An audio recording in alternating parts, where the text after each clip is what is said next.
nays are ordered. The senator from Oregon.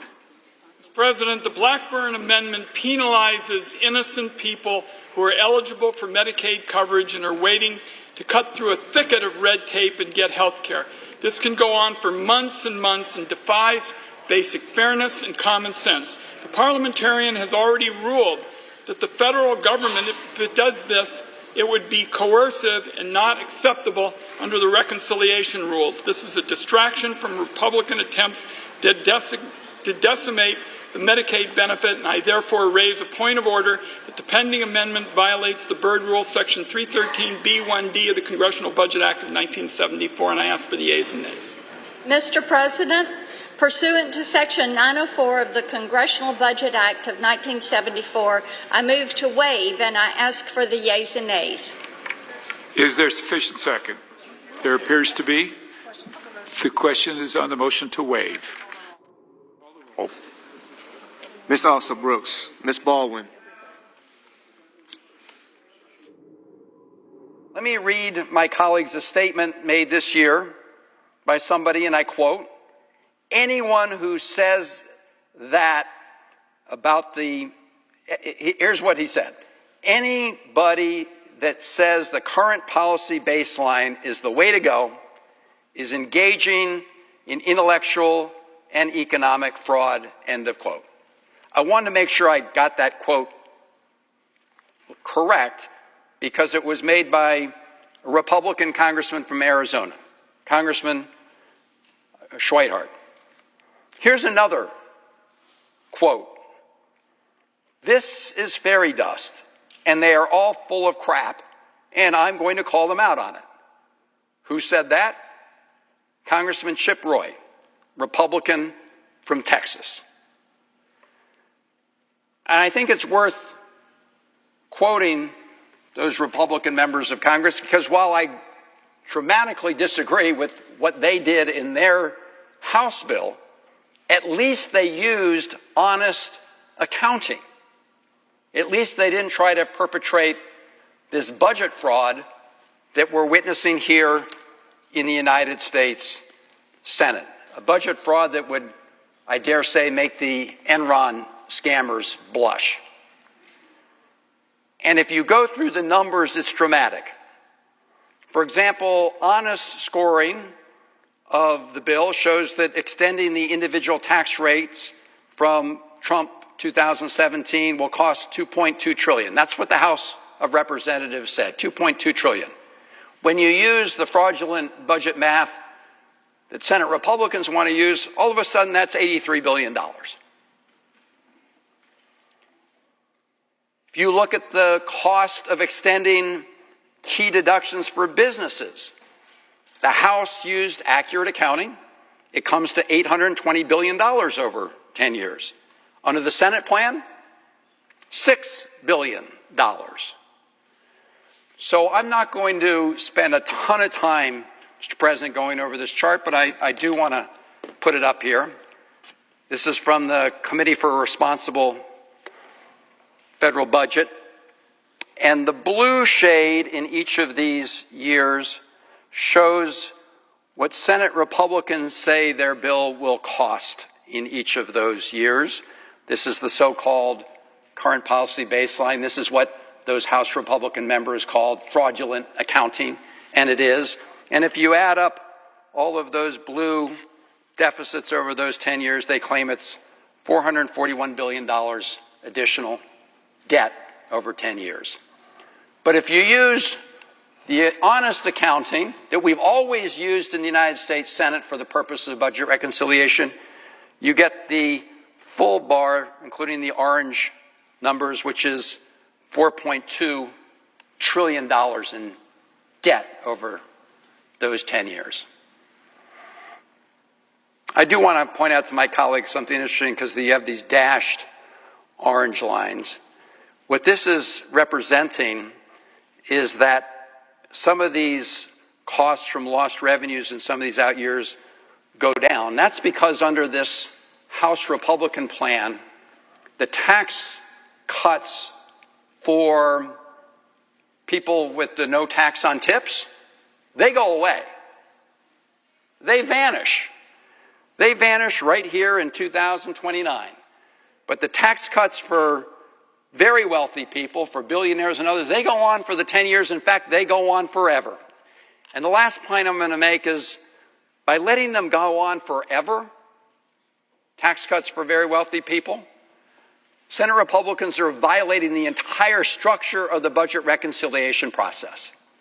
Because when it was first devised, the entire purpose of it was to reduce our deficits and reduce the debt. And Republican senators are perverting the entire purpose of that special procedure that allows things to pass in the United States Senate with 51 votes and not having to secure the 60-vote threshold to overcome a filibuster. They are violating that entire structure. And again, why?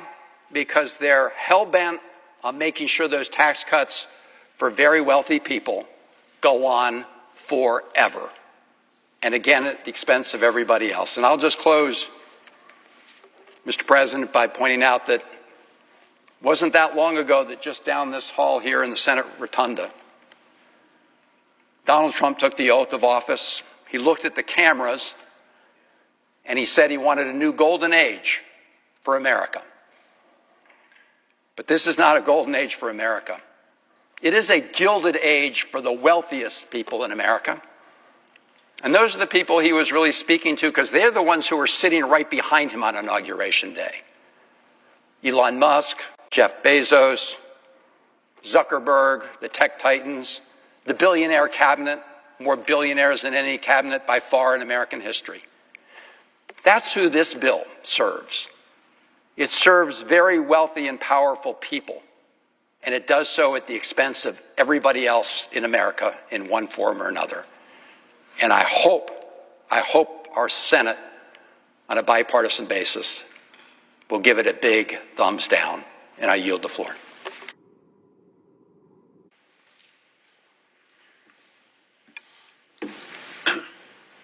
Mr. President. To recognize the senator from Vermont. Thank you. Mr. President, never in my time in Congress have I seen a bill that does so much damage in so many ways to so many people in so many states, and that will affect so many generations. Mr. President, the clerks have read the bill. It's now time for us to kill the bill.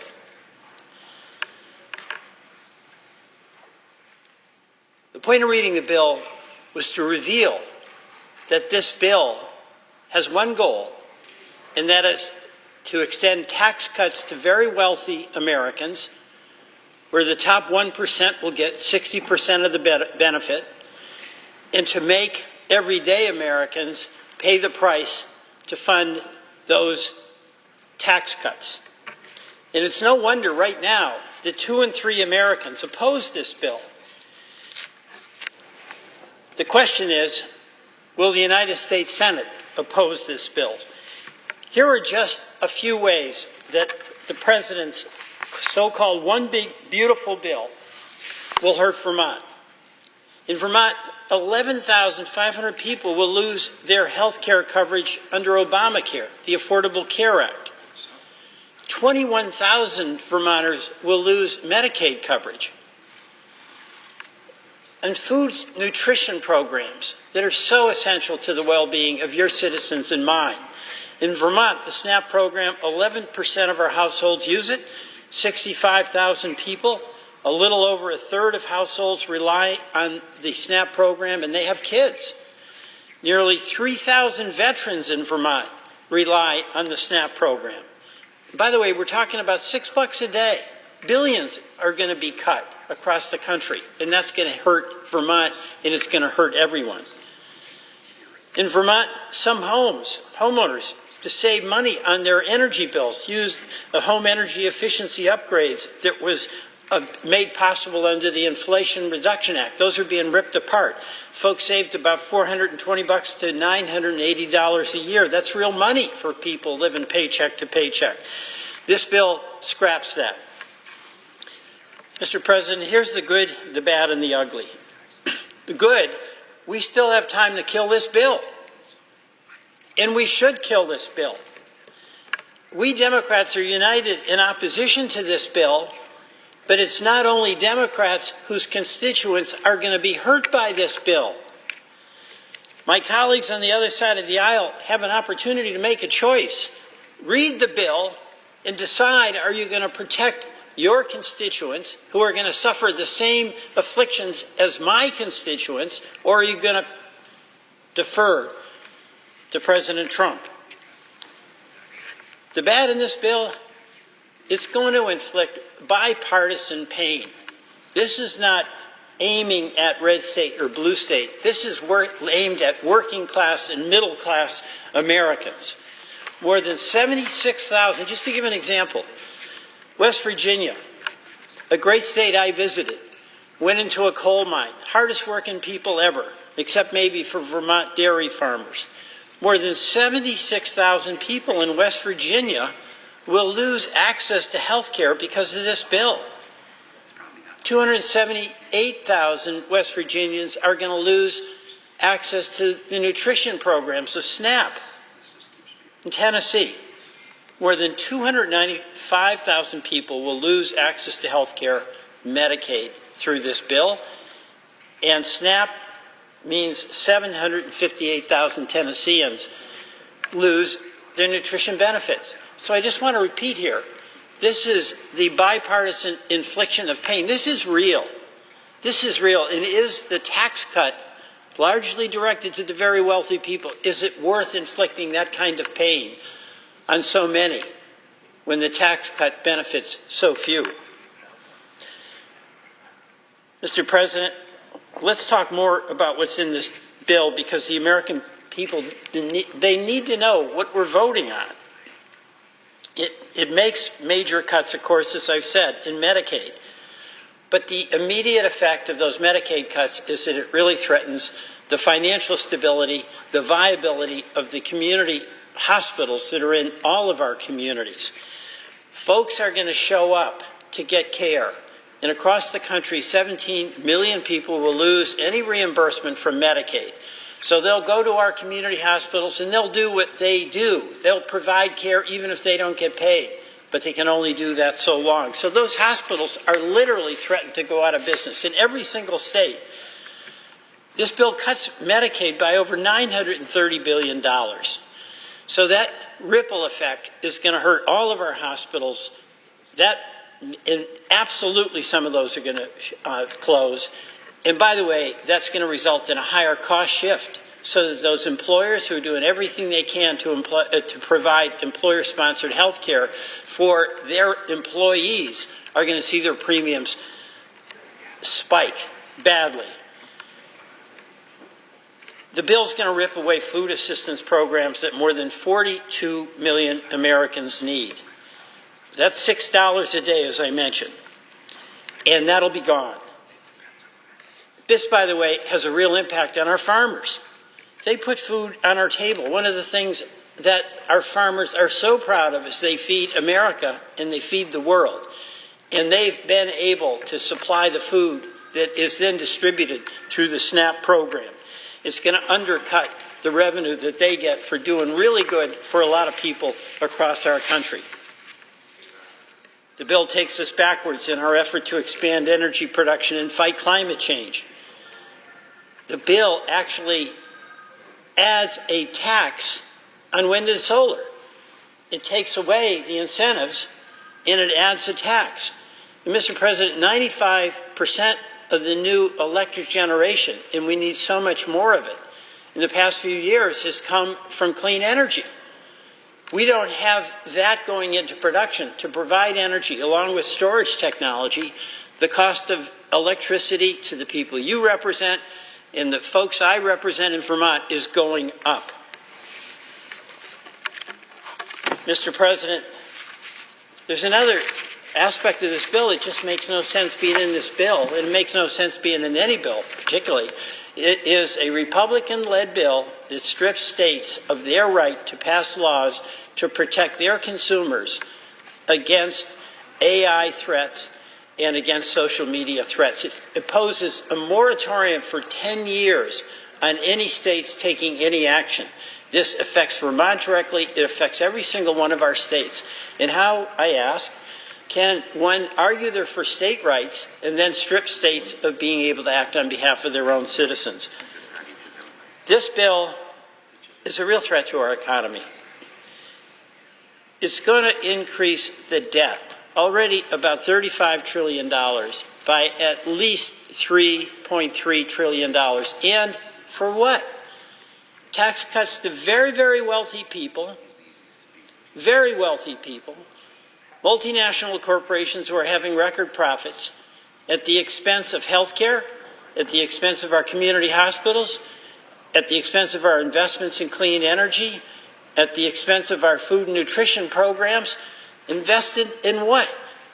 It's destructive. It's not productive. Inflation is going up under this bill. Just think of how much more we're going to pay in debt service. Dead money. It's about $1 trillion. So home mortgages, folks are going to be paying at least $1,000 more. Small business loans, at least $1,000 more. Grocery prices, definitely going up for about all Americans. You know, Mr. President, there's an ugly aspect of this bill as well. And it is that this bill is entirely in service of providing tax cuts largely to the very wealthy. The top 1% of income earners in this country will get 60% of the benefit. That's a couple of 100,000 people will get immense tax breaks that exceed the so-called tax breaks that go to a couple of 100 million Americans. And it's those in the 60% category that are going to be paying the higher prices for utilities, credit card debt, cost of a car loan, rent, groceries. So, Mr. President, I say let's come to our senses and not do something that is in a massive escalation of the wealth transfer from the working class, the middle class, to the very, very wealthy. Many of us have a number of amendments, and I do too, to try to make the point that our job is to make things better for everyday working Americans, not inflict additional burdens on them. We have a job to do. It is to strengthen this economy, provide more stability for our families and our communities. And in this bill, we're doing exactly the opposite. Aggravating income inequality, not mitigating it. Accelerating climate change rather than diminishing it. Making life tougher for everyday families. Mr. President, I urge my colleagues to defeat this bill, and I yield back. Mr. President. To recognize the senator from Maine. Mr. President, this bill is a farce. Imagine a bunch of guys sitting around a table and saying, I've got a great idea. Let's give $32,000 worth of a tax break to a millionaire, and we'll pay for it by taking health insurance away from lower income and middle income people. And to top it off, how about we cut food stamps, we cut SNAP, we cut food aid to people. It's a joke. I would say it was a joke, except it's not the least bit funny. I've been in this business of public policy now for 20 years, 8 years as governor, 12 years in the United States Senate. I have never seen a bill this bad. I have never seen a bill that is this irresponsible, regressive, and downright cruel. The basic premise of the bill, as I said, is cut benefits for the American people, particularly in the areas of health care and food, in exchange for tax cuts for the very wealthy. Now, I know my colleagues are going to come to the floor because I've had this discussion before. They're going to say, oh no, this is a middle class tax cut. This is going to cut taxes for people in the middle class. Well, here's a little suggestion of how to get out of this mess. If you cap the tax cuts at people making $400,000 a year, which is a pretty healthy income, the cost of this bill would drop by 60%. And you wouldn't have any need to cut Medicaid. And by the way, there are Medicare cuts also built into this, and SNAP. $400,000. In other words, we're for the middle class tax cuts. That's okay. But just stop it at $400,000 and don't give the tax breaks to the people. A millionaire under this bill gets a $32,000 tax cut. A person making $5 or $10 million gets a couple of $100,000 tax cut. I don't think they need it. They sure as hell don't need it as much as people need health insurance. So just to put a fine point on it, this bill is literally, and remember my $400,000 suggestion, so we're taking care of the middle class, but with 60% of the cost above $400,000 in income, this bill is literally taking food out of the mouths of kids to give a millionaire a $32,000 tax break. That's the facts. They're ugly. And like I say, if we were talking about this in random, sitting around at a lunch table, people would say, well, that's a joke, that's ridiculous. Nobody would suggest that. But here we are. And several of my colleagues, including Senator Tillis from North Carolina, have pointed out there's no rush on this bill. We don't have to do this bill by July 4th or July 10th. There's no rush. These tax credits, these tax cuts don't expire until the end of the year. Let's take our time and write a decent bill. Let's kill this bill. It'll only take 4 or 5 senators on the other side. We can kill this thing and start over and write a decent bill on a bipartisan basis. And I think we'd find agreement on middle-class tax cuts. But I think we could also do some things with expenditures that wouldn't be so bloody harmful. Medicaid. Let me start with hospitals. In Maine, I've talked to the hospitals, I've talked to the hospital association, I've talked to small hospitals, large hospitals. They're mostly running on a 1, 2, or 3% margin. The analysis is that this could cost us 2 to 5 of our rural hospitals. And when a rural hospital goes out, several things happen. One thing is the economy of the town goes with it. In most of these small towns, the hospital is the major employer. So you're talking about the economics of those jobs in a small town that will make a huge difference in that local economy. The second thing that happens is a loss of services for everybody in town, not just the Medicaid people. That hospital closes, everybody in town is going to have to drive another 30, 40, 50, 100 miles to get care. And they're going to have to not only, there may be closures, there will certainly be cutting of services. We already have a serious problem in Maine of obstetric services. We've got a county with no obstetric services. And that's only going to get worse under this bill. The hospitals are pleading with us to not do this. And again, do we really need to do this to give a millionaire a $32,000 tax break? It doesn't make any sense. Now, I've talked about hospitals, but let's talk about people. The analysis is 60,000 people in Maine would lose their insurance coverage. 40,000 under Medicaid, about 20,000 under the Affordable Care Act. And we've had a lot of personal stories tonight. I want to tell a story about myself. When I worked here in the 70s, I had insurance. It was employer-supported insurance. We paid part of the premium. I had insurance as a junior staff member in this body 50 years ago. Because I had that insurance that covered a free checkup, I went in and had my first physical in 8 years. And I wouldn't have had that physical if the insurance hadn't have covered it. I wouldn't have been able to spring for it. I had that physical, and the doctors found a little mole on my back. And they took it out. And I didn't think much of it. And I went in a week later, and the doctor said, "You better sit down, Angus. That was malignant melanoma. You're going to have serious surgery." And a friend of mine who was a doctor said, "Angus, here's my best advice. Let them be as radical as they want in that surgery." And I had the surgery, and here I am. If I hadn't had insurance, I wouldn't be here.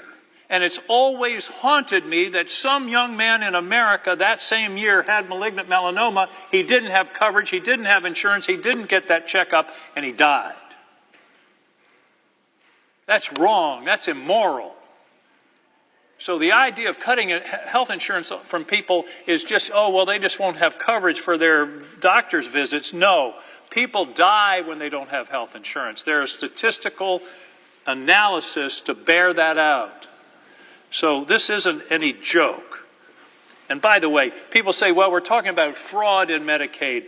Listen, an almost $1 trillion cut in Medicaid, 15 million people being cut off, 60,000, 40,000 in the state of Maine, that isn't fraud. That's cutting people who need the care. And I don't understand the obsession, and I never have, and I stood right there and watched John McCain cast that vote to save the Affordable Care Act, along with my colleague Susan Collins. I don't understand this obsession with taking health insurance away from people. I don't get it. Trying to take away the Affordable Care Act in 2017 or 2018, and now this? What's driving this? What's the cruelty to do this, to take health insurance away from people, knowing that it's going to cost them? It's hard to calculate the cost, up to and including losing their lives. Okay, let's talk about SNAP. Let's talk about SNAP. The average benefit for SNAP is $6 a day. You feed yourself on $6 a day. The average cost of a meal in the U.S. is about $10.50 a day. So we're already below cost, if you will. And here's what it means in my state. 20% of the children in my state are food insecure. And we're talking about cutting SNAP and taking dollars away from those kids. And I was interested in that, and I thought, oh, that's pretty bad. I'm worried Maine's 20%. 20% of our kids are food insecure. So I did a little research. In Arkansas, it's 24% of the kids who are food insecure. In Iowa, 17%.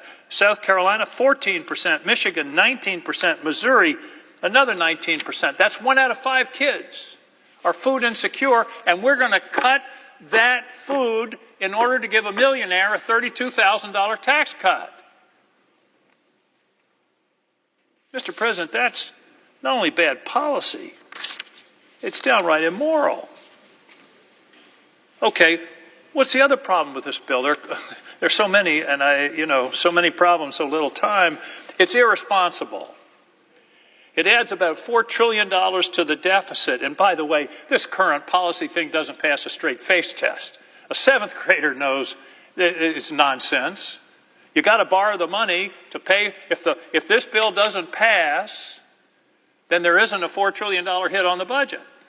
If it passes, there is. And the thing that really gives a lie to this nonsense is also in this bill is a $5 trillion increase in the debt ceiling. If it's not really debt, then we don't need to increase the debt ceiling. It's a sham. Voodoo budgeting. So, I don't want to hear any more from my colleagues about deficits. I don't want to hear any more crocodile tears about deficits. We're mortgaging our future. I hear all this drama about deficits from people who are voting for this bill to add $4 trillion to the deficit unnecessarily. There's a saying of a famous New Englander, your actions speak so loud I can't hear your words.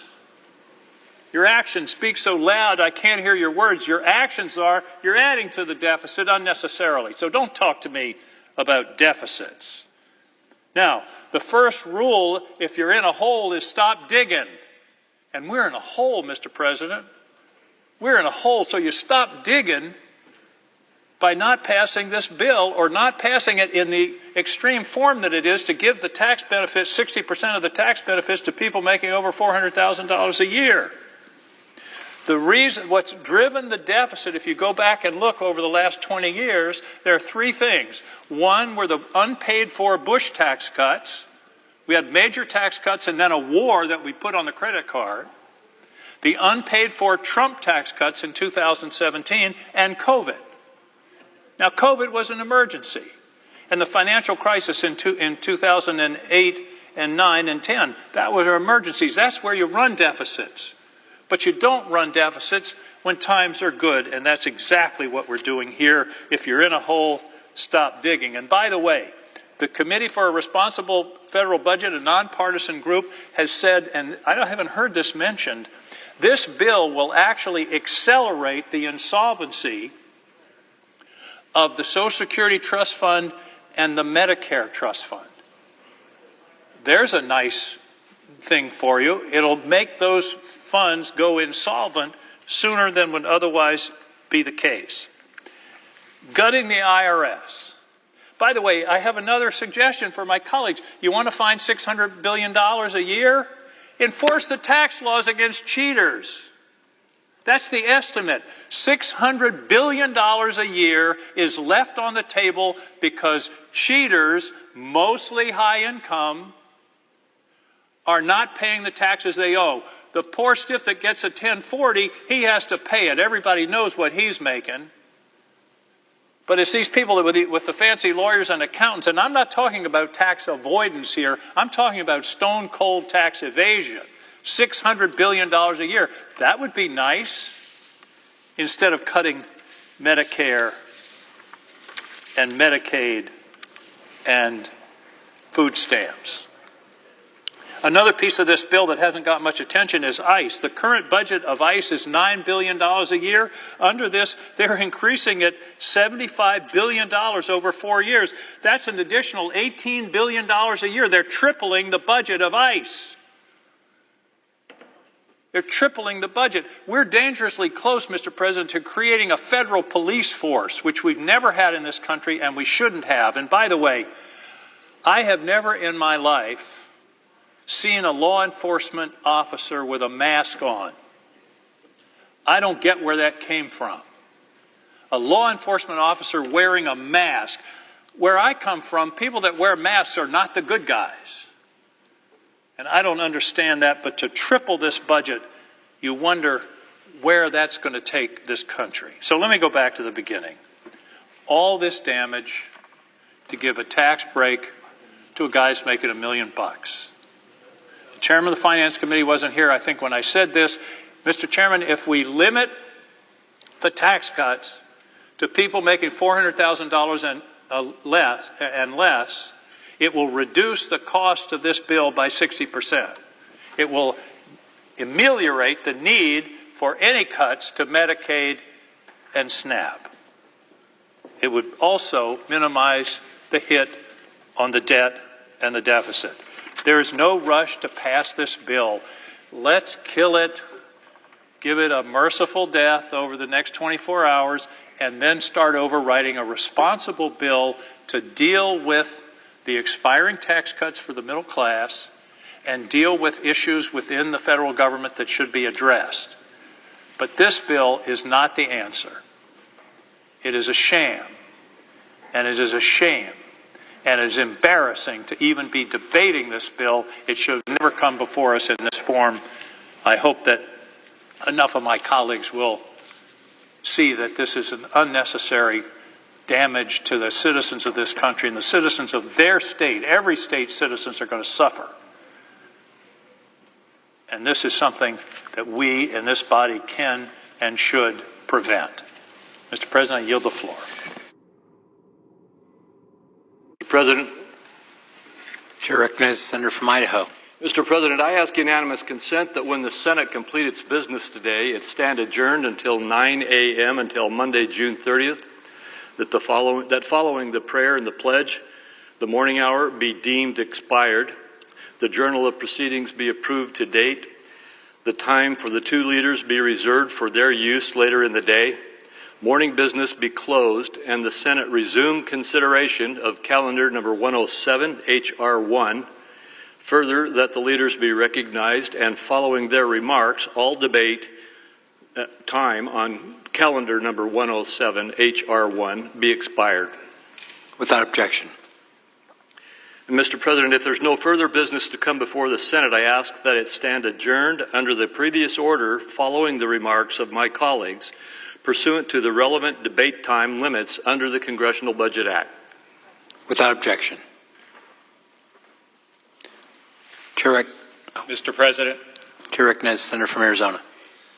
Mr. President, what are we doing here? Seriously. I'm still waiting for somebody to tell me how this makes sense. We are debating a budget that gives another round of tax cuts to billionaires and giant corporations on the backs of everyday Americans. And it also adds trillions of dollars to our national debt. That doesn't make any sense to me. And it doesn't make sense to the Arizonans that I've been hearing from in every corner of our state. If you grew up in a household like mine, where money was tight, you would know that budgets are about priorities. I can still picture my mom sitting at the kitchen table trying to figure out which bills to pay. You take the money you have and you put it where it's needed. This budget clearly tells the American people who President Trump and Republicans in Washington need help. If you're a billionaire, it says, we've got your back. But if you're a parent trying to provide for your family, a senior in a nursing home, or a child who counts on school for your only hot meal, you're on your own. This isn't about balancing the books. It's about picking winners and letting everybody else fall behind. And who loses? It's the Americans working 2 jobs, raising kids, caring for elderly parents, and just trying to stay afloat. Because if you grew up in a family like mine, you also know how hard people work to reach their American dream. The promise that if you work hard, that your kids will get a good public education, you'll be able to put food on the table, and you'll be able to go to the doctor and stay healthy, and your kids will be able to grow up and achieve their own American dream. This promise is already getting harder, and it's getting more expensive. We need to be working together across the aisle to ensure that everyone who works hard can have a brighter future. But that's not what my Republican colleagues are doing with this bill. The plan that they are jamming through right now will put the American dream out of reach for more families. And for what? To hand out more tax breaks to people with more wealth than they could spend in 10 lifetimes. Now, Mr. President, I've spent the last several months traveling across Arizona. I've been to our big cities, Phoenix and Tucson. I've been to small towns like Clarkdale and Sierra Vista, talking to Arizonans face to face, listening to their stories, hearing what it would mean to them if Medicaid, food assistance, and other essential services got cut for them and their families. And what I've heard is clear. This budget is going to make it harder for them to stay afloat, let alone get ahead. In Clarksdale, I met a guy named Christian. He's a rural hospital nephrologist. That's a kidney doctor. And he told me that his patients, many of whom rely on Medicaid for dialysis, are now considering stopping treatment altogether because they might not be able to afford it. He said, this is a quote from Christian, he said, financially, none of the patients I serve can pay out of pocket. It's a choice of either massive debt or death. That's the reality to many rural communities. Another woman told me about her friend, a survivor of 2 car accidents and a spinal injury. Her friend relies on Medicaid to help her deal with her chronic pain. Without it, meaning Medicaid, she said that her friend might end her life because the pain is unbearable. She asked me to deliver this message to my colleagues. She said, "This is not a country that can't afford to care for people like her. We can afford to care for everyone if we change our priorities from giving tax cuts to billionaires to taking care of Americans who are in pain every day." Mr. President, people across Arizona are pleading with us to get our priorities right. In Sierra Vista, I hosted a Medicaid town hall, and that's where I met this woman named Tara. She told us how she was once a single mother and how programs like Medicaid and SNAP helped her raise her kid and build a stable life. Today, she works a good job. She doesn't rely on these programs anymore. But here's what she said. She said, "I am deeply concerned about the proposed cuts to Medicaid, SNAP, and related programs. I know firsthand that they don't just help families, they're often the only path to stability." Just last week, I was in Tucson, where I live, where Gabby and I live, helping distribute school lunches at a local high school. It's actually the high school that my wife went to. And I wanted to see firsthand what these summer meal programs mean for Arizona families. These programs are funded through the United States Department of Agriculture, and they rely on data from SNAP and Medicaid to identify the children who need them the most.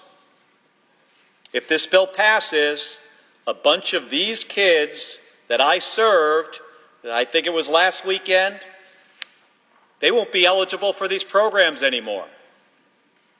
It will be harder for them to access school meals, which I think we all know it compromises their academic performance.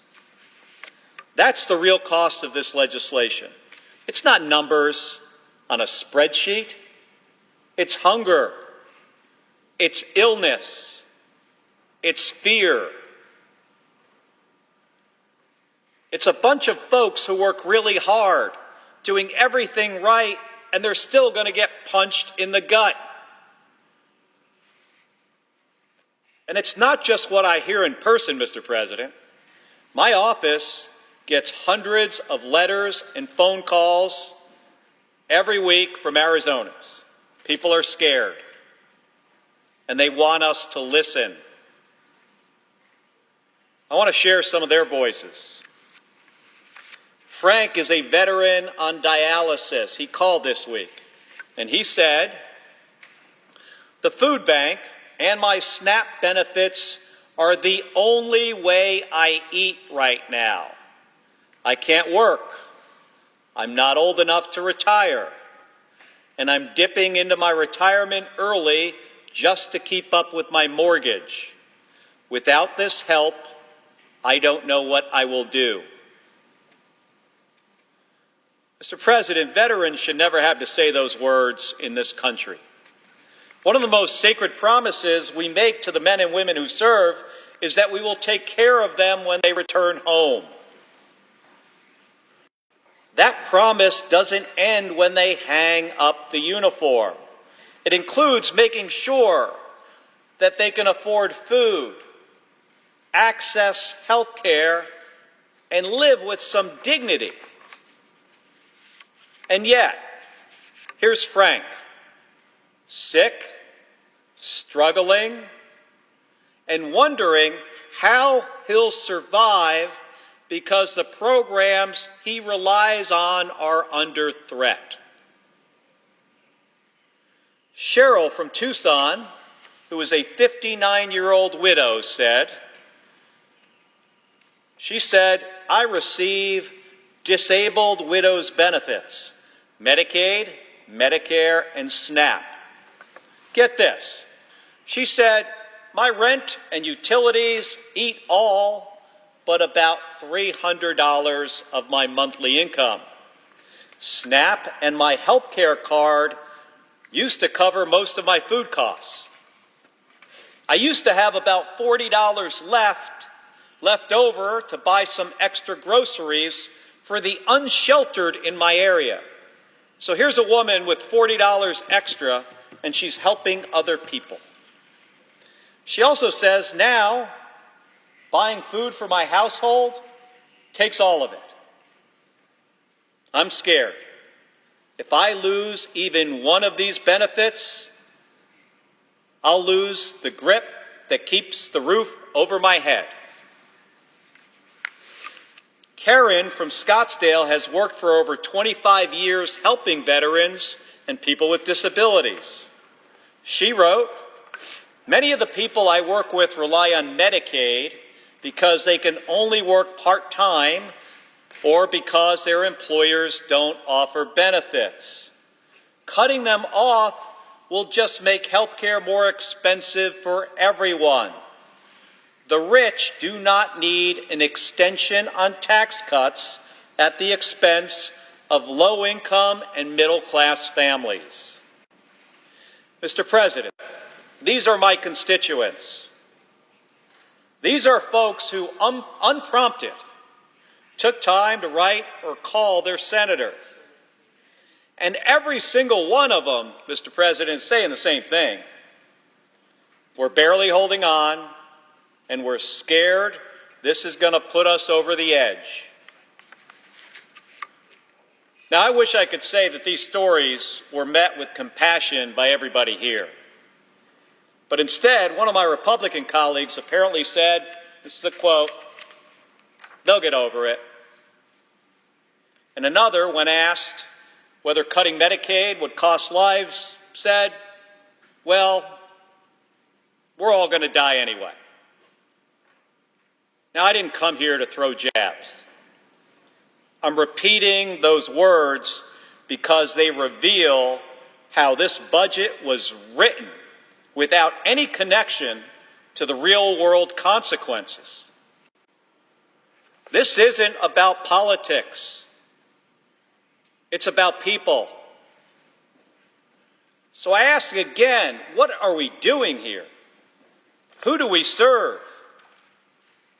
Is it people like Tara and Cheryl and Crystal and Frank who are working hard and doing everything right to just try to get by? Or is it a bunch of billionaires who've already made it and who don't need another handout? If my colleagues don't believe me, I urge them to go read some of the emails and listen to some of the phone calls that they're getting. Maybe hold a town hall. Listen to those folks. Really, listen to what they are saying.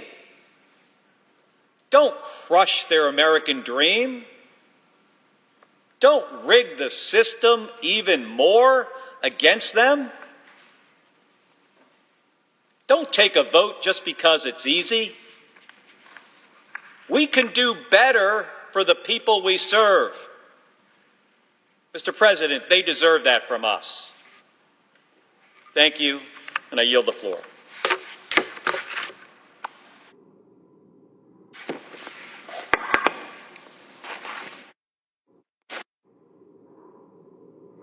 Mr. President. Chair recognizes the senator from Wisconsin. I rise today in disbelief. You know, it may sound a little cheesy, but at the end of the day, I fundamentally believe in public service. I believe it can be a force for good, a force that gives people opportunity, a force that is people-powered, that can lift our neighbors up and instill hope, a force that meets the toughest challenges of our constituents, and that is why I am struck with disbelief. Disbelief because If you believe these things like I do, which I would argue most of my colleagues here do, why would you be jamming this bill through? At a time when Wisconsin families are asking us to take on the high cost of living and let them have a fair shot at success, Republicans are raising costs and making an already unfair tax system even worse. My Republican colleagues are not using their time and energy to go after greedy corporations, not to lower the cost of housing, and not to expand access to affordable health care, but rather they are instead forging ahead with a bill that will kick millions of Americans off their health insurance, jack up prices for care for millions more, and literally take food off the tables of hungry families. Look, I was on the same ballot as Donald Trump last year. I heard the same concerns from my constituents that he did. Families needed some breathing room. My Republican colleagues often say that this president's victory gave him a mandate. Well, then, the president and I got the same mandate to lower costs and give people the opportunity to live a steady and comfortable life. But in response, the difference could not be more stark. I'm actually working to do something about it.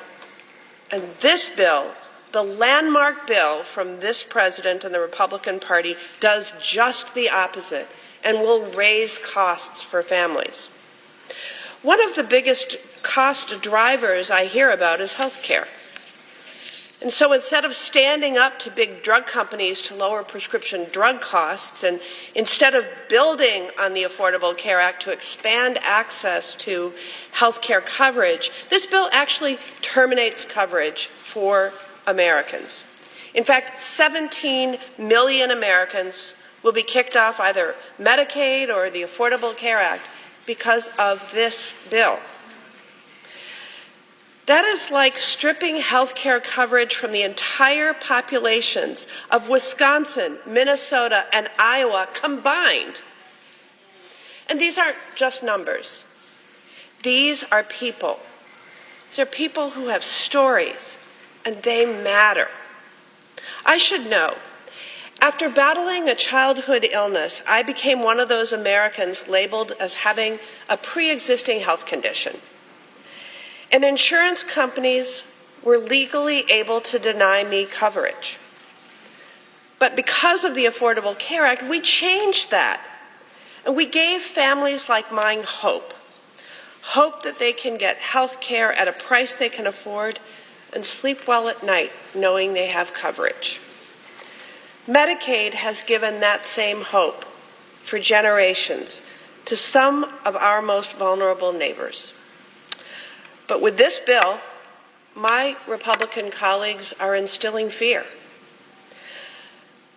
When we talk about Medicaid, we're talking about the elderly, people with disabilities, and children.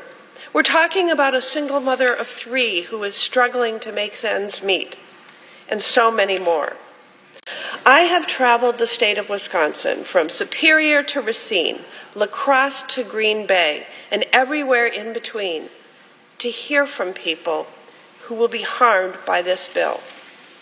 I have come to this very floor to share their stories, to try to help my Republican colleagues understand what this bill will mean. But it's not just the folks who need Medicaid to survive who are sounding the alarm. Take it from Dr. Abigail Wilgruber, a family medical resident in rural Wisconsin.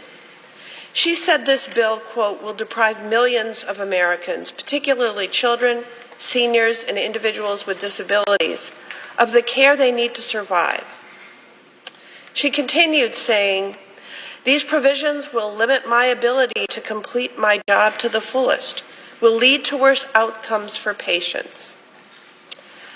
Or take it from Rosalanja Burbot, the executive director of an outpatient counseling center in the Fox Valley in Wisconsin, who said, and I quote, "Without Medicaid and Medicare reimbursements or with reduced rates, our nonprofit will struggle to survive."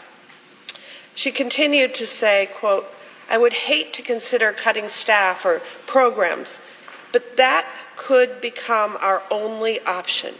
We would lose the ability to serve hundreds of clients, not because the need has diminished, but because we could no longer afford to provide care without reimbursement." I have more and more of these stories from doctors, nurses, and administrators on the ground who are spelling out the absolutely dire consequences of this bill. In Wisconsin, we are already in a crisis when it comes to getting good health care in our rural communities. The system is broken, and this bill is destined to make it only worse. While health care is near and dear to my heart, there is more bad news in this bill.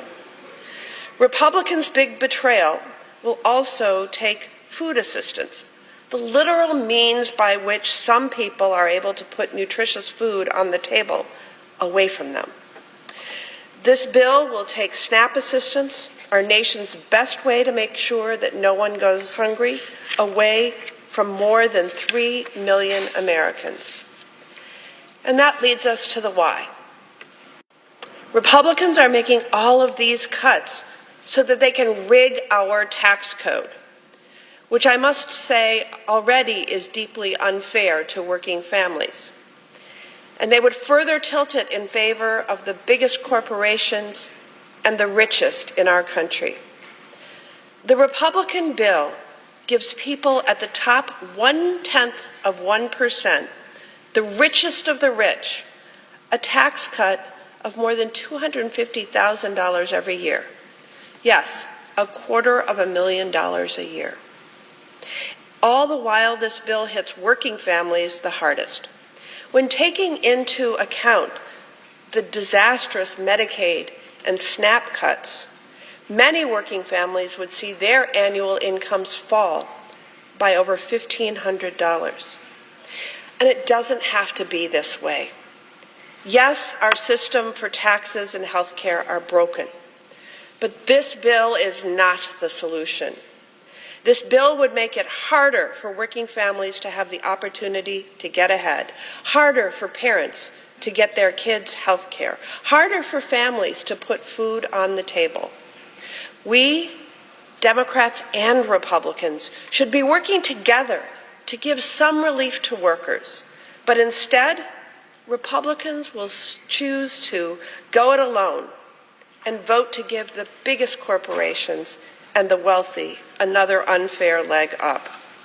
I will end with this. While I remain in disbelief and frankly disgust, I will always have hope.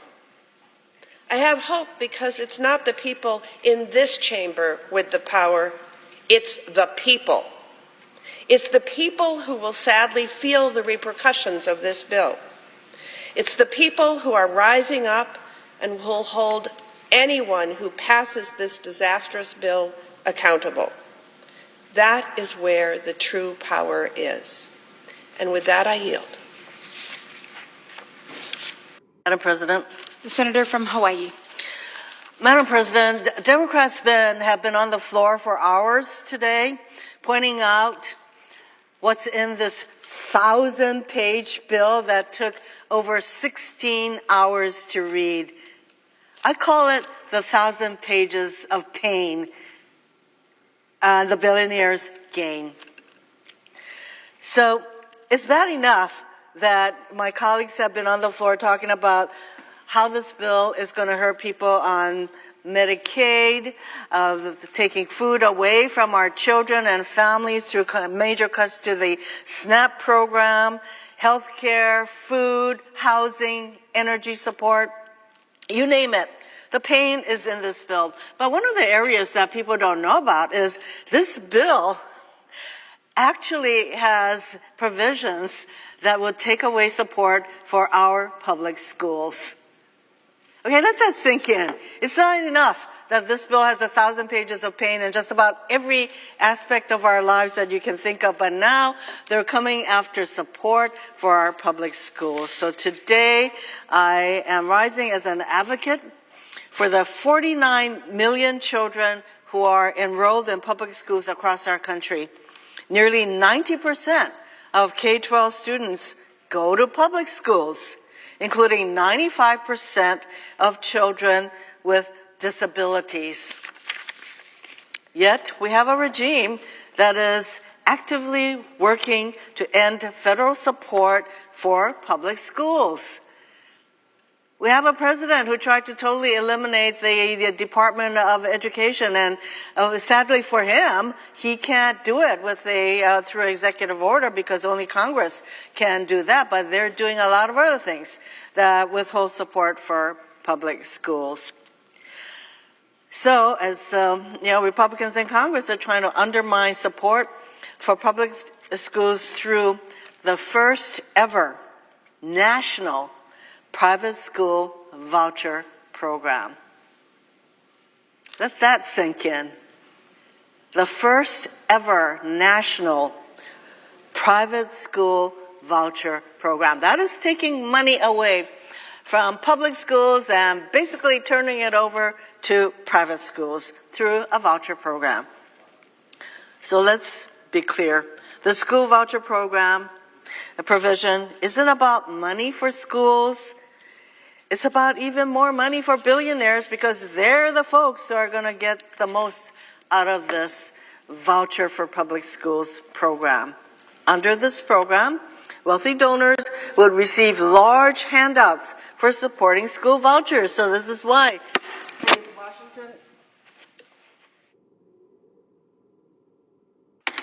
the Washington Post in their headline, GOP voucher plan would divert billions, $4 billion a year in taxes in perpetuity to private schools. So specifically, the plan would provide a dollar-for-dollar tax credit. We're not talking about tax deductions. We're talking about a tax credit. This is money that comes right off your taxable amount. So what this bill would do is provide a tax credit of $5,000 or 10% of a taxpayer's adjusted gross income, whichever is greater. So a taxpayer making $10 million, we do have people who make $10 million a year, could contribute $1 million and receive a credit for that full amount. How do you like that? You can get $1 million off your tax bill by contributing to this private school voucher program. So rather than calling this plan what it is, and I tell you, the word scam comes to my mind. It's like scamming the public schools. Republicans are deceitfully trying to sell this plan as an expansion of school choice for families. Oh, isn't this voucher program great? More families can send their kids to private school. Here's the reality. Based on what we know about school voucher programs, they do not promote school choice. Let me give you two examples of why this argument does not hold water. For one thing, school vouchers do not cover the full cost of private school tuition.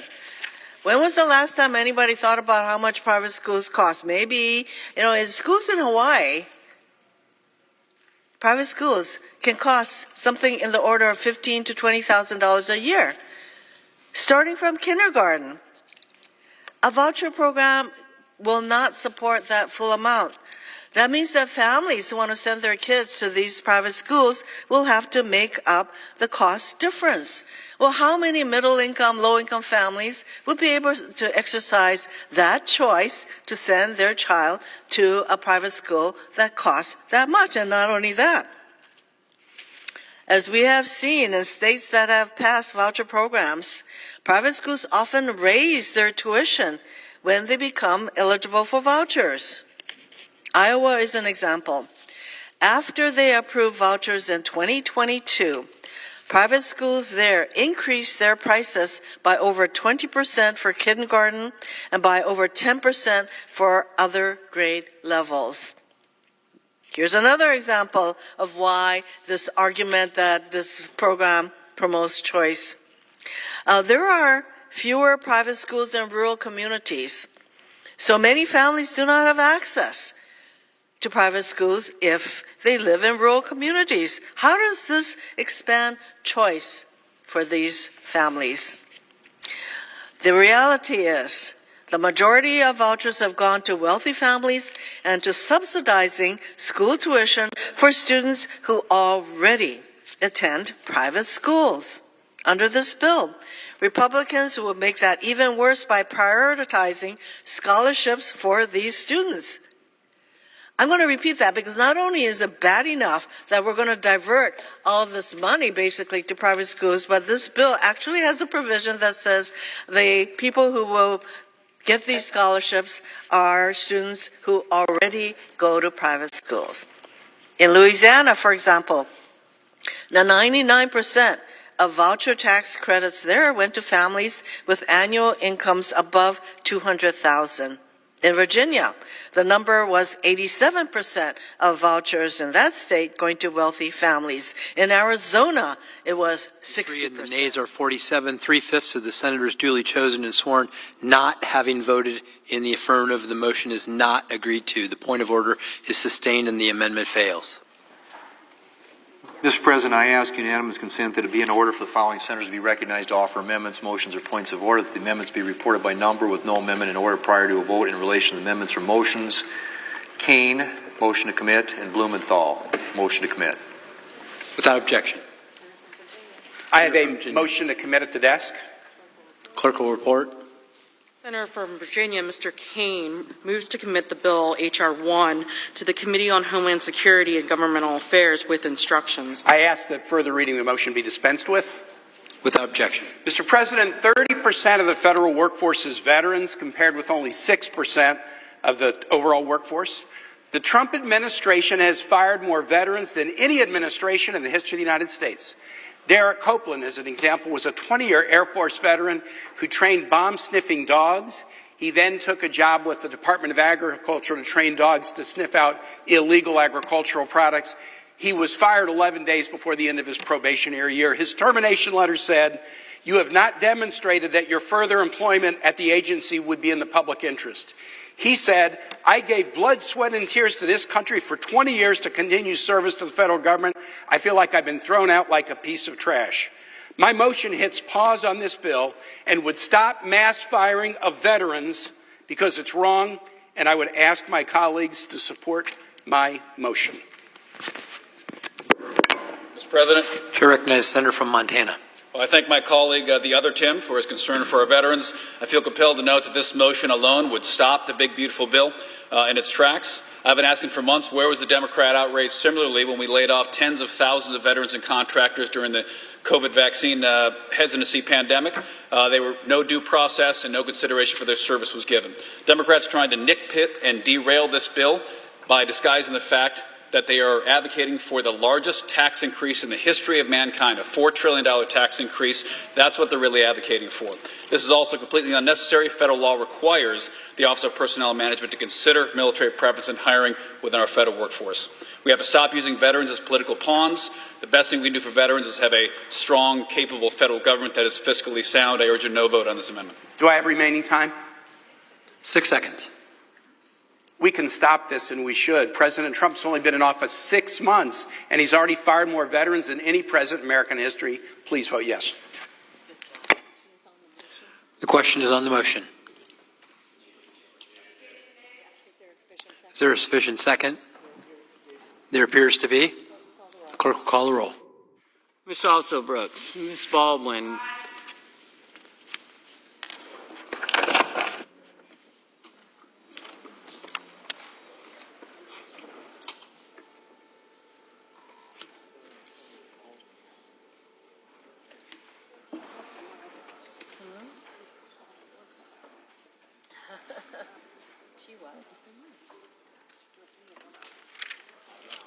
Mr. Banks, Mr. Barrasso. Appreciation. And there's all kinds of data on who owns stocks in this country. And generally, it's the people with a lot of wealth. So this bill had a provision that enabled people to donate appreciated stock so that they could escape capital gains taxes on that stock contribution totally. So this Republican voucher proposal, outlandish as it is, was briefly delayed after it was deemed non-compliant with budget rules earlier this week. Republicans remained undeterred, and they have decided to plow forward with a nearly identical plan. What it comes down to is this plan does not help students. It does not promote choice. It does not support public schools where the majority of our kids go. We should be supporting our public schools, not taking resources away from them. So my Democratic colleagues and I will continue to fight to fund quality public schools to improve public education in this country. Foundational.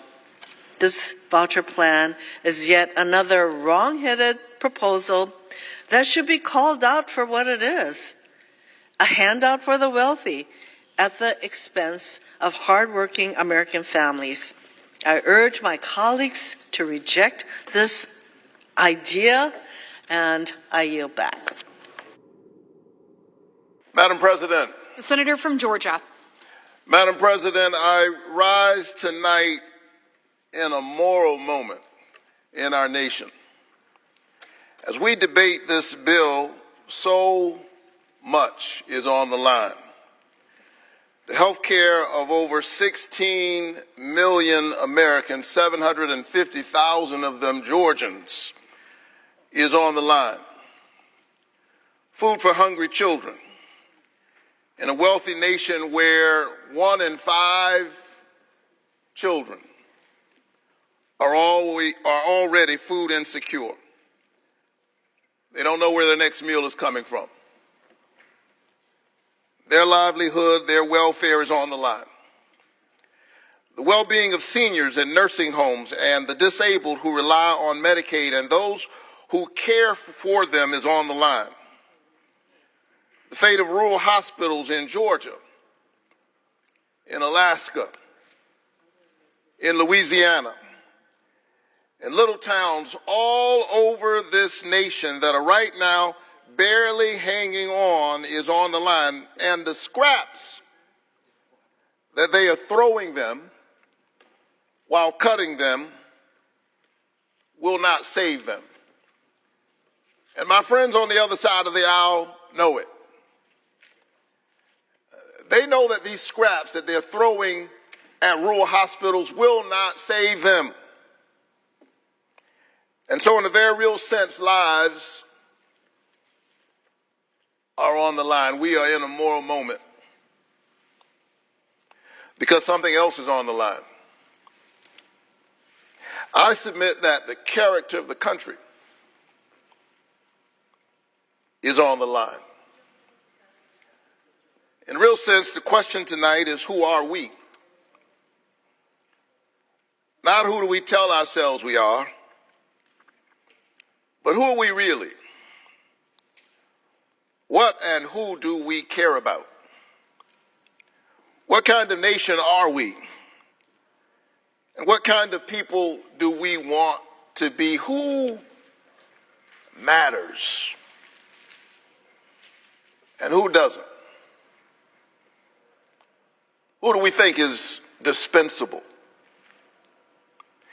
In no place is the answer to that question clearer than in a nation's budget. I submit that a budget is not just a fiscal document. A budget is a moral document.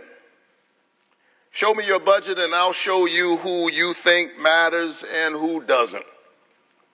And if this awful budget were an EKG, it would suggest that our nation has a heart problem and is in need of moral surgery. And so I'm clear tonight. I understand the nature of what we are engaged in. This is a political process. It is. but it is also a moral exercise, not only for the nation, but for each of us individually, and especially for the mere 100 of us out of a nation of 300 million who get to vote, perhaps in a matter of hours. We have the rare privilege of standing up for people who have entrusted with us the covenant of centering their families. It's a real privilege for the people of your state to say that since we can't all go to Washington, we're going to trust you in rooms of power to be thinking about our children, to be thinking about our parents as they deal with the blessings and the burdens of growing old. And so the question for me tonight is, how will we show up in this moment? And that's why yesterday I gathered in the Russell Rotunda with a multi-faith coalition of clergy to pray that lawmakers might have the courage to stand up to their party, to stand up to the special interests, and protect seniors in nursing homes and pregnant mothers on Medicaid and children who risk going to school hungry every single day in this country. 1 in 5 children in the wealthiest nation on the planet already food insecure. And with these SNAP cuts, this body is about to make it worse. And so, surrounded by a clergy of many faith traditions, yesterday I prayed that we would have the courage. I prayed that we would have the grace to stand as voices for the voiceless. And as I stood there, I could not help but feel a sense of deja vu. This is not the first time I've been in our nation's capital speaking out against these policies that betray hard-working families. It was 8 years ago, almost to the day in 2017, when Washington Republicans were trying to pass a tax bill that favored wealthy Americans over working families, that I came to this building not as a senator, but as a pastor. I had no idea that 8 years later I would be serving in this body. I had no notion that I would even run for the Senate. I came as a citizen, and standing with a multi-faith coalition, we were praying for our nation's leaders. We were gathered in the rotunda of the Russell building, and as we were singing and praying, the Capitol Police said, I'm sorry, pastors, you can't sing and pray in the rotunda. If you do not disperse, we will have to arrest you. And let me say that the Capitol Police did not mishandle us that day. They were first-rate professionals. But they said that if you don't disperse, we will have to arrest you. What they didn't understand is that I had already been arrested. My conscience had been arrested. My heart and my imagination, my moral imagination, had been arrested by this idea that we as a country are better than this. I come from a tradition where you don't just pray with your lips, you pray with your legs. You put your body in the struggle for other struggling bodies.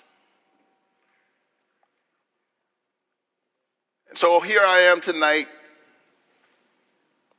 8 years later, having transformed my agitation into legislation. I was arrested that day, but I have transformed my protests into public policy. 8 years ago, I was on the outside. Tonight, I'm on the inside, but it's the same fight. Some of us fight on the inside. Some of us fight on the outside. Some of us get to serve in the Senate or in the House. Others are just watching at home tonight. But be really clear that we are in the same fight, whether we are on the streets or in the suites. Same fight. And in some ways, this is the same bill 8 years later, just worse. Like most horror movies, the sequel tends to be worse.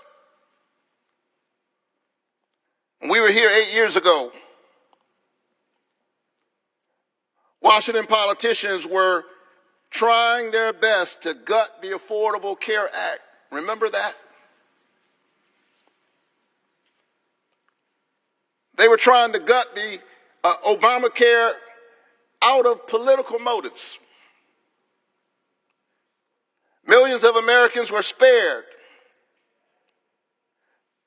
But tonight is the sequel to that horror movie. They are back to their old political tricks, trying to dismantle the ACA again with this legislation. It's the same fight, just worse this time.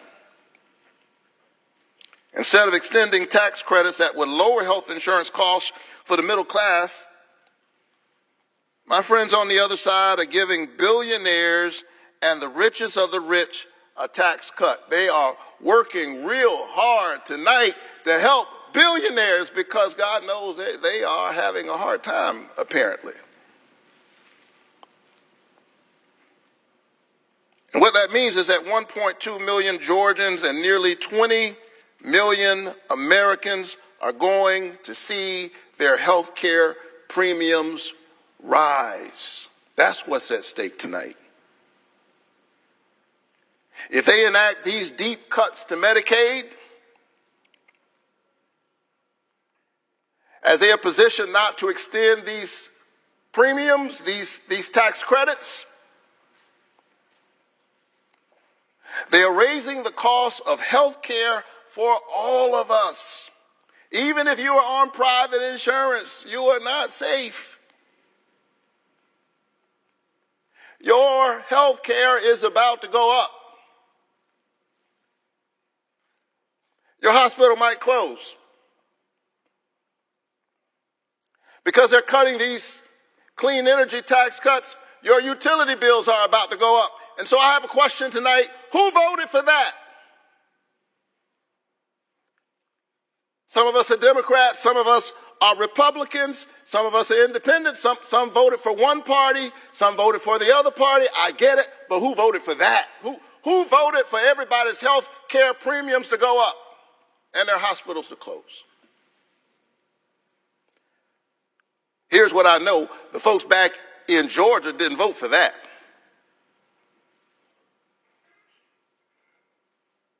They voted for me and they voted for Donald Trump, but they didn't vote for that.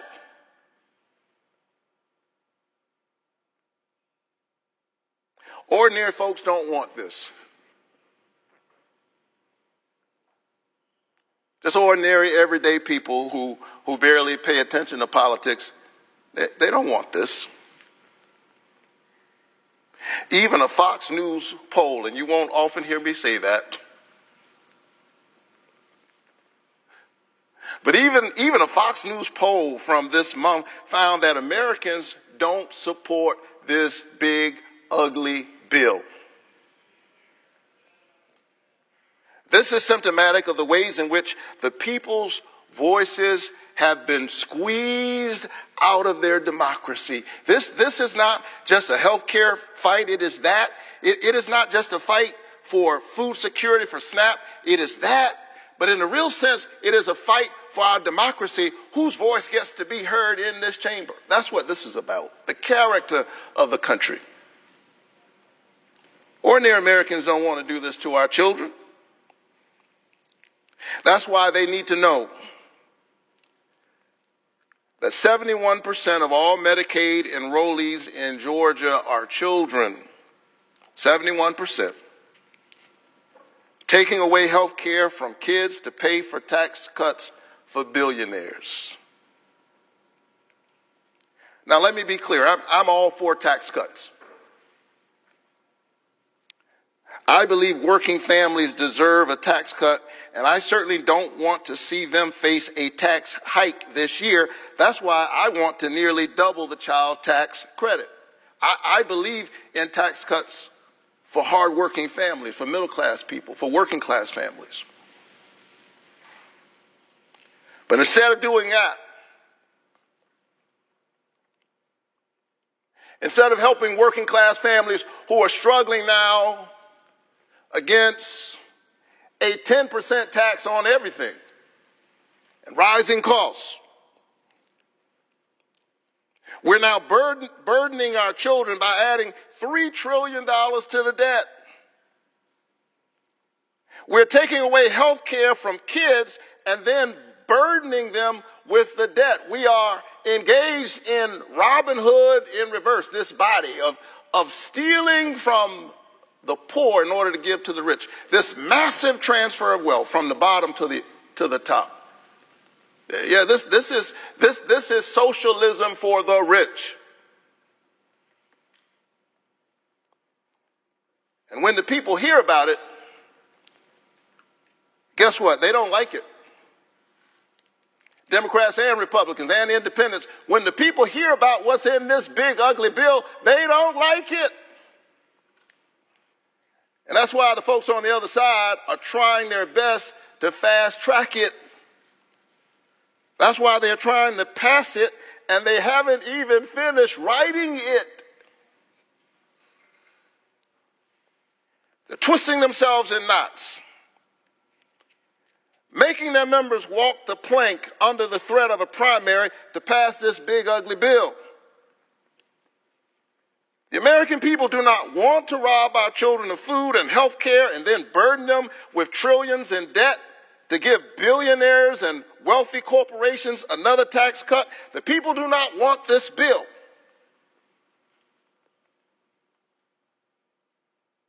And so if the people do not want this bill,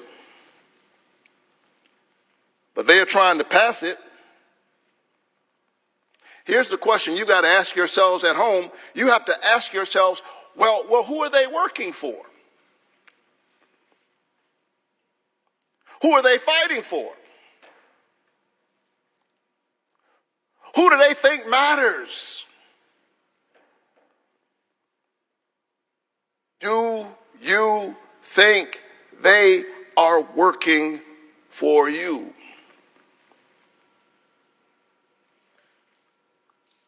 This is a moral moment,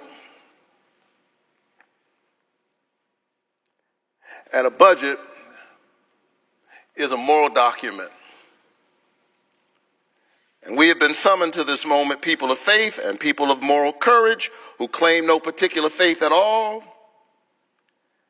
And maybe because I was here yesterday and 8 years ago for a similar fight with faith leaders, maybe because I'm a preacher and it's Sunday,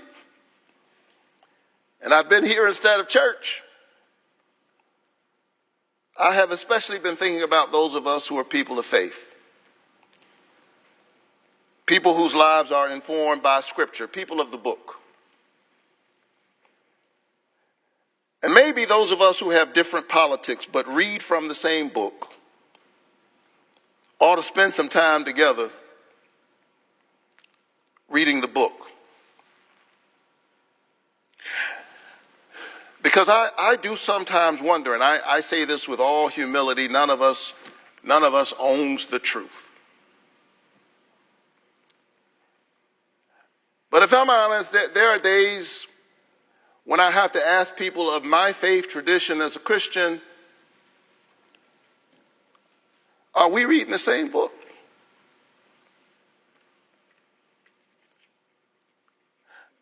The book I know says, I was hungry and you fed me. I was sick, I was in prison, and you visited me. I was a stranger, and you welcomed me. Inasmuch as you've done it to the least of these, you've done it also unto me. The book that I love says, learn to do good, seek justice, rescue the oppressed, defend the orphan, plead for the widow. Speak out for those who cannot speak, for the rights of the destitute. Speak out, judge righteously, defend the rights of the poor and the needy. My book says, whoever is kind to the poor lends to the Lord and will be repaid in full.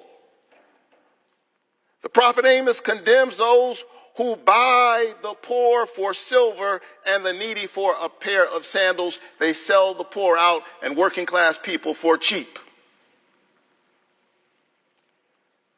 And for those of us who have a vote in this moment, for my colleagues who are swinging on a moral dilemma,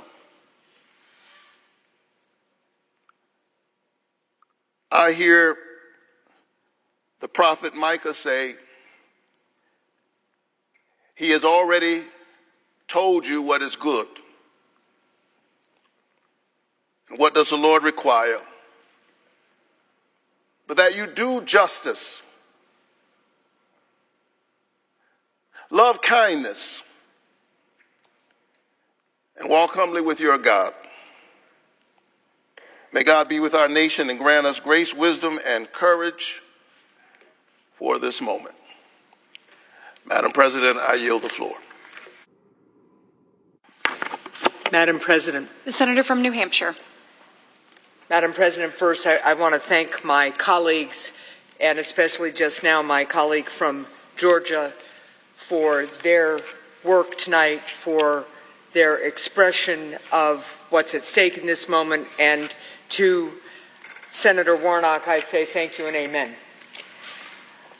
I'm here today because I'm joining the majority of Americans who are deeply alarmed by this plan from the President and his congressional allies, a plan that will make life less affordable for more Americans. When we return home for this 4th of July, it'd be nice to be able to tell our constituents that we came together and passed bipartisan legislation to help bring down costs for families. Instead, my colleagues who vote for this legislation will have to explain why, at a time when families' pocketbooks are strained, they chose to support a partisan bill to make American life even less affordable. What will America look like once this bill takes effect? Millions of people will have lost their health coverage, thanks to the largest cut to Medicaid in American history. More people won't be able to afford preventive care and cancer screenings, and more people will get sick. Healthcare premiums will surge for everyone because fewer people will have care and the number of uninsured Americans will increase. Rural hospitals will close their doors because they lost Medicaid reimbursements that help keep them afloat. More people, especially in states like mine, will have to make long car rides just to get to a hospital 50 miles away in those desperate moments when minutes feel like hours and hours like eternities. Seniors will be thrown into grave peril because this bill threatens hundreds of billions in Medicare cuts. And once this plan eviscerates food assistance programs, it will be much harder for families to afford to put food on the table at a time when groceries are already far too expensive. Let there be no mistake. More families and children who today are being fed will go hungry. And all the while, our children will be burdened with trillions more in debt. In the name of what cause is all this done? Well, it's all to pay for tax breaks for billionaires. This bill will also make us an America where our people are less free. In New Hampshire, during my time as governor, we adopted Medicaid expansion with support from both political parties. and we balanced the budget at the same time. We understood that with health comes freedom, the freedom to work and provide for one's family, the freedom from disease and despair, the freedom that comes from, why do I even have to say this, being alive. Granite Staters also understood that a great country like ours treats its people with great dignity. In America, we don't sacrifice the health of our neighbors, we don't let families fall sick, and we do not imperil our economy, our debt, and our workforce just to pay for a tax giveaway for a billionaire. So what kind of country will we be with this bill? We will not only be less healthy, but we will be less prosperous and less free. In short, this bill is at odds with what we aspire to be as Americans. It's also worth noting how remarkably out of step this bill is with the American people's plea to bring down costs. In a democracy like ours, theoretically, the people's representatives pass legislation that reflects the aspirations of the majority. I say theoretically because clearly that is not what is happening today. Indeed, according to the data from the Joint Economic Committee minority, if one combines this bill with the president's tariffs, firefighters, truck drivers, and teachers, for instance, will lose $470 or more next year, while the top 0.1%, that's people who earn about $4 million or more, will be $348,000 richer. This bill would take away health care from tens of thousands of Granite Staters and would take a similar toll across the country. Indeed, in both Florida and Texas, the number of people who will lose their health insurance is greater than the entire population of New Hampshire. Millions of people losing care with a stroke of a pen. What have these people done to deserve that? All the American people are asking for is for us to help bring down costs. So the president and the Republicans in Congress take away their health care? Sometimes in Washington, we're faced with bills that fail to fully meet the moment, to be sure. But it is rare to find legislation like this, a bill that makes life less affordable during a time when Americans of every political stripe are crying out for lower costs. A bill that seems as if it was drafted just to make a mockery of the wills and wishes of the majority of people in this country. Lately, many of my colleagues and some political pundits have been talking about this bill as if it were inevitable, a runaway freight train so vast that it cannot be stopped. And in light of this inevitability, they suggest that some of the bill's deficiencies can just be overlooked. But of course, this bill was not inevitable, nor is it now. So let's be clear. Each and every senator in this body has free will. God-given free will. Which means that the measures in this legislation that gut Medicaid weren't written by mistake or by chance. We didn't arrive at this day with a vote on this terrible budget bill by accident.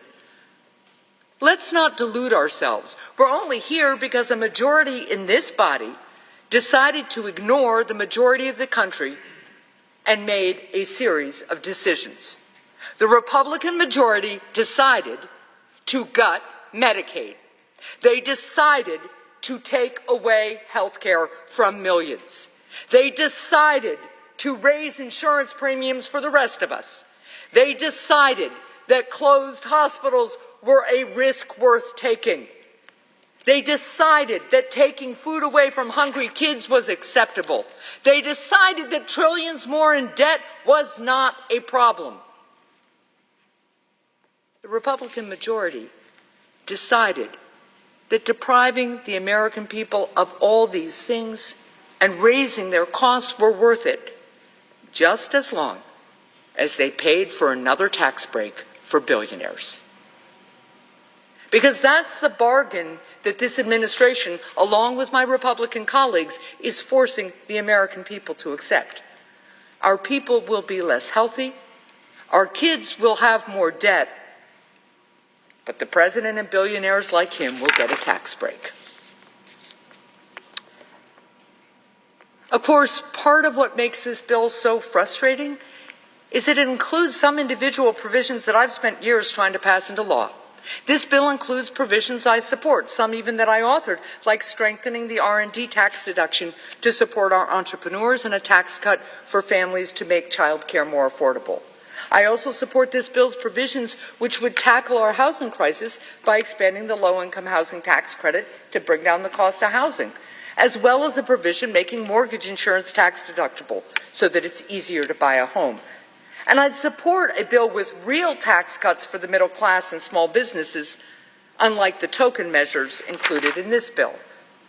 If my Republican colleagues worked across the aisle to draft a bill that brought this bipartisan approach to other critical areas, like health care and food assistance, I'd vote for it. Instead, my colleagues chose to take these common sense solutions hostage by linking every good idea to 3 bad ones, turning this into a purely partisan endeavor. So yes, I'm glad that some of these bipartisan provisions will be signed into law, but I regret that they aren't a part of a truly bipartisan effort because of the politics of division and destruction that President Trump brings to Washington. Now, I know that there are many areas of common ground with my Republican colleagues in this body, but it has become far too difficult to move forward on finding solutions when at every turn the president seems far more interested in demonizing and dividing rather than bringing people together, turning areas of agreement into weapons to force disagreement. Now, that's exactly the kind of cynical politics of division that does lasting damage to our families, our economy, and our democracy. Now, President Trump likely will get this bill passed. He may get enough of the Republican caucus to stand in line once again to pass it, even though my Republican colleagues know that budget analysts have added up the financial cost of this bill and have told them that it adds trillions upon trillions to our national debt, burdening our children's future. But you know, as important as the debt is, it's not the only cost of passing this awful bill. There's another kind of cost, a cost not simply of dollars and cents. I shouldn't have to remind this administration and my colleagues on the other side of the aisle about the nature of this cost. They know it. But just to be clear, this tax break for corporate special interests and billionaires has a price that can't be summed up in a budget line or written off during tax season. Because when we debate health care in America, some dress up these discussions with words like reconciliation and program and discretionary spending. But what they're talking about is being sick and being healthy. What they're talking about, whether they want to admit it or not, is living and dying. So how much does this bill cost? The cost is millions of Americans losing their health care. The cost is countless families feeling the pain of higher insurance premiums. The cost is a mother being forced to choose between paying out of pocket for her own care or paying for groceries for her kids. It's a price that's exacted in cancers that go undetected. It's exacted in chronic illnesses that go untreated. It's exacted in the healthcare challenges in our country that continue to go unaddressed because we spend all our energies simply trying to keep our heads above water in floods of the president's own making. The price tag is more than dollars and cents. It includes the cost of losing more people from our workforce because they're too ill to work. It includes the gnawing pains of hunger and the slow toll of malnutrition that will come as food assistance programs are robbed. It includes the anguish of young parents no longer knowing how they will make ends meet. It includes the lost hopes. On this vote, the yeas are 47. The yeas are 47, the nays are 53. The motion is not agreed to.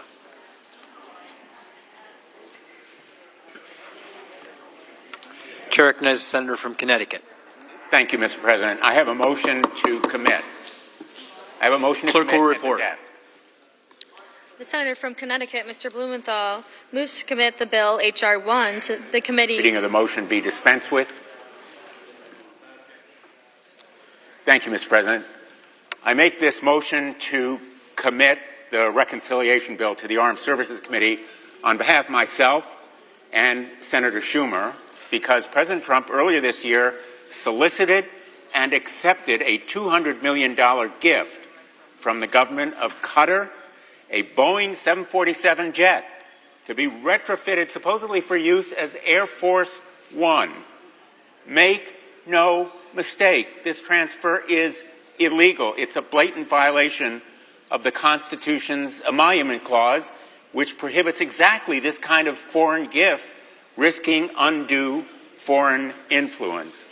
It's also abhorrently wasteful, costing taxpayers at least $1.5 billion to strip it down and install all the necessary security systems. And it won't even be ready before the end of Trump's term. And now we learn from the Air Force Secretary just last week that the money will be transferred from modernization of our nuclear arsenal, the Sentinel Intercontinental Ballistic Missile Program. It is a sacrifice of our national security. Illegal, exorbitantly costly, dangerous to our national defense. We should stand up to this corrupt self-dealing. This motion, which I've worked on with Senators Schumer and Schatz, would send the bill back to the Armed Services Committee with instruction to add a prohibition on using funds for this unconstitutional, wasteful self-enrichment. I yield the floor. Senator from Mississippi. Thank you, Mr. President. This is the 8th motion to recommit that our friends across the aisle have offered. Each one of these would actually have the effect of ending this process and prohibiting this bill from being passed, and that's the reason they keep offering them. I just want to point out there is nothing in this reconciliation bill about presidential aircraft, the current one or any future ones. Our colleagues are working on the specific, have worked on the specifics, and I know my friend from Connecticut knows this because he's a senior member of the committee. We have specifically outlined every purpose for which the $150 billion is to be used by the administration. And not only that, I have received an assurance from every witness we have who has come before the committee to become a member of this administration that they will follow our directions without exception. So given the fact that there's no funding in this bill for any presidential aircraft, and that the Department of Defense portion of this reconciliation is accompanied by specific language as to where it should be spent, I ask for another no vote on these dilatory motions to commit. Mr. President, in the 30 seconds I have left, let me just respond. Each time, the senator has no time. Thank you, Mr. President. The question is on the motion. Is there a sufficient second? There appears to be. Clerk will call the roll. Ms. Alsobrooks. Ms. Baldwin.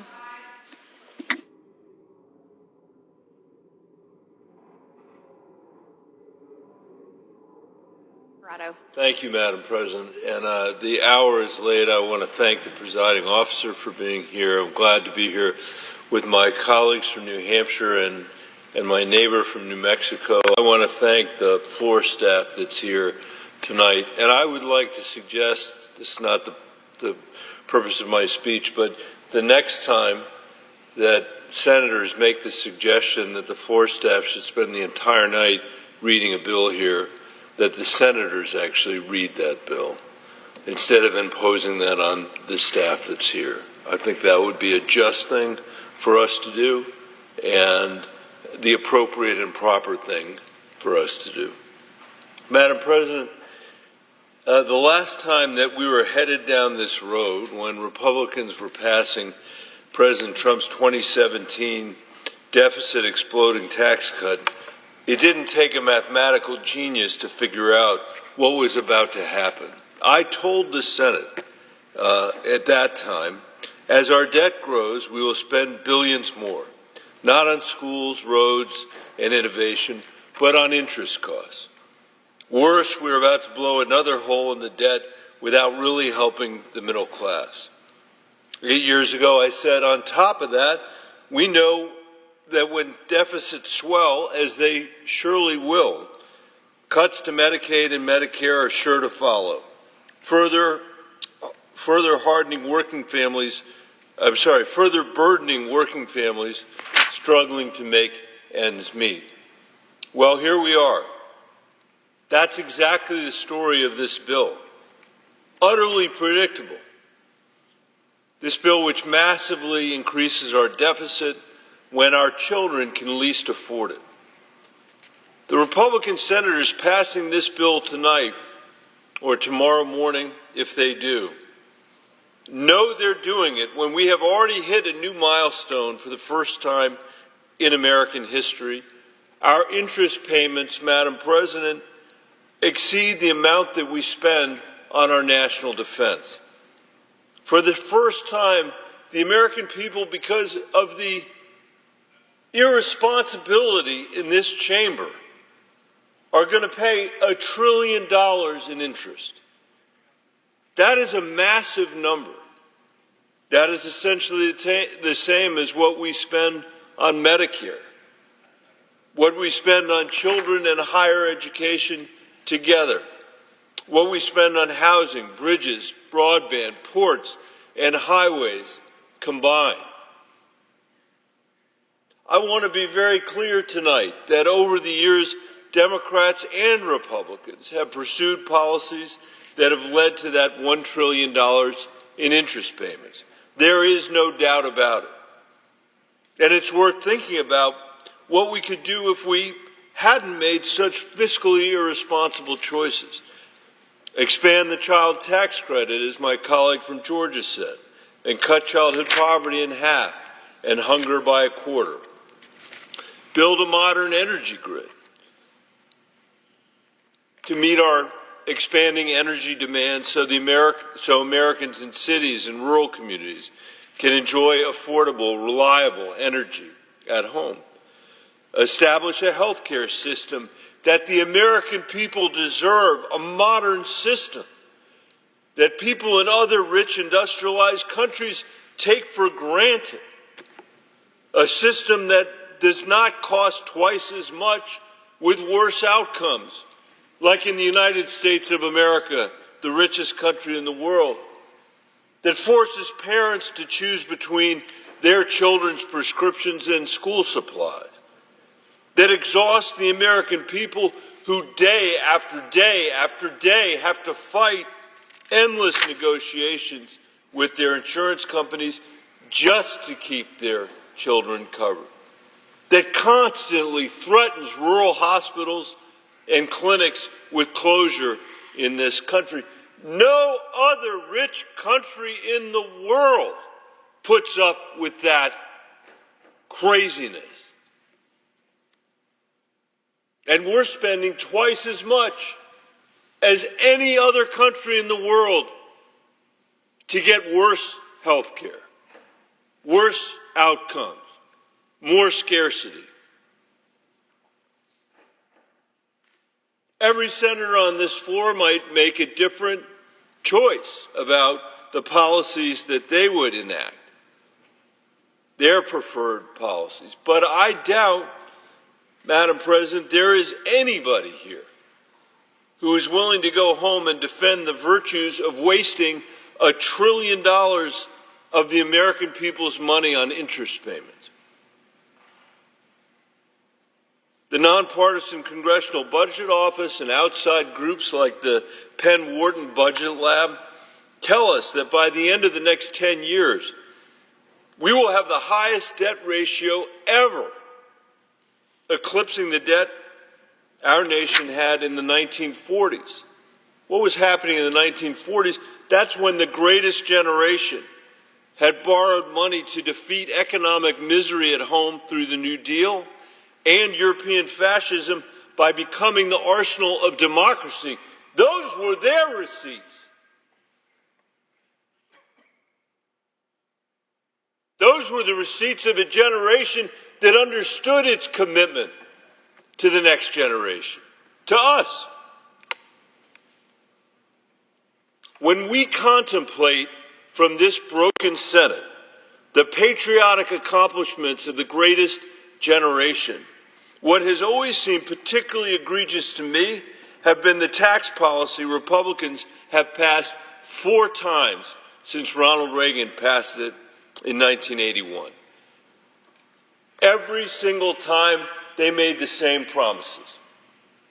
Every time. Look it up. They made the same promises that their trickle-down tax policy would drive economic growth, cut our deficit, pay for themselves. Every time, including the recent Trump tax cut in 2017, these promises have been false. They have been false. That was 8 years ago. That wasn't a century ago. We know what the math is. Everybody in this room knows the deficit is far worse today than it was when Donald Trump passed those tax cuts. President Trump has had a very rare thing happen, which is he got to take 4 years off and come back and be president. The effect of the tax cuts he passed the last time that he said we're going to pay for themselves clearly have not. There's nobody in this chamber who can deny that. I always find it amazing when I hear these promises, why people make them if they know they're so false, over and over and over again. And I think the reason is, Madam President, that it is a way that politicians in Washington can avoid the objections that you could never get away with at home.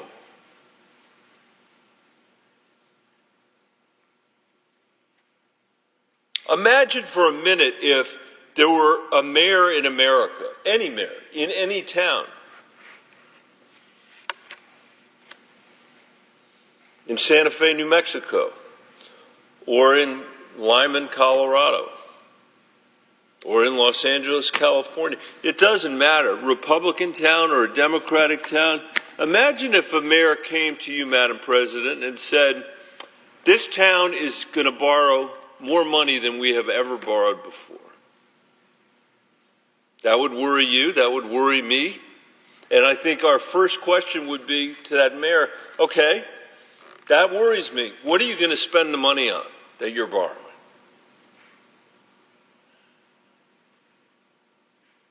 Are you going to spend it on schools? No. Are you going to spend it on parks? No. Are you going to spend it on the water infrastructure that so many communities in New Mexico require? Are you going to spend it on the mental health crisis that our teenagers are facing because of our failure to address it? Are you going to spend it on infrastructure?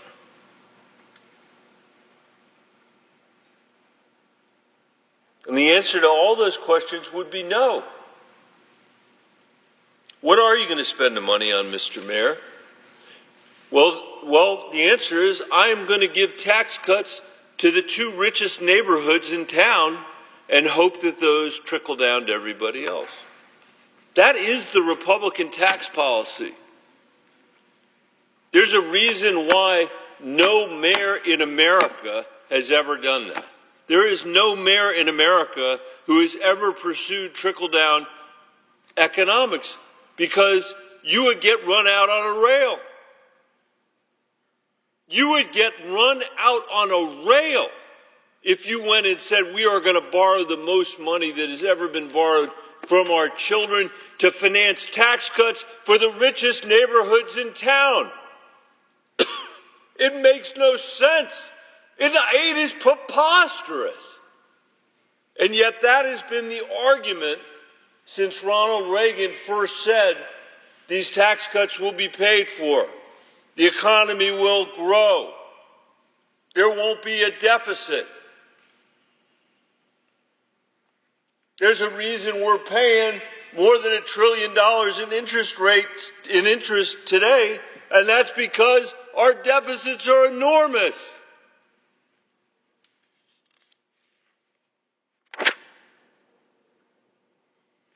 Fortunately, and this is really important for the American people to understand, we still live in the strongest country in the world. We are in the world's richest economy.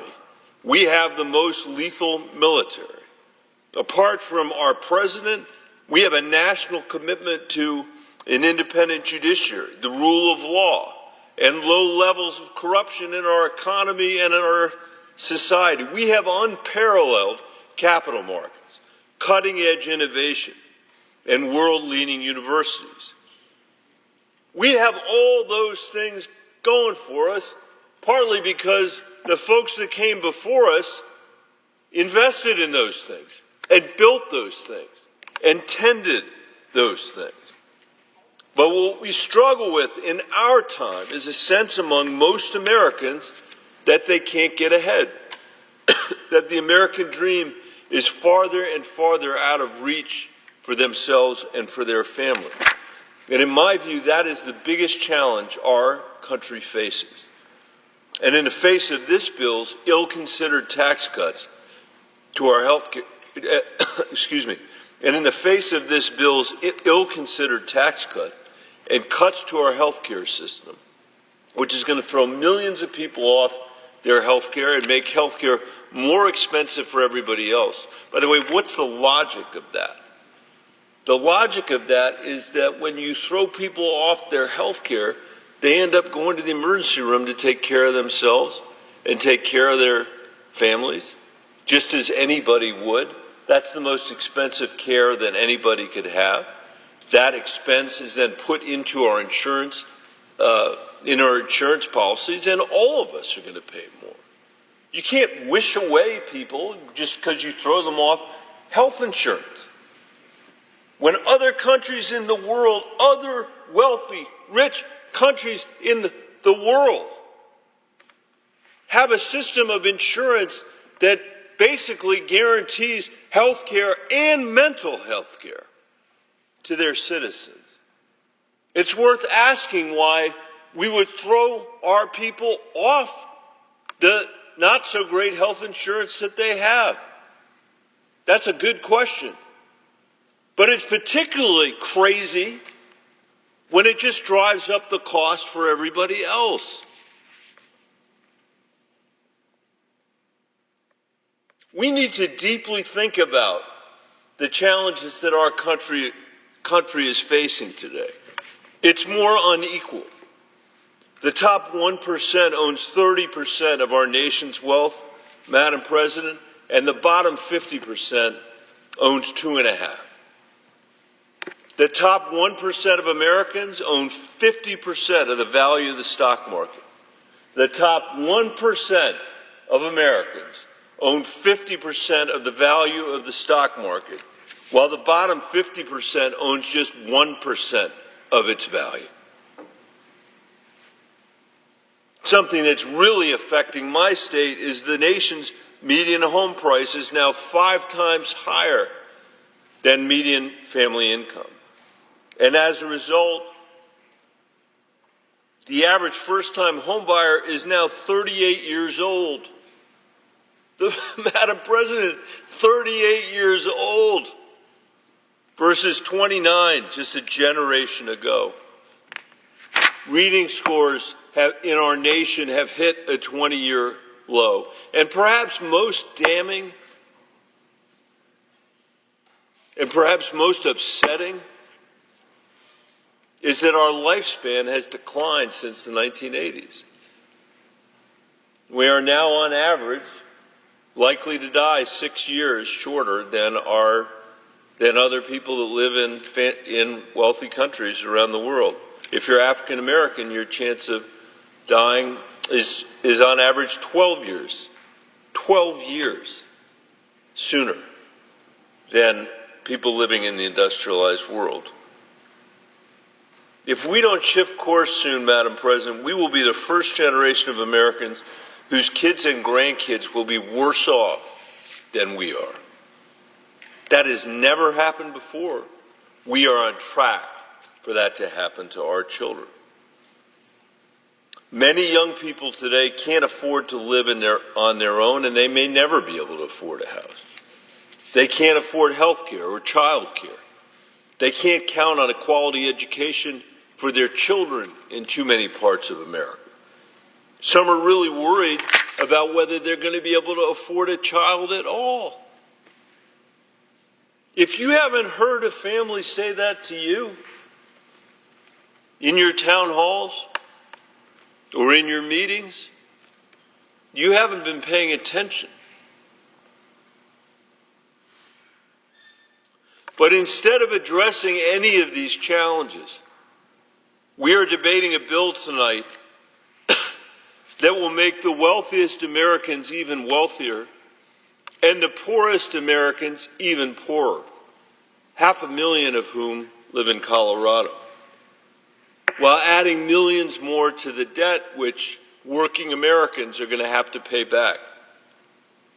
That's what this Republican trickle-down economics comes down to. No matter how you dress it up, that's what it comes down to.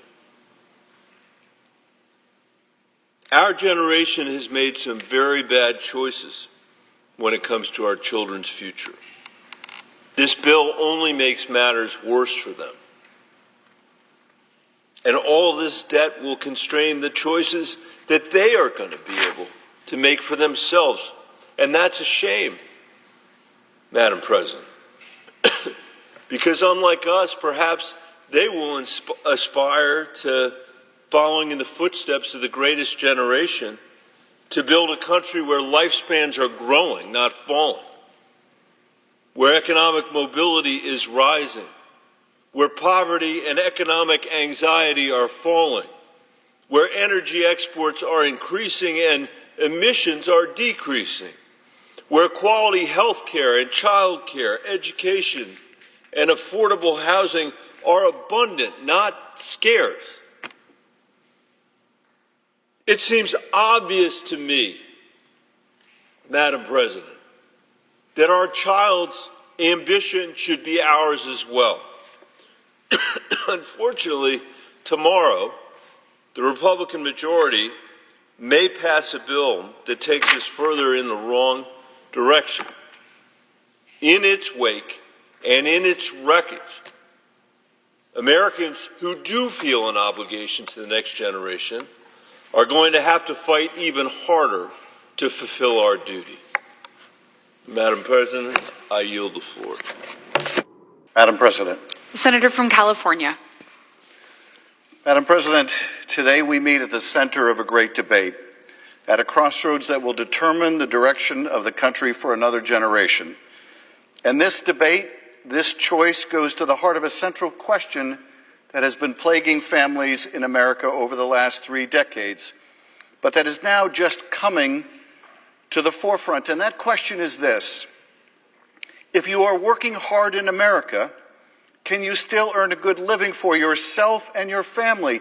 If you are working hard in America, can you still buy a home or pay your rent, buy your food and medicine, get the health care you need, afford fuel for your car, get a decent education, or go on a family vacation?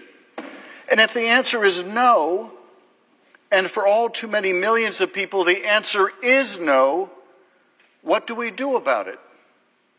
When I was a kid, my father was in the clothing business. He was a traveling salesman and he made $18,000 a year.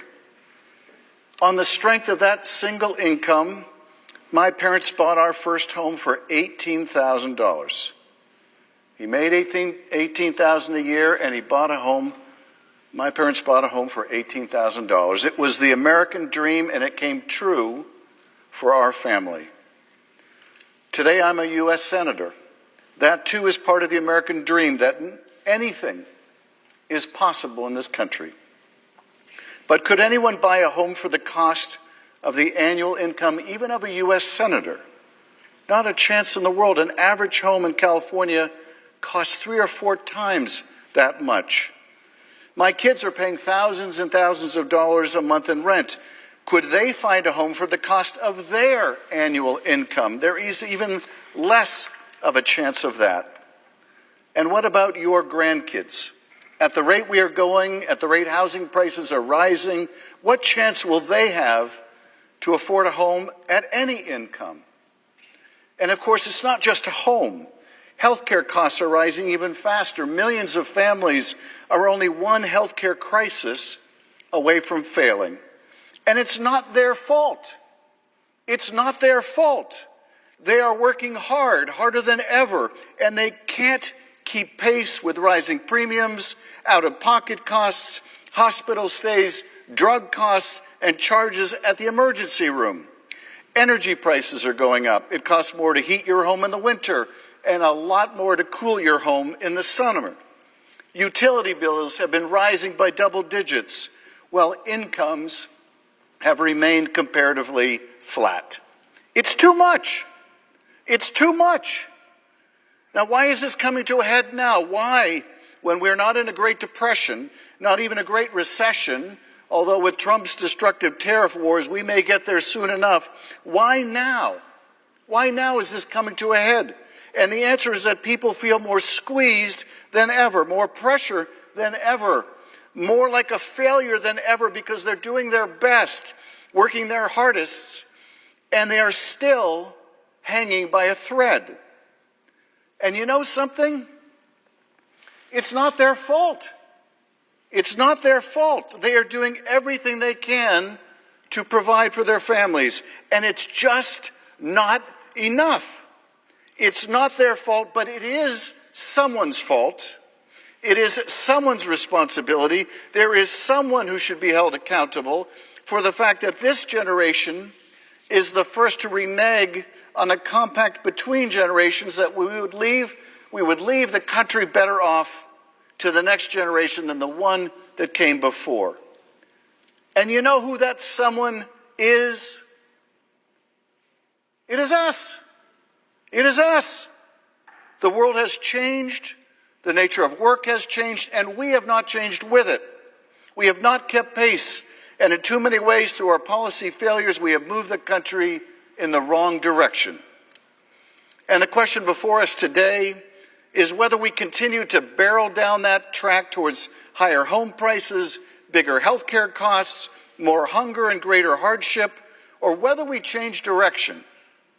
Much too late, yes, requiring an even more profound course correction, certainly, but finally steer this country to a better quality of life for all of our citizens. Is this bill that change in direction? Does it lead our country on a new path towards affordability and prosperity? And the answer, the simple, terrible, but clear as day answer is no. It most emphatically does not. No, it does nothing to bring down costs. No, it does nothing to make it easier for your kids or mine to buy a house, pay their rent, buy groceries, afford their medicine, or fill up the car for a family vacation. Instead, it throws more coal in the engine, barreling down a track to nowhere. Donald Trump promised he wouldn't cut Medicaid. But this bill cuts hundreds of billions of dollars from Medicaid. It is shredding the president's commitment made again and again. In January, the president said Republicans will love and cherish Medicaid. In February, he said, we're not going to touch it. Even a few weeks ago, the president said, we're not changing Medicaid, we're leaving it. But we see in the black and white in this text they released in the dark of night that simply isn't true. This bill will result in millions losing their health care from cuts to Medicaid. We know that. The Republicans know that. Tom Tillis has made this point over and over again tonight, as have other Republicans in this body. This bill will close down hospitals in the poorest counties and states. It will raise health care costs for families everywhere and by the thousands of dollars. It takes food away from the hungry It kills clean energy so that we have to rely on oil and gas for everything, enriching that industry and impoverishing the rest of us with higher prices at the pump.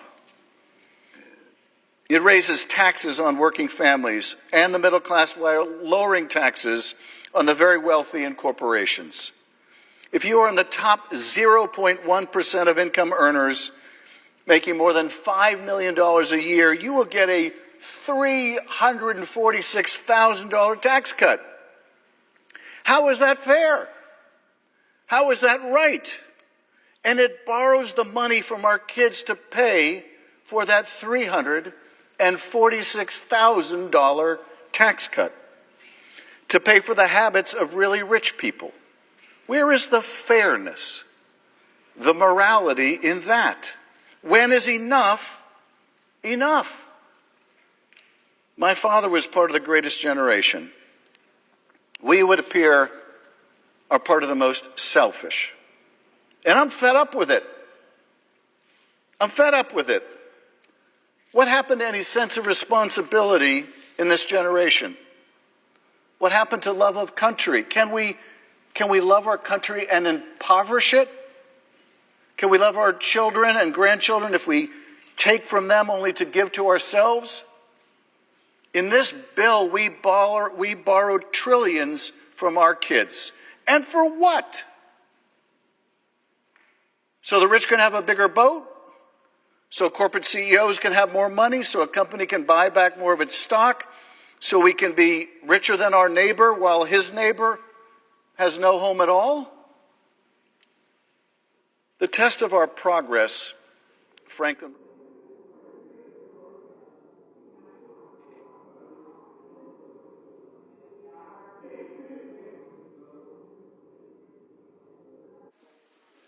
On this vote, the yeas are 47, the nays are 53. The motion is not agreed to.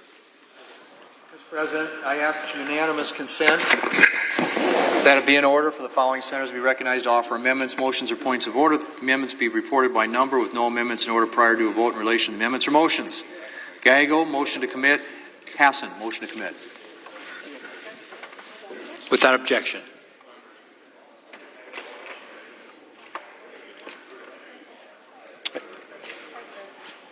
Mr. President. Chair recognizes the senator from Arizona. Mr. President, I have a motion to commit at desk. Clerk will report.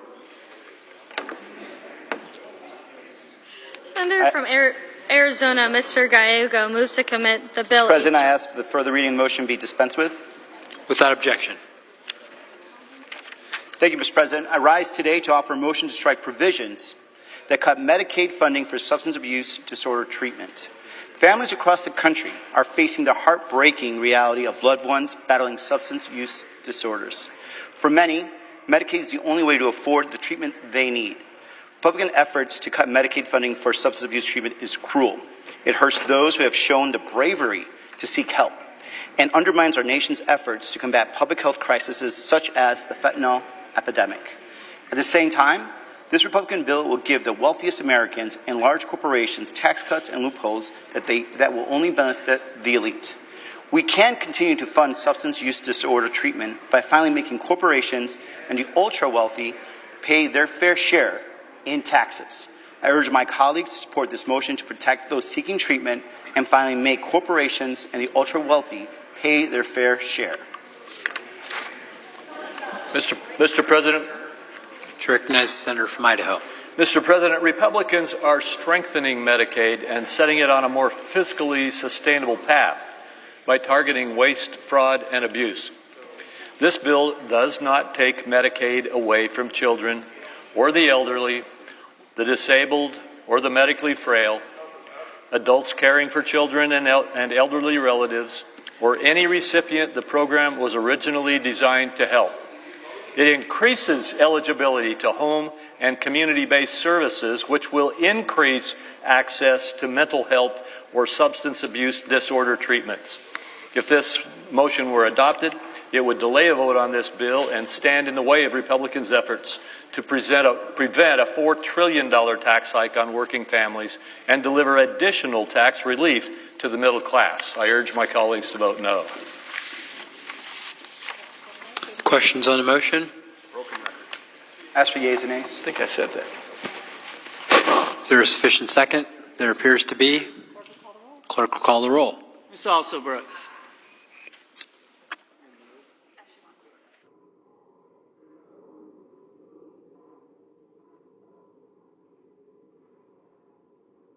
Quote, we can't be cutting health care for working people and for poor people in order to constantly give special tax treatment to corporations. Now, that same senator went on to say that, quote, slashing health insurance for the working poor is morally wrong. That's right. I wish more of them spoke with that clarity. At least a few of them are saying out loud what the rest of America is thinking. Now's the time for more courage, though. The courage to put people first. My colleagues all have a chance to vote against this legislation. They all have a chance to vote for amendments that will say, hands off Medicaid. Don't cut those nutrition programs that one senator said are going to hurt people if we don't watch out. This bill takes food from the mouths of New Mexican children and takes care away from New Mexicans who are sick. And it's not just New Mexico. These cuts will hurt people in every state. My Republican colleagues, to lock up one more vote, offer something called the polar payoff, a carve-out for one state. Now look, these carve-outs are an admission that this bill will leave people hungry and without care. Plain and simple. Otherwise, why would they want to carve out for their state? Why was this carve-out added? Because this scam of a bill cuts funding for rural hospitals and the programs that feed children and families in need. For our rural communities out there, for the farmers and ranchers who grow our food, this bill will hurt your bottom line while closing rural hospitals, closing rural grocery stores. For families who rely on SNAP, this bill means less food on the table and more children going to bed hungry, all while making health care, especially emergency care, harder to access. That is what this bill does to hardworking Americans. And I'm not even mentioning the Americans who currently have health care but will no longer be able to afford it because of this bill. Those of you watching at home tonight who do not think this impacts you, it just might. Earlier this week, I had the honor of speaking with a healthcare worker from Las Cruces, Julie. Julie traveled all the way from New Mexico to Washington, D.C. to tell Congress not to mess with her family's Medicaid. Like many of her colleagues, she had a story to share. Now, Julie's son received mental health care through Medicaid. When that coverage was cut, Julie lost her son. Soon after, her daughter was diagnosed with a serious condition that required immediate care. Now, without Medicaid, her daughter may not have survived either. Just think about that. Let it sit in. New Mexicans understand the responsibility of looking after family. Like so many families in New Mexico and across the country, I grew up helping to take care of my grandparents, Grandma Nestora and Grandpa Celedon, my dad's parents. Now, when my other grandparents, Grandpa Luis and Grandma Cleotilde, were victims of a terrible car accident, I watched my mom, my uncles, my aunts and my cousins show what grace looks like, what love feels like, what compassion really means. Now, this bill is a direct attack on those values. Values of helping one another and shared sacrifice. There's no shared sacrifice in this bill. only more handouts for the wealthy. There is nothing in this bill that shows that we are all looking out for our neighbors across America. And like so many Americans, I'm so deeply concerned about the price tag. This bill would add more than $3 trillion to the national debt. Now, to people watching, this is not just a number.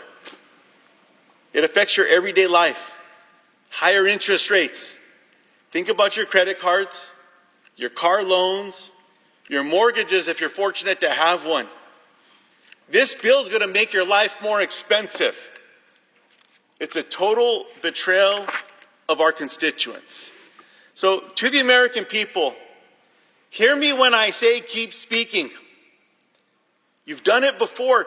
The American people, all of you that spoke up, you helped stop the sale of our public lands. You made your voices impossible to ignore. Now, this bill is not the law of the land yet. But if we stay silent, it will be.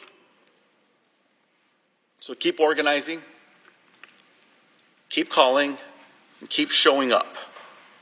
Because part of our responsibility as American citizens is to protect one another, to stand by one another, to treat others the way that we want to be treated. The golden rule. It's not hard. We all have a responsibility to stand up when something this dangerous threatens our neighbors, our values, and our future. Mr. President, I yield the floor.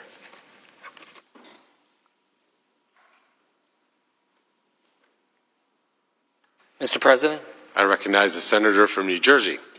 Mr. President, I rise today to lift up the fact that this reconciliation bill will do real harm to countless American families. It's not theoretical or hypothetical. Families are hurting right now. The opioid crisis that has ravaged large parts of my state, mental health crisis that people across this country are so concerned about and are begging for help about. And so many other challenges that are out there. Every single family knows the fear of a health crisis. Like Susan, a mother I met at a town hall down in Egg Harbor. A town hall that was part of a series of town halls that I did, trying to highlight the challenges that so many families are facing. And in this crowded room of over hundreds of people, a woman named Susan shared her story. A mom of a 24-year-old son with Down syndrome. They used Medicaid to be able to cover his care. She broke down at the weight of her fear and worry of her child, something a lot of us can relate to. She said to me that this is the face of Medicaid. And as I went over to give her a hug, I remember what she said, "It's real." And it is real, and I know everyone in here knows that. I know because offices on both sides of the aisle are getting the same calls. Our phone systems broke down because of the overwhelming volume of people calling and literally begging us not to do this. Begging us to protect Medicaid so their kids can see the doctors. Begging us not to cut SNAP benefits so their students can have access to healthy food.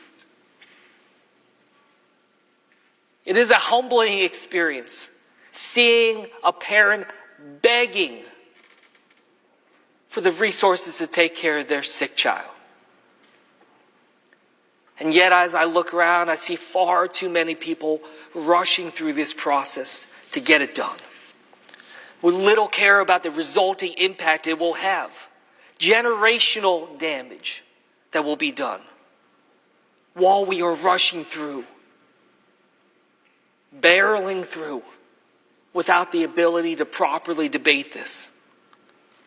Well, I want you to know, the people in New Jersey, the people in this country, this budget represents an abandonment by their government. And this will hurt everyone we are supposed to be helping. Some of the people that could be impacted the most are people within the disability community. Hundreds of thousands of people in New Jersey with disabilities rely on Medicaid for coverage. Over 15 million across our country, including a man named Tom Spadero, a disability advocate in Ocean County, New Jersey, who joined me for a town hall. After a gun accident when he was 11, Tom is a total quadriplegic, dependent on a ventilator and others. Medicaid helped him go to school, then college, and in his own words, has given him dignity. When talking about this bill that we are debating here today, he said, quote, "If I lose Medicaid, I feel like I'm getting shot in the head again. This time, it's not a bullet, it's legislation." I want his words to echo through this chamber today for everyone to hear. If this budget passes, families in every single state across this country will feel these cuts long after the media and the Trump administration have decided it's time to move on and get over it. A cancer patient doesn't just move on when they have to delay treatment because they've lost insurance coverage, when a family has to upend their lives to become caregivers to their parents because they can't afford elder care, when a hospital closes and the new closest emergency room is hours away after the child is in an accident and needs help now, not in 5 hours, they won't get over it. America will feel this long after Donald Trump is no longer in the White House, and they will remember what has happened to their lives because of it. Now, there's some people listening who might not think that this is going to affect them. But these cuts to health care in this bill are so dramatic that it's going to have an impact that reverberates all throughout our communities. I talked to a hospital leader in New Jersey who said that these cuts could be so devastating for their revenue because of how much they get through Medicaid reimbursements that they're not sure that they're going to be able to keep their doors open. A hospital, not certain that they can keep their doors open. This is not the only story like this across my state, across the country. Whether it's rural hospitals or suburban or urban, we're going to have a lot of challenges that are going to reverberate beyond just those on Medicaid. It's going to affect every single one of us and raise prices at the same time. Losing that critical care in communities not only abandons people in their time of most need, but it leaves a tragic ripple effect on others and other hospitals. So today I'm putting forward an amendment to this bill that would stop this from happening and directly take out the parts of this bill that would force hospital closures and reduce access to affordable health care for so many across this country. In no reality should we be helping billionaires send their rockets to outer space while turning people away at hospitals. And yet this is the reality we find ourselves in, deciding how much care is acceptable to take away from families across New Jersey to fit a budget line, or how many patients can be turned away from life-saving medication just so that the wealthy can have a nice tax break. A doctor in Frenchtown shared some profound words with my office. She said, Medicaid is a reflection of our values. It's how we show up for each other when life gets hard. Well, what does it say about our nation as we were having this debate that could very well take $1 trillion out of Medicaid? About those who need the care the most, as if they're just expendable, as if they are just some remainder on the equation of capitalism that is just pushed to the wayside, as just an inevitability, as a shrug of the shoulder of our society and say, I'm sorry for what happened to you, without a care and an extended arm and a hand to reach out and pull them up. Let's be very clear, this bill will cause prices to drive up. In New Jersey alone, over 454,000 families will see higher costs in premiums, according to the New Jersey Department of Banking and Insurance, which is why I'm introducing an amendment to make sure this bill wouldn't raise these costs by striking provisions that would increase premiums or out-of-pocket costs under Medicaid. the Children's Health Insurance Program, and some private insurance marketplaces too. We cannot allow billionaires to get richer while working families are seeing drastic increases to their premiums or out-of-pocket costs. Costs to keep their children healthy as we deal with the worst measles epidemic in decades. Costs to afford their kids medicine while we see our government attacking science and fact, making parents have to work that much harder to keep their children safe.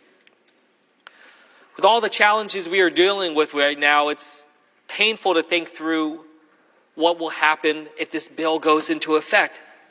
And the fact that these healthcare cuts will increase our gaps, worsen conditions for our vulnerable communities, including children.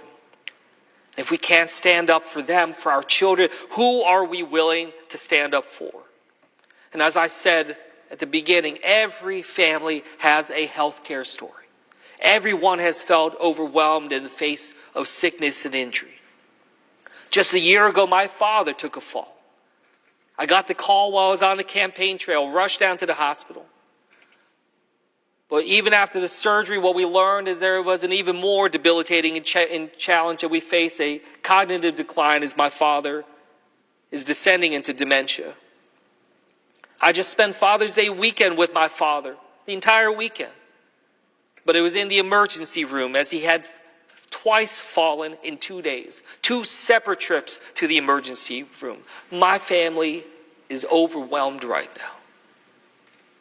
We struggle to think through his needs that go far beyond what we can be able to provide. Goes far beyond what Medicare can provide. And it's not just my father and my family. We have failed seniors. We have failed as we have failed to plan and create a place for elder care in this country that preserves a foundation of dignity and decency for everybody. And when you are in the trenches fighting for your own life or gripping the hand of a loved one struggling, the last thing you want to think about is worrying if you're eligible for this treatment or that.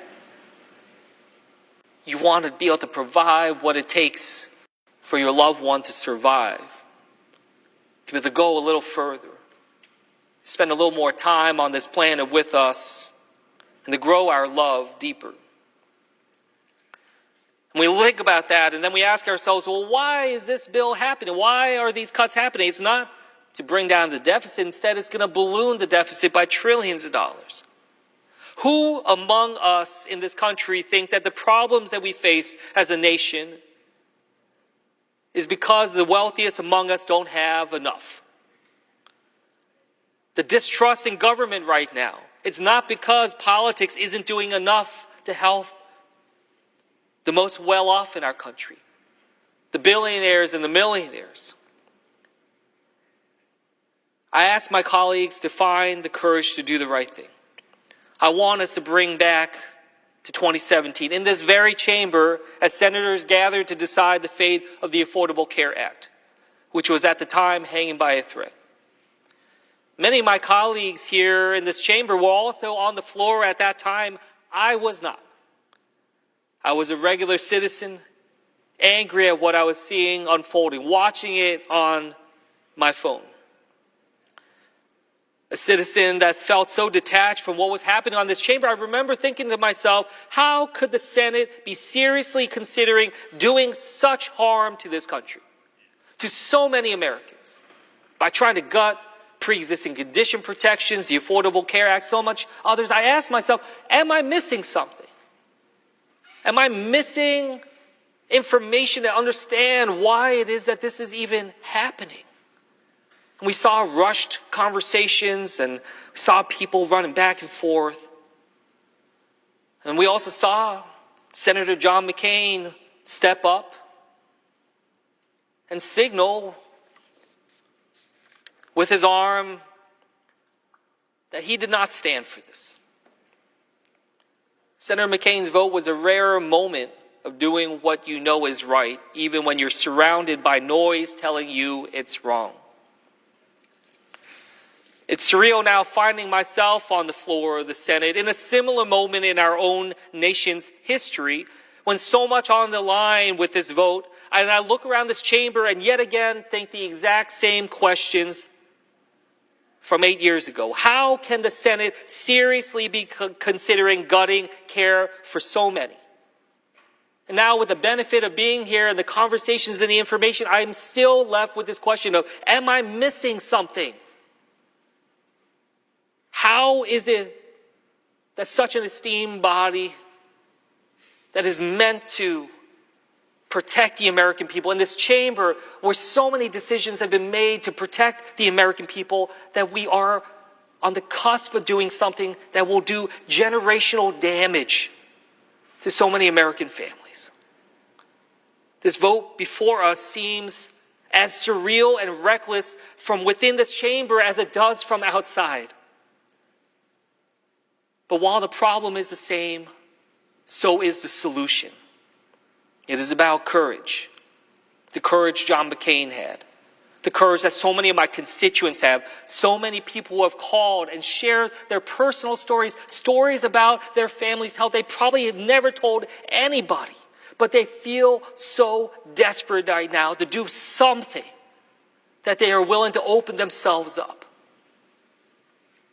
Be able to pull back the curtain of the dangers and the pain that they have endured.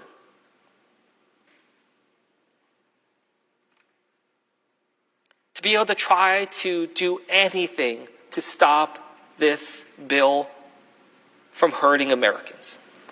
That is courage. And it's courage about standing up against the big money and the special interest, and sometimes it feels insurmountable. And I say to my colleagues here today that you won't be remembered by whether or not you pass this bill on President Trump's timeline, or you feign concern about constituents just to be able to stab them in the back later. You'll be remembered by your courage to stand up and say no. You'll be remembered by your courage to speak out for the people, not just the few who have paid, but for all of us. You'll be remembered in the same way as our former colleague was remembered by what he did 8 years ago. I urge you to remember that this job is bigger than all of us. Bigger than any one man, any one party. It is about using our vote and our courage to make lives better for those that we represent. History and the American people are watching. You still have time. You still have power. I still believe in this chamber and believe it can be a force for good. Let us use it for the children, for the disabled, for those not in this room. And with that, I yield back.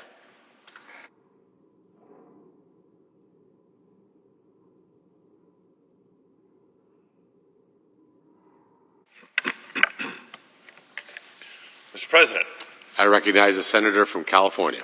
Mr. President, I too rise in opposition to the reconciliation bill before us. But before I get to my objections over the substance of this historic attack on working and middle-class families, I want to speak for a minute as the ranking member of the Rules Committee. And I need to address how Republicans are abusing the process to get here. They're breaking the Senate rules to hide the true costs of the bill. For the second time in just 6 weeks, the Republican majority is going nuclear on the Senate rules. And they're doing it with the same purpose, to avoid the 60-vote threshold of the filibuster in order to pass a very unpopular agenda. Now, I know oftentimes we're advised against getting into quote-unquote process, because most people may not care about process or understand process, but in this particular case, it serves to underscore the significance of the damage that this bill represents, the procedural lengths to which the Republican majority is going to try to get this done. And I do have to say it's a little surprising, because it was just in May that Senate Leader Thune unequivocally said, quote, while Republicans are in charge, the legislative filibuster will remain in place, end quote. If we go back to January, he was asked about this because folks kind of had a sense that this might be coming. He said then about overruling the Senate parliamentarian, quote, "That's totally akin to killing the filibuster. We can't go there. People need to understand that," end quote. But now Republicans are trying to do exactly that, to hide behind the technical language of Senate procedure to harm working families. And no, like I said, it's not the first time. Just last month, Republicans voted to override the very plain language of the Congressional Review Act. And they voted to overrule the parliamentarian to repeal California's Clean Air Act standards with a simple majority vote.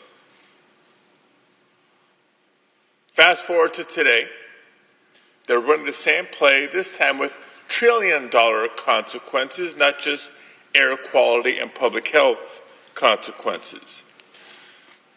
See, colleagues and folks watching at home, budget reconciliation is the most powerful expedited procedure statute on the books. You can do a lot with a simple majority and avoid the filibuster, but you have to do it by the rules of reconciliation. But today, the Republican majority wants to extend trillions of dollars of tax cuts for President Trump's billionaire friends and extend those tax cuts permanently. That's not just terrible, terrible policy. It's against the Senate rules.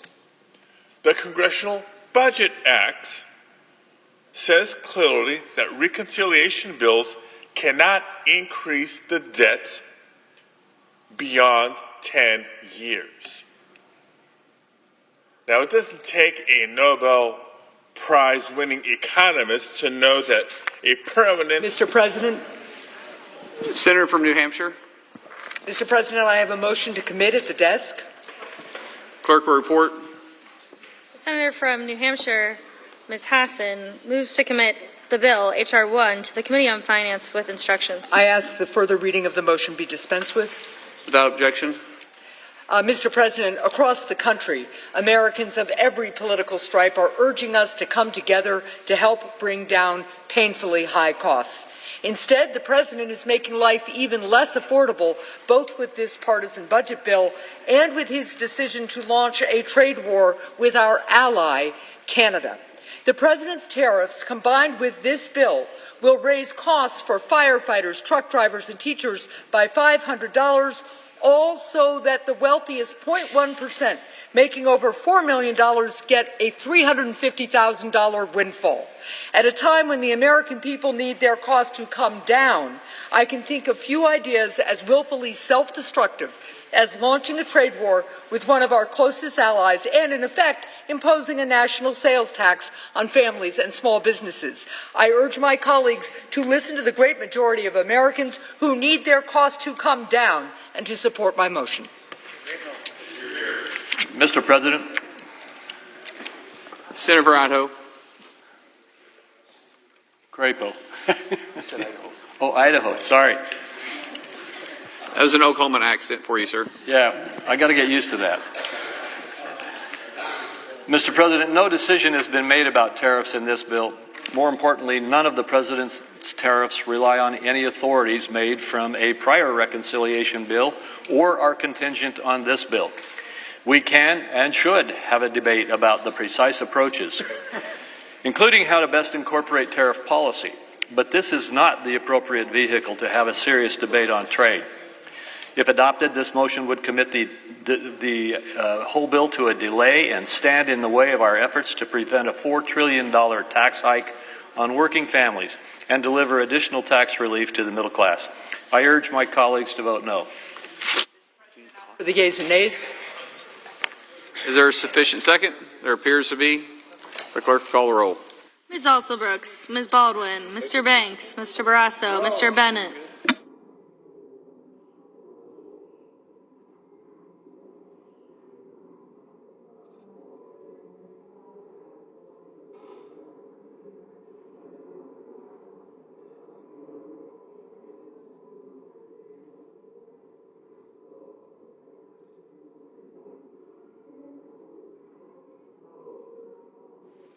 In 2017, during the first Trump presidency, Republicans seemed fine, saying they could afford hundreds of billions of dollars in permanent tax cuts for large corporations.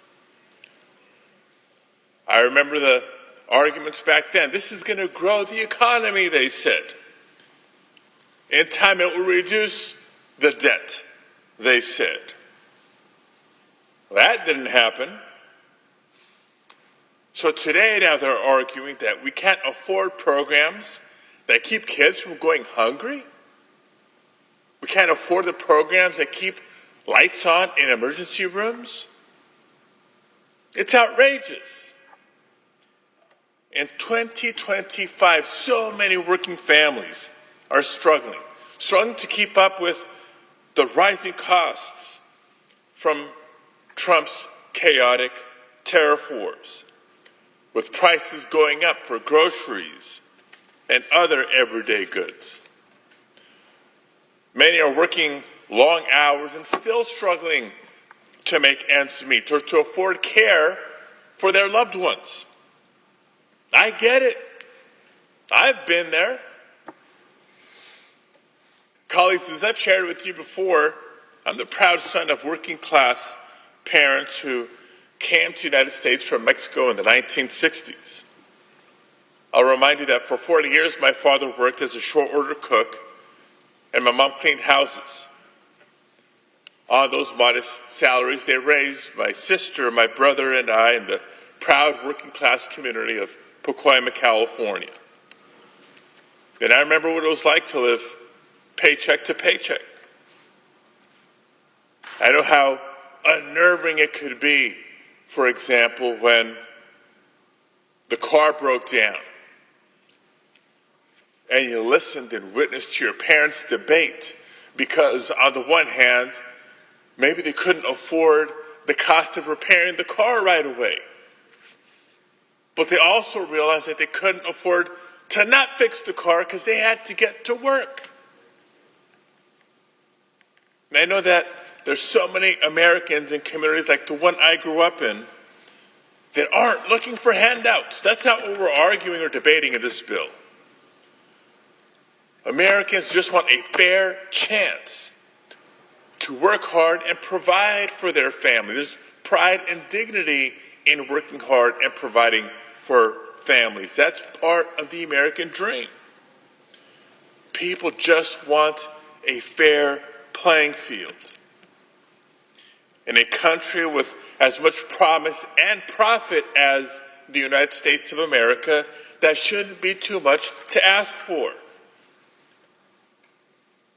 But not only would the Republican budget reconciliation bill be one big handout for the wealthiest Americans, it would actually make life harder for working families in order to pay for it. That's wrong. And it's cruel. At its very core, just like Trump did in 2017, with the help of Republicans in Congress, this bill is fundamentally about one thing and one thing only: cutting taxes for the wealthiest Americans and big corporations. How else do you explain the fact that the top 0.1% will see a tax cut of more than $250,000 a year, while millions of American households will actually see a reduction in their annual income or take-home pay? That's because to pay for the massive handouts to the wealthy, Republicans are gutting health care and cutting services that so many working families depend on. And they're twisting themselves into knots in order to cut around $1 trillion in health care. Cuts that would leave 16 million Americans without health insurance. We're talking about seniors. We're talking about children, Americans with disabilities, hardworking families who don't deserve to be kicked off their health insurance just so billionaires can pay less in taxes. These devastating cuts, by the way, will also close rural hospitals around the country, including in California, where so many are already struggling just to keep the doors open. And for folks listening to the debate thinking that, well, if I'm not on Medicaid, then this may not apply to me, this isn't going to hurt me. Let me remind you that if your local hospital that relies on Medicaid dollars is forced to cut services or cut staff or even close its doors as a result, then yes, you too will be hurt. But the bill doesn't stop there.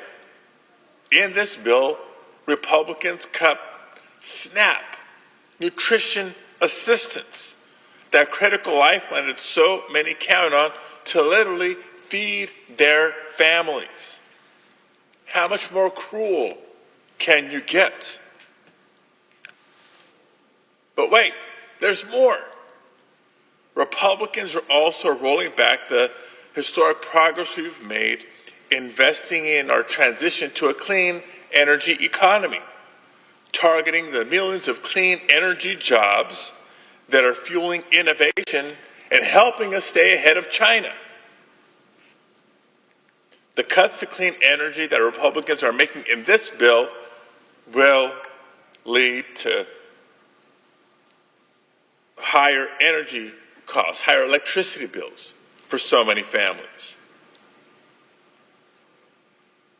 Now, I'm reminded that this last November, so many voters went to the polls and voted hoping for lower prices. They were desperate and looking for relief, and that's what motivated their votes. But this bill does the opposite. So I have to wonder, for my Republican colleagues who are supporting this measure, who is it that you're fighting for? Did any of you really come to Congress to take food away from the hungry? To take care away from sick children? What are you proposing be done here? Now, I've seen Republicans go back and forth on this bill for months now. I'm sure trying to decide just how much they can try to get away with. And I've heard some of the arguments that they plan to make to justify voting for this bill. Some of them will argue that we need this bill because we need to reduce the deficit. Talk about misleading. This bill adds trillions, yes, trillions of dollars to our nation's debt. So even when they try to twist the numbers and come up with the funny math, it doesn't even result in deficit reduction. And you know how you can tell? Because the Republicans included a $5 trillion increase to the debt limit in this bill. If the bill and the cuts included in the bill indeed reduce the deficit, as they claim it does, they wouldn't have needed to raise the debt limit in the process. So let's be clear. Republicans who are voting for this bill know full well it will hurt so many of their constituents. That's why behind closed doors you have Republicans handing out flyers that show just how devastating Medicaid cuts will be in states represented by Republicans. Or we hear they're discussing the burden that SNAP cuts will have on state and local governments. But But because the leader of their party wants to sign this bill to celebrate the 4th of July this year, many of them will vote yes. But I'll ask again, who is this bill in service of? Who are you standing up for? Who are you fighting for? I'll tell you who I'm fighting for. I'm fighting for people like Jesus da Costa from San Diego, a home care provider who in 2016, because of his mother's full-time, who became his mother's full-time care provider when she was tragically hit by a car and became disabled. Jesus can't hold a full-time job and carry all the responsibilities of looking after his mother. So for both Jesus and his mother, Medicaid has been a lifeline. I'm fighting for him. I'm fighting for people like Tina Ewing Wilson in the Inland Empire, who remembers what it was like the last time her Medicaid benefits were cut. Tina struggles with seizures and developmental disabilities and requires care 24/7. But when the Great Recession hit and Medicaid cuts followed, Tina knew she could only afford her care by offering free room and board to caregivers. Caregivers who went out to abuse drugs and alcohol and took advantage of her financially. Tina's terrified of that possibly happening again if these Republican cuts to Medicaid impact her. I'm fighting for her. And I'm fighting for the families I met at Rady Children's Hospital, where over half of all patients are covered by Medicaid. And I'm fighting for the nurses and the caregivers who fear for their patients. They care for their patients, but they're fearing for their patients because of these proposals. For every parent across the country who's working their tail off to put food on the table for their children, but every now and then may need a helping hand. If you see these Americans, if you have constituents with similar experiences in your state, and still think that they should have less of our help, not more, then I guess we came to Congress for different reasons. If you've seen so many corporations' profits soaring and the wealth inequality in our country growing, and think that billionaires need more tax relief, then I guess we came to Congress for different reasons. And if this week you'll vote to rip these critical lifelines away from millions of Americans because you somehow think it's the right political calculation, then surely we came to Congress for different reasons. Colleagues, it's crystal clear. I urge you to vote no on this bill and stand with me, stand with us, stand up for working families. That's what I plan to do. Thank you, Mr. President. I yield the floor. Ms. Cantwell, aye.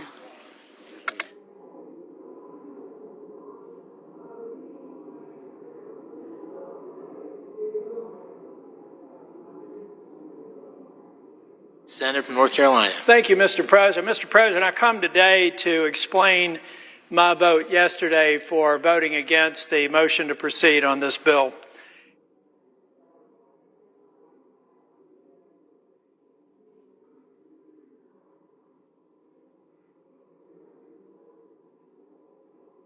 Mr. Ricketts, no.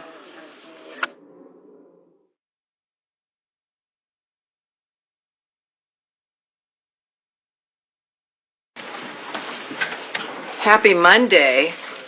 I'll explain in a moment. I will explain in a moment. Thank you for being here.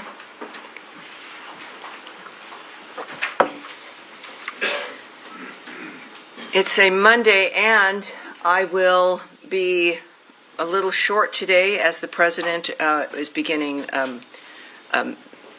some signings at the White House and the Oval Office. We don't want to conflict, so forgive me in that regard. But I do have a few announcements for you here, and we'll start. President Trump and Secretary of State Marco Rubio continue to deliver on this administration's vision of peace through strength, resolute diplomacy backed by principled leadership. On June 27th, Secretary Rubio, Undersecretary Allison Hooker, and Senior Advisor Masad Boulos hosted the ministerial signing of a landmark peace agreement between the Democratic Republic of the Congo and the Republic of Rwanda. The agreement marks a historic milestone for the Great Lakes region, bringing an end to a 30-year war. The United States, in coordination with the African Union, Qatar, and Togo, will continue supporting full implementation of this comprehensive peace deal to pave the way for mutual prosperity. Tomorrow, Secretary Rubio will welcome his Quad counterparts from Australia, India, and Japan to Washington to reaffirm our shared commitment to a free and open Indo-Pacific. This ministerial reinforces our joint resolve to defend sovereignty, strengthen regional maritime security, and build resilient supply chains. And as you may know, today, President Trump will issue a new executive order lifting U.S. sanctions on Syria, reaffirming his belief that the Syrian people deserve a future of safety and prosperity. This policy reflects the President's conviction that American leadership can unlock new paths to regional stability. Finally, the Department's Middle East Task Force ended its activities on Friday, June 27th. U.S. embassies and consulates throughout the region are open and providing routine and emergency consular services. The department also continues to share information and updates with U.S. citizens affected by the conflict. As of today, we have sent nearly 100 security alerts since the onset of the crisis. Additionally, a total of 16 flights departed Israel with over 650 U.S. citizens and lawful permanent residents and their accompanying immediate family members. We are grateful to our partners in the region, particularly Greece, Italy, and Cyprus, for welcoming U.S. citizens on these assisted departure flights, and to our partners in Qatar and around the world. It is a good thing to be able to say that today to you. I now welcome your questions. All right. Yes, Humaira. Not that you have anything ever on your mind. Let's do it. Thank you, Tammy. Yes, ma'am. So, a couple of questions. One on Israel, actually. I was going to ask about Syria, but I'll get to it later. So, Haaretz newspaper last week reported that Israel's military advocate general has ordered an investigation into possible war crimes over allegations that Israeli forces deliberately fired at Palestinian civilians near Gaza aid distribution sites. These are the ones that GHF does, as you know. And then today, Israeli military acknowledged that Palestinian civilians were harmed at these aid distribution centers. So I'm wondering, in light of these assessments, is the administration going to rethink allocating that money to GHF? Well, I think the answer to that certainly is no. What we do expect, and the IDF and Israel have announced that they are, of course, investigating certain incidents. It is a good time for a reminder here that Hamas is responsible for the current situation in Gaza. They, of course, initiated the attacks on October 7th. They continue to refuse to lay down their arms or to free the remaining hostages, including the remains of 2 Americans, and use violence to interfere with aid deliveries to the people of Gaza who are in dire need of food and aid. So in the meantime, I think that we also have to recognize that, of course, this remains a war zone effectively. There are 4 sites working for the GHF. We are coming up to, I think, about 51 million meals distributed. It is certainly not easy. There are efforts in those on the ground who do not want this to be a success, who have made the lives of the people of Gaza miserable for decades now. And this is a key, unlocking a door to a better future. So this is what the president has asked for, which is a new approach for Gaza. There is a demand, understandably, for aid to get in. The GHF is doing that. And as we also, of course, decry loss of life and the violence that it continues, but that's why we do what we do, and we continue to work for a ceasefire as well. Yeah, I understand all that. A quick follow-up on that. I completely understand what you're saying, but does the administration have any concern about this? I mean, these are like Israeli authorities accepting that Palestinians have been harmed. Perhaps is the administration thinking about talking to GHF for risk mitigation? Yes, I won't get into the details of the conversations that are had. Obviously, you know that our work there doesn't stop. We continue on. We're still working. The president noted the other day that there's potential for a ceasefire. We look forward to that. Clearly, it's been maybe a little over a week since American power and Donald Trump's leadership has changed the Middle East forever. So there's still more to do. We recognize that Israel is doing the appropriate thing with investigating certain allegations, and we certainly, like everyone else, will be watching that. And at the same time, we also know that there are people on the ground who want to disrupt and disturb the success of this because of the nature of this industrial complex that has allowed this to go on for decades. So we are working to get aid in, at the same time still working for that ceasefire, still hoping to make the difference for Gaza. And of course, I think our action and the issues with Iran speak to our commitment to changing the Middle East so people can live in peace. Andrea Mitchell. Thank you so much. A related follow-up, acknowledging that obviously Hamas started this on October 7th and since, and broke the ceasefire and are still holding hostages. And some of us have not only witnessed the October 7th video, the IDF video, but the subsequent Nova video, which is profoundly disturbing. Acknowledging all of that. Yes, ma'am. How does the president's aspirations for a ceasefire, now that the landscape has been changed appreciably, how is that affected by the Israeli strikes in Gaza City today? How does he view any of that with alarm? Are there conversations with the government of Israel? I would caution that with reports from the area, that we in fact honor the fact that there are investigations and to wait for actual facts. That I think will be very useful. Again, at the same time, we know the president has an excellent relationship with Bibi Netanyahu, that we in fact have made a commitment he has from the beginning of this administration to change that environment. And it's that commitment remains. Certainly, we know the story is that 51 million meals have been distributed through the region, through Gaza. We also know the president has called for new ideas. This is part of that. And the regional partners are acting on that as well. We know this can't continue.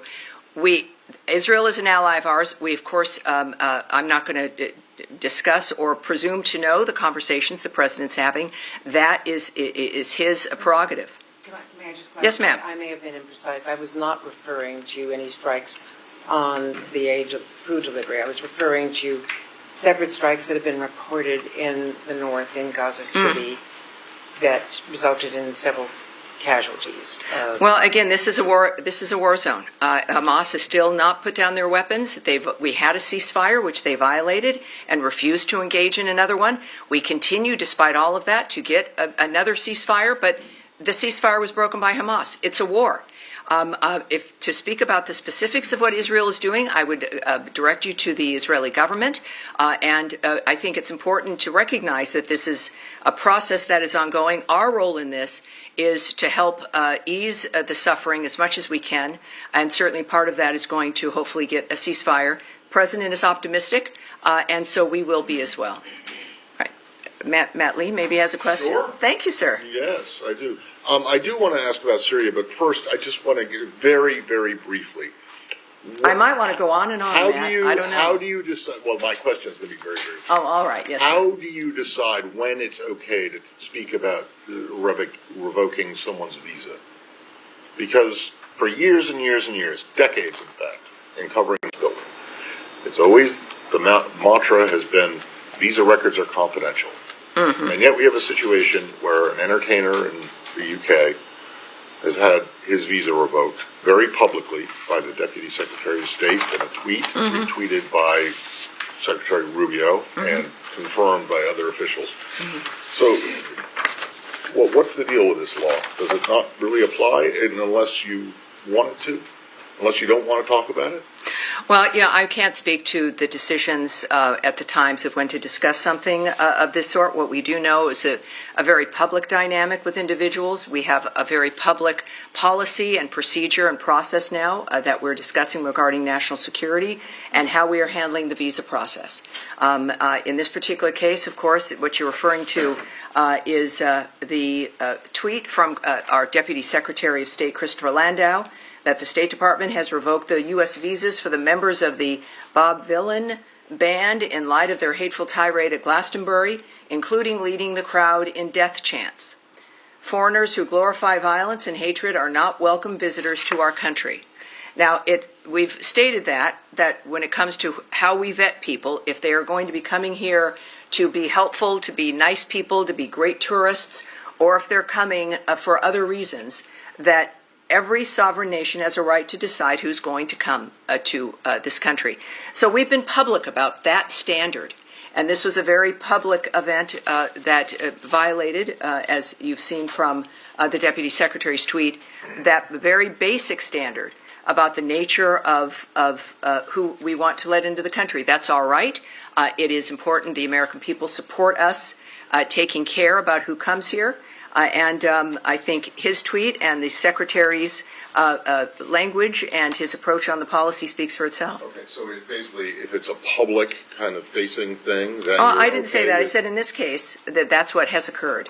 And I think that it's the policy certainly is clear for individuals, but when we're thinking about the nature of the policy itself that has been publicly discussed, they chose to do so this time. And then just also very briefly on Syria, there is this, as you mentioned, the president's going to be signing this executive order Correct. Shortly in the next 10, 15 That's minutes right. or so.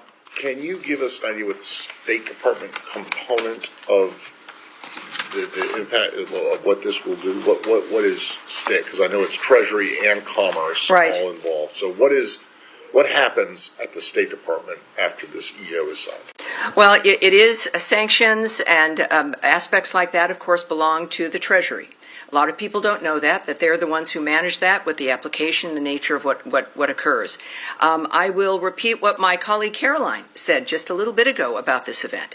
The President is going to sign an executive order to terminate the U.S. sanctions program on Syria, and this is in an effort to promote and support the country's path towards stability and peace. The order will remove sanctions on Syria while maintaining sanctions on the former President Assad, his associates, human rights abusers, drug traffickers, persons linked to chemical weapons activities, ISIS members and their affiliates, and Iranian proxies. Again, this is an action that the President has promised and shocked the world within Saudi Arabia, because when he first announced this plan, he is committed to supporting a Syria that is stable, united, and at peace with itself and its neighbors. So in this particular application, of course, this is about the Treasury, it's about the White House, and certainly our special envoy, Ambassador Barrack, and his now application and work getting that country back on its feet. All right, Sean.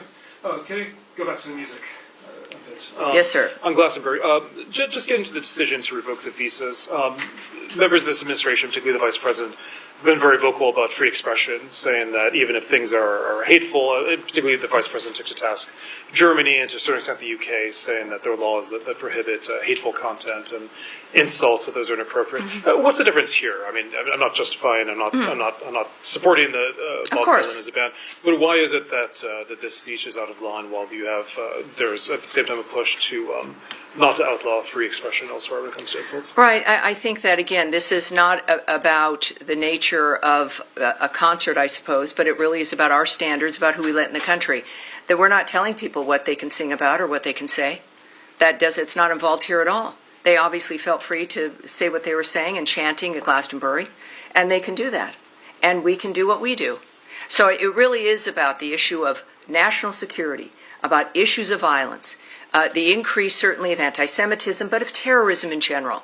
That dynamic, the crime in the United States, what happened with the open border, the transnational gangs that are here, this kind of wanton dynamic that has ruined American lives, that has created cities that are unlivable, and every American deserves better. They deserve to know they have leadership, as we do now. And that's why they voted for Donald Trump, was simple, basic law and order, respect for your neighbor, and if you're coming to this country, respect for the people who are here.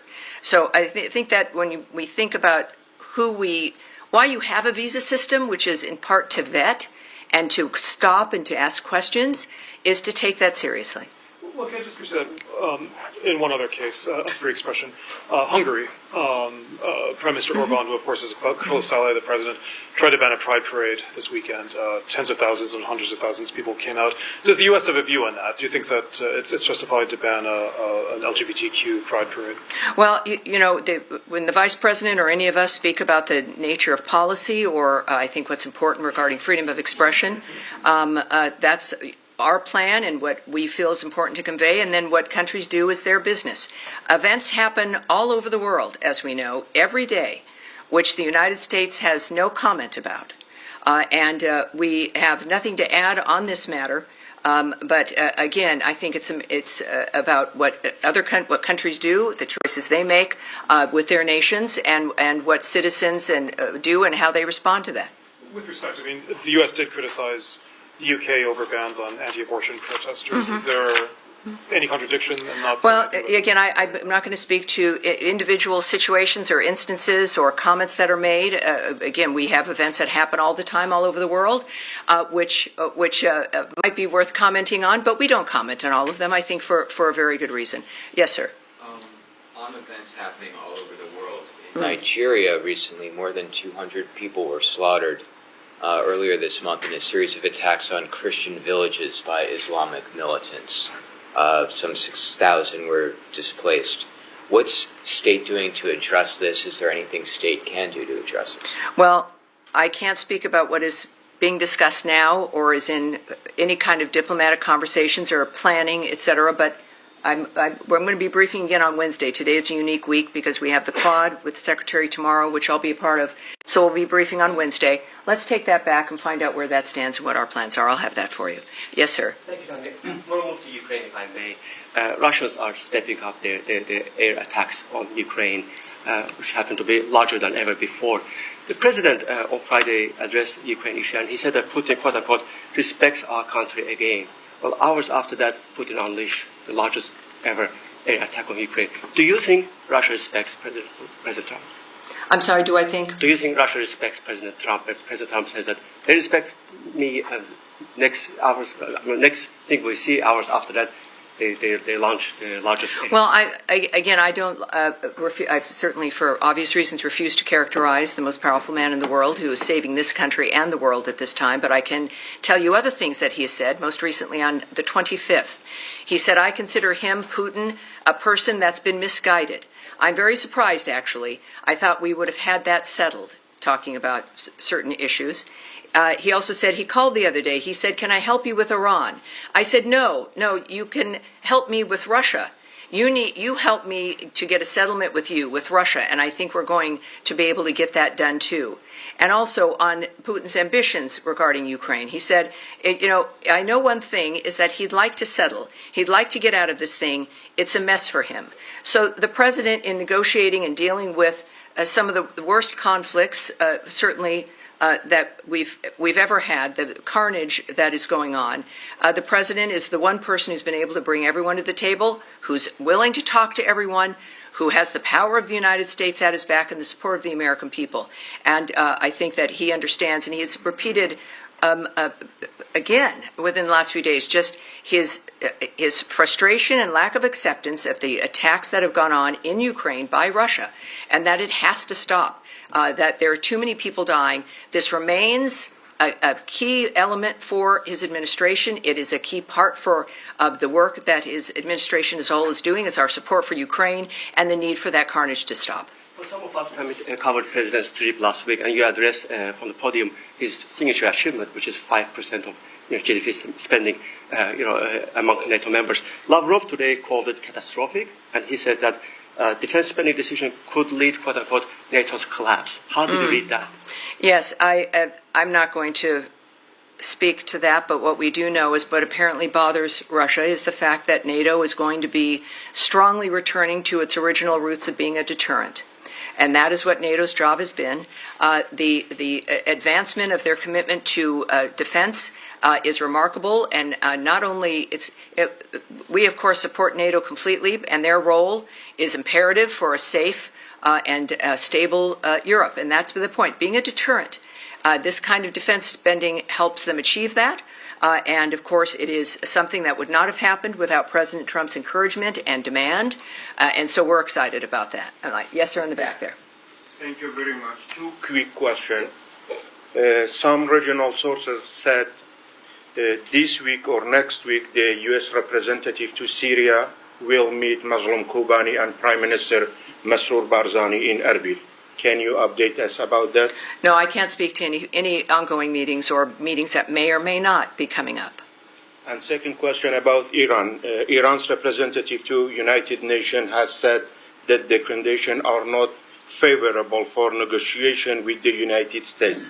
What is your response to this statement, and what is your message would you like to send to the Iranian people? Well, to the Iranian people, of course, as we've always been saying, is that every country is in the hands of its own people.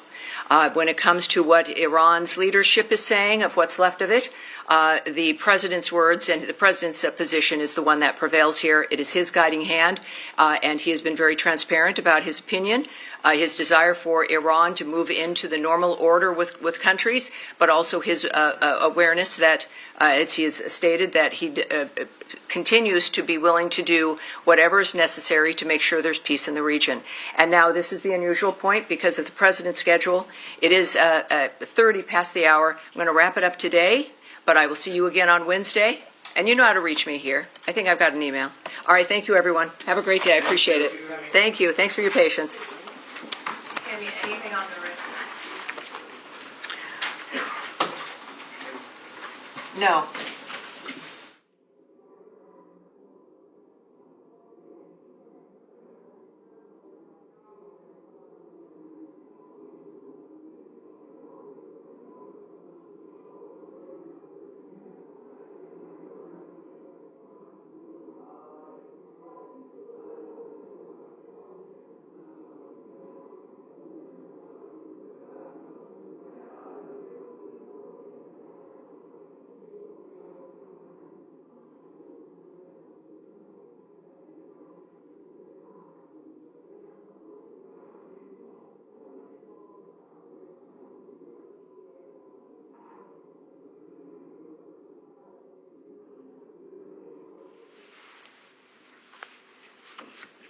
Good morning, everyone.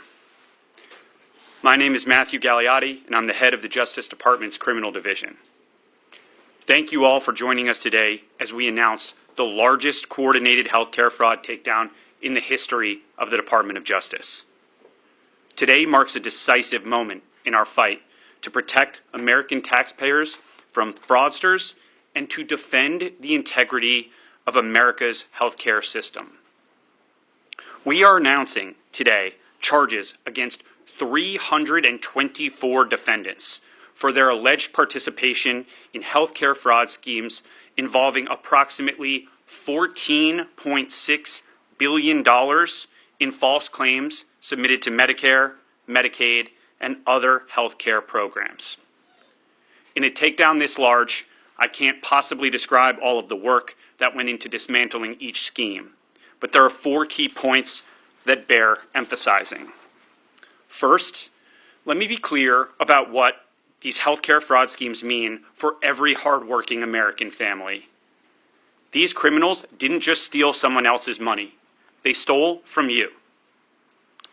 Every fraudulent claim, every fake billing, every kickback scheme represents money taken directly from the pockets of American taxpayers who fund these essential programs through their hard work and sacrifice. And when criminals defraud these programs, they're not just committing theft. They're driving up our national deficit and threatening the long-term viability of healthcare for seniors, disabled Americans, and our most vulnerable citizens. This enforcement action involves the seizure of cash, as well as luxury vehicles, and properties, returning real money to American taxpayers and to our government health care programs. Second, we are seeing a disturbing trend of transnational criminal organizations engaging in increasingly sophisticated and complex criminal schemes that defraud the American healthcare system. As part of this takedown, we've identified and charged defendants operating from Russia, Eastern Europe, Pakistan, and other foreign countries. These individuals have infiltrated our healthcare system to steal American taxpayer dollars. As just one example, we dismantled a scheme involving a sophisticated operation run from Russia and Eastern Europe that strategically bought dozens of medical supply companies in the United States and submitted more than $10 billion in fraudulent healthcare claims to Medicare. To make matters worse, these perpetrators used the stolen identities of more than 1 million Americans spanning all 50 states to perpetrate this scheme and submit these false claims. But I'm pleased to report that federal agents intercepted and arrested key members of that organization at U.S. airports and the U.S.-Mexico border, cutting off their intended escape routes. The days of transnational criminal organizations using the American healthcare programs as their personal piggy bank are over. Third, this takedown resulted in criminal charges against 74 defendants, including medical professionals who fueled America's deadly opioid crisis for personal profit. These are not isolated instances of poor judgment. These are calculated schemes designed to exploit Americans struggling with addiction while enriching the very people who were duty-bound to help them heal. We charged pill mill operators who prescribed unnecessary opioids. We dismantled networks of corrupt pharmacies that existed solely to distribute drugs to addicts and dealers, feeding the addiction crisis that has devastated so many American communities. This is not health care. It is a staggering breach of trust. And under my leadership, the criminal division will prosecute these criminals as aggressively as we would any drug dealer, because that's exactly what they are. Fourth, many of the defendants charged as part of this takedown specifically targeted our most vulnerable citizens, elderly Americans in nursing homes, individuals with disabilities, those battling serious illnesses, and more. For example, our prosecutors charged 7 defendants, including 5 medical professionals, in connection with approximately $1 billion in fraudulent claims to Medicare and other healthcare benefit programs for performing medically unnecessary skin grafts on dying patients as they were seeking to spend their final days with dignity and peace. That conduct is exactly as callous and disturbing as it sounds. Patients and their families trusted these providers with their lives. Instead of receiving care, they became victims of elaborate criminal schemes. Today's takedown marks a historic day. In addition to the tireless work of our Fraud Section's Healthcare Fraud Unit, this extraordinary effort would not have been possible without the law enforcement agencies with me here today. Health and Human Services, Centers for Medicare and Medicaid Services, the Federal Bureau of Investigation, and the Drug Enforcement Administration. And of course, countless partners across the federal, state, and local law enforcement community and dozens of United States attorneys' offices. Thank you to all who made today possible. Now, despite these historic achievements, we aren't resting on our laurels. We're making advancements to stay ahead of their criminals and their illicit schemes. That is why today I'm also announcing that we are working with our partners at FBI, HHS OIG, and other federal agencies to create a healthcare data fusion center to revolutionize how we detect, investigate, and prosecute healthcare fraud. These efforts will be led by the Criminal Division, specifically the Fraud Section's Healthcare Fraud Unit, and comprised of data specialists from the unit's data analytics team. The Fusion Center will break down information silos using coordinated data analysis to enable our investigative teams to quickly identify and dismantle emerging fraud schemes, preventing money from going out the door. Today's enforcement action represents the largest healthcare fraud takedown in American history. But it's not the end. It's the beginning of a new era of aggressive prosecution and data-driven prevention. Thank you. I'll now turn it over to Acting Inspector General Juliet T. Hodgkins, Department of Health and Human Services, Office of the Inspector General.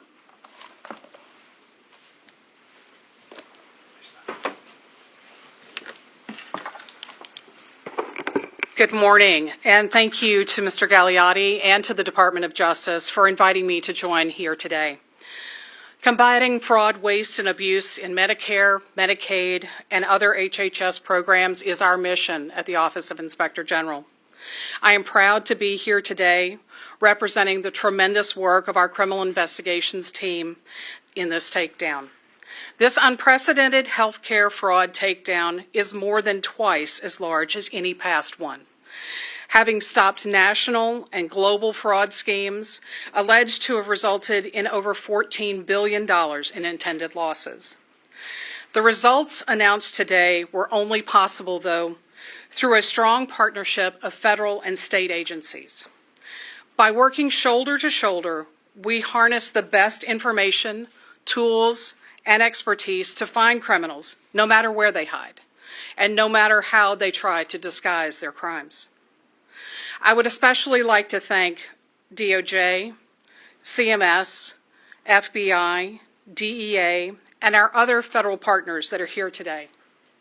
I would also like to acknowledge the state Medicaid fraud control units, as well as the strong public-private partnership between government and private insurers to combat health fraud. Simply put, criminals go where the money is. Through information sharing, government and the private sector help each other to more efficiently stop fraud.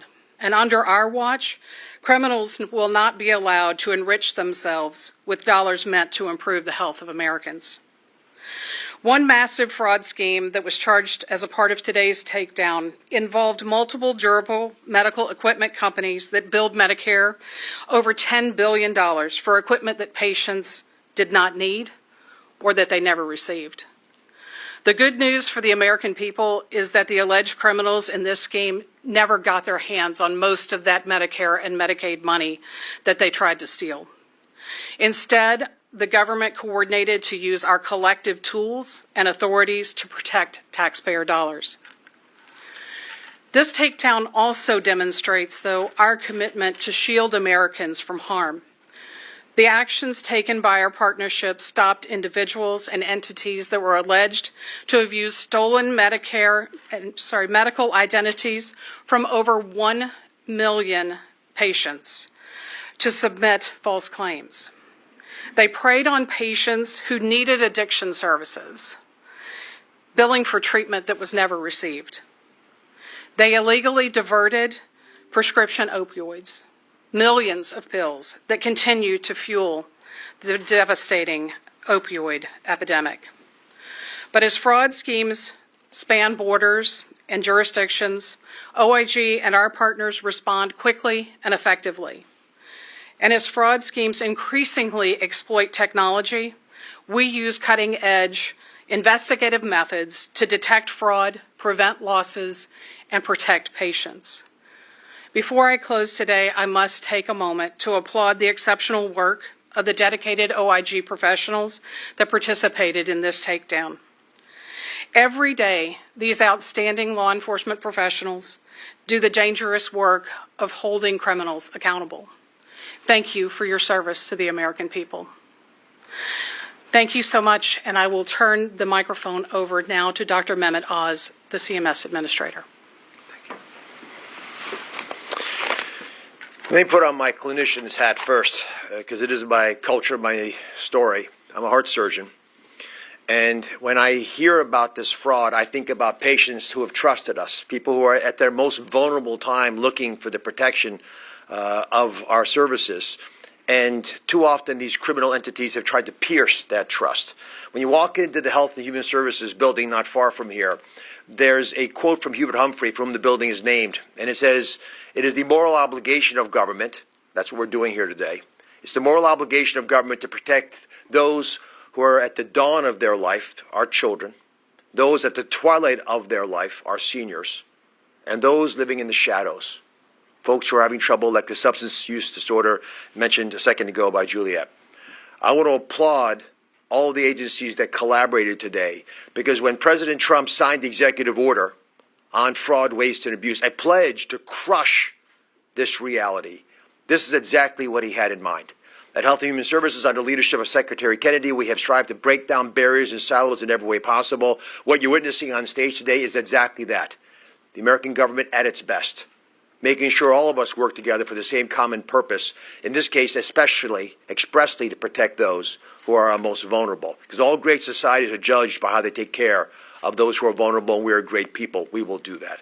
So to the OIG, the DOJ, who's hosting us, the FBI, DEA, and other agencies that are engaged. And let me ask Kim Stan in the back. Kim Brandt runs, Chief Operating Officer and Deputy Administrator at CMS. She runs the fraud unit, and I'll speak about some of the work she and her team have been doing in my comments today.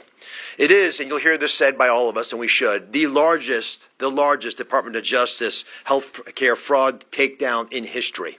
The fact that it's even possible that you could have $15 billion to play in this endeavor is shameful. But that's how we're being attacked now, and it's not done by small-time operators.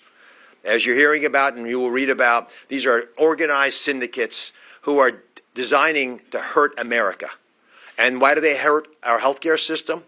Well, CMS is probably the largest target of all, responsible for about $1.7 trillion of disbursements. So it's a big target on our side, and they can pierce the veil of protection by just getting identifier numbers from our seniors or Medicaid recipients or others, and thus use those tools, use you, the American people, to hurt us.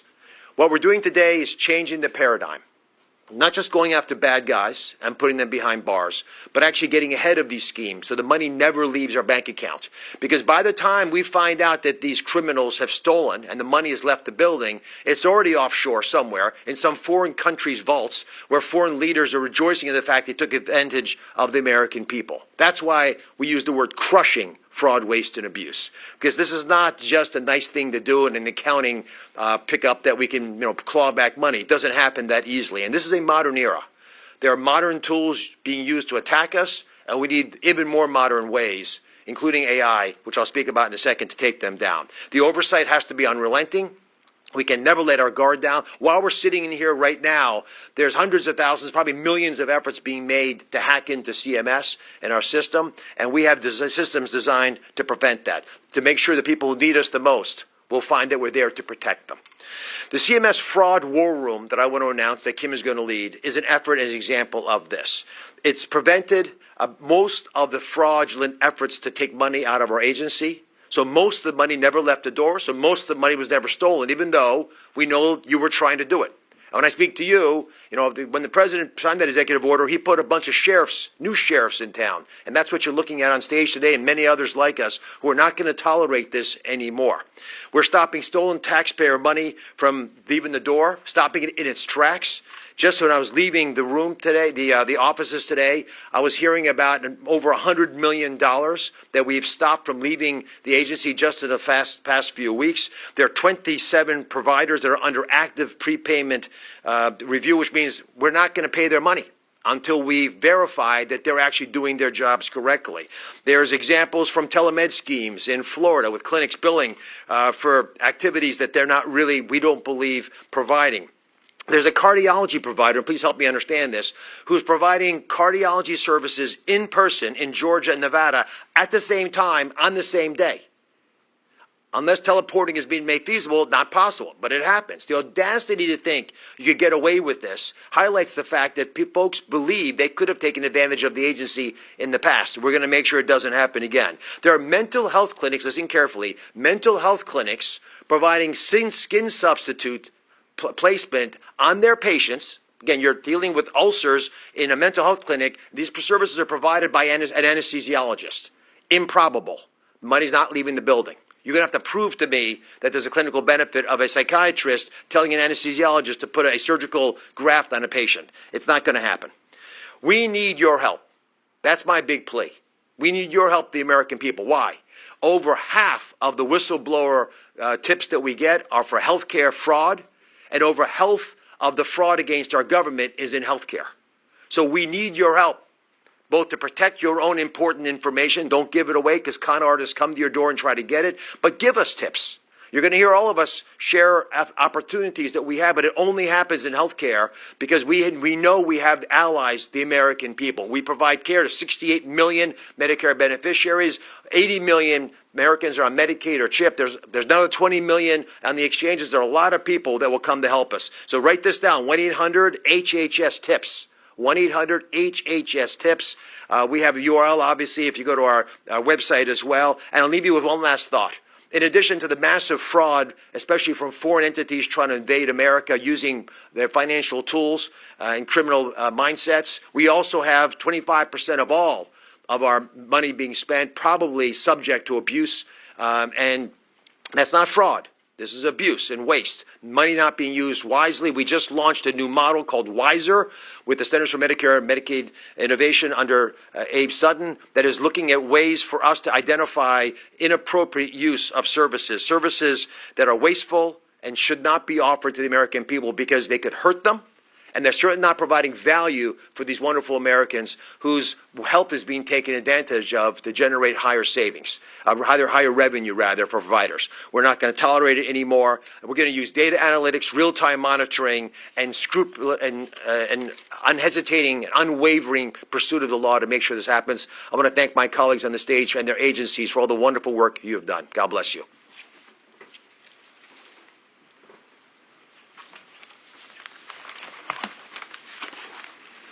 Good morning. Hello, my name is Christopher Delzato, and I'm the Acting Deputy Assistant Director for the FBI's Criminal Investigative Division that handles healthcare fraud. I want to echo what our speakers have said already and thank everybody who made this takedown possible. Healthcare fraud is not a victimless crime. Every dollar stolen through deceitful billing or unnecessary procedures is a dollar taken away from patients who truly need care and taxpayers who fund these critical programs. Schemes like those we're announcing today drive medical costs up, strain federal health care budgets, and ultimately impact every American who relies on Medicare, Medicaid, and other public and private insurance programs. It's also not just about financial losses. It's about patients being exposed to unnecessary procedures, false diagnoses, and delayed care. That kind of exploitation isn't just unethical, it's dangerous and has no place in our healthcare system. We can't tackle healthcare fraud of this scale alone. It requires a united response. That's why strong partnerships are at the heart of what we do.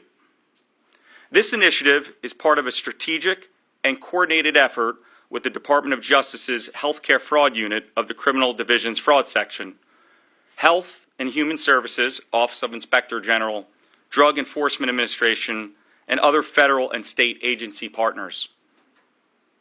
From investigators on the ground to analysts tracking intel, forensic accountants tracing financial trails, and prosecutors building cases that will hold up in court, every agency involved plays a critical role.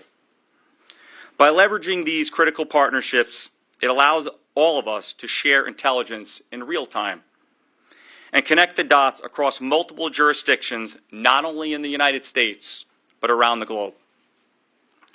This initiative brought together expertise from FBI headquarters and 28 field offices across the country working side by side to identify the scope of the fraud and coordinate arrests. From fraudulent billing, COVID relief abuse, and money laundering to prescription drug diversion, these criminal networks are engaged in complex schemes that operate on a global scale, undermining our healthcare systems and fueling broader transnational criminal activity. The investigations announced today speak volumes about our resolve to root out corruption in the healthcare system and hold accountable those who think they can defraud federal programs without being caught. I want to talk about the numbers for a minute because they're not just large, they're impactful. They reflect the scale of the fraud, the reach these criminal networks have, and the urgent need to protect our healthcare system. 324 defendants were charged criminally, including 96 licensed medical professionals, 25 of whom were doctors and charged for their alleged participation in various fraud schemes targeting government and private health insurance programs. Over $14 billion in alleged fraud was billed to Medicare, Medicaid, and private insurance programs.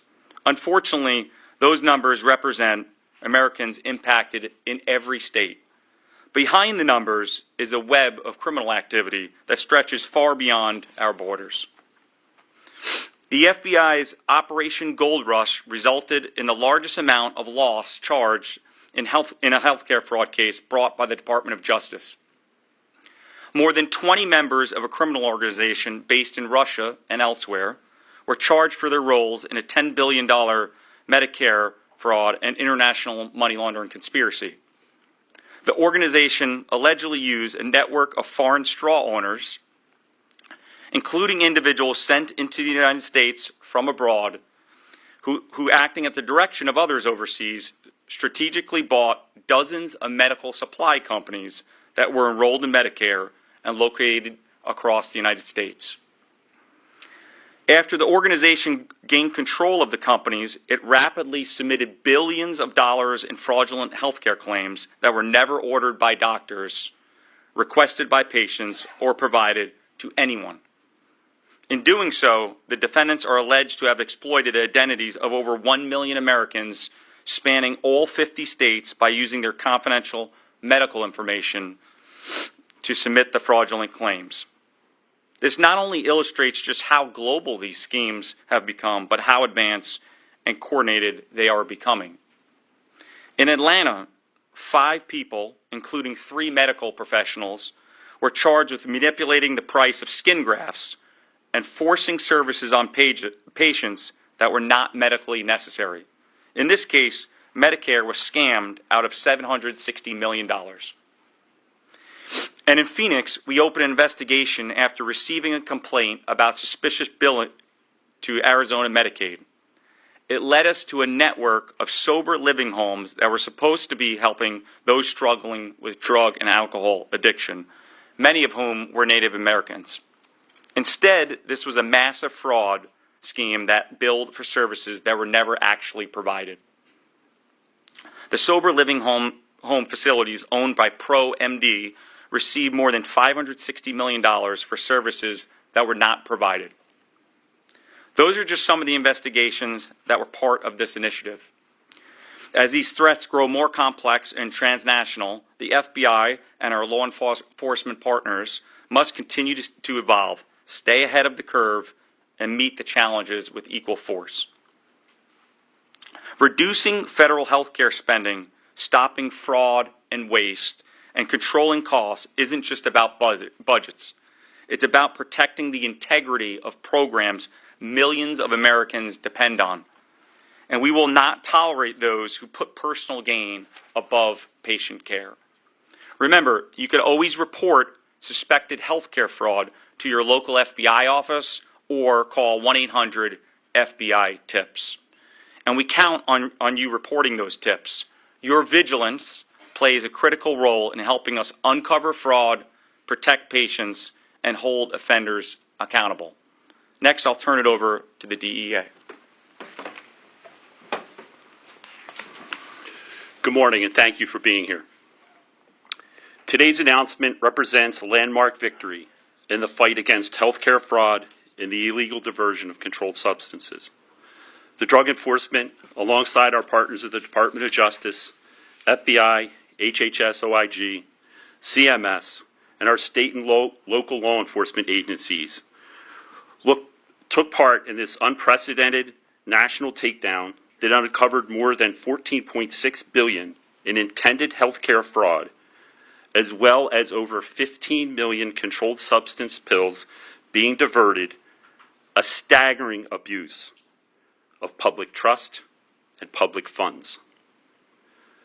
Similar to DEA's core mission of protecting the health and safety of American communities, Americans also put their trust and their lives into the hands of our medical and healthcare professionals. And what we saw in these cases was the very opposite of that mission. Pills ended up on our streets. Pharmacists, doctors, and distributors fueled addiction, endangered lives, and illegally profited off the backs of Americans. DEA's investigations covered doctors, pharmacists, pharmacy owners responsible for the diversion of thousands of controlled substance pills like oxycodone and hydrocodone. These pills ended up on our streets, in the hands of dealers, and in the path of addiction.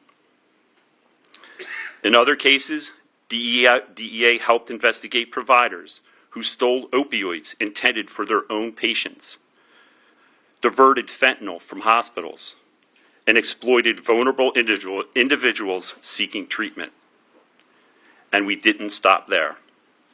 In the last 6 months, DEA has charged 93 administrative cases seeking the revocation of pharmacies, medical practitioners, and distributors' authority to handle and/or prescribe controlled substances.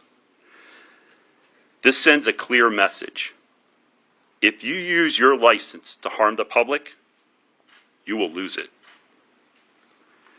This takedown also shows how closely drug trafficking and healthcare fraud are intertwined. Whether it's criminal enterprises billing for medically unnecessary opioids or laundering the proceeds from sham clinics and pill mills, DEA is targeting the financial, pharmaceutical, and criminal infrastructure behind the epidemic. As we move forward, DEA will continue to collaborate across government agencies.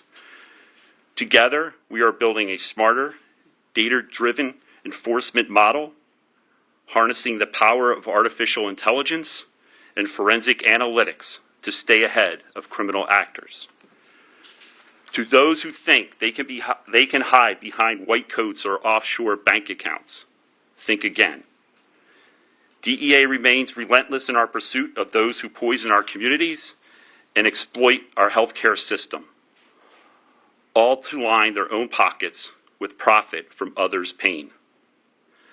I, too, want to take a moment to recognize the remarkable work, commitment to healthcare and safety, and dedication of our DEA investigators and all our partners across the nation. Today's takedown is a milestone, but it's not the end. It's the foundation of what comes next. Thank you. Mr. Gagliardi, you mentioned in your remarks that this involved more than 1 million stolen identities. Any idea of how those identities were stolen, what breach they were part of? Can't identify the specific breach they're part of, but they are on the dark web, among other places. They're internet-based identities that are put up for sale. And frankly, what would happen in some of these cases is individuals who were not even seeing a particular doctor for any sort of specific care often got a medical device at their home and reported that. And so their device may have been somewhere on the internet, either from one breach or multiple different breaches, and these are collected by the organizations who then would send devices to individuals who never requested them. Can I offer this? This is a very important point for the American public to hear. They knock on doors, and they'll tell you that they've got something for free, and then they get your number, and they're off to the races. So this is why folks should guard their numbers, especially their Medicare number, very carefully. Question for Dr. Oz, actually. When you talk to anti-fraud experts in the private sector, they say that one of the reasons these transnational groups are targeting government programs to such a massive degree is because it's been relatively easy for them to do that using the stolen identities that you mentioned, because government agencies don't use the same kind of technology that Citibank does, and Amazon does, and Walmart does. It sounded like from what you were saying earlier, you're working to change that. You mentioned AI Can you talk a little more about that? The WISER model, which is a CMMI model, much of the innovation in Centers for Medicare and Medicaid Services comes specifically from the statutorily created entity of Centers for Medicare and Medicaid Innovation, as the name would state. Have already launched a model. It is designed to use artificial intelligence and other more cutting-edge tools to address the fraud that exists in healthcare. And I have just 2 points on this I think are worth remembering. The reason that AI works so well in the financial systems is because bank managers aren't fraudsters usually, so they're not very good at fraud, whereas fraudsters are really good at fraud. So you're asking people who don't study fraud, like in CMS, for example, Amy Brandt does not spend her whole life thinking how to defraud people. So she doesn't think the way a criminal mind might work, so we actually benefit tremendously, as has been the case in banking and other transactional businesses, if we can bring these newer technologies to bear. The other reality of healthcare is that we don't really penalize people for doing bad things. When they steal money, and they steal the health of Americans when they steal your money, because they're taking away resources that are vitally needed to take care of vulnerable Americans. When they do that, I think, not just criminal, but morally reprehensible activity, it's often a slap on the wrist. And that's an area where I think we should get more serious. Many of these fraudsters were able to get away literally outside the country, but even the ones we catch sometimes have remarkably impactful opportunities to escape real justice, and we have to change that as well. We also have to be serious. We've got to send a message. That's what today's press conference is about, and I'd love if you could echo that. We are taking this crisis to a whole different level. This is not going to be the same approach to healthcare fraud detection as has been evident certainly for the last few years. You mentioned that the intended loss was north of $14 billion. Can you say what the actual loss was? $2.9 billion. I wanted to follow up about the rise in these foreign actors that you're seeing participate in these schemes. How can you address a little bit more about how the U.S. can combat that when so many of these criminals are beyond the reach of U.S. law enforcement? Yeah, it's a great question. Look, the first thing we need to do is prevent more of the money from going out in the first place. Frankly, $2.9 billion actual loss on $14.6 billion intended loss is pretty good. It's less than a sixth, and we were able to prevent that by getting ahead of schemes early. So the best thing, the best antidote here is prevention rather than enforcement. Second, we're able to capture people who were coming into the United States on temporary bases, some of these straw owners and people who own these companies. Then we need to get serious sentences on these individuals to send that deterrent message. And the third thing we need to do, and which we are doing, is we're fighting for the extradition of many of these individuals. We hope to see them face justice in an American courtroom. So what we need to do, and the goal of all these taken together, is to make sure that people don't view this as some sort of calculated risk. It won't pay off, essentially, if we prevent, if we enforce, and if we get significant sentences. On the transnational element to this, are these people that are just mostly looking to make as much money as they can, or is there a national security risk too to having people from these transnational groups involved in this fraud? Yeah, we see. So astute question. So basically, in some instances, we see it's a sheer fraud scheme for money and related purposes, particularly at the lower levels of the pyramids. But we do have individuals who we have concerns about other activity they're connected to. Can you say anything more about that? No. One of these cases involved defense overseas using artificial intelligence to basically create recordings of Medicare beneficiaries. Can you talk about how this AI explosion and the kind of confluence of fraud and how you're kind of marshaling resources to attack that? And separately, Dr. Oz, you mentioned that this is largely about messaging and making clear that this kind of fraud is unacceptable. I wonder, does it undermine that message when President Trump recently pardoned Lawrence Duran, who was convicted in what was at the time the largest Medicare fraud scam in history? Does it undermine that at all? I'll start with your first question. So, yes, we are concerned about the criminals' advancements in technology here, obviously, and it's something that contributed to some of the schemes we saw here. So let me say a little bit more about a work that we're doing on a data fusion center that I think is significant. Basically, a lot of the information that is relevant to stopping these schemes is stored across different government agencies. And what the Data Fusion Center intends to do is put it all in one place so that we can recognize these patterns earlier on. So if you're looking at a graph for some particular kind of back brace, for example, and you see a hockey stick spike in the sales of these in some particular location in Miami, say. That's a very powerful lead for us to go after and to try to root out the problem before it grows. So yes, the criminal schemes are getting more complex, and that's why we need to advance with it. And the Data Fusion Center is a big part of that. And breaking down information silos across agencies is another significant part of it. The president has been very clear that he wants this fraud, waste, and abuse crushed. That's the word that's used. And I'll give you one concrete example of how he has done that. DOJ is not just about cutting waste and fraud within government. DOJ has been actively involved at CMS in helping us address places where fraud is existing that we never thought to look. And that's the kind of opportunity that's created when you actually break silos down, which is probably the single biggest opportunity that this administration has created. Thank you. All right, thanks, everybody. Thank you.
Senate Democrats will now commence 4 parliamentary inquiries to show the hypocrisy of what Republicans are trying to do here in the Senate and to expose how they're trying to hide the true costs of their billionaire giveaways to the American people.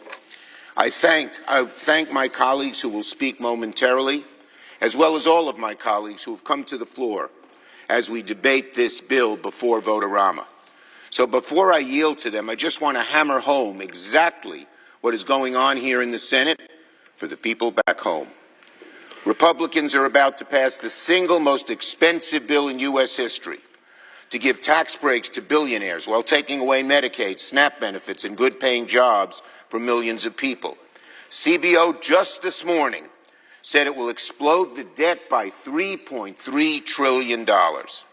And they said it will likely cost more over time. More than that, closer to $4 trillion. Rather than be honest with the American people about the true costs of their billionaire giveaways, Republicans are doing something the Senate has never done before, deploying fake math and accounting gimmicks to hide the true cost of their bill. Look, Republicans can use whatever budgetary gimmicks they want to try and make the math work on paper, but you can't paper over the real-life consequences of adding tens of trillions to the debt. Sky-high interest rates, higher borrowing costs for cars, for homes, for credit cards. Americans are going to feel this, unfortunately, everywhere they look. Americans' household wealth will be permanently hobbled. There aren't enough budgetary gimmicks in the world to change that fact. And for what? Why are Republicans doing this?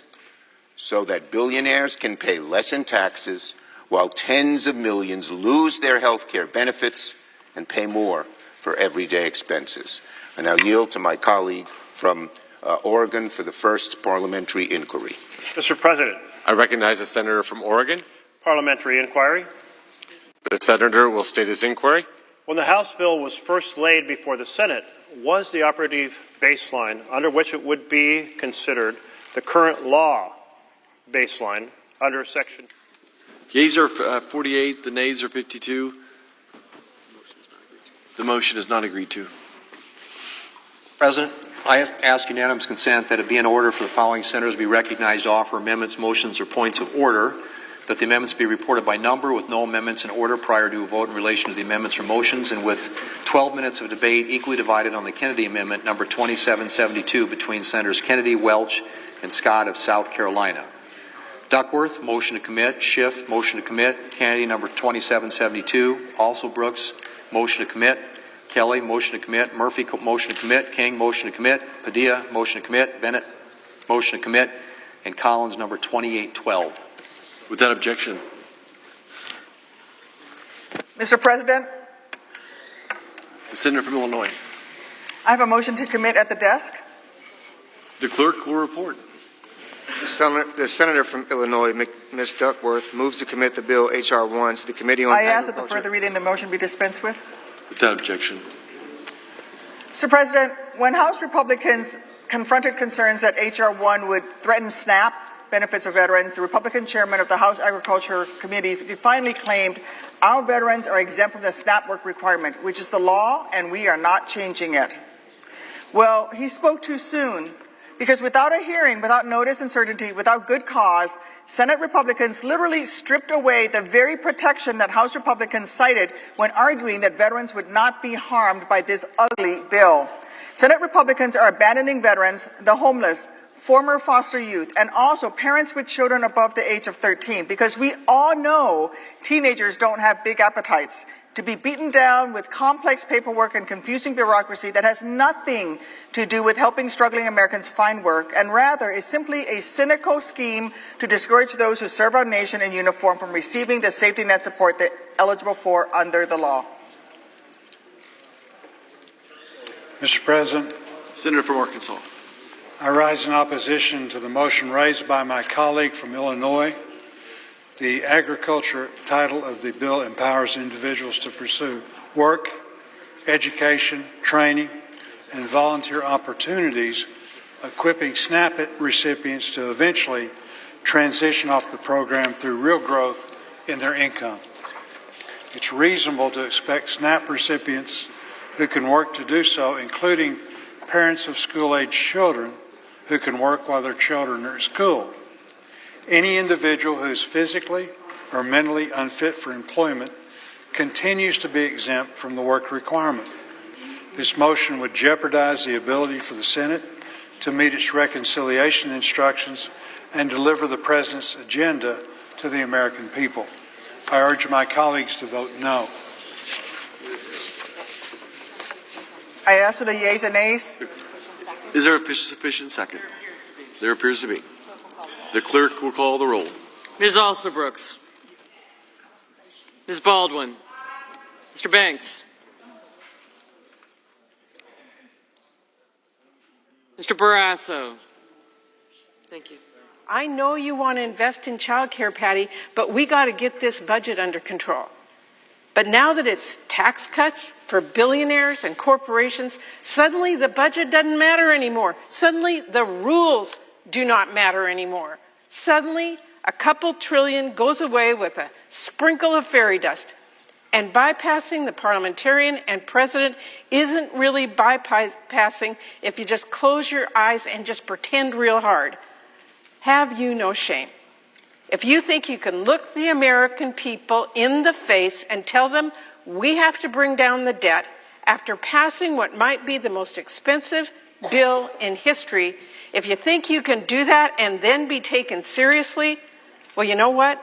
If you believe that, maybe you are foolish enough to think that 0 and a trillion are the same. Mr. President, I can't believe this is what we're doing today. Because I can tell you right now, if this happens, we will all laugh you out of the room because we have never seen anything like this. Not in my time here in the Senate, not in my time on this planet. We are not going to let anyone forget that you're trashing the rules in order to pass this egregious bill. I yield the floor. Mr. President. I recognize the senator from Oregon. Thank you. I want to share a couple comments with my colleagues, including my Republican colleagues, because I've made these points on the floor, but generally the floor is empty, and some of you are here now. In 1974, 100 senators agreed on reconciliation as a fast-track, filibuster-free, but only for one purpose, reducing the deficit. It had three pillars: reduce the deficit over a 10-year period. Second, reduce the deficit in each and every year after that 10-year period, in each title of the bill. And third, use honest numbers. In 1996, the Republican team was in the majority and decided on a nuclear option to allow that reconciliation process to be used to increase deficits in the 10-year window. That was unfortunate because it destroyed the agreement all 100 senators had agreed to in 1974. But now, today, if we proceed with this current policy baseline, there's two other pillars that you're destroying of the architecture to create fiscal discipline. The second pillar was no deficits after the 10-year period. That's been destroyed. And the third was to use honest numbers from the Congressional Budget Office on a current law basis, comparing each provision in the bill as compared to the provision not being in the bill. So here we are, taking a step that is as significant as it was in 1996. All three pillars will be brought down, not by Democrats, but by Republicans. It's not necessary to do this to get what you want within the 10-year period. Why tear down these additional two pillars of honesty about the numbers, no more smoke and mirrors, and creating deficits after the 10-year period? It's extremely unfortunate if you press forward with that vision in this bill. President. Mr. President, I recognize the senator from Oregon. I want to pick up on the point that my colleague from Washington State touched on. Everybody ought to understand this is the nuclear option. It's just hidden behind a whole lot of Washington, D.C. lingo. The only difference is instead of pressing a big nuclear button right at the beginning of the Congress, Republicans decided that they'd hide behind a cloak of Senate procedure and go nuclear for every individual bill they want to pass on party lines. And I just say to my colleagues, there's going to be a lot of horrendous messes to clean up after this legislation. But my colleagues need to understand the moves, as my colleague from Washington State has said, cut both ways. I yield the floor. Mr. President. I recognize the Democrat leader. I ask that debate time come off the bill unless otherwise advised. Without objection. Mr. President. I recognize the senator from Rhode Island. In this place where big money now rules and in which fakery is now the order of the day and numbers no longer have to be real, there is one point that stands out, and that is that the fakery on the floor is belied by the language of the bill. If these assertions were true, they would not need to raise the debt limit. All of this fun and games, all of this parliamentary mischief that is happening right now crashes into the fact that in real markets, in the real world, outside of this fakery, the debt limit is actually a real thing. And I will take a moment to read from page 754 of this midnight monstrosity what it actually says, where it collides with the real world. Subtitle C, Increase in Debt Limit. Section 72001, Modification of Limitation on the Public Debt. Line 20. The limitation under Section 3101B of Title 31 United States Code, as most recently increased by Section 401B of Public Law 118.5, 31 U.S.C. 3101 Note, is increased by $5 trillion. $5 trillion. That's the real number here. That's where the rubber hits the road in real life. The maneuver that is being pulled right now to avoid that fact, the fact that the debt limit has to be increased by $5 trillion so that Republicans can give immense tax breaks to billionaires, has not been used for this before. I used it once. In the year 2000, a deal had been struck on how to score activities of the Power Marketing Administration. Does anybody really know about the Power Marketing Administration? It's a small thing. Over the years, the Congressional Budget Office started scoring the program differently than the Senate had agreed to in 2000. So in 2023 and 2024, Senate Budget Chair, me, and the House Budget Chair, Jody Arrington, on a bipartisan basis, invoked this section to have CBO return to the original Senate agreement and not the variation that they had created. This is what Section 312 has been used for, to resolve technical ambiguity, to advance a bipartisan appropriation deal, not to create Senate floor fakery belied by the $5 trillion debt limit hike that Republicans are obliged to pass to make good on this huge billionaire blowout that we're forcing through the Senate floor now. I yield the floor. I am using and yielding time off the bill. Without objection? Okay, thank you very, very much. So, the debate and eventual voting on the big, beautiful bill has begun. Hallelujah. It's taken a while for us to get here, but we're going to have a debate worthy of a great country. We'll have what they think and what we think, and we're going to vote on this bill in the coming days, and I'm excited about that. I've worked a long time with my colleagues to get to where we are today, so to the American people.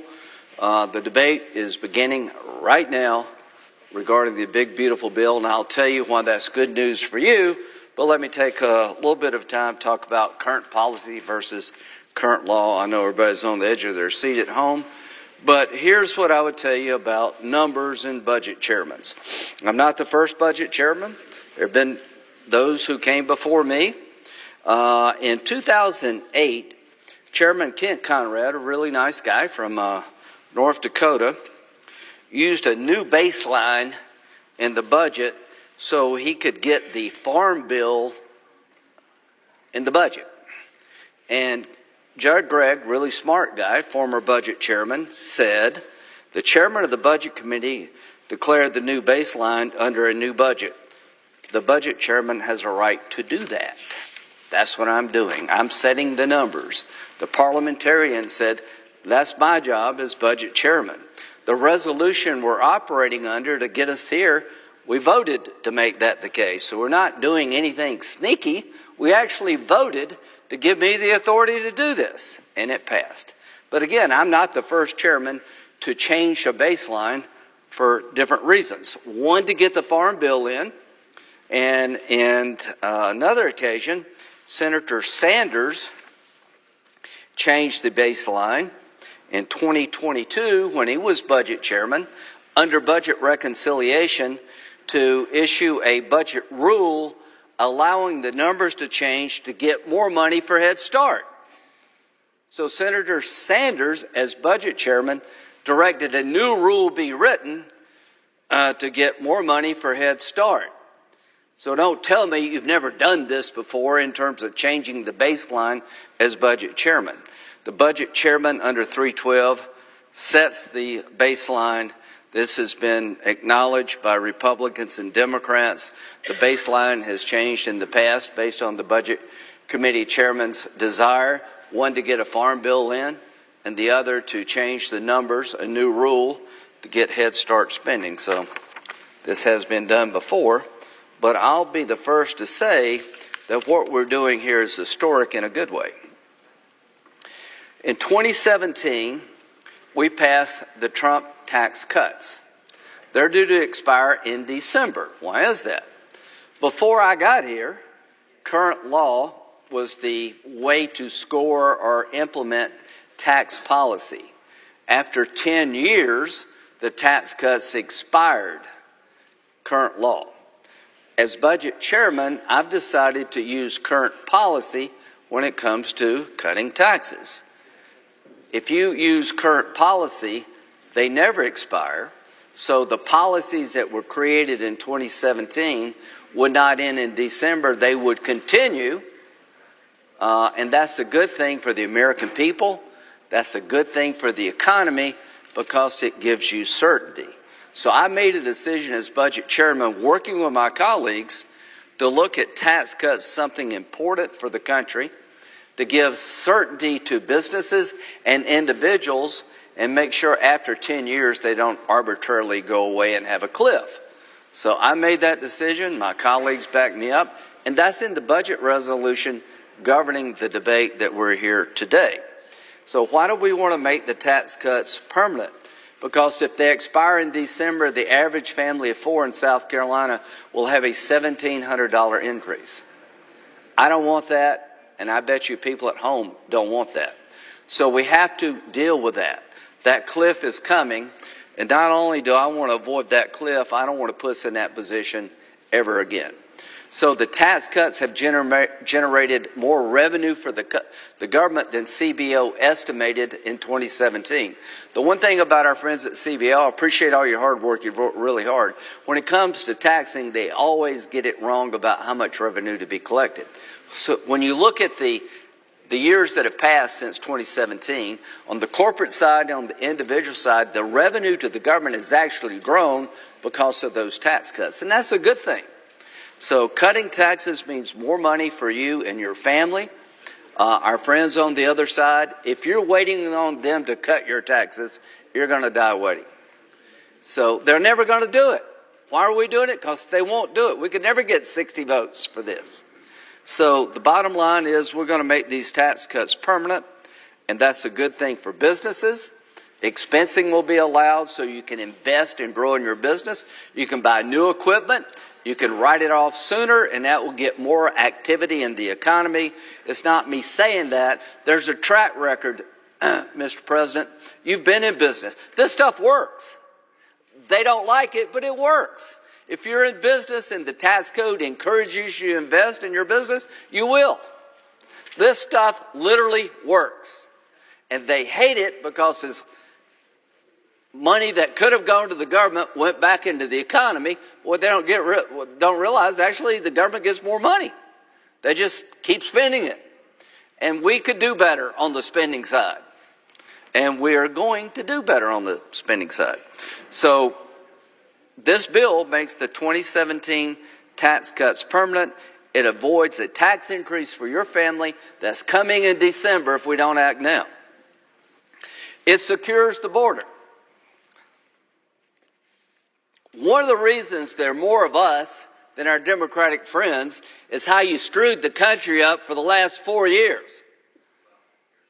We went from secure borders to completely open borders, absolute chaos, and that's why we're winning and you're losing. And you want to take us back to open borders. We're not going. We're not going back to your policies that allowed 8.3 million encounters at the border, 1.7 million gotaways, chaos to cities and communities. We're not going back to the policies that led to Laken Riley's murder in Georgia, where the man convicted for murdering her was captured several times, released because there was no detention space to hold him in Texas, and he left a free man, went to Georgia and killed this lady. That's happened too many times, and it's going to stop. Now, what are we doing to secure the border? We went from lawless borders to the most secure borders in 6 months because of President Trump. President Trump, you should be exceedingly proud. Holman, the whole team, you've locked that border down, but we want to do it in a way that it'll stay locked down for the president after you and beyond. So how do we secure the gains made by President Trump and his team? We're going to, in this bill, hire more ICE agents to expedite removal of people that shouldn't be here, particularly criminal elements, people that are dangerous. We're going to finish the wall. Not one Democrat, maybe one, No way would get 60 votes to hire more ICE agents. No way we would get Democratic help to finish the wall. And we're going to go from 40,000 detention beds to 125,000. This secure the border is about $175 billion. New technology along the border, fiber cable, so we don't go back to the days of open borders. This is in the bill. To those of you who voted for us and President Trump to secure the border, we're delivering through this bill. And they would never do what we're doing. I'll be the first to admit, when it comes to securing the border, they're never going to do what we're doing. We're hiring more ICE agents, we're finishing the wall, and we're increasing more detention beds so we don't let people out that can go and murder. I'm very proud of this. I wrote this part. This is money well spent. This will secure that border in perpetuity. President Trump, this is your plan. It is in our bill. Well done. To my friends on the other side, you had your chance and you screwed it up big time. And that's why we're in charge. Revitalize our military.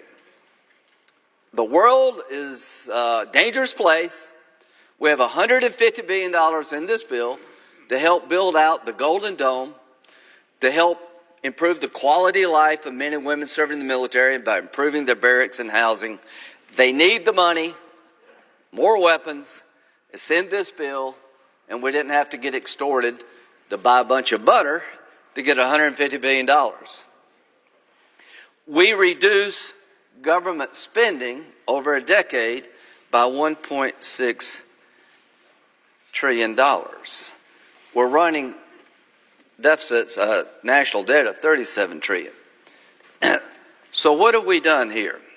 In the last 5 years, from 2020 basically to now, Medicaid has grown by 50%. So what's happened is that Medicaid was originally intended for children and poor families, children and people who were disabled and couldn't work to provide health care. Count me in for that, makes a lot of sense. Along comes President Obama. He expands Medicaid to include able-bodied adults for the first time.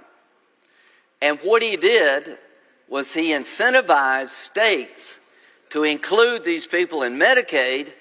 For every new able-bodied adult, you get 90% of the cost from the federal government, 10% from the states. And Medicaid has grown 50%, is going to take over Medicare because of what President Obama did. So what are we going to do? We're going to try to deal with that in a responsible way. What about this idea? If you're not a child, if you're not disabled, you're able-bodied, and you don't have any children under 14, we're going to have a 20-hour-a-week work requirement for you to stay on Medicaid. That's a good thing. It's a good thing for the individual involved to be working. It's a good thing for the taxpayer for them to be working. But that seems to be a crime on the other side, to ask somebody to work that can work. How many people out there listening to this, I don't know how many you are, but are you working every day? Are you going to work with kids? A lot of people do that, by the way. So one of the reforms in this bill is to introduce a work requirement to the additional population that President Obama put on Medicaid that was never intended on the original purpose of Medicaid. This work requirement is going to save a bunch of money. Finally, we're addressing the biggest scam I've seen in a very long time. Somewhere along the line, somebody figured out that at the state level, that if you tax doctors and hospitals and medical providers on the funds they get and take that revenue, you can actually get more Medicaid money.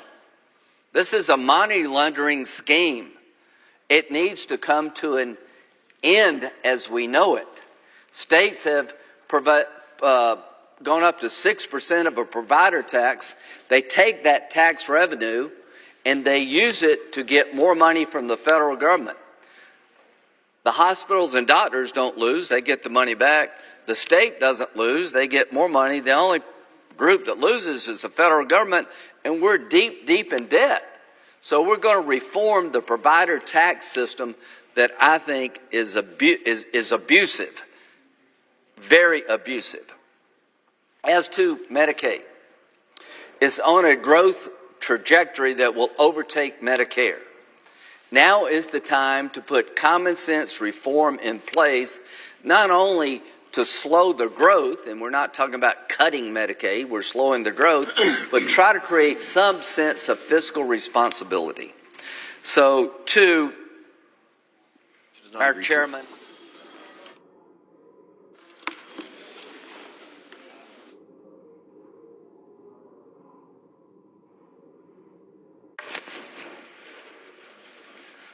Mr. President, Senator from California. I have a motion to commit at the desk. The clerk will report. The senator from California, Mr. Schiff, moves to commit the bill H.R. 1 to the Committee on Agriculture, Nutrition, Ask and that further Forestry. reading of the motion be dispensed with. Without objection. Mr. President, my motion is simple. It will prevent families with kids under 12 from losing food assistance under the bill. It's bad enough we're borrowing money, trillions of dollars from our kids and grandkids to pay for tax cuts for rich people, but it is worse still that we leave families hungry today. I reserve the balance of my time. Mr. President, Senator from Arkansas. I rise in opposition to the motion raised by my colleague from California. The agricultural title of this bill takes a practical approach to improve SNAP by reducing waste, enhancing accountability, and encouraging recipients to move towards self-reliance through work and training. SNAP spending has nearly doubled since 2018, putting this vital program on an unsustainable path wrought with mismanagement and waste. SNAP is long overdue for change.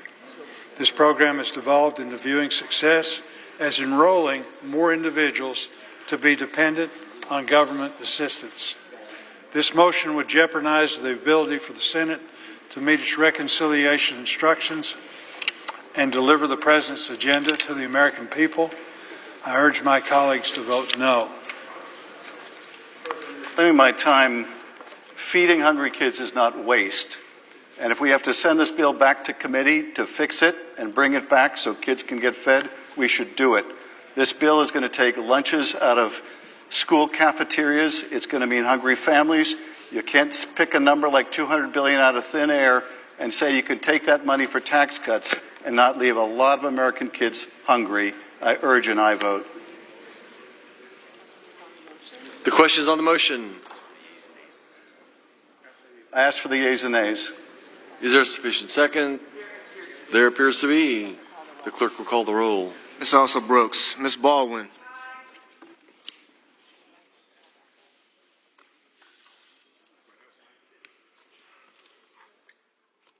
In the country under government-run health care, and the government reimbursement is higher for an able-bodied person than it is for a poor child or a disabled person. And we're going to stop that, because that's not fair.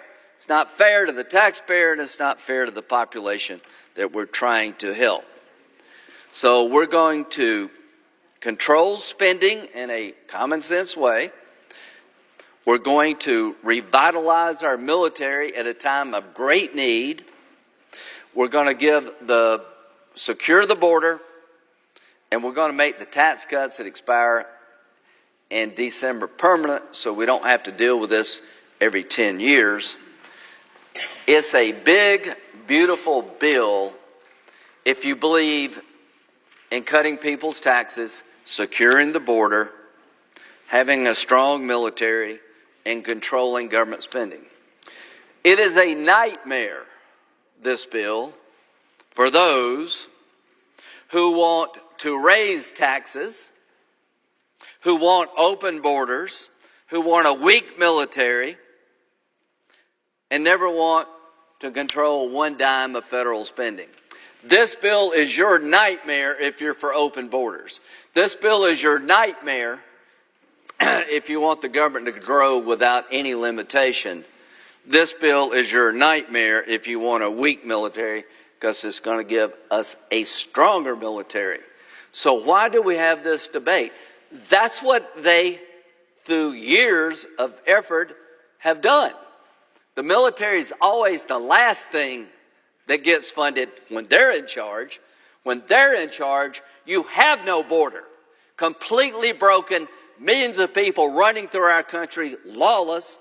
When they're in charge, there is no limit to growing the government. They entice everybody to grow the government. And when they're in charge, they're never going to cut your taxes in any meaningful way. The tax rates since 2017, the top rate has been 37. If these tax cuts expire, your taxes, if you're a family of four, will go up by $1,700. And we'll go back to the 39.6 rate. Here's a question for the country. How much should the federal government take of anybody's income? What's a fair share? 37% seems pretty damn fair to me. Over a third of what you make, and that doesn't count state and local taxes. The number they would pick is probably a 90. So is 37% fair? I think yes. Most Americans think 25% is fair. You know, Jesus wants 10%. There is no number they won't embrace. So somewhere between 90 and 10, 37 is fair. This is not rewarding the wealthy. It's creating a number that makes sense. 37% going to the federal government is a fair share. It's over a third of what you make. And that doesn't count state and local taxes. This has been long, it's been hard, but we're about done. In a couple of days, we're going to pass the one big beautiful bill. President Trump's going to sign it. Mike Crapo and his staff deserve at least one day off. I cannot thank you enough for what you and your team have done. To my budgeteers, you have been terrific. You've worked really hard. To CBO and Joint Tax and all these people, hats off to your efforts to get us a quality product. To all of my colleagues who've rowed the boat with us, we're about to reach the shore. And when this boat comes ashore, every family in America can have a sigh of relief. Your taxes will not go up this December. You'll get a Christmas present of not having a tax increase. To those who have been yearning for a secure border, it will be secure. To those men and women in uniform, you're going to get some help and you desperately need it. And to those who think we should do something about the government's growth in a common sense way, we've achieved that. I am very proud of this bill. I'm very proud of President Trump. I'm very proud of the Republican team that has gotten us to this point. And to my Democratic colleagues, we'll work together where we can.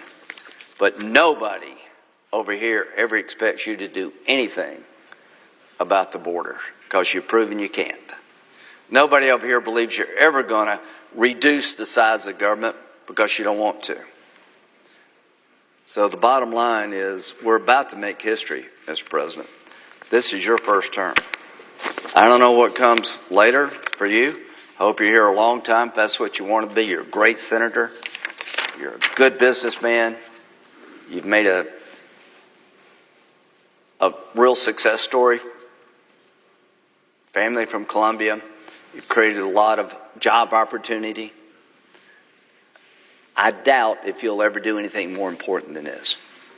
Senator Crapo, you've been here a while. You're one of the smartest guys I ever met. Everything you've done all your life has led to this moment.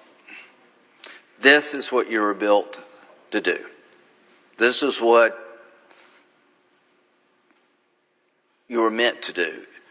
You're the right man at the right time to do what this country desperately needs to stay on track to be safe and prosperous. To all my colleagues who are going to vote for this bill, you should be proud.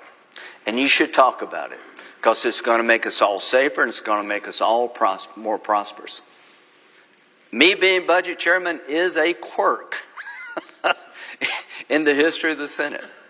This is not my thing normally, but I have really gotten into it, and I've learned a lot thanks to my colleagues, and I'm proud to have the honor of being budget chairman at a time I think it matters the most.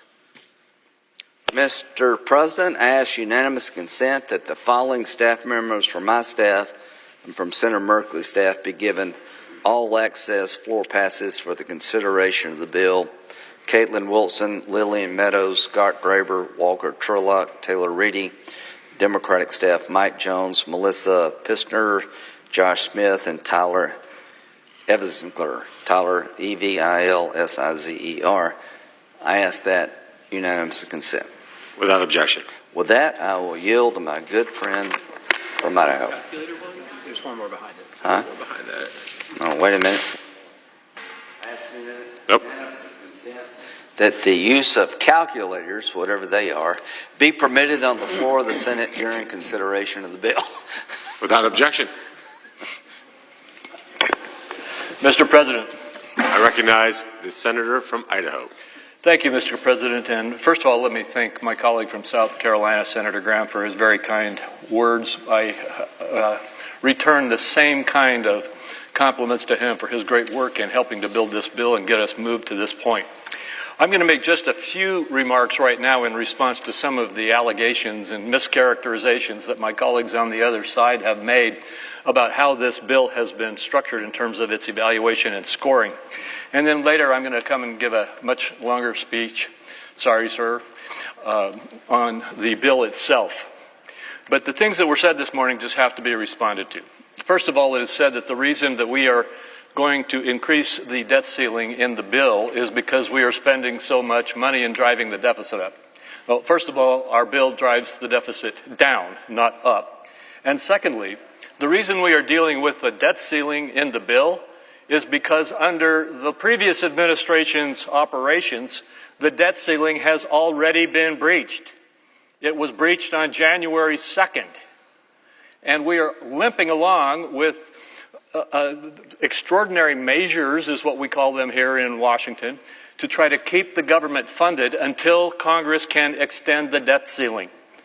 This has nothing to do with President Trump. It happened before he even was sworn into office. It has nothing to do with this bill.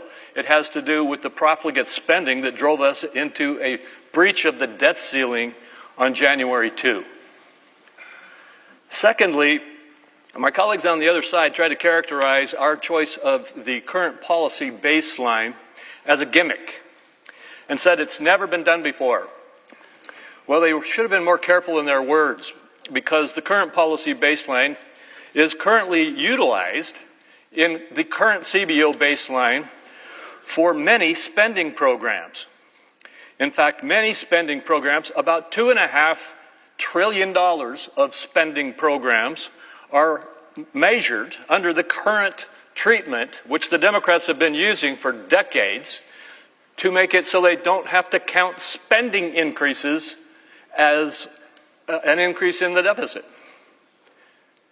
They are correct that that policy has never been applied to taxes before, because it was not intended to apply to taxes. That ruling and that system that was set up was intentionally designed to favor tax increases over spending cuts and to force Congress to increase taxes and increase spending. It was a strategy to achieve what we all know of as tax and spend. And no matter how they try to cover it over today in their debate, it comes down to this. They are furious that we refuse to raise taxes in America by $4.3 trillion on Americans. And they claim that our refusal to raise your taxes, America, is going to run up the deficit because they can't get $4 trillion more of your tax revenue into their pockets. Well, the first failure of that rationale is If you believe that you give them $4.5 trillion by letting them raise your taxes again, if you believe they're going to use that to pay the debt down, let me tell you, there's not a tax increase that I've seen in this Congress in my lifetime that was used to pay the debt down. It was used to increase spending. It's called tax and spend. And it's that bias in our scoring system that we are fixing today. We are fixing it so that current policy is how you treat taxes, just like you treat $2.5 trillion of spending this year in your scoring system. We're evening the balance board between taxing and spending. And America should sigh a sigh of relief that finally we are fixing our scoring procedures so that we don't have a built-in drive to increase taxes.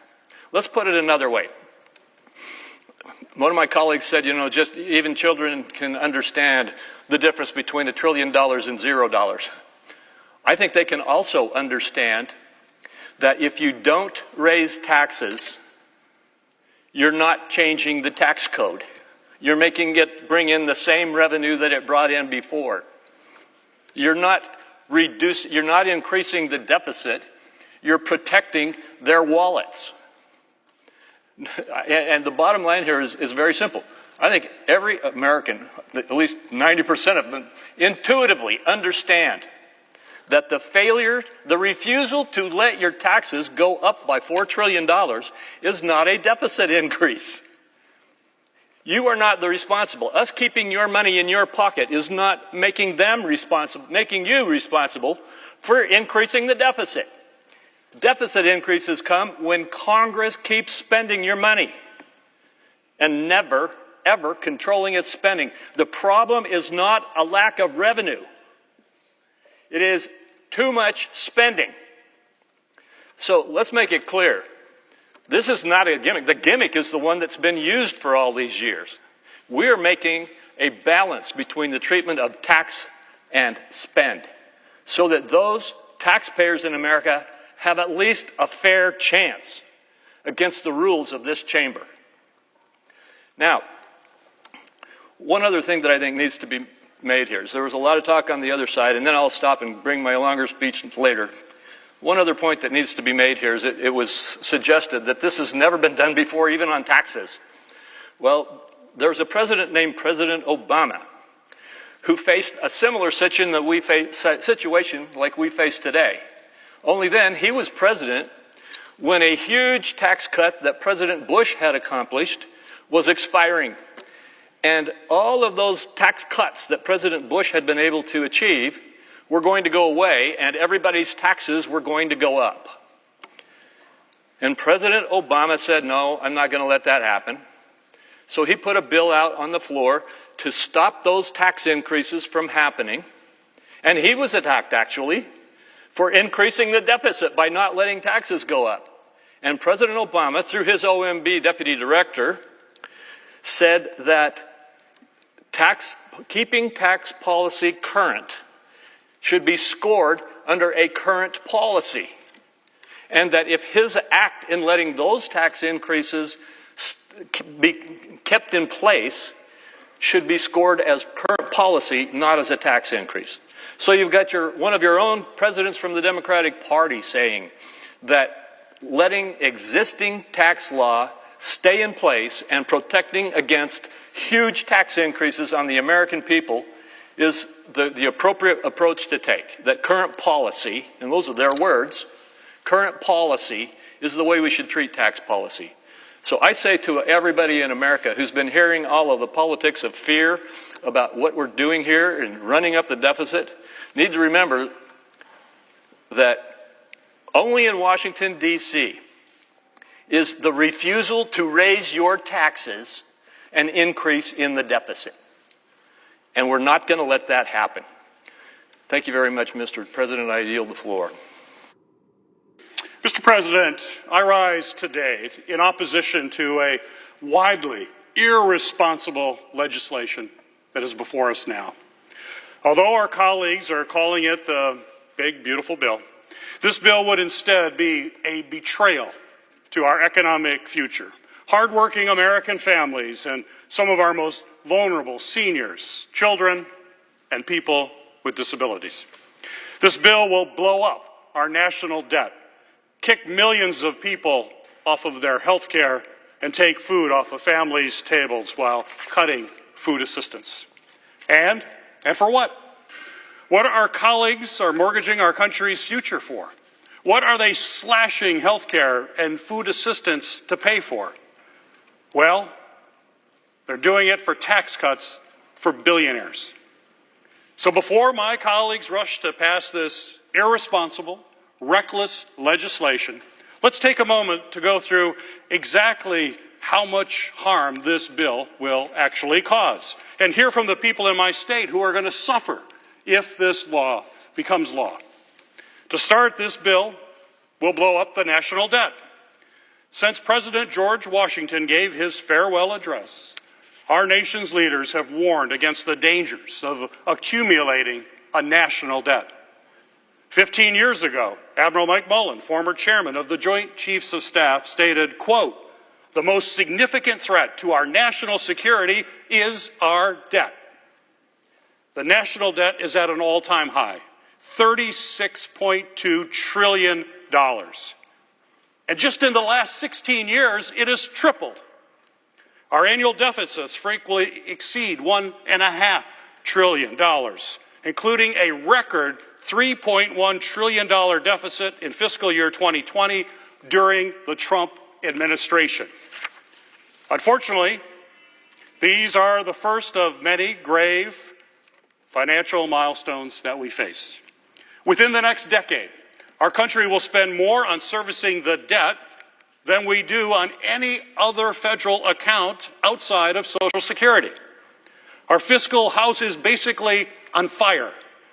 But if our Republican colleagues jam through this bill, it's not going to pour water on that fire, it's going to pour gasoline on those flames.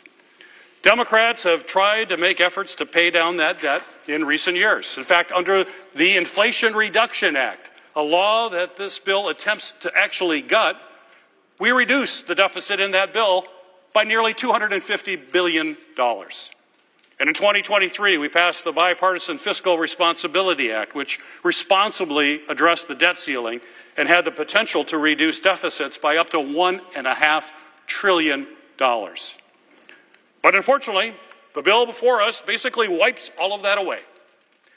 And I have always said that I'm open to making smart cuts to spending, but that those cuts should be matched with increases in revenues. Doing so would put us back on a sustainable financial path. Our Republican colleagues are doing the exact opposite. They're making drastic cuts to revenue, and according to the nonpartisan Joint Committee on Taxation, the tax provisions in this bill alone would decrease revenues by $4.2 trillion and add $3 trillion to our national debt. This is a recipe for disaster. If we face another emergency, like a pandemic or global financial crisis, we will be too hamstrung by our debt to respond effectively. We are on the brink of a financial disaster, and passing this bill could push us over that edge. Also, my Republican colleagues can cut taxes for billionaires. At the same time, our Republican colleagues are not making smart, sensible spending cuts to cover the costs that these billionaire tax cuts will mean.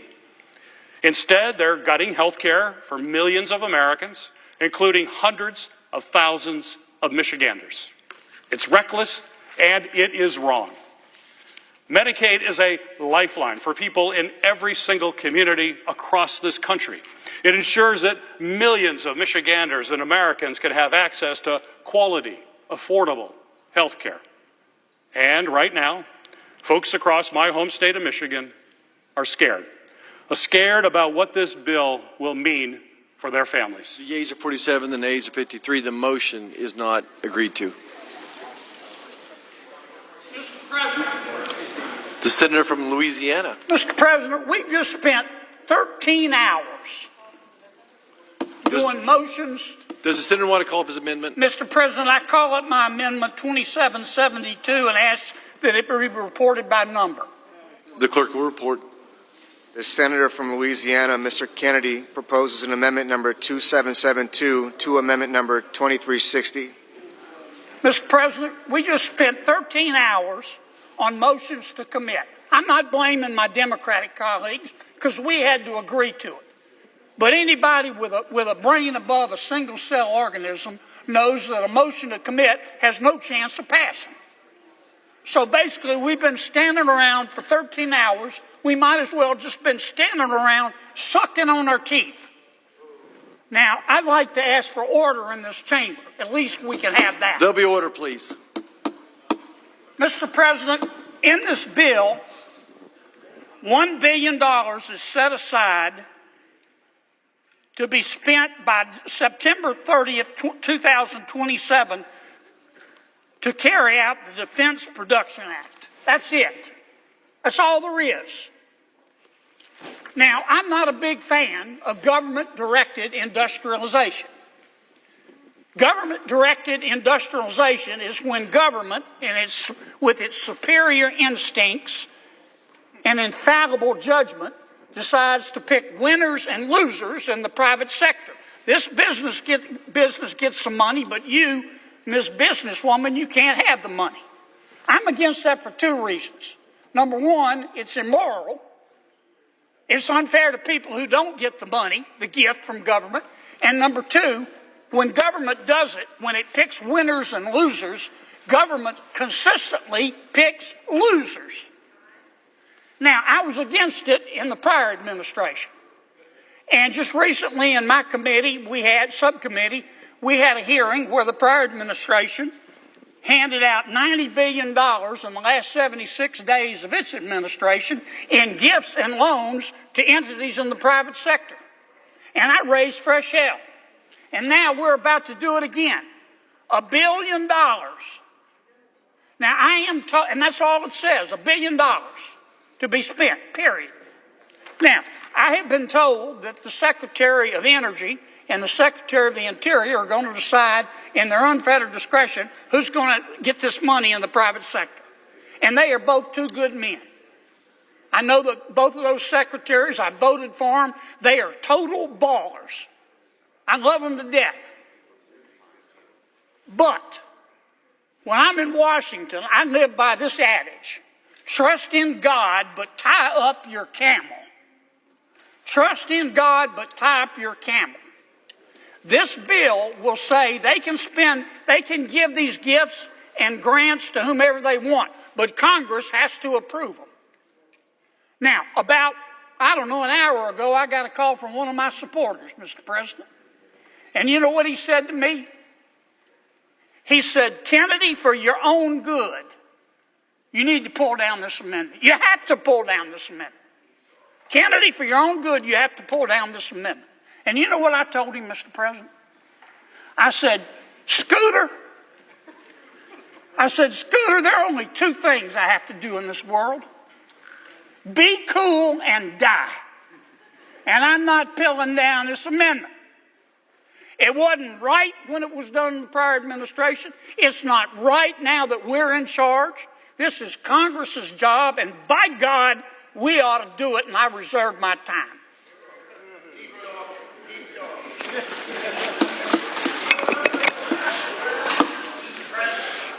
The senator from Vermont. All right. I support the Kennedy Amendment, but not for the reasons my friend from Louisiana does. I think that there should be some flexibility and there should be some governmental policy that helps our industry. And I do agree that the president should have some power. What I do not believe is that the Congress should be powerless. And that's what we have become, ceding our Article I authority to a chief executive, and I don't care whether it's a Republican or Democrat.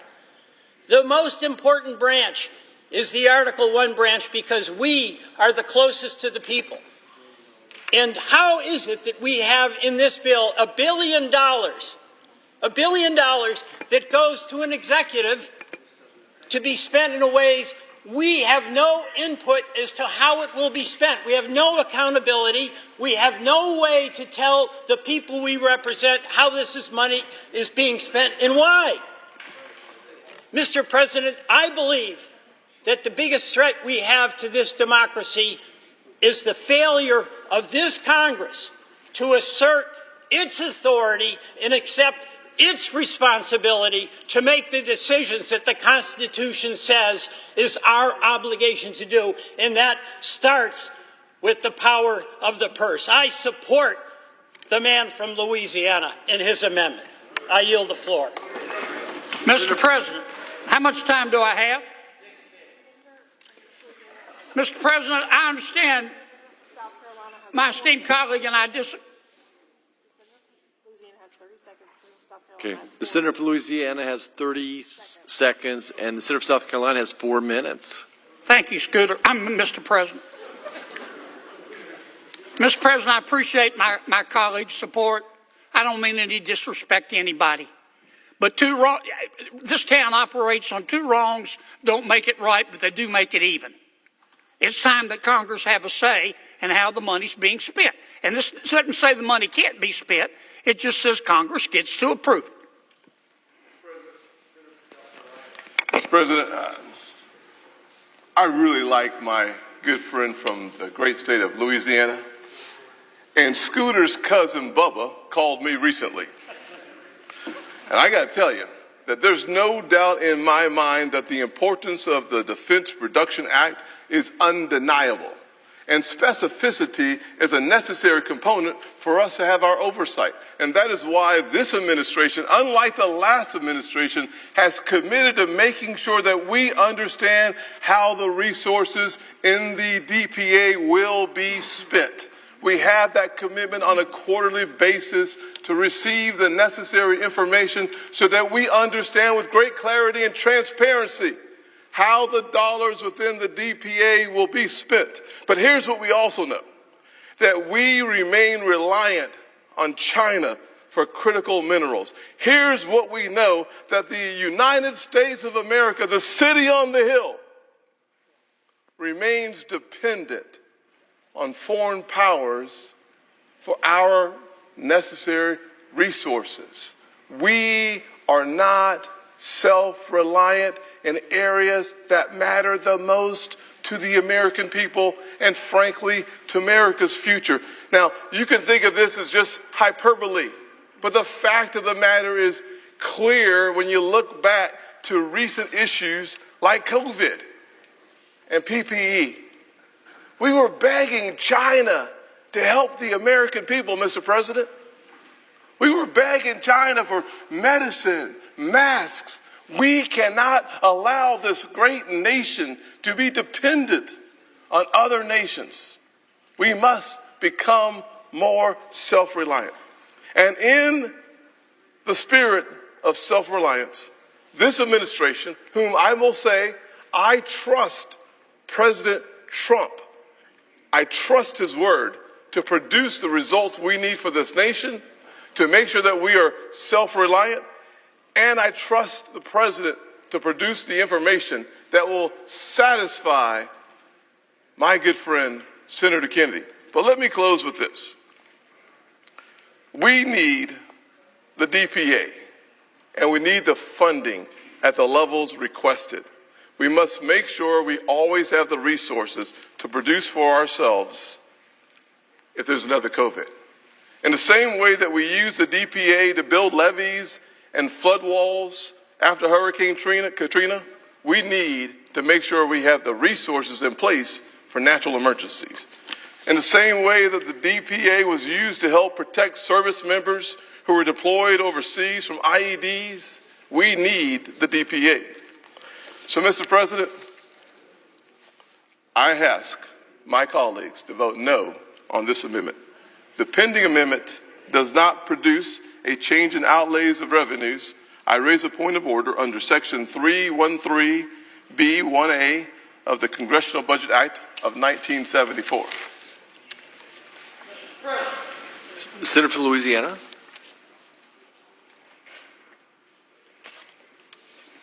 Excuse me, Mr. President. Take your time. Thank you, sir. Pursuant to Section 904 of the Congressional Budget Act of 1974, I move to waive the point of order, reminding the body that I'm not striking the spending. I'm just asking Congress to approve it. And I ask for the ayes and nays. Is there a sufficient second? There appears to be. The court will call the roll. Ms. Also Brooks. Ms. Baldwin. Mr. Banks.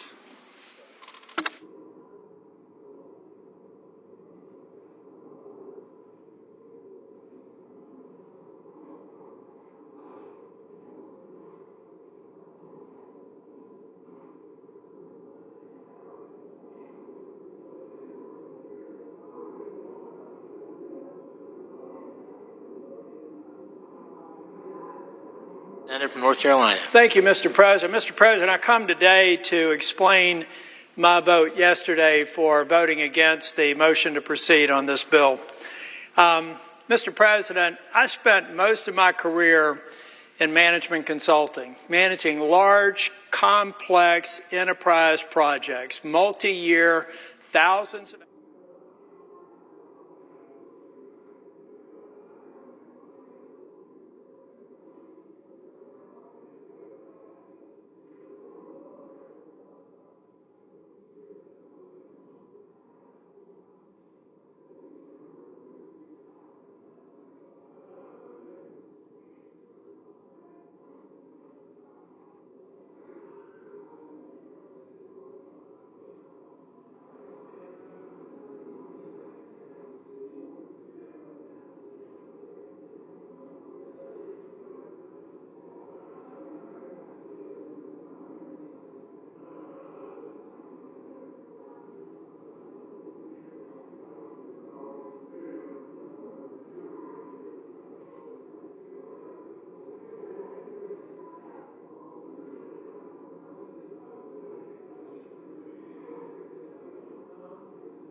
Mr. Bennett, Mrs. Blackburn, Mr. Blumenthal, Ms. Blunt-Rochester, Mr. Booker. I recognize the senator from Kentucky. In deciding whether to vote for the big, not-so-beautiful bill, I've asked a very specific question. Will the deficit be more or less next year? The answer, without question, is this bill will grow the deficit. The federal government has fancy formulas and hundreds of wonky accountants who inform us of their projections over 10 years. But you often can't trust these projections. In an excellent piece written by the Foundation for Economics and Education entitled "The CBO's Projections Are Worse Than Useless," Eric Schuler writes, "Long-term analysis and language is commonplace in U.S. national politics, but it achieves no useful outcome. It confuses far more than it clarifies. It does not provide accurate estimates of long-term results. It does not improve the average voter's understanding of policy effects. And it gives politicians a means to claim they are being fiscally responsible without actually exercising any prudence whatsoever. Sometimes the predictions are off because a new Congress is elected and changes the law. Eric Schuler writes that for any projection of a 10-year budget to be accurate, the Congressional Budget Office has to assume that the law won't change for 10 years, even as most of the politicians that make the laws risk being replaced every 2 years, and all of them advocate for changes of one stripe or another.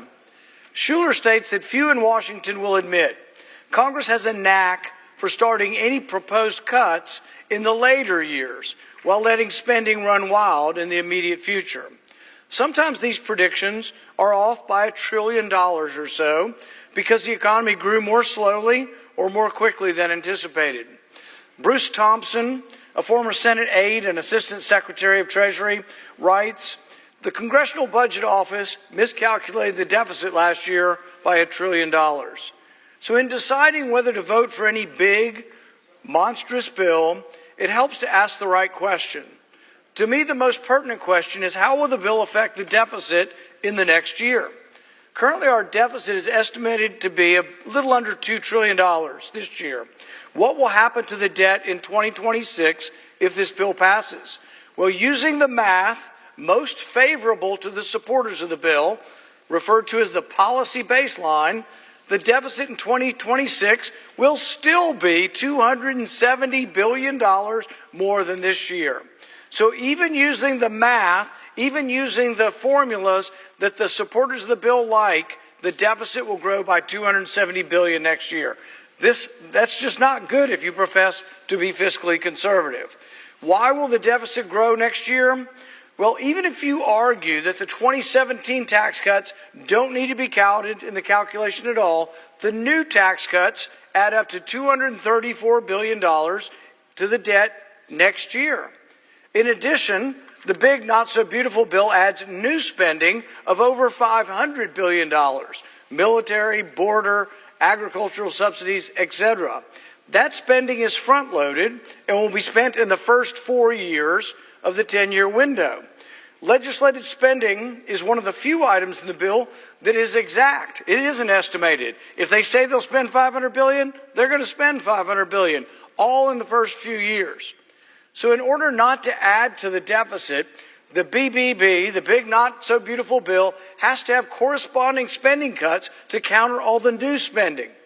Unfortunately, the spending cuts are backloaded to the final 5 years of the 10-year window when several tax cuts expire and the spending increases are finished. In addition, elections occur every 2 years and could easily wipe out any perceived savings that might occur in the later years. The only real certainty in this budget drama are the budget years coming in the immediate future. It's the next year or two are the only things that are actually of any certainty. So if we analyze this bill from that perspective, we discover that the bill increases the debt by $500 billion in the first 5 years. This is not the CBO projection that Republicans have not liked. This is the projection they are using, says the debt will add $500 billion in the first 5 years. Now they say somehow, miraculously, in the last 5 years, it gets to a $500 billion in savings. So it's $1 trillion shift from year 5 to year 10. The CBO scores it differently, not as encouraging, and says it adds over $3 trillion in debt. So which is it? Does this bill save $500 billion over 10, or does it add $3 trillion over 10? The truth is that anybody, that even a person with a magic crystal ball, it's anybody's guess.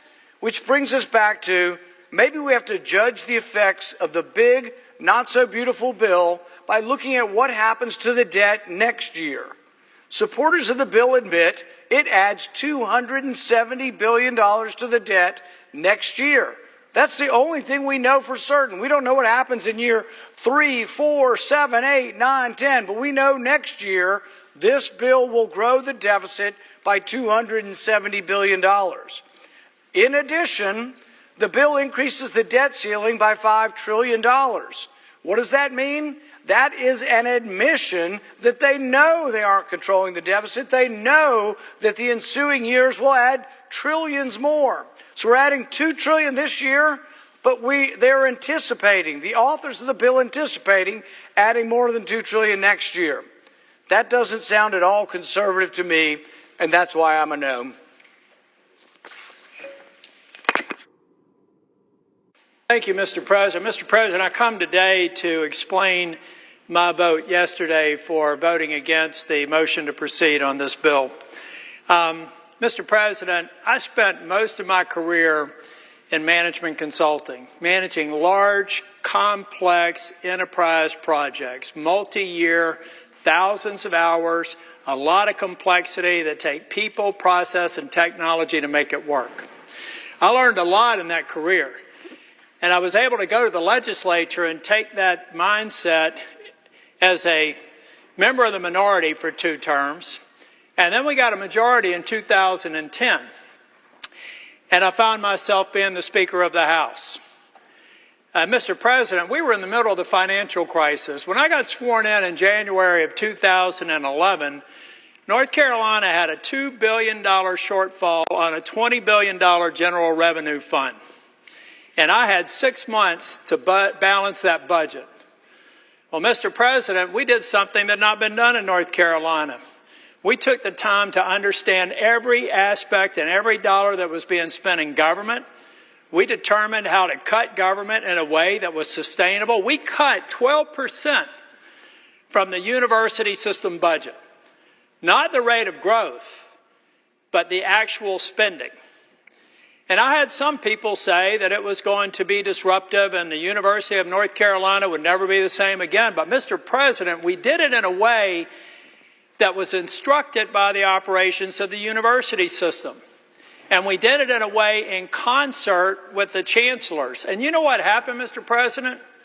We actually balanced the budget. We did do those cuts. And the last time I checked, the North Carolina university system is still considered one of the greatest systems in the United States of America. Why do I use that example? Because the Medicaid proposal in this bill bears no resemblance to that kind of discipline and due diligence. It has no insights into how these provider tax cuts are going to be absorbed without harming people on Medicare. And even worse, most of my colleagues do not even understand on either side of the aisle the interplay of state-directed payments and the devastating consequences of the funding flows that are going to be before us. Mr. President, here's how I figured out the impact in North Carolina. I used to be Speaker of the House, and I like the Speaker and have good relationship with the Speaker and the President Pro Tem, so I called them up. And I had my staff ask them if they would do an economic impact assessment on what this proposed bill would do to the Medicaid program in North Carolina. But I didn't want just the view of the Republican partisan staff that reports to the Speaker and the President Pro Tem on how they're going to absorb this bill. I decided to go to Josh Stein, the governor, and I went to his Democrat staff for Medicaid. I asked them to prepare an estimate, independent of the estimate that I had done with fiscal research. But I took a step further, Mr. President. I went to the Hospital Association. I asked 3 different independent groups, a partisan Democrat group, a partisan Republican group of experts, and a nonpartisan group of the Hospital Association to develop an impact assessment independent. Not talking, not sharing, reporting to me. And what I found is the best case scenario is about a $26 billion cut. Now, we've got a delay, so it may be 2 years, it may be 1 year. All it does is make that $26 billion happen in year 1 or year 12, but the impact is the same, Mr. President, and it's indisputable. Now, when I actually presented this report that you can find on my website, I had people in the administration say, "You're all wet, you don't know what you're doing." I said, well, why don't we assemble a series of meetings? We're going to provide you our analytics. You go through it, tear it apart. And I told about Mehmet Oz, who I consider to be one of the most capable people in the Trump administration. He's a brilliant man, and I'd encourage my Democrat colleagues to talk to him. He knows his stuff, and he's very focused on getting efficiencies out of CMS. So we had 3 different conference calls with CMS, with Oz on the phone and on the video, and me on the video. And I said this, guys, I would love nothing more than you to prove me wrong. I would love nothing more for you to tell me it's not $26 billion or $30 billion, that it's $2.6 billion or $2 billion or $200 million. But after 3 different attempts for them to discredit our estimates, the day before yesterday, they admitted that we were right. That between the state-directed payments and the cuts scheduled in this bill, there's a reduction of state-directed payments. And then there's the reduction of the provider tax. They can't find a hole in my estimate. So what they told me is that, yeah, it's rough, but North Carolina's used the system. They're going to have to make it work. All right. So what do I tell 663,000 people in 2 years or 3 years when President Trump breaks his promise by pushing them off of Medicaid because the funding's not there anymore, guys? In the White House, senators advising the president are not telling him that the effect of this bill is to break a promise. And you know the last time I saw a promise broken around health care, with respect to my friends on the other side of the aisle, it's when somebody said, if you like your health care, you can keep it. If you like your doctor, you can keep it. We found out that wasn't true. That made me the second Republican Speaker of the House since the Civil War, ladies and gentlemen, because we betrayed the promise to the American people. 2 years later, 3 years later, it actually made me a U.S. Senator, because in 2010, it had just been proposed. And just anticipation of what was going to happen was enough to have a sea change election that swept Republicans into the majority for the second time in 100 years. Now, Republicans are about to make a mistake on health care and betraying a promise. It is inescapable that this bill in its current form will betray the very promise that Donald J. Trump made in the Oval Office or in the cabinet room when I was there with finance, where he said we can go after waste, fraud, and abuse on any programs. Now, those amateurs that are advising him, not Dr. Oz, I'm talking about White House healthcare experts, refuse to tell him that those instructions that were to eliminate waste, fraud, and abuse all of a sudden eliminates a government program that's called the provider tax. We have morphed a legal construct that admittedly has been abused and should be eliminated into waste, fraud, and abuse. Money laundering. Read the code. Look at how long it's been there. I was Speaker of the House. I refused to do it. When I left North Carolina, I said, we're not going to do a provider tax. I left it at 2.5%. Now it's 6%. Mistake on the part of the leadership. And frankly, I know my friends are probably going to think I'm a little bit crazy here, but I actually passed a law that made it illegal to expand Medicaid. Why did I do that? Because I was convinced someday we would be here. And I would have rather found a way to get more people on Medicaid at the standard FMAP than having this 90-10 match and watching it disappear and taking away desperately needed health care. So, Mr. President, over the course of the evening, I may look for an opportunity to speak again. But I'm telling the President that you have been misinformed.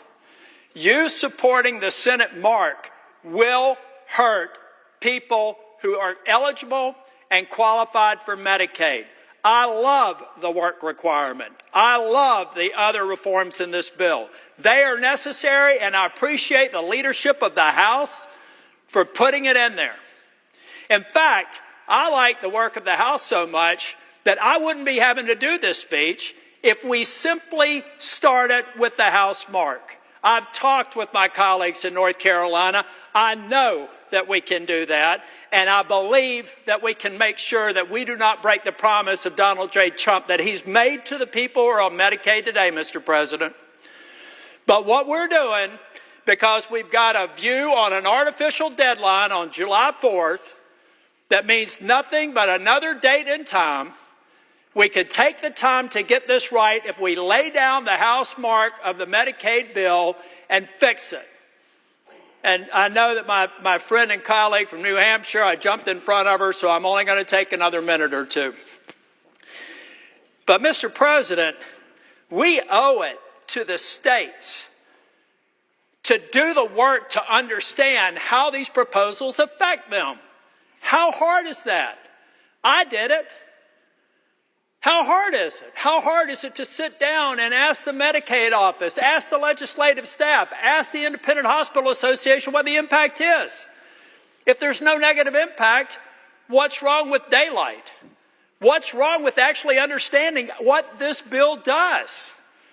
Mr. President, I know what it does because I spent a career implementing complex systems, and then I had the privilege of being Speaker of the House, and I implemented them in a government setting. And since I've been here, I've focused on bills and watched their implementation from the cradle until they're fully implemented. Mr. President, we owe it to the American people, and I owe it to the people of North Carolina to withhold my affirmative vote until it's demonstrated to me that we've done our homework. We're going to make sure that we fulfill the promise, and then I can feel good about a bill that I'm willing to vote for. But until that time, I will be withholding my vote. Thank you, Mr. President. Mr. President, we're here today debating a clumsily assembled package, still a work in progress, that would rip away health care from 16 million American families to give tax breaks to millionaires, billionaires, and our largest corporations. Think about that for a moment. The Republicans have decided that the best avenue to generate revenue that they can then give in tax breaks to wealthy people is to eliminate health insurance coverage for 16 million Americans. That's going to have a dramatic impact on their lives. If you have ever been a young father with a baby with a serious medical problem and you had no health insurance, you'll never forget it as long as you live. I know, I've been there. The notion of losing your health insurance leaves you as vulnerable as possible in some of the most important moments of your life. And that they would consider this provision to eliminate health insurance coverage for 16 million families is unimaginable and cruel. Let's not act like there is a unified Republican front on this issue. Even some of my colleagues on the other side of the aisle don't want to be here at this moment, jamming this unpopular bill through this chamber under arbitrary deadlines. One of my colleagues took a look at tax breaks, and you're going to hear them say over and over again, well, the average family, if we don't act, the average family is going to have to pay more in taxes. There's a way around that. If we limit any tax breaks in this bill, in this effort, to people making $400,000 a year or less, $400,000 a year or less, it virtually eliminates 2/3 of the cost of this undertaking. And it means you don't have to take away the health insurance of 16 million families. So there are ways to do tax breaks which make sense. Count this Democrat in with the Republicans for helping working families who are struggling to get by, and a lot of them are, living paycheck to paycheck. And the notion that we would say to them, we're going to take away your health insurance, we're going to raise the cost of health insurance for you, is no answer to their problems. Behind closed doors, my Republican colleagues continue to be consumed with infighting, bickering over the bill's substance, and for good reason. We have a process here which is almost impossible to explain to an ordinary person of how we reach reconciliation. The parliamentarian's office, and she's sitting here, God bless you for what you've been through for the last several months, and all your staff, have to make decisions on a daily basis over and over again as to whether or not provisions of this bill are eligible under the law that governs the United States Senate. We're in the process of debating this on the Senate floor. I see our ranking member on the Budget Committee, Senate Budget Committee, the senator from Oregon. We're in the process of still appealing to the parliamentarian's office on provisions in the bill. This is truly a work in progress. I think what they do know is troubling, and it should be. This bill would be a disaster for hospitals.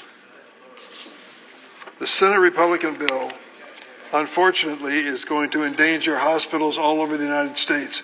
But if you happen to live in a small town, rural area, and I represent a lot of them in the state of Illinois, you're the most vulnerable. You are the target. When they cut back on Medicaid programs, these are the hospitals that will close their doors. What's the impact of a hospital closing its door in a downstate community in Illinois? Devastating. Hospitals are not only the center for emergency medical care, good doctors, nurses, and such, they are also a major economic force in small-town America. Take away a hospital and then try to attract a new business to your community. Good luck. This Senate bill cripples one of the main ways that states fund their Medicaid programs and keep hospitals afloat, especially rural and low-income areas. It's called the provider tax. Earlier this week, a Republican senator, circulated a flyer to his fellow caucus members, so they're all on notice, detailing just how much each state will lose in Medicaid provider tax funding under their proposal. Let's take a look at my neck of the woods, the Midwest. Iowa would lose $4.1 billion. Missouri, $6.1 billion. Kentucky, $12 billion. Louisiana would lose $20 billion. North Carolina, $38.9 billion. Senator Tillis and I were in conversation yesterday, and he used that very same figure. His analysis says that to go forward with this bill cuts Medicaid reimbursement in his home state of North Carolina by a whopping $38.9 billion.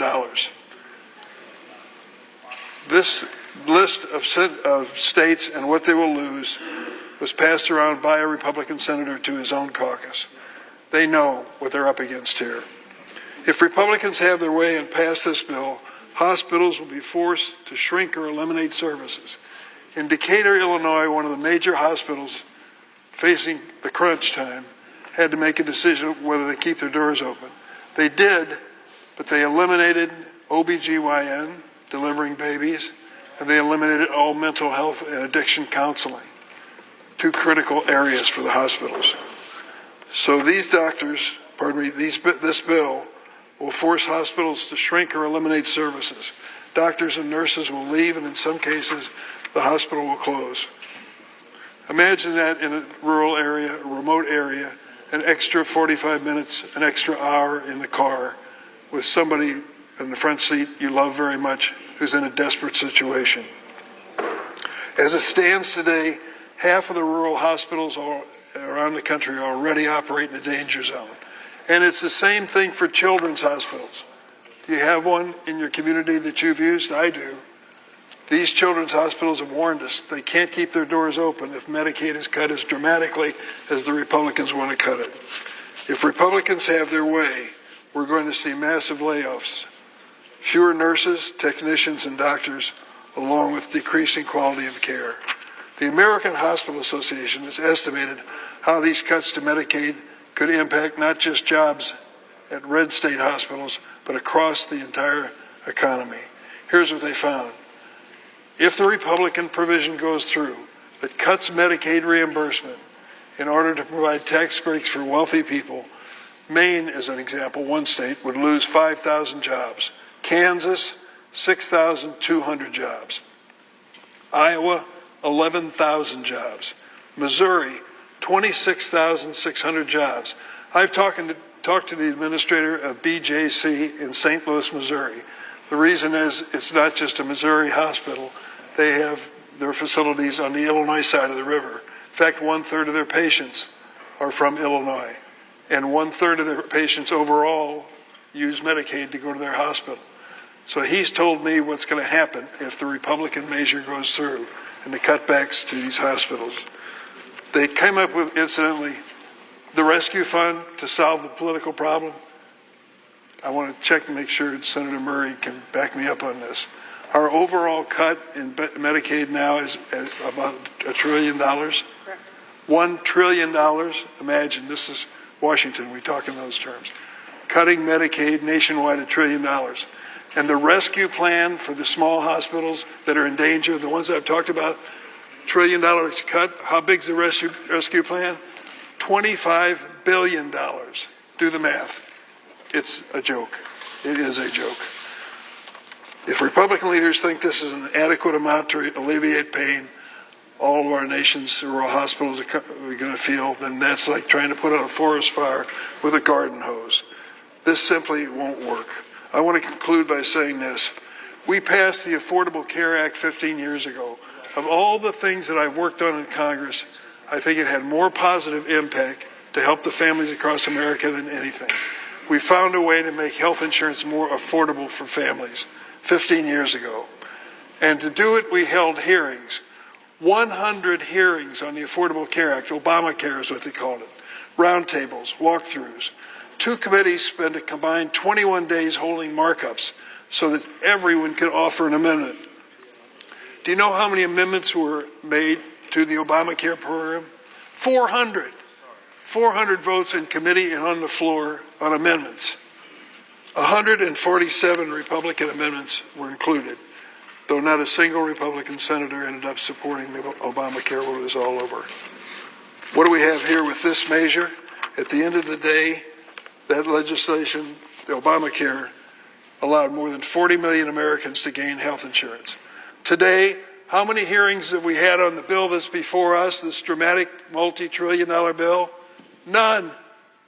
0. Not a single one. 0 markups for senators to offer amendments. 400 amendments on Obamacare. None on this one until it comes to the floor today. 0 bipartisan input. Our friends on the Republican side have said basically it's a big deal. Take it or leave it. Should this bill become law, do you know what we'll done? Thrown 16 million Americans off health insurance and closed many vulnerable small hospitals, all to pay for tax breaks for millionaires and billionaires. Maybe some of my Republicans are okay with that. I don't think the American people are. I'm hoping that sanity and common sense prevail. We need 4. We need 4 senators to step up and say, stop this train. We've got to sit down and do our homework. We cannot expose the American families and the American economy to do this in the name of preserving tax breaks for the wealthiest people. Elon Musk seems to be doing okay in life, right? The wealthiest man in the world. Do you know what the tax break is for Elon Musk on the bill that's before us on the floor? $346,000, a lot of money. To him, he won't even notice it. Giving him a tax break, he won't notice, and taking away health insurance from families who will be devastated, 16 million around the country. It's an important choice, and it's one we should make the right one. I yield the floor. Mr. President. I recognize the senator from Kentucky.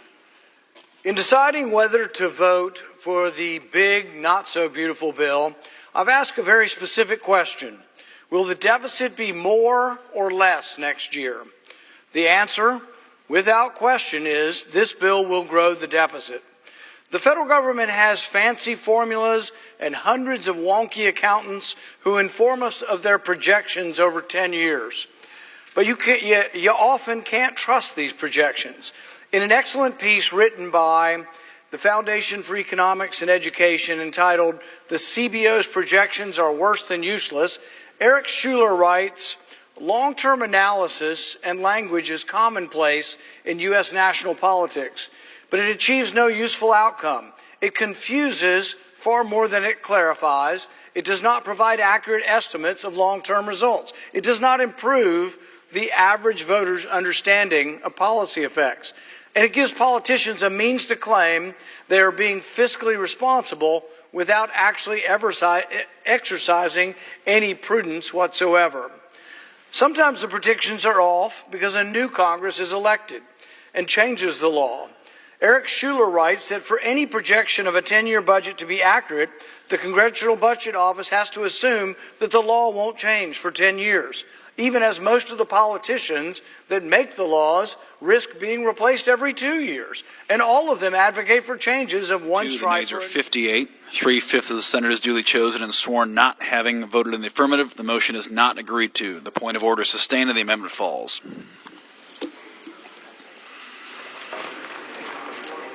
Shame on you. Take your gavel.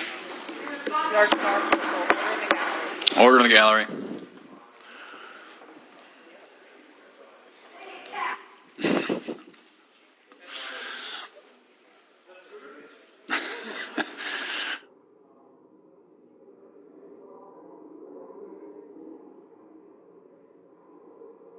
Where your seat count will slide or something.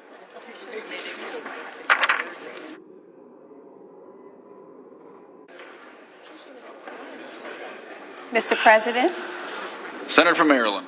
I have a motion to commit at the desk. Clerk will report. The Senator from Maryland, Ms. Alsobrooks, moves to commit the bill, H.R. 1, to the Committee on Finance with instructions. I ask that further reading of the motion be dispensed with. Without objection. I want to know if my colleagues on the other side of the aisle believe that there are some Americans so wealthy that perhaps they don't need a tax break at the expense of health care and food for our most vulnerable constituents. So I'll kick off this dialogue by raising a common sense idea. We can save health care for millions of Americans if we strip out tax giveaways for individuals making more than $10 million. Yes or no? President Trump claims to fight for the working class, yet we have before us a bill that gives tax breaks to the top 1% that will be paid in cuts to Medicaid, SNAP, and more, programs that serve hard-working Americans. So I ask, do you want community hospitals or another giant mansion for a billionaire?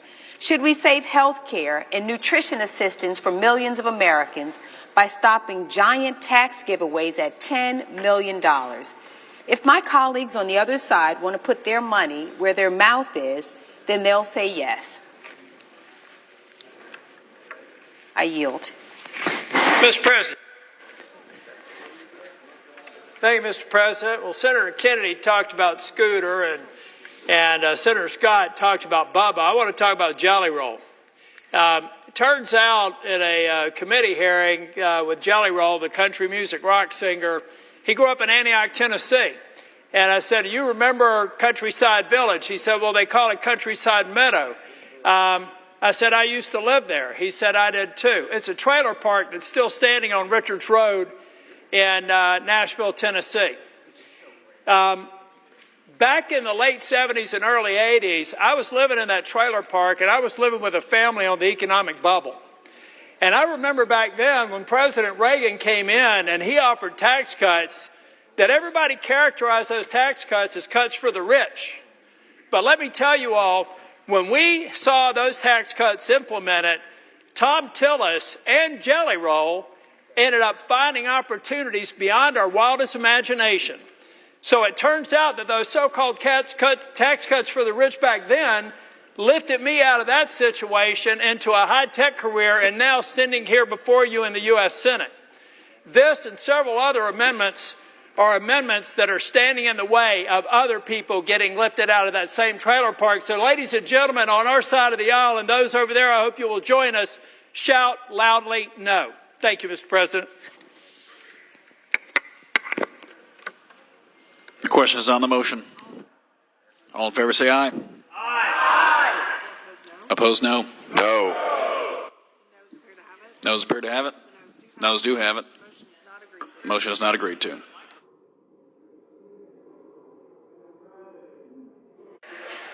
Senator from Arizona. Mr. President, I have a motion to commit at the desk. Clerk will report. The Senator from Arizona, Mr. Kelly, moves to commit the bill H.R. 1 to the Committee on Finance with instructions. I ask that further reading of the motion be dispensed with. Without objection. Mr. President, I don't think we're looking to take any money out of Jelly Roll's pocket here. But giving a tax break to the richest people and most profitable corporations is a choice. And paying for it by kicking 17 million Americans off their health insurance is a choice. None of this is set in stone. Every one of us gets a vote here, a choice. We can help parents be able to take their kids to the doctor. We can keep seniors in their nursing homes. Or some rich guy, not Jelly Roll, can get another private jet. We can save health care for millions of Americans if we strip out tax giveaways for individuals making more than $100 million a year. Yes or no? Senator, North Carolina. The reality is, let's fast forward now to 2017. I was in this chamber when we passed TCJA. And after we passed this, again, everybody was arguing this was all tax policy for the rich. But we unleashed an American economy that we have not seen in our history. In fact, it was better than the tax cuts of the Reagan era. Ladies and gentlemen, we need to get every bit of what we did in 2017 back on the books because people are not understanding the pro-growth nature of this tax policy. I hope my colleagues will vote loudly yes once again. No? No once again. Meeting. The senator's time's expired. Question is on the motion. All in favor say aye. All opposed, nay. No! Noes appear to have it. The noes do have it. Clerk will report. Motion is not agreed to. Clerk will report. No? Clerk will not report. Senator from Connecticut. President, I have a motion to commit at the desk. Clerk will report.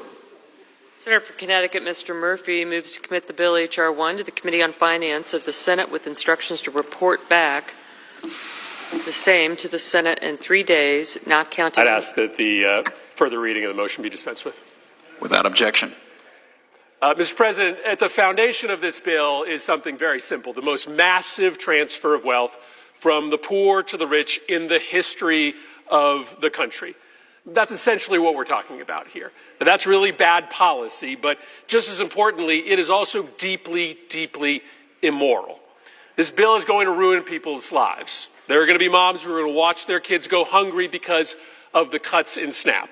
People are going to die when 17 million people lose their health care. And for what? To give an average $250,000 tax cut to the wealthiest families in America.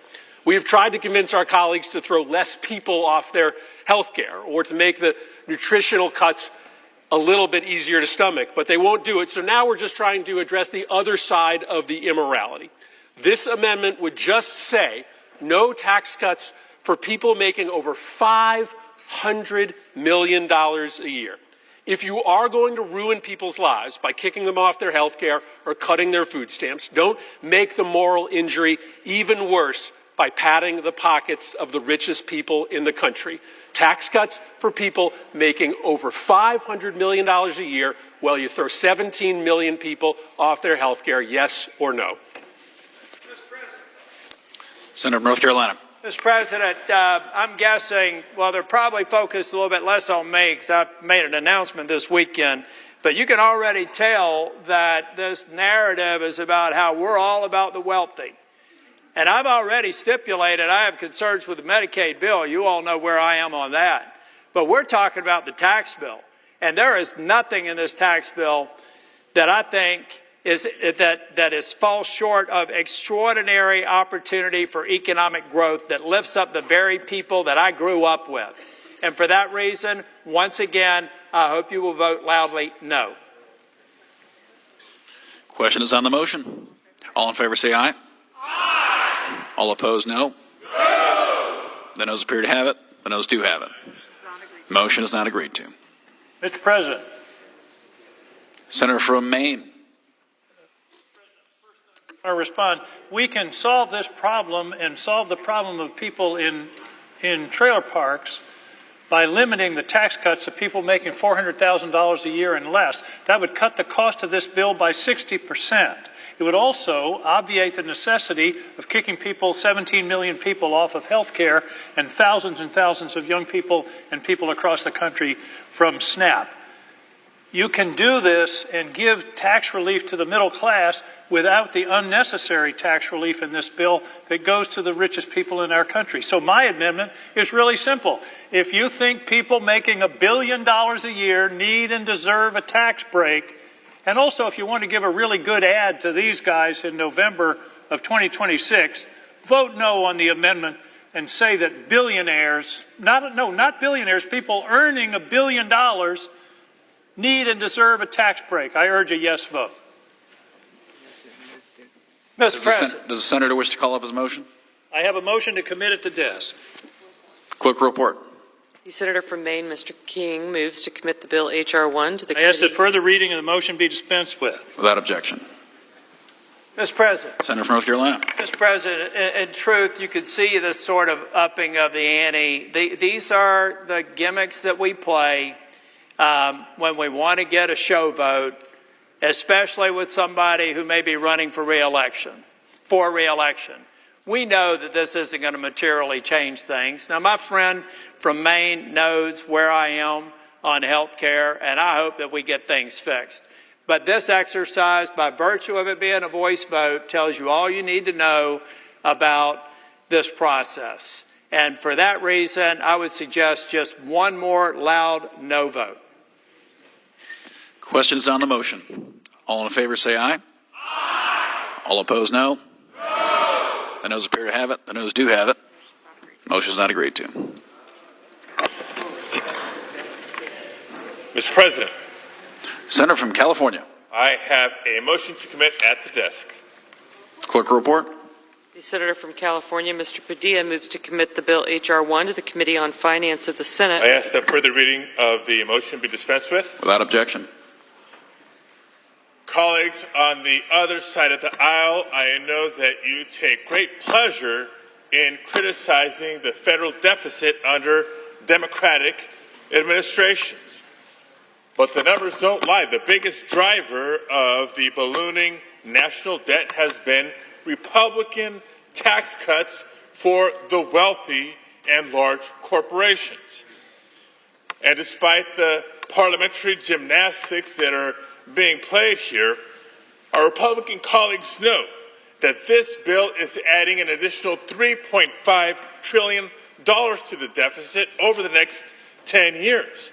Why else would they have included a piece of the bill to raise the debt limit by $5 trillion if this bill saved money as they claim? So if Republicans really do want to balance the budget or reduce the deficit, let's start by guaranteeing that this measure is at least deficit neutral. That's exactly what this amendment would do. I ask for your aye vote and reserve my time. Senator from South Carolina. Yes, CBO tells us if we adopt current policy for taxes, we will save $507 billion. The deficit will go down by $507 billion if we do this. In 2012, I was here. The Bush tax cuts were going to expire in December of 2012. President Obama sat down with Republicans, and they came up with a way to extend those tax cuts by not passing a new law. They called it the alternative fiscal scenario that CBO said is basically current policy. So alternative fiscal scenario in Latin means current policy.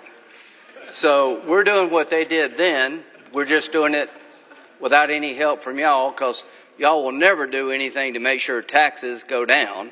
So we're going to make sure they go down forever. Current policy is good tax policy. Stick with the bill we wrote. You're going to be happy to reduce the deficit and make sure people's taxes don't go up tomorrow, the next day, forever. Good policy. Current policy is good tax policy. How much time I'm do done. I have left? Senator's time's expired. Questions on the motion? Sufficient second? There appears to be. Clerk will call the roll. Ms. Also Brooks. Ms. Baldwin.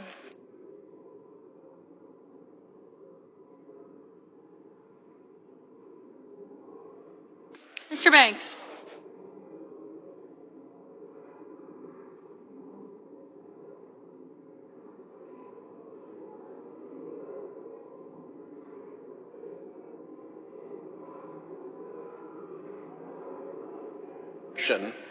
That the Republican budget chairman is using to perform this multi-trillion-dollar magical act of making huge deficit-busting numbers disappear. It's called Section 312. It has been used before, but it has always been minor, corrective, and bipartisan. I mentioned earlier the adjustment that was made on a bipartisan basis to the Power Marketing Administration's numbers to return the CBO to an agreement that the Senate had previously made. That was not enormously consequential. This is almost certainly the first time you're hearing about it. Again, in 2023, as budget chair, with Republican Chair Jody Arrington on the House side, we made a $105 million adjustment to a dairy program. Today we're talking about trillions. This was a $105 million adjustment. Again, bipartisan, minor, and corrective, fixing a technical issue on a bipartisan basis. Last year, Speaker Johnson and Leader Schumer agreed to direct CBO to score a fee program with an OMB estimate, and they used this rule again, collaborating on a bipartisan basis with a matter that was minor and corrective. Well, this is different. This is trillions. And Republicans are using this rule to pretend that it's not. Well, there are lots of ways to look at who's right. Time, obviously, will tell. But this bill actually has a tell right in it. Page 754 of this bill is the reality check on whether or not they're running up the debt by trillions. We know they're running up the debt by trillions because they say so in this bill. You can play Senate procedural fakery. You can wave magic wands around numbers all day long. But someday, soon, you hit reality. And you hit reality in the real world of markets and selling treasury bonds and having a legal debt limit. If this did not raise the debt by trillions, they would not need to raise the debt limit by trillions. Here is the text. Subtitle C, increase in debt limit. Section 72001, modification of limitation on the public debt. The limitation under Section 3101B of Title 31 is increased by $5 trillion. They're dodging the parliamentarians' ruling by letting the budget chair make a $1 trillion magic wand maneuver because they know pretty darn well what the parliamentarians' ruling would be. And how do they know what the parliamentarians' ruling would be? Because the answer's in their own damn bill. I yield the floor. Would the senator from Rhode Island yield for a question? Of course. You mentioned the use of Section 312, which gives some flexibility to resolve, as you put it, minor issues on a bipartisan basis to correct an issue, a technical issue. In those cases you mentioned, were those on a reconciliation bill? Were they on a reconciliation bill? I don't believe they were. No, they were not. They were In fact, just... that power has never been used on a reconciliation bill because the following Section 313 gives very specific instructions. It says each provision must be costed out for its impact on both outlays, the spending side, or revenue, should it be a revenue measure. And if you're saying, well, how do I do that? You say, well, if we pass this provision, what will it cost as compared to not passing this provision, not having the bill? That's a comparison to current law. This ability of the budget chair, and actually the law says the budget committee, to correct technical issues on narrow issues on a bipartisan basis, basically solve snarly little budgeting questions like on the dairy program you mentioned, never used on reconciliation ever, never used on a broad basis ever, never used to create a lie about what a bill costs in this fashion. Now we're turning to Senator from Maryland, who was ranking Democrat on the House Budget Committee for 6 years. So he brings a lot of experience and knowledge about the budget process. Senator Van Hollen. Well, Mr. President, I thank my colleague and the ranking member of the Senate Budget Committee, Senator Merkley. I just want to start by reading a statement. This is a quote. Anyone that says current policy baseline is the right way to go is engaging in intellectual and economic fraud. It's intellectually lazy. My basic mission in life is just to try to create some honest math, unquote. That wasn't from Senator Van Hollen or anyone on this floor. This was from a Republican member of the House, Congressman Schweikert from Arizona, talking about exactly the issue we're debating here in the United States Senate. Let me read you another quote, a little more colorful. Again, about this Republican accounting fraud. Quote, "This is fairy dust, and they're just full of crap, and I'm going to call them out on it." Republican Congressman Chip Roy of Texas. They're right. This is a fraud. This is a fraud that would make the Enron scammers blush. And I quote those House members for a reason, because we can disagree with what they did in their bill, and I strongly disagree with it. But at least they used honest math, and at least they used the math that is required by the rules here in the Senate. The honest math that Republicans here in the Senate want to dodge, because it will both tell the American people just how big the deficits are, but also because it will screw up their whole entire plan. Just so people listening have some sense of how these Senate numbers are designed to disguise the real impact of their deficits. Look at, for example, the basic individual tax rates in the House bill. When they extended those tax rates from the Trump 2017 bill, it costs $2.2 trillion. Under what we call the current law baseline, which is the reality baseline, because that's what it will cost when you understand that they sunset at the end of this year, and that's what it will cost to renew them. So under honest accounting, it's $2.2 trillion. Under the Senate fraudulent accounting, that $2.2 trillion deficit miraculously becomes an $83 billion deficit. Let's look at the House permanent extension of key deductions for businesses. That would cost honest accounting $821 billion.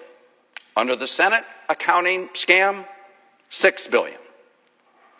So what we're seeing here is this blatant, deliberate effort to mislead the American people about the true costs of this bill, about the deficit impacts of this bill, about how it will impact the debt.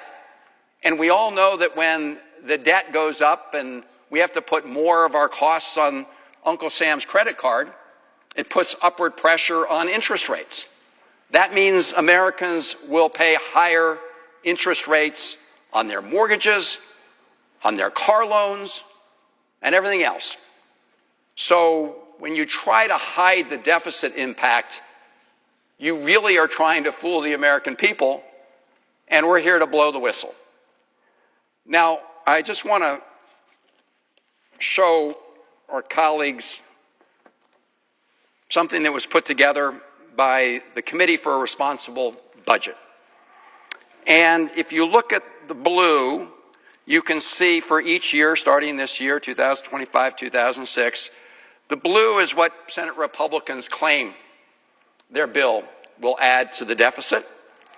The red is how much more it will actually add to the deficit.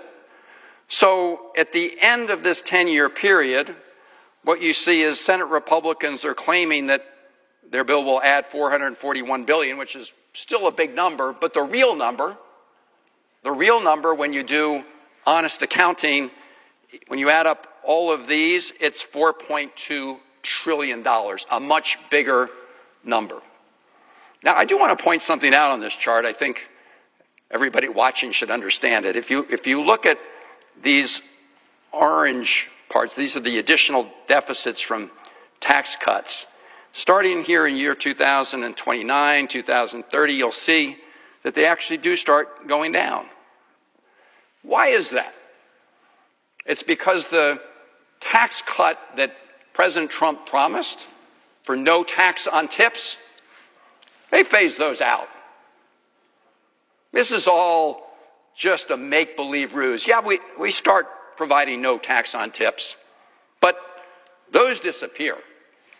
The tax breaks for wealthy people, they go on, and they go on not just for this 10-year period, but the reason they violate all the rules of reconciliation is because they keep going on after that.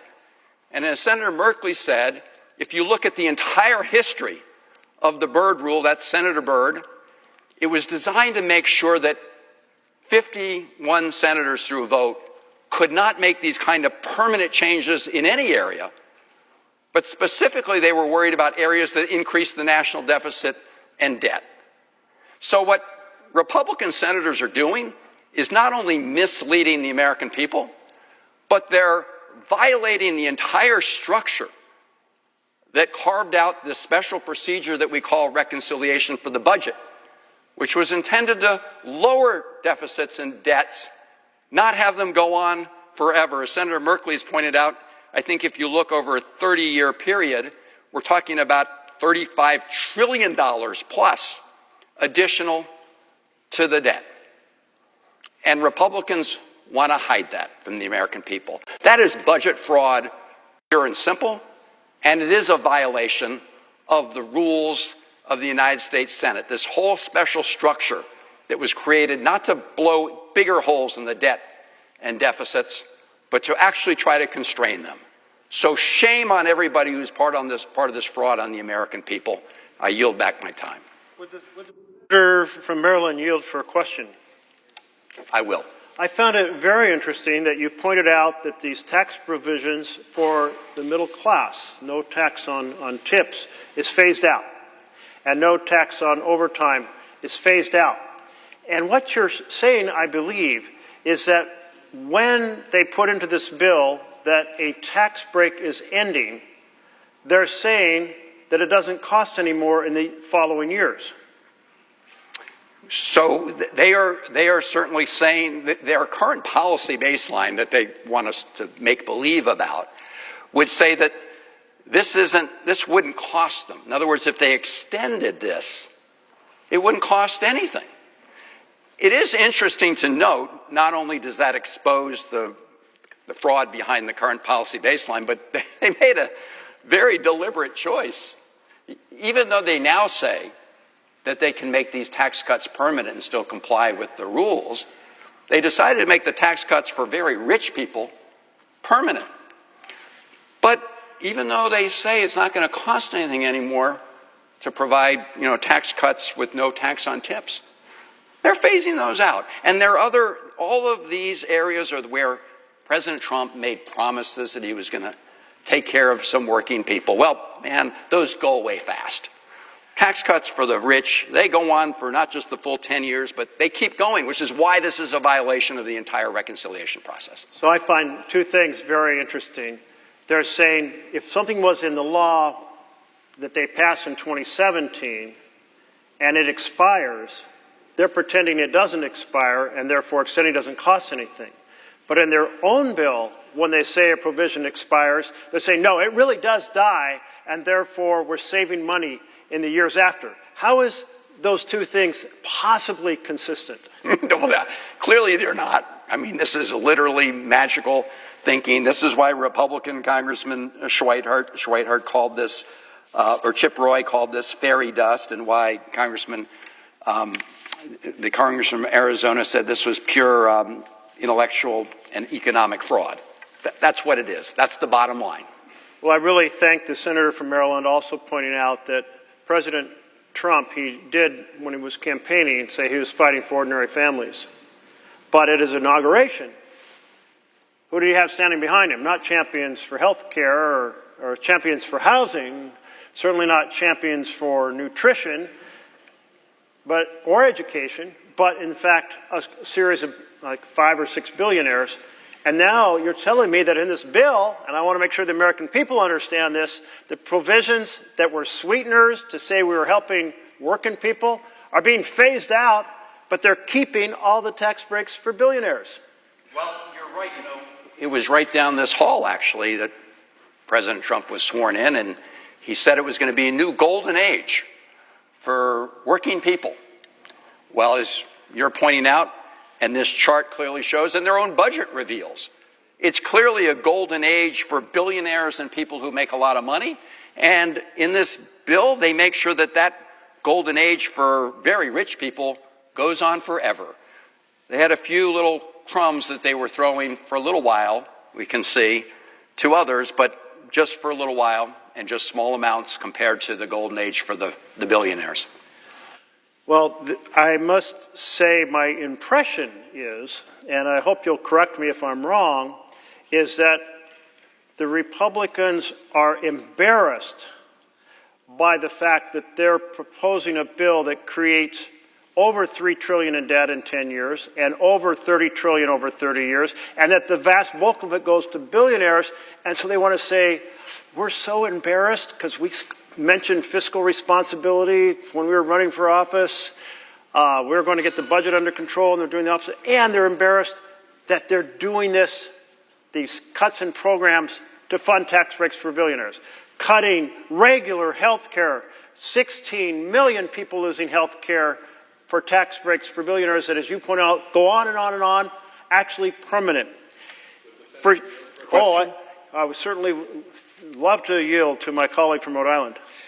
When I was budget chairman and we were trying to focus, for instance, on the impending economic nightmare coming our way through climate-caused property insurance failures, what I would get is nonstop regular lectures from Republicans on the Budget Committee about how we had to take responsibility for the deficit, we had to reduce the debt, nothing else mattered as much, it was absolutely vital.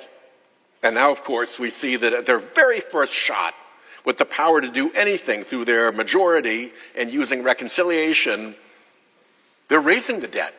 They're raising the deficit, and not by little, but by trillions. And I'm wondering if in your time as chairman, or perhaps in Senator Murray's time on the committee, or perhaps in Senator Van Hollen's time over on the House committee, you were favored with such constant lecturing by Republicans about the debt and the deficit, and how credible that all seems right now.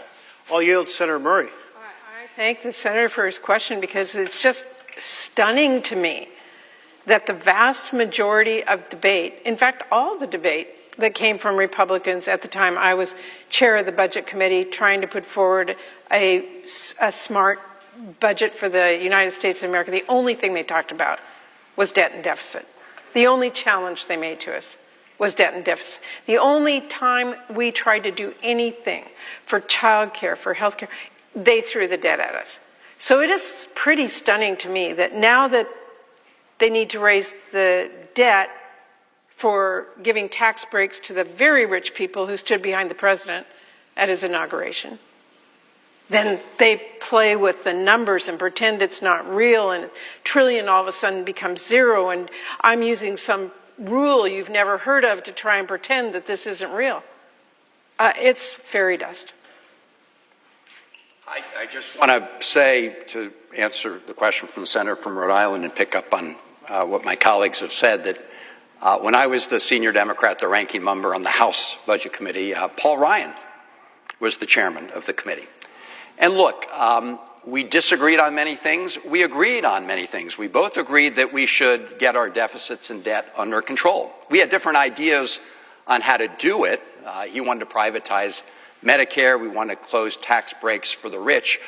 But we wanted to close tax breaks for the rich. But the reality is that the holy grail, I mean, the only guiding North Star for Republicans at that time was we've got to bring down deficits and debt.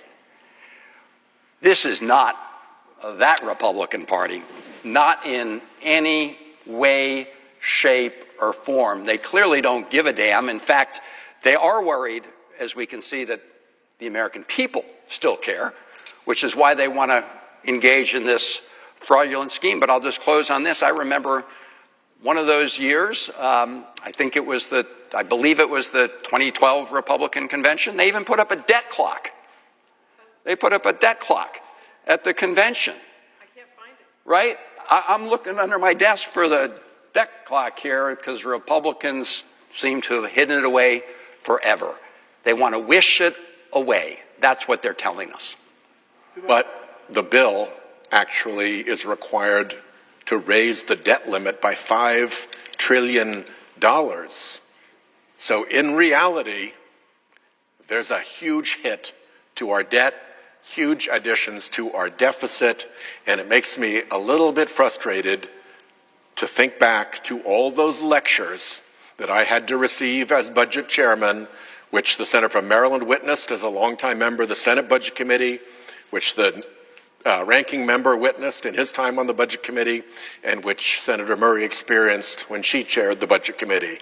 We have been lectured to death by our colleagues, and at the very first instance when they had the power to do something about it, they went 180 the other direction and are cranking the national debt in order to give big benefits to the rich people who fund their campaigns.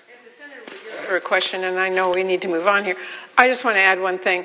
It's not just that it's going to be debt. It's the cost to families because this debt they are putting in place. I would ask the chair of the Budget Committee now.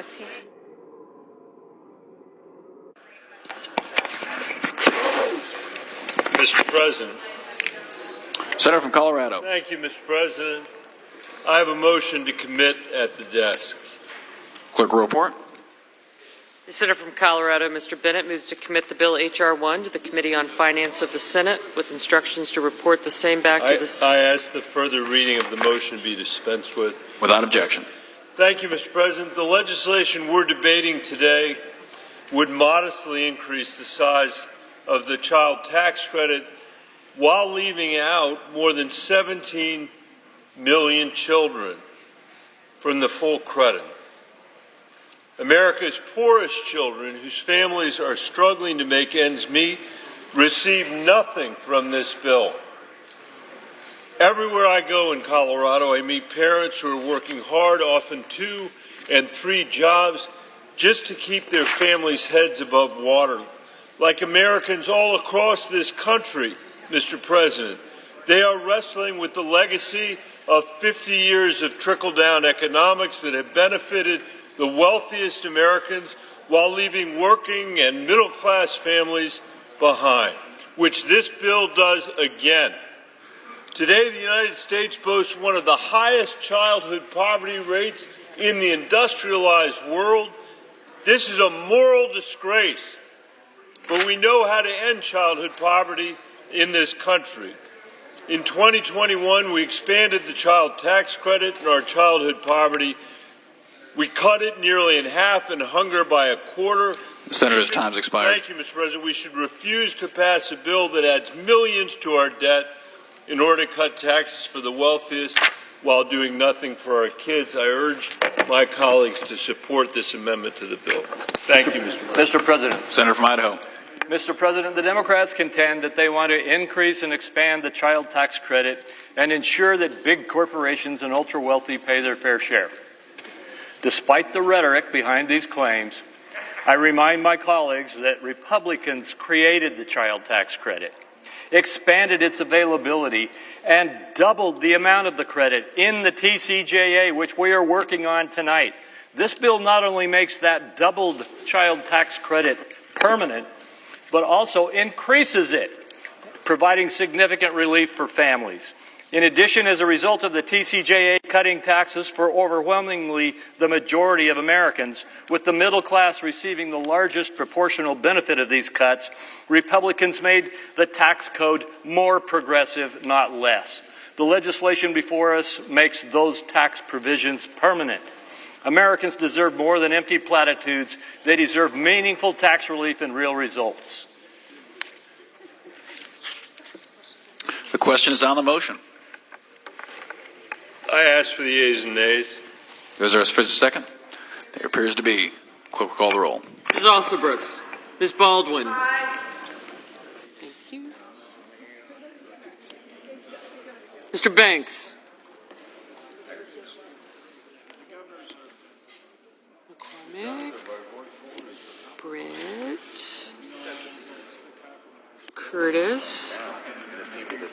got you. Over time, that in fact they were concerned about the deficit. They were concerned about American families. Because if you are concerned about the deficit and debt, if you are concerned about families, you must vote no on this bill. Thank you, Mr. President. Senator from Washington. Mr. President, I really want to thank my colleagues. I mean, you just said they used to call themselves deficit hawks. We need to call them deficit robins. They're robbing from you to pay for the billionaires. They are no longer deficit hawks. Agreed? Thank you. My colleagues, and I think as Senator Merkley said, if you care about deficit and debt and you don't want working families to have to pay for these tax cuts for billionaires and the rich, vote no on the bill. I'd only add in my last words, watch. Everybody watch as this goes forward, because we will give the Republicans a chance to reduce the increase to the debt and the deficit by peeling back just the tax cuts for the greedy billionaires. We would be voting for working class tax cuts, I'm almost certain. We'll have a chance to bring into stark focus through our amendments what really matters to the folks on the other side of the aisle, and that is the tax cuts for the super wealthy, for the billionaires, for the corporations that are offshoring jobs, and for the biggest polluters in the country. That's where their sweet spot is, and we will expose that through these votes. Those votes, we're not sure when they will start, because the Republicans are redrafting provisions of this bill right now. That's how little time this Senate will have to actually know what's in this 1,000-page bill with all kinds of special deals tucked into it for various members.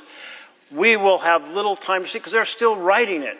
So those amendments that my colleague from Rhode Island mentioned, stay tuned. We're not sure if those amendments are going to start at 2 in the morning or if they'll start sometime later tomorrow, but stay tuned and pay attention because you're going to find out who stands with families and who stands to hurt families in favor of helping billionaires. Thank you.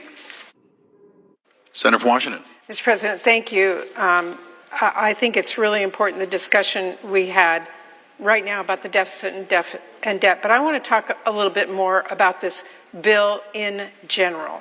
You know, recent KFF polling shows that this Republican big, ugly betrayal bill is overwhelmingly unpopular. In fact, this thing is more underwater than the Titanic. Nearly 2 in 3 Americans view this bill unfavorably. That goes up to nearly 3 in 4 when they learn it will kick millions off their health insurance. And it goes up to nearly 4 in 5 when they learn it will choke off funding to their local hospital.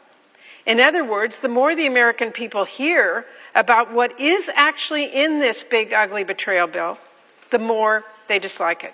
So with that in mind, I want to be here today to say a little bit more about what is in the Republicans' latest version. Spoiler alert, it is still big. It is still ugly, and it is an absolute betrayal of the people who sent us here to fight for them. The Republican plan is still going to mean over 16 million people losing health care as patients get kicked off their ACA plans. Kids and struggling families will get kicked off Medicaid. Rural hospitals are going to be forced to shut their doors. The Republican plan is still going to mean more starving families. New red tape is going to cut people off from their SNAP benefits that they need to put food on the table. And it is going to take away kids' school meals.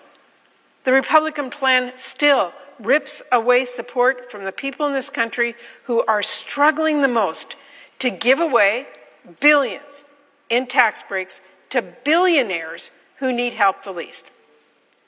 In short, this latest version of Republicans' bill would still be one of the biggest transfers of wealth from the people at the bottom to the people at the top in our nation's history. When it comes to health care, this Republican abomination will cause millions of people to lose their insurance and see their costs skyrocket in one way or another. It will create mountains of new paperwork and bureaucratic barriers that are positively meant to kick people off their Medicaid and ACA coverage. And there is new sabotage to the ACA healthcare markets, which will mean more people losing their affordable coverage. Meanwhile, there is nothing, a big fat zero, when it comes to renewing the tax credits Democrats passed to lower your healthcare costs. That's right. While Republicans are showering their billionaire donors in new tax breaks, they will not lift a finger to extend healthcare tax credits that are saving millions of families thousands of dollars a year on health coverage. Instead, they're going to make sure people lose healthcare coverage, including our seniors, people with disabilities, pregnant women, millions of patients who rely on Medicaid. And let's not forget, the cuts in their bill are going to shutter hospitals across the country, especially in our rural areas. Do you have Medicaid, Medicare, employer-sponsored coverage?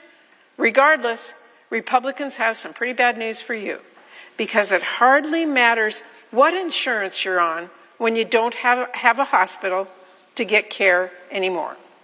In Washington State, we have 14 rural hospitals that are fighting to survive and would likely close under this bill, mostly in areas represented by Republicans, I should add. Not to mention, we have 6 rural labor and delivery units that could be forced to close their doors under this bill. And you know what the Senate Republicans did?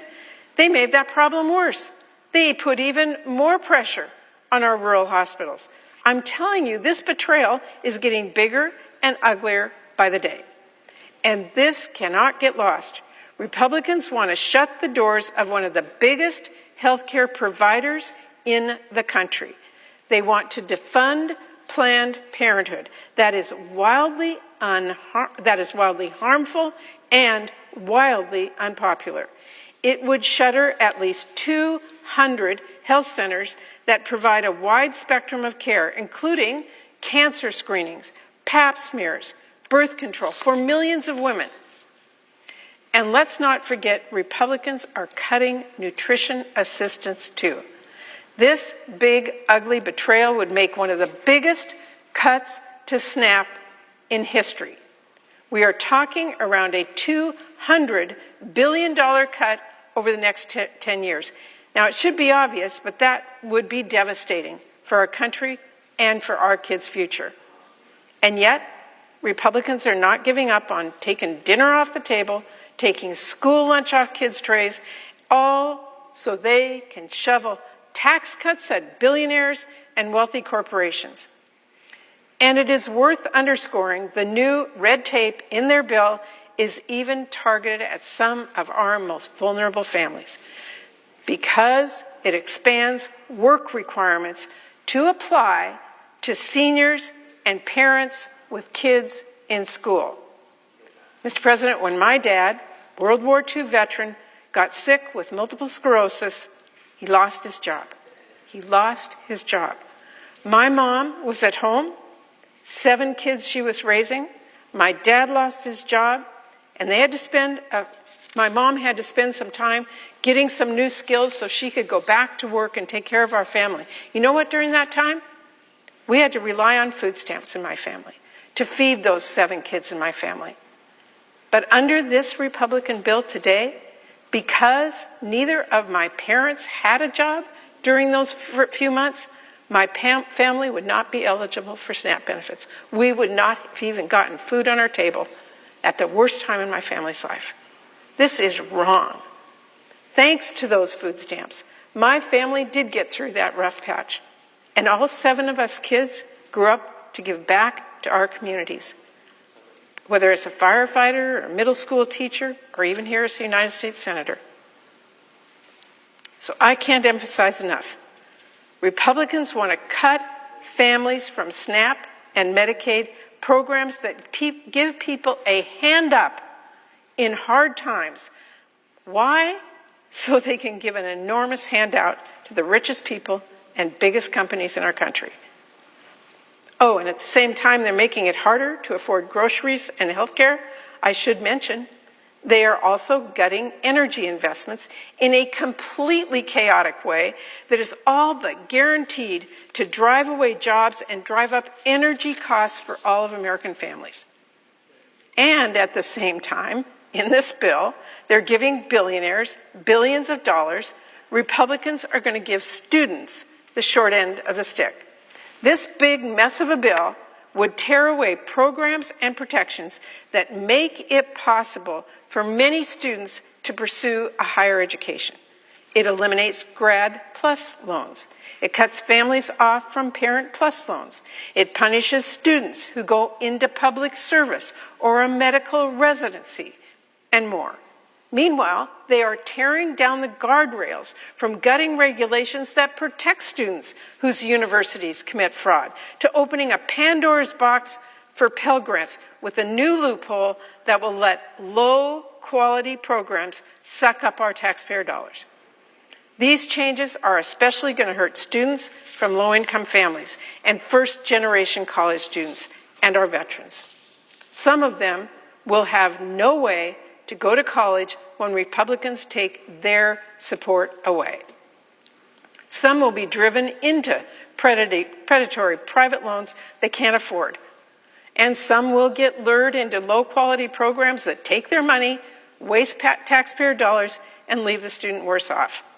And if that wasn't enough, if the Secretary of Education wanted to try and stop this kind of fraud and protect students, Republicans will leave them at about as much authority as a school hall monitor.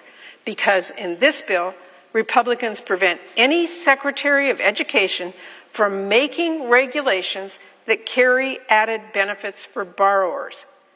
And it hardly matters if that is a good impact, like saving students money or protecting taxpayer dollars from fraud or making higher education more accessible.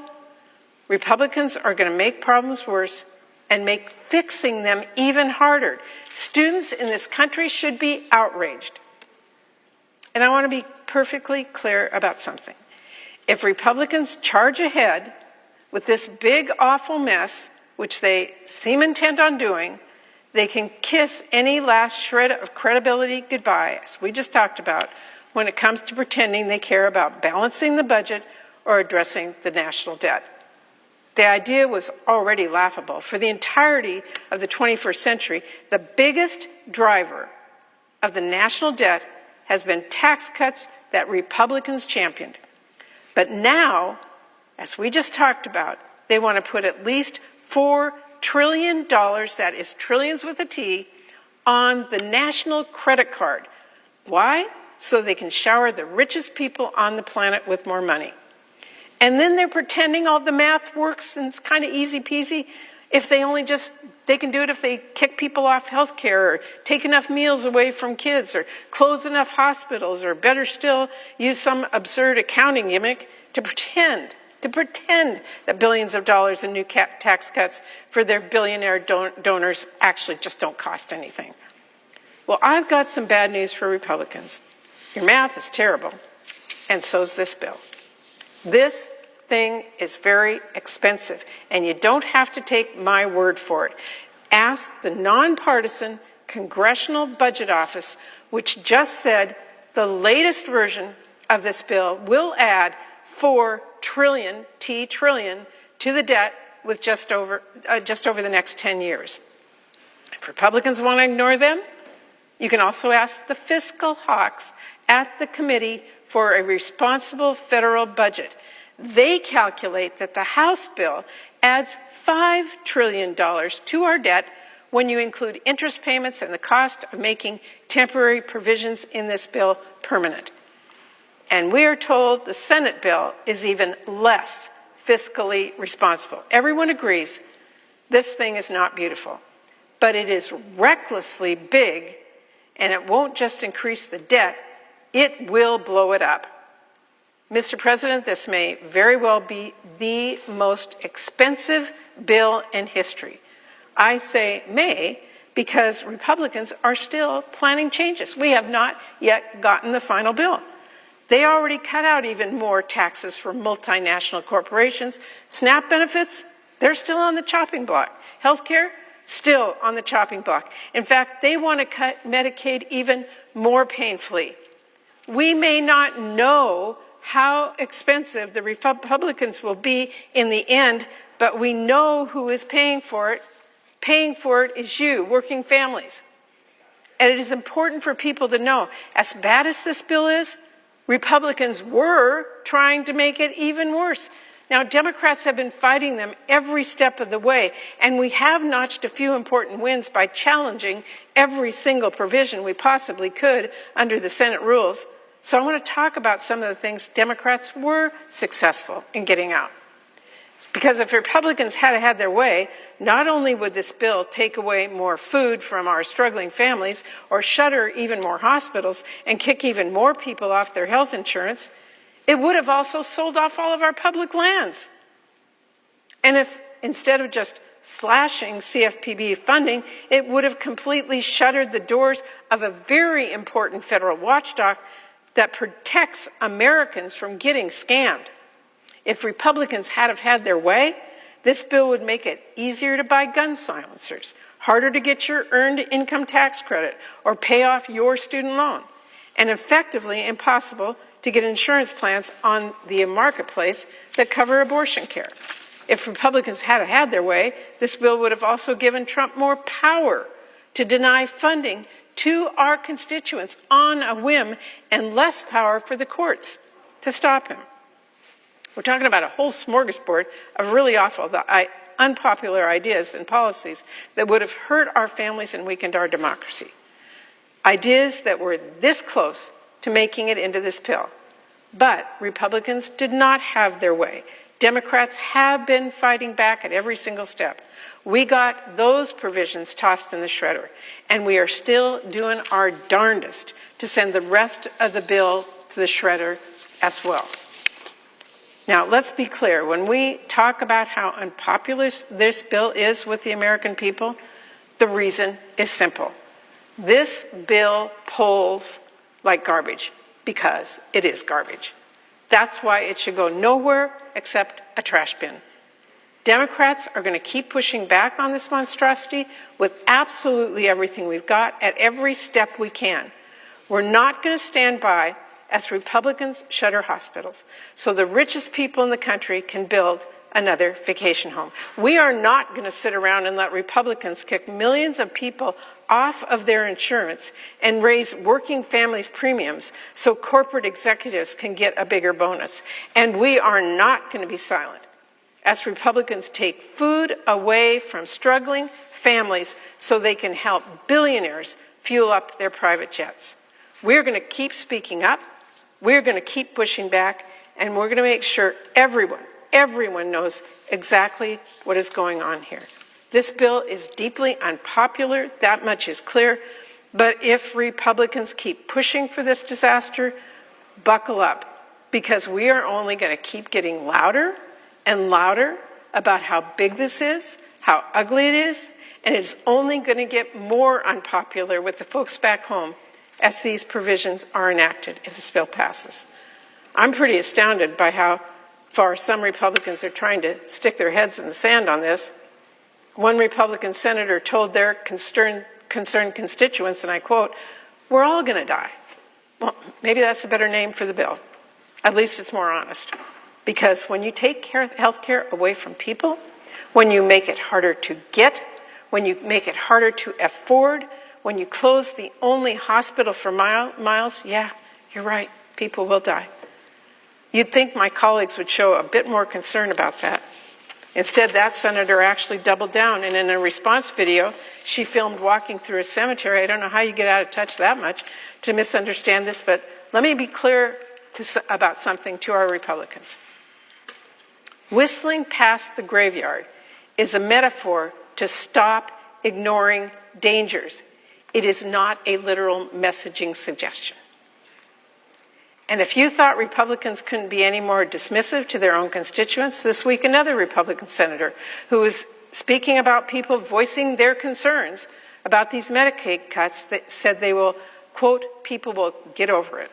Mr. President, I have news for every one of my Republican colleagues. who is trying to deny the reality of this bill and pretend the fairy tales they are telling themselves are true. When someone's local hospital closes, they don't get over it. When someone's kid is kicked off health care, they do not get over it. And if Republicans don't want to take my word for it, they can listen to the doctor I spoke with who warned when patients go uninsured, they delay care and it increases costs for everyone.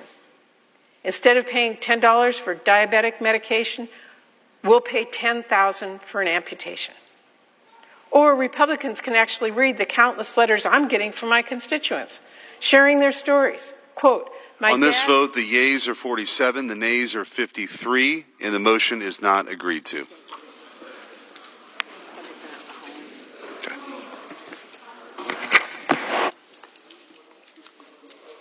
Okay.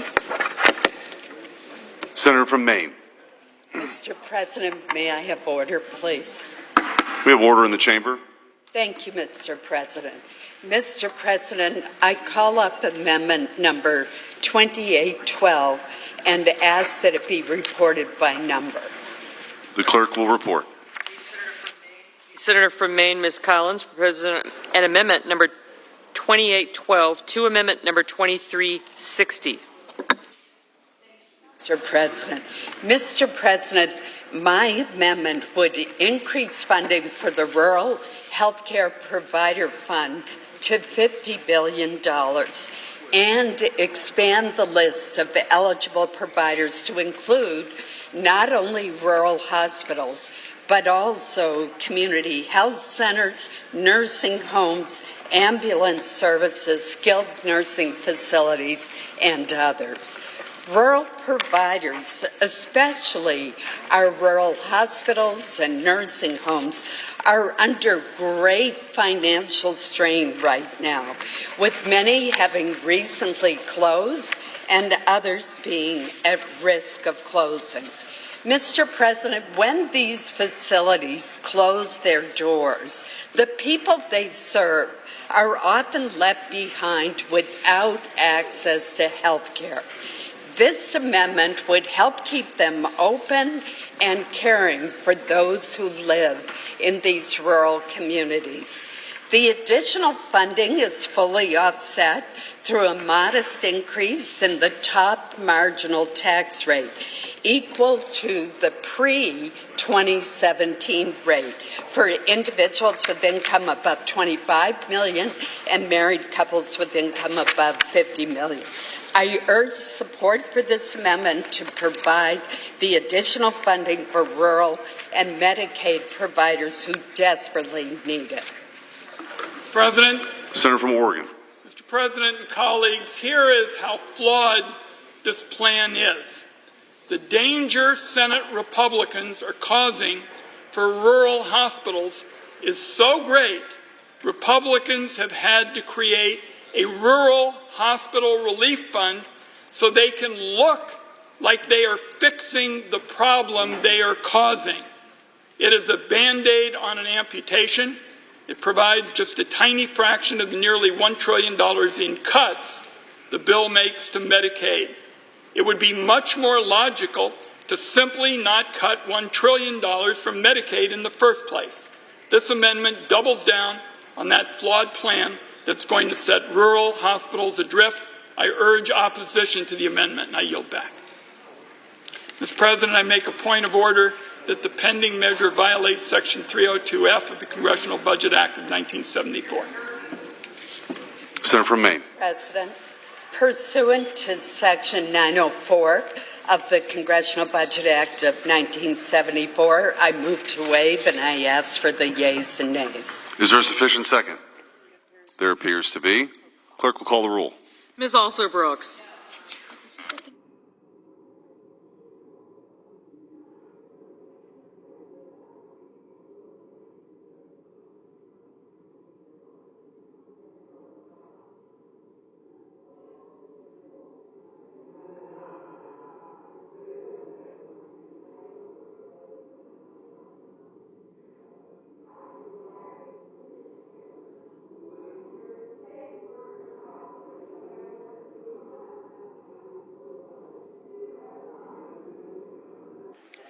Ms. Baldwin. Mr. Banks.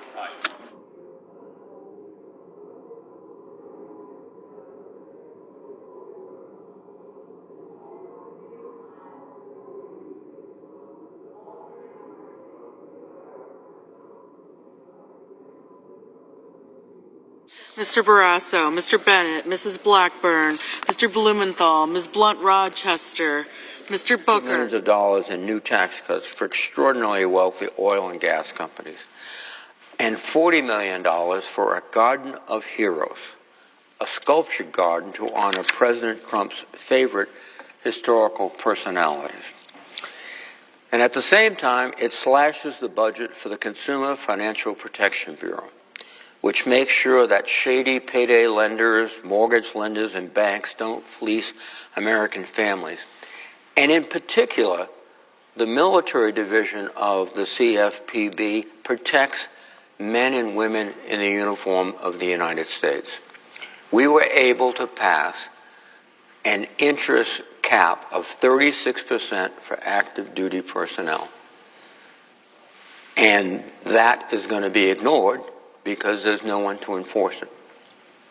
And we are going to see, as we have in the past, our soldiers, sailors, airmen, guardians exploited, systematically exploited by all those little automobile shops and payday lenders and everything else that surrounds every military fort base in this country. It's a tale as old as time.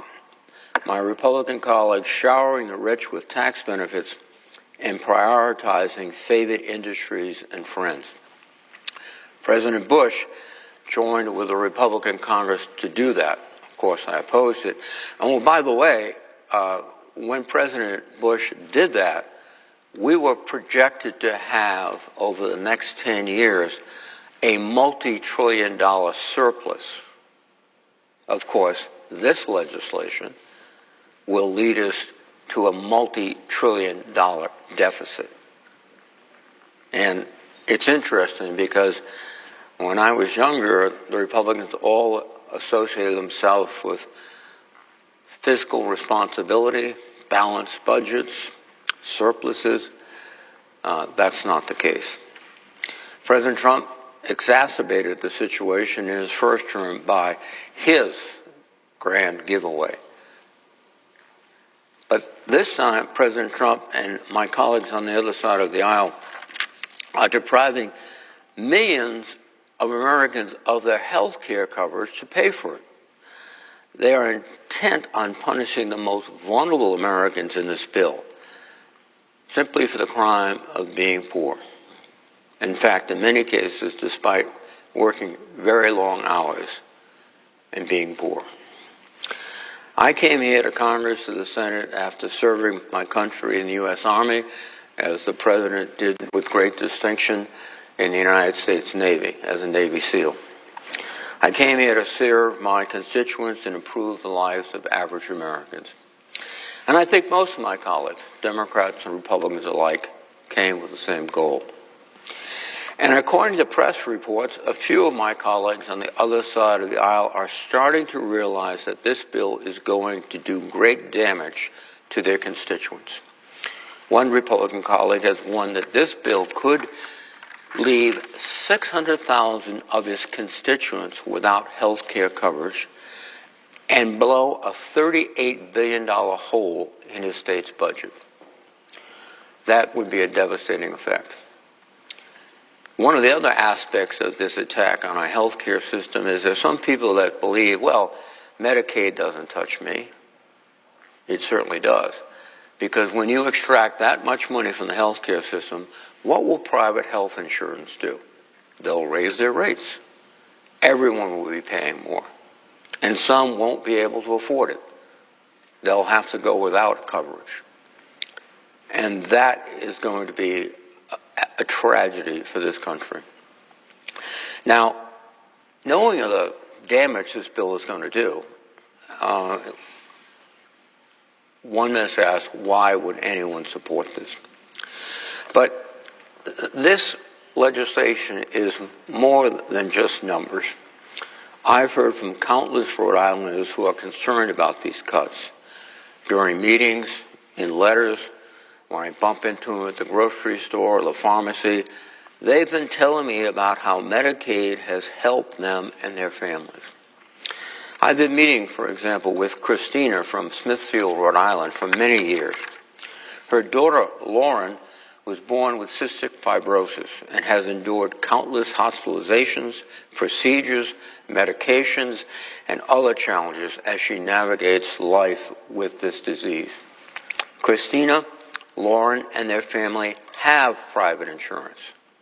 But Medicaid also helps cover the expenses not covered by private insurance for people with serious illnesses who are not able to work. When President Trump and congressional Republicans began proposing these cuts to Medicaid, Christina told me, and I quote, "Lauren was born with CF, a rare genetic progressive disease which affects her lungs, GI, and endocrine systems. I had no idea we carried this gene. When Lauren was born, she spent a month in the hospital. We almost lost her. When she was 5, she contracted a germ that put her in the hospital for a month and almost killed her. Her lung function fell to 70%. At 13, I thought she was going to die. Her hospital stays were every 3 months for 2 weeks with IV treatments. Her lung function fell to 30%. With one of the medicines for CF, she was able to finally get her lung function back to 65% at 23 years old. She still suffers every day. Just trying to breathe is difficult. If she catches the common cold, it could put her in the hospital. She has had a hard time keeping weight on, and her GI is a disaster. She spent hours in the bathroom. She developed CF-related diabetes, which always puts her in danger. Every day is rigorous treatments and medications just to stay alive. It is with the help of the NIH and the FDA that she is still alive. Please do not make these cuts. If Medicaid is cut, when she is 26, 2 years from now, she will have no way to pay for all of her hospitalizations, medications, and treatments. Few could afford to keep her alive. It is this simple. Without Medicaid, she will die. We need your help. Carolina from Central Falls, Rhode Island, shared similar concerns for her daughter. My daughter has special needs, and we rely on Medicaid for her needs. Not having Medicaid would create a sinkhole for us. People with profound autism need lifetime, 24/7 care. As you consider budget cuts, it is important to me, as your constituent, that you work to ensure that this vulnerable population has access to the critical supports that it needs to survive. I will be looking to you for your courage and leadership. Indeed, and now we're looking across the aisle for courage and leadership to reject this flawed bill. I received an email from one constituent, Wally, in Cranston, Rhode Island. She is a 71-year-old retiree on Medicare.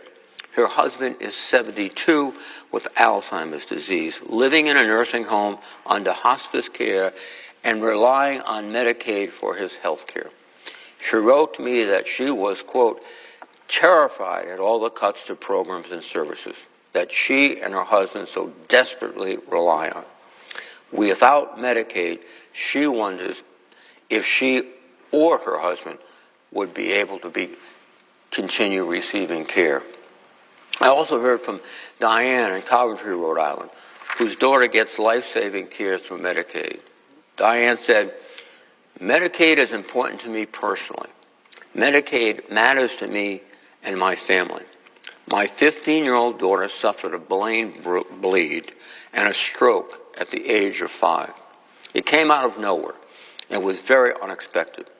She has spent a lot of time in the hospital rehabilitation services, doctor's offices, appointments, etc. over the past almost 10 years.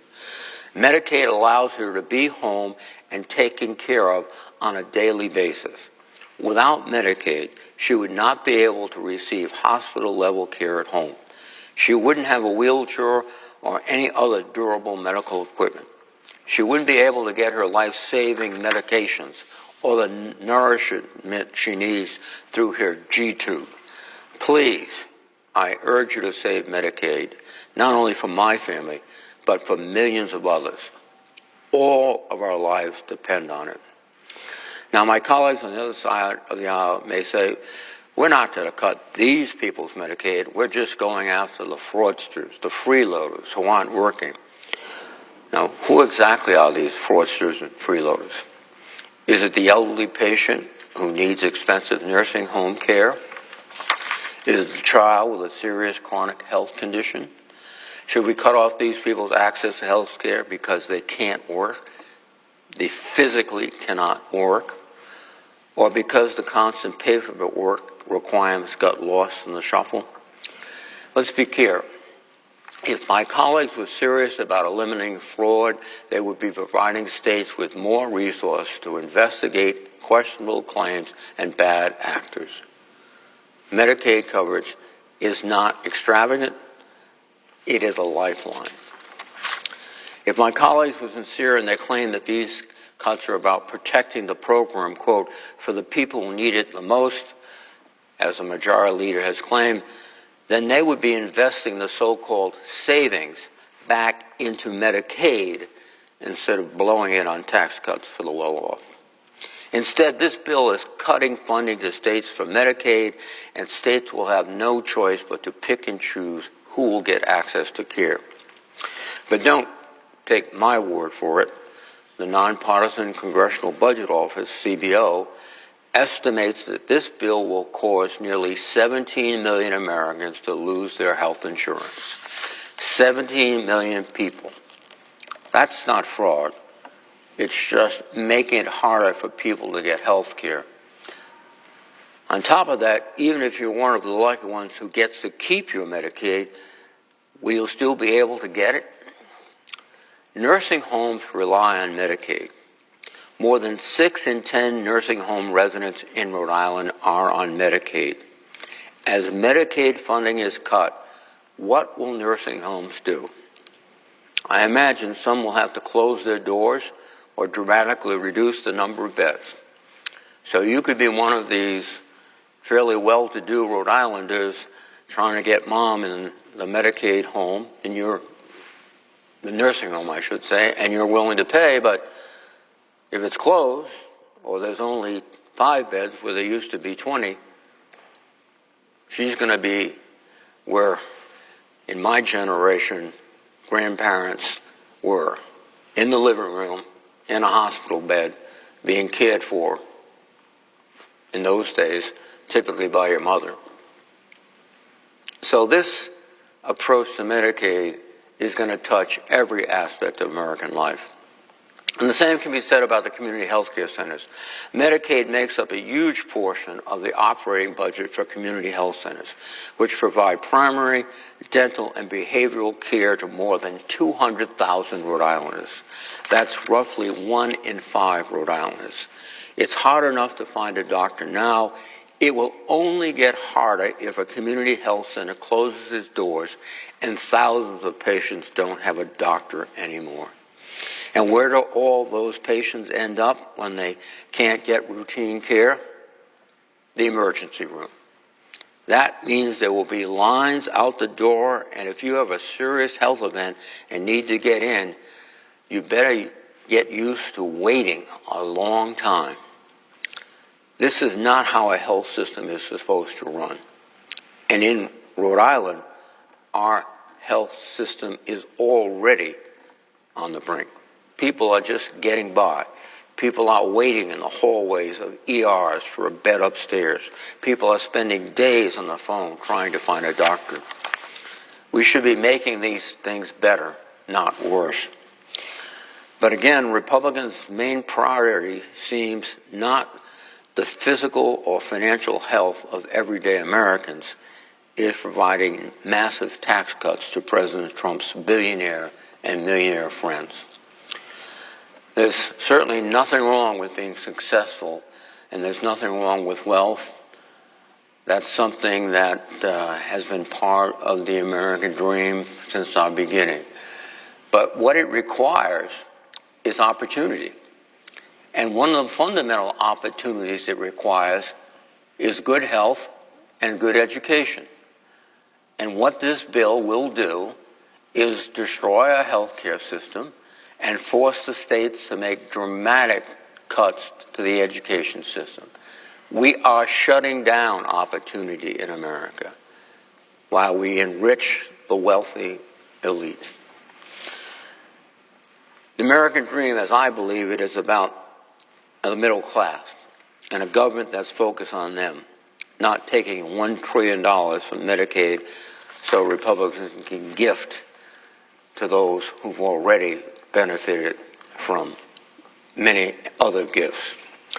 Mr. President, let's put the enormity of this transfer to the wealthiest in perspective. There are about 128 million households in America. Yet somehow this bill gives the top 0.1% of households a $250,000 tax cut, a giveaway that's over 3 times larger than what the median American household makes in a year. When confronted with this point, Republicans consistently try to hide the ball. Middle and working class Americans are getting tax cuts too, they say. Who cares if the rich gets richer? Well, the Senate bill raises taxes on the lowest income Americans, the same families from whom Republicans are ripping away health care and other benefits. While we are voting on this bill without a full analysis of its impact on households, the Congressional Budget Office found that the House-passed version would take around $1,600 away from these lowest income households each year, after accounting for tax changes and benefit cuts. And it's not just low-income Americans. Researchers at Penn's Wharton School of Business have found that most Americans lose money under the House bill in future years, too. I want to be crystal clear. We need to reform our tax care system. We need to make it fairer for working Americans, not just for the ultra-wealthy. We hear from people so often that government is broken. They're right. Our tax system is unfair and needs reform. But giving the top 0.1% of Americans an extra $250,000 every year is not fixing the government. It's just adding to the sense of unfairness and brokenness that so many citizens feel. We can do a bipartisan tax bill that is both fully paid for and that helps average Americans. In fact, we almost did that last summer when the House passed the tax bill 357-70 that would have extended the child tax credit and reinstated tax cuts for businesses without increasing the deficit. 48 bipartisan senators voted for that bill in this very chamber, but it was blocked because Republican leaders wanted to pass something like this bill before us today. My Republican colleagues have drafted a bill that is neither paid for nor helps most Americans. Worst of all, they have chosen to take from the poor and the middle class and the working class to give to billionaires. This bill is very bad policy. It's almost un-American if you believe that the essence of America, as expressed by one of our greatest presidents, Abraham Lincoln, was to give every person a fair chance in the race of life. This bill denies that chance to millions and millions of Americans while enhancing and filling the pockets of the wealthiest. And I oppose it. I yield the floor. Mr. President. Good. Thank you. I'm honored to follow my colleague, Senator Reid, and he is absolutely right that this bill is almost un-American. In fact, I would say it is un-American because it is so destructive to the middle class, to health care, to education, to basic fairness and decency in our great country, the greatest country in the history of the world. It would balloon the debt and the deficit by $4 trillion, and yet my Republican colleagues have sought to disguise and hide that reprehensible pain and damage to the American system. It would cut Medicaid by $930 billion, which means billions in cuts for Connecticut, hundreds of thousands of Connecticut children and families off Medicaid, food nutrition shredded, and student loans decimated. These kinds of impacts on Connecticut are mirrored through the whole country. And the American people are beginning to get it. That's why this bill, the so-called One Big Beautiful Bill, is so deeply unpopular, in fact, by 2-to-1 majority. And I want to talk not only about Connecticut, but two of the states that are represented by colleagues here. They are so-called red states. But make no mistake, this bill is seismically catastrophic, not just for Connecticut, but for the whole country and for Louisiana, where this measure, if it's passed, will mean that my colleagues from Louisiana are voting to kick roughly 250,000 people in their state off health insurance. They will be voting for a bill that could close 33 rural hospitals in their state alone and cost their state's health care providers $588 million for services that newly insured patients simply will not be able to pay back. Their state program would lose $4 billion. That's Louisiana alone in funding. These numbers are staggering, and they're the reason that every major health system in Louisiana is opposing this bill. Just yesterday, they sent a letter warning that cuts in this bill, and I'm quoting the Louisiana health care providers here, quote, would be historic in their devastation and warrant our shared advocacy to protect our patients and the care we provide them in hospitals and clinics. I could go on about Louisiana. I'm going to abbreviate my remarks and put my full statement in the record if there's no objection, Mr. President. Without objection. But this bill also reduces SNAP benefits for 206,000 Louisianans. It eliminates the benefit entirely for 94,000 of them. I want to see my colleagues from Louisiana go home and face their constituents, having cut the legs from SNAP and Medicaid programs and many other benefits. And in Utah, same tragic scenario unfolding in a state where 337,000 children and adults depend on Medicaid. Nearly half of all children in Utah are covered by Medicaid. 59% of nursing home residents. 60,000 people living in rural Utah communities covered by Medicaid. If this bill passes, at least 180,000 Utahns will lose health care coverage, and Utah's uninsured rate will increase by a staggering 67%. If this bill passes, 31,000 of the people in Utah could see their benefits slashed, and 13,000 would risk losing their benefits entirely. Now, I just want to say in conclusion,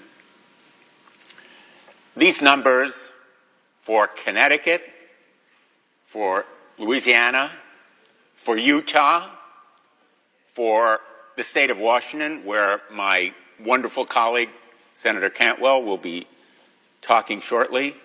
They're not just numbers. They are faces. They are lives. They're children who are just beginning to be Americans. And their productivity, their contributions back to America will be hamstrung. Their lives will be financially handicapped. And health-wise, they will be impaired as a result of these irresponsible and reprehensible cuts. I couldn't be angrier about these kinds of cuts in programs done only so that the ultra-wealthy will receive tax cuts. I'm willing to bet that a lot of those billionaires and millionaires would forego those tax benefits if they understood the consequences. But my Republican colleagues, who are in disarray at this moment, they can't come together on a program because they know how abhorrent its effects would be on their states, ought to listen to the people of America, not the ultra-wealthy. And the people are speaking in the polls. They're speaking through their elected representatives, and they are speaking because their conscience simply won't let them support a bill that does such abhorrent damage to the American middle class, the American way of life, American values. And I'm proud to stand here. I wish we weren't here going all night into Monday morning, but I'm proud to stand here with my colleagues, and I just wish my Republican colleagues were on the same sides of these issues, because they're going to go home and they'll have to face the children and families who will be hurt so deeply by this bill. Thank you, Mr. President. I yield the floor. Mr. President. Senator from Washington. Mr. President, I rise to ask my colleagues to turn down this legislation in front of us, to reject it, and instead work together on fiscal policy that would help us by growing our economy more successfully and not devastating our constituents. Before I start, I want to thank the presiding officer for speaking up about not selling public lands. I very much appreciate his voice in that debate, and it's critical that we were able to successfully get that out of this legislation. I want to work across the aisle to talk about these policies so that we can move our country forward in a competitive fashion. But I'm afraid that what we have in front of us is not the answer to what will make America competitive, particularly at a time when we are putting tariffs on American imported products, when we are basically getting into a trade war, and when we are devastating what I think is the underpinning of the economy of today, that is an information age, innovation economy, and here we are devastating all of our investments in NIH and NSF and in the competitiveness that we just implemented in the IRA and the CHIPS and Science Act that is making us the envy of countries around the world for innovation. We do have great capital markets, and those capital markets help us innovate. And I think some of my colleagues think, well, we have a promise to families here to give them a tax break, and while many of us would support that, you're asking us also to give tax breaks to big corporations before they can get their tax break. And that we don't like. We don't like it because it raises the cost on everybody, and that cost for middle class and lower income people will be devastating, particularly at a time when we continue with this tariff policy. This bill would make the entire healthcare system less responsive and more expensive for everyone by dismantling Medicaid and shifting more of the cost burden onto states and threatening the very existence of rural hospital. This bill also sells spectrum out from under our national defense and safety agencies and forces states to choose between protecting their citizens from dangerous AI or providing broadband service. And it just gives away big breaks to companies like Meta, that's Facebook, or Google, who I'm sure at this point in time don't really need that additional tax break. Clearly, though, the most egregious and certainly most destructive part of the bill of this reconciliation is the changes to health care. The fact that 17 million people will be uninsured and raise the cost on everyone. This is from the Congressional Budget Office. We don't need to be raising health care costs on our constituents. The CBO analysis revealed that hasty negotiated updates by Republicans discussed on behind closed doors early Saturday morning added that $130 billion in Medicaid cuts to the bill. That's a whopping $930 billion in total Medicaid cuts. That is how CBO got to this number of 17 million people. The challenge is nobody marked up a bill in committee. Nobody even had a hearing where somebody presented this information. No, this is all being changed on a daily basis, and everybody's trying to catch up. But what we're really trying to do is fight for our constituents and make sure that we know the impacts. The impacts of these 17 million people will be severe cuts felt in every corner of the United States. State governments will be the first to feel this tsunami of cuts. And unlike the federal government, they must balance their budget, so they can't borrow the money to make up for the deficit. In our state, the state of Washington, our governor and legislators have to grapple with an estimated $3 billion shortfall that this will bring to them as a result of this many people losing coverage. Yesterday, I held a virtual press conference with a group of Republican state representatives. A Republican Utah state representative who, Ray Ward, who just also happens to be a physician, warned that these cuts will amount to $1 billion budget deficit per year in his state of Utah. That budget shortfall forces his state government to make some very difficult decisions. They have to decide whether to cut reimbursements to providers, cut medical services, cut more people off the rolls, or make drastic measures like increasing everyone's taxes. Kevin Leonard and Steve Hobbs, one of them is the executive director of the Association of County Commissioners of North Carolina, and the other, Missouri representative, basically said as county government leaders and state leaders, they are worried that this bill basically is an unfunded mandate on them. Commissioner Hobbs said where they will feel it most is that services like behavioral treatment will now have to be provided through the jails instead of a medical setting. Our own Peninsula Health expert who was on the call basically said that in their region of our state, this could be as much as a 25 to 45% cut in behavioral health. So that's what happens when you cut people off of Medicaid. The amount of money, since Medicaid is $1 in $5 is a Medicaid dollar, you're going to take that much out of the system. These people do not operate on wild, profitable margins, oftentimes barely breaking even, or in behavioral health, oftentimes losing money. But I guarantee you, if instead of seeing this Medicaid population in a behavioral health setting, you think you're going to see them in the emergency room or a jail, it is going to cost us a lot more money. It's going to cost our state, our county, and the local region a lot more money. Not only will this bill diminish their Medicaid revenues, but it will also increase the uncompensated care. Some are estimating to be $42 billion. Our rural hospitals, our rural healthcare challenges will be devastating. In Washington, over 300,000 people will lose health insurance. And these are people who were easily treatable, conditions that if you treat them, chances are they will be dealt with.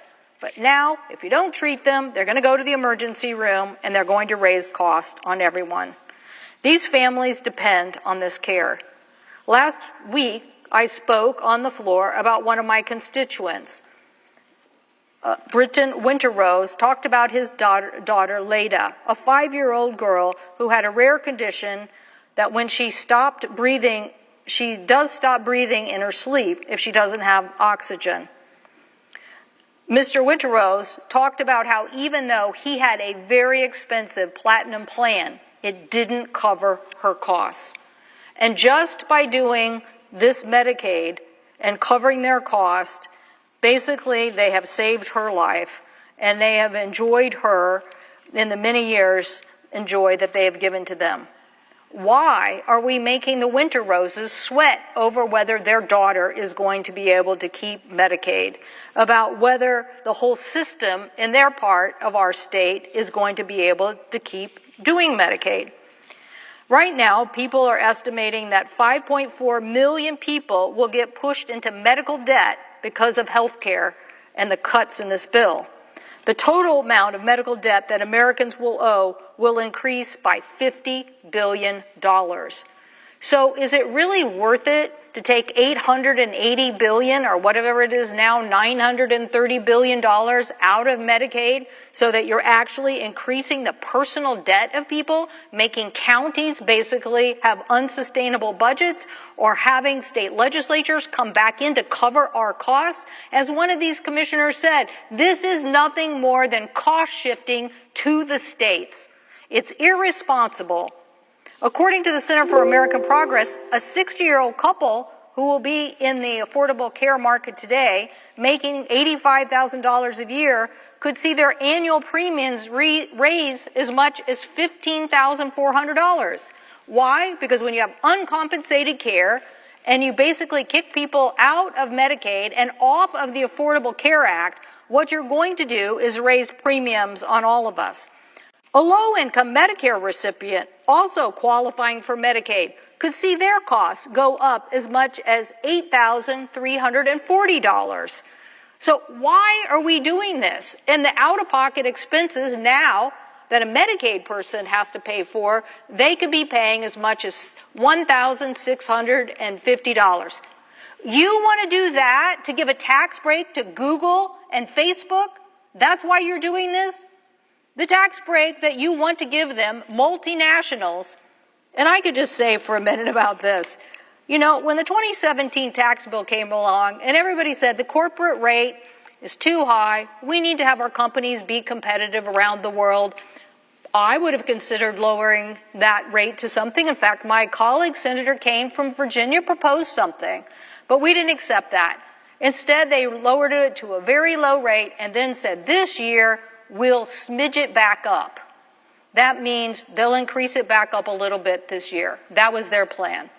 But somehow these multinational corporations have got to my colleagues on this side of the aisle and basically said, give us the same rate that we had in 2017. Now, the reason I didn't support that in 2017 because it was kind of ludicrous. You were saying to companies like Microsoft, we'll give you a tax break. I don't think they really needed that big of a tax break. But by the way, we're going to raise taxes on the people who work at Microsoft. We are going to raise, because of the SALT deduction, we're going to raise your taxes. So literally hundreds of thousands of people in my state paid higher taxes to do what? Give Microsoft a tax break, which they gave in dividends. Now, did that help our economy? Did that help really grow our economy? I'm pretty sure the innovation at Microsoft helped grow our economy. I'm pretty sure the people who hustled on AI helped grow our economy. I'm sure the investments that we made at agencies across our federal government helped us meet the challenges that we are facing in innovation and competition from China. Not that dividend, but now we're doubling up again. And how much is that multinational tax break? To over $200 billion. So literally, you could take half of that money and you could give it to Medicaid instead and not cut Medicaid. Now let's see. Tax breaks to Meta and Google or paying for Medicaid. Tax breaks for Facebook and Meta, the same company now changing their name, and Google, or a tax making sure there's enough revenue to pay for Medicaid. This is ludicrous. The notion that we are continuing to make big corporations the priority when they knew this tax extension was not coming. And I'm pretty sure if you look at the numbers that you see from Facebook, Meta, and Google, you will see they don't really need a tax break. They're doing pretty well right now. So the budget reconciliation bill really threatens our progress on health care. Now let me explain what I mean by that. It's not enough to just say that this health care issue, that we are really winning the day. When you look at what happened to us in health care, when our whole goal of doing the Affordable Care Act was to basically get more people covered under insurance. Why? Because we wanted to lower all the costs on health care overall. We wanted health care costs to go down, and we wanted the cost of premiums and the cost to individuals to go down and to be more like the rate of inflation, 3 to 4%. That has been our goal forever. Forever. And so prior to the Affordable Care Act, it rates on an annual basis. Think about this. On an annual basis, your healthcare premiums, your healthcare costs were generally rising about 5.4% a year. Okay? Who could keep up with that? Who could keep up with every year your healthcare costs continuing to rise? And so we did the Affordable Care Act, and guess what? We did get that into the rate of inflation. I think there's more we could have done. Lots of things happened in between, but we literally got it down to 3.7%. And we did that by covering more people. The audacity of my colleagues over here to now claim that Medicaid expenses got too expensive, when in reality we made this choice to drive down these premium costs so they were only rising close to inflation, and that was our goal, and we succeeded. So what are we doing now? Well, under the GOP plan, Wakely Healthcare Institute and the Center for Budget Policy, these are numbers that come from them. The GOP plan will now go back to raising your premiums and your healthcare costs between 7 and 11% a year. A year. So we're going to go blowing way past the 5.4. We're going to go back here. And why? Because you're going to cut off millions of people from health care. You're going to increase the cost of uncompensated care. You're going to make people wait to go to emergency rooms, and then they're going to be sicker, and that's going to cost, I don't know how much it costs, but it's definitely a multiple of 5 or more. I don't know if it's, what do you know? What do you think it is, Kevin, at emergency room? 10. Okay, 10. He says 10. It's 10 times more expensive to deal with somebody at an emergency room than just get health insurance and get covered. Okay, so now we want to know, why are we raising the cost on everybody's health insurance, including these plans? Because this side of the aisle basically wants to cut a bunch of people out of a system that lowered the cost of healthcare plans overall and kept it more in the rate of inflation. Why? Why would you want to do this? So it makes no sense, and I hope our colleagues will think long and hard about that. I also think that you could still take the Google Meta tax break for multinationals and pay for $100,000 and cover the Medicaid.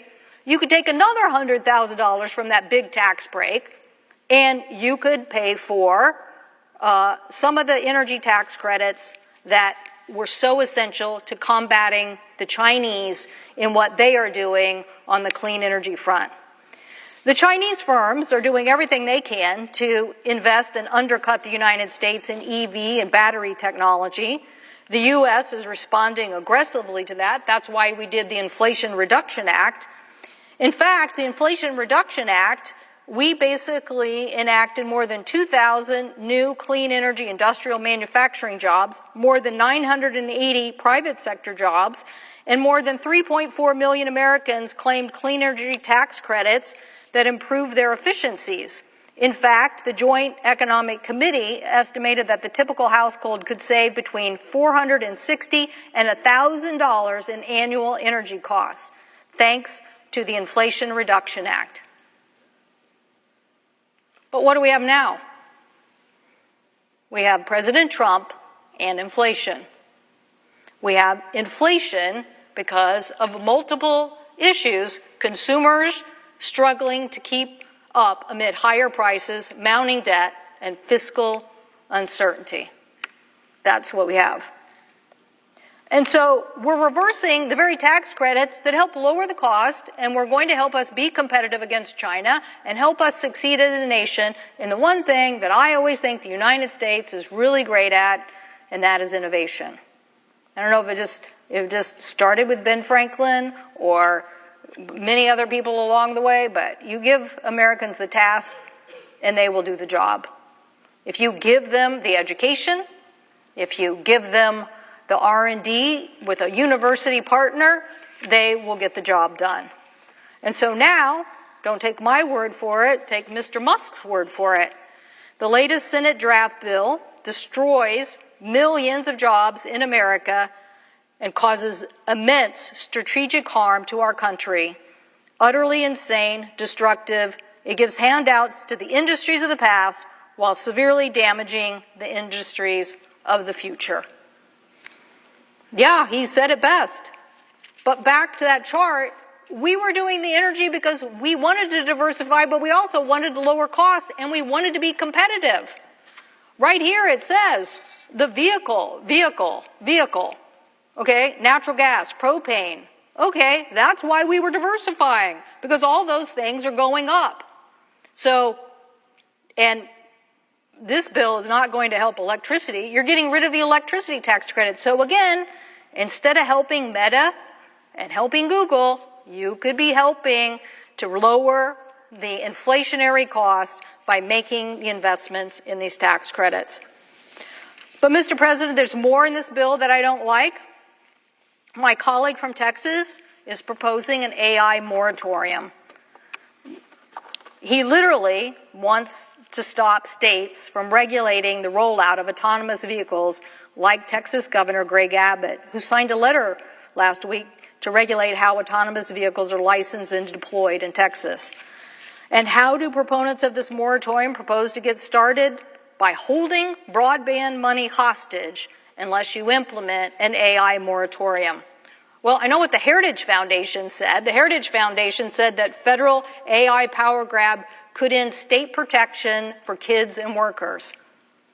Again, you are giving states a big, fat bill, and now you're trying to override laws that have been on the books for a long time, protecting consumers from fraud, from abuse, and from protecting, they are there to protect kids, and now you want to get rid of them. So it's no surprise that stakeholders on the right and left oppose this in the bill. They include 17 Republican governors and 40 attorney generals from both Democrats and Republicans, and other organizations ranging from the Heritage Foundation to the Center of American Progress. So anytime you can get the Center for American Progress and the Heritage Foundation on the same side of an issue, chances are you should be listening to what they have to say. But Mr. President, this bill, this letter, I would like to enter into the record from the National Association of Attorney Generals. Without objection. This bill would affect hundreds, I'm quoting now from this letter, quote, this bill would affect hundreds of existing and pending state laws passed and considered by both Republican and Democratic state legislatures. Some existing laws have been on the books for many years, end quote. Okay, so these are attorney generals from a variety of states who basically know the laws on their books, and they're basically saying, don't do this to us. Don't override our laws. So I'd also like to enter into the record, Mr. President, a letter from 17 Republican governors also against this provision. Without objection. Their letter, I'd like to read from, is really about this point I was trying to make about fighting China. I mean, I thought we were here to be competitive against them, to basically beat them in a race on innovation, just like we did with chips and science to try to move for the future.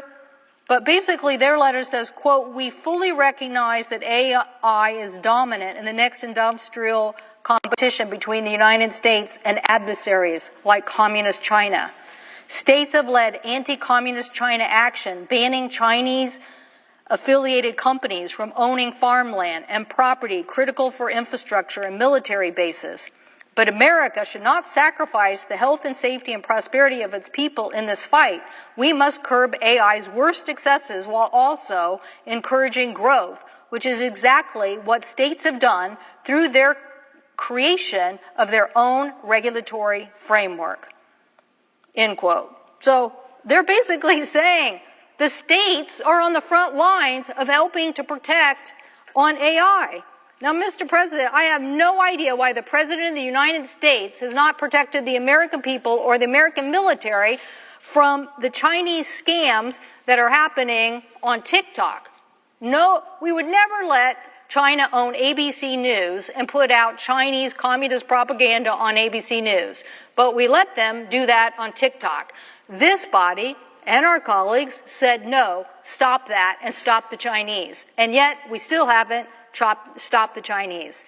So now here we are in this bill cutting out the state's abilities to fight Chinese AI companies like DeepSeek or Alibaba and they have no interest in stopping the scammers from using their AI products to harm Americans.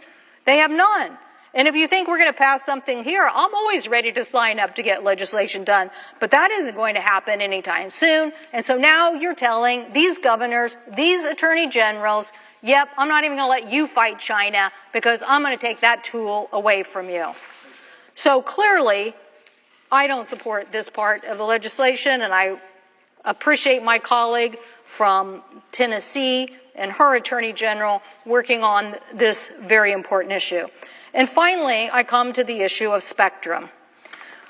This is a very ill-conceived plan to auction off our precious spectrum. Such an auction will fundamentally compromise our defense capabilities while endangering aviation and important federal capabilities like weather forecasting and scientific research.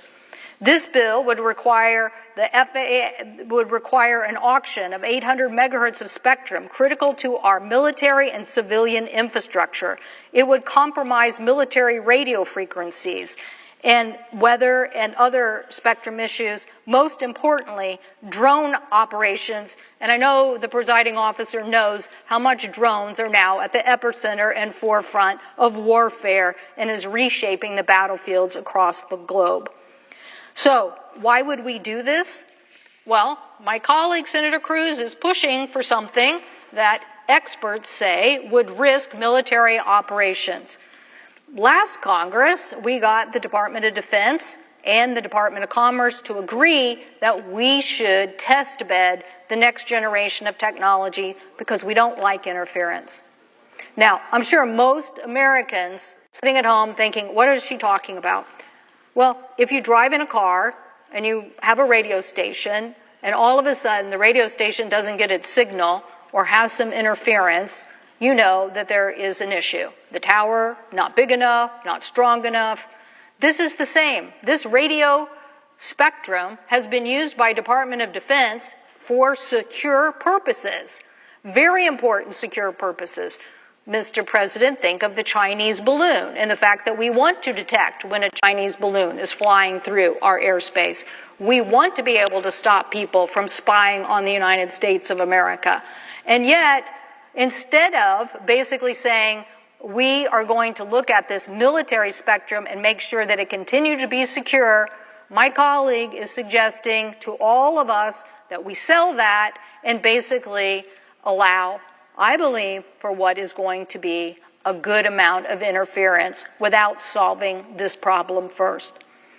Why does that bother me? Because I think we live in a world where you're going to see more and more spectrum, more and more warfare based on satellite and communication, and the landscape is changing. So I certainly don't want our military preparedness to be affected.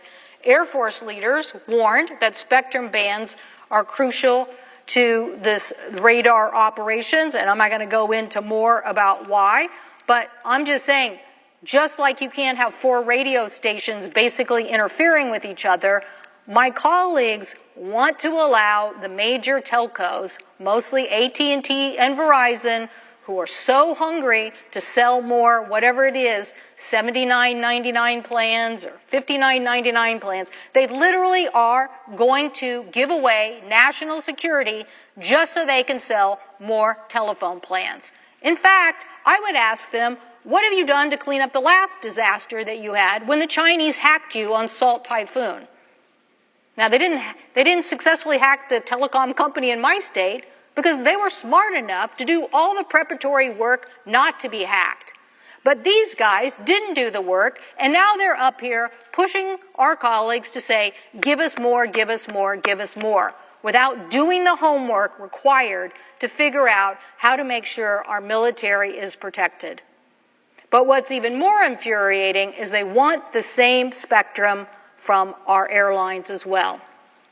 They want to cause confusion between the spectrum of aviation and in this telecommunication.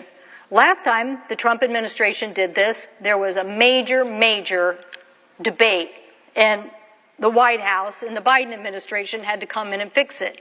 It's all related to the altimeter on a plane. Again, the presiding officer knows this well. An altimeter helps tell the plane what altitude they're at and what to do.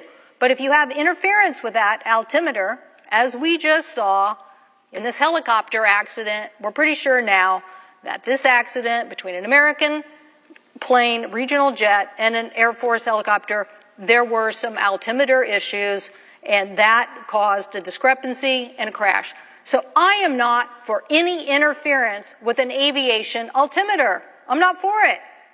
But instead of figuring this out, working together, both commercial and defense, we're jamming into a bill the overriding of the defense interests and saying just give it to these 2 commercial bidders, maybe more, who then will basically just feel empowered to sell more of these telco plans. Mr. President, our competitiveness is too important. Our effectiveness is too important. Collaboration and working together to solve these problems is how the United States is going to succeed. Basically, trying to pit each other against each other in these kind of technology issues is not going to help us win. So, Mr. President, I've outlined many issues here. The yeas are 22, the nays are 78. 3/5 of the senators duly chosen and sworn not having voted in the affirmative. The motion is not agreed to. The point of order is sustained and the amendment fails. Mr. President, I call up amendment number 2775 on behalf of Senator Kennedy and ask that it be reported by number. The clerk will report.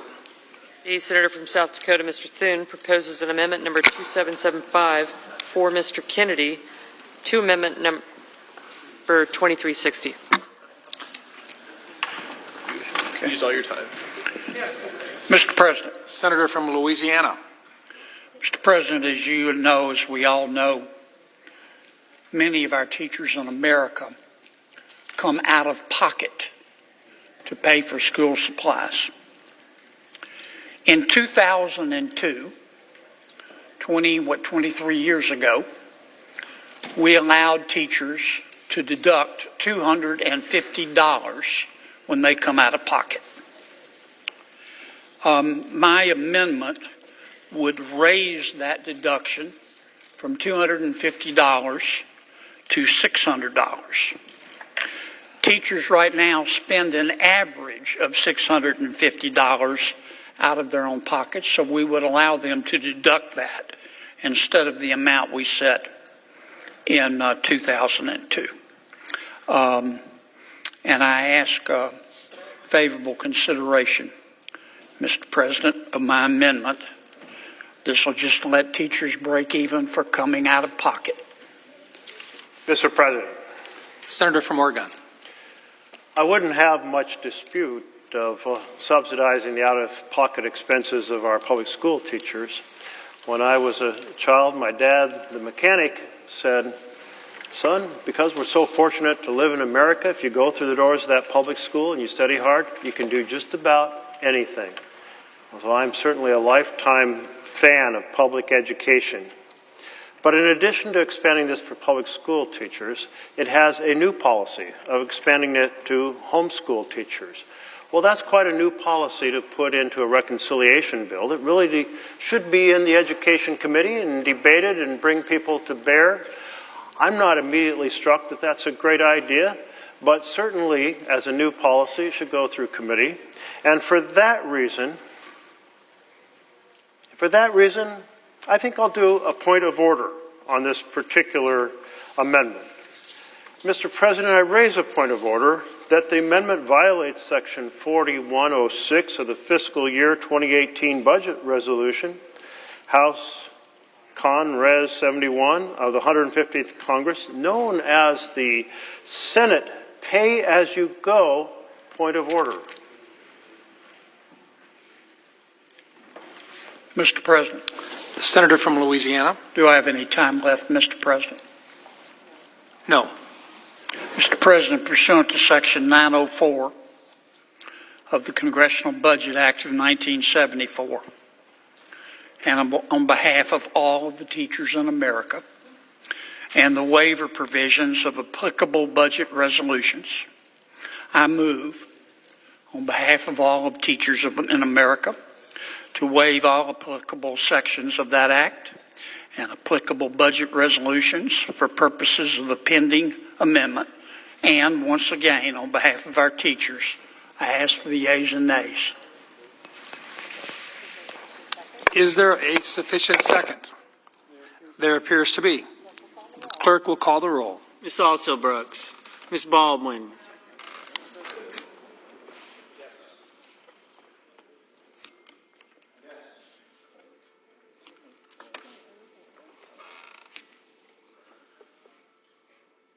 Mr. Banks.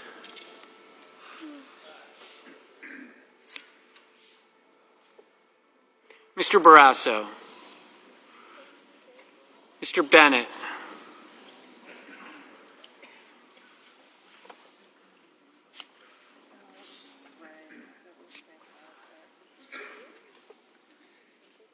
Mrs. Blackburn.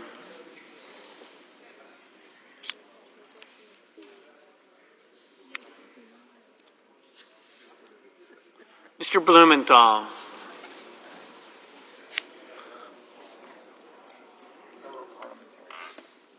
Ms. Blunt Rochester.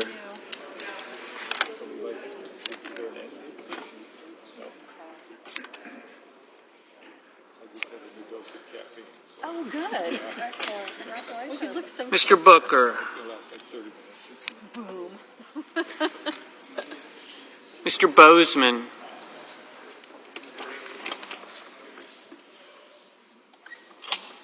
Mrs. Brett.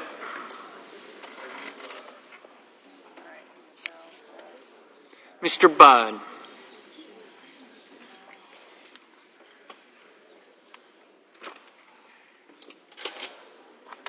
Ms. Cantwell.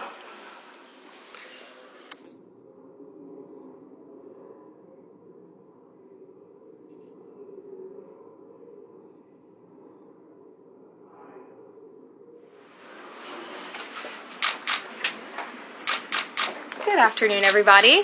Good afternoon. Did everyone have a good weekend? Yes. Good. It's good to see you back here. We have another busy week.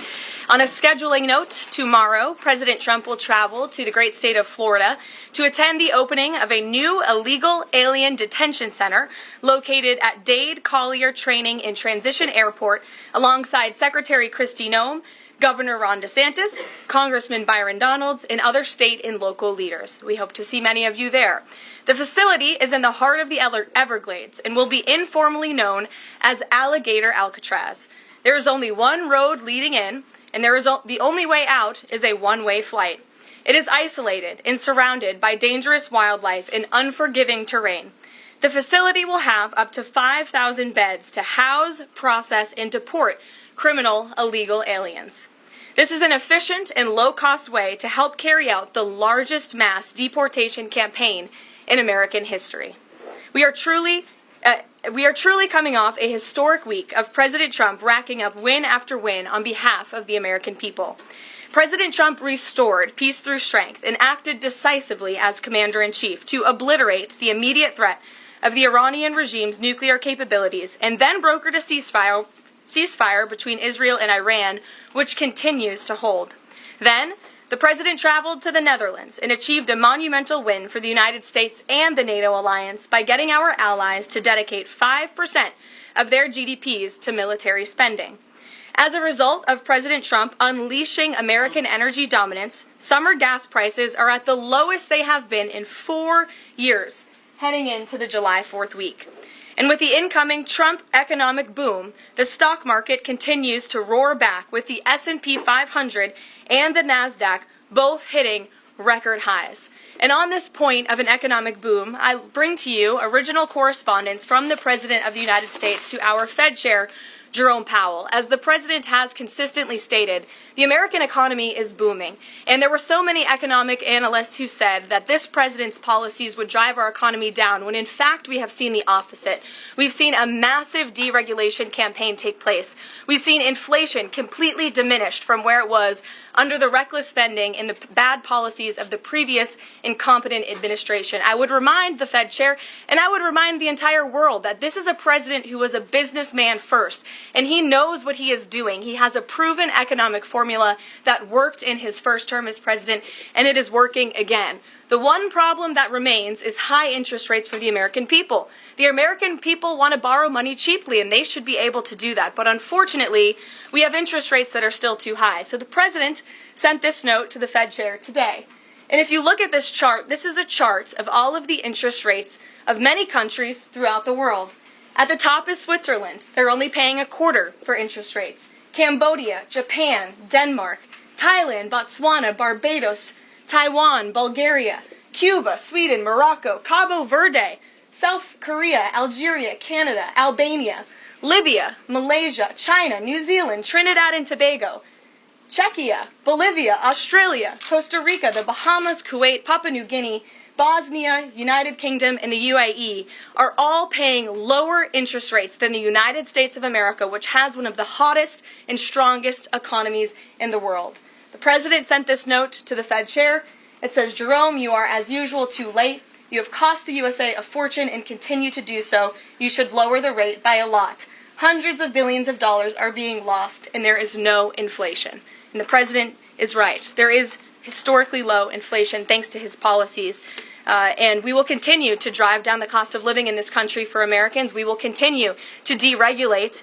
And it's also incredibly important that we pass this one big beautiful bill, which is the largest tax cuts in American history. And that's why the White House and the president himself have been in touch with lawmakers all weekend long to get this bill passed. And they are working very hard to do so. It remains a top priority for the president. And this bill has exposed the clear differences between Republicans and Democrats in 2025. The Democrats are doubling down on craziness and radical policies that are undermining the very fabric of our country. Just look at the Democrat nominee for New York City Mayor, Zohran Mamdani.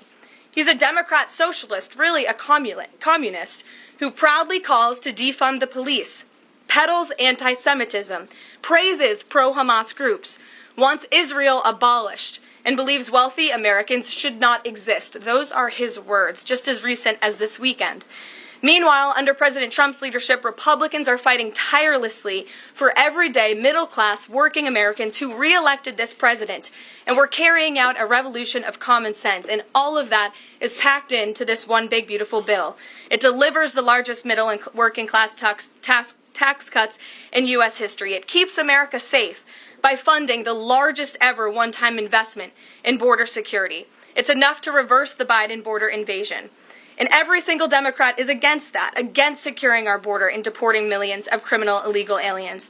The one big beautiful bill also strengthens and protects Medicaid benefits, despite what Democrats are saying, for eligible American citizens who rely on it, like pregnant women, children, seniors, and people with disabilities by eliminating waste, fraud, and abuse that threaten to destroy this program that was intended for the most vulnerable in our society. And every single Democrat in Congress is against rooting out that waste, fraud, and abuse in blocking the 1.4 million illegal aliens who are currently improperly receiving these benefits that should be going to American tax-paying citizens. The Democrats in Congress are more concerned with defending illegal aliens than they are hardworking Americans. And the big, beautiful bill also revitalizes our military and enhances our defense capabilities, protects our country from emerging new threats by funding a cutting-edge missile defense system called the Golden Dome. And as we all know, the one big, beautiful bill makes the Trump tax cuts permanent. The White House and the President are adamant that this bill is passed and that this bill makes its way to his desk. Republicans need to stay tough and unified during the home stretch, and we are counting on them to get the job done. So, with that, we will take up questions. John Fredericks is in our new media seat today. John, thanks for being here. We'll kick it to you. Thank you, Caroline. Let's get to the one big, beautiful bill first. It appears now you're going to get at least 50 votes in the Senate. There'll be some amendments. What is the President's confidence level in getting 218 votes in the House by the end of this week in order for him to sign it on Friday? Well, look, we are very well aware, the President is very well aware, that this bill needs to not only pass out of the Senate, but it needs to go back to the House, and we need the full weight of the Republican conference to get behind this bill, and we expect them to, and we are confident that they will.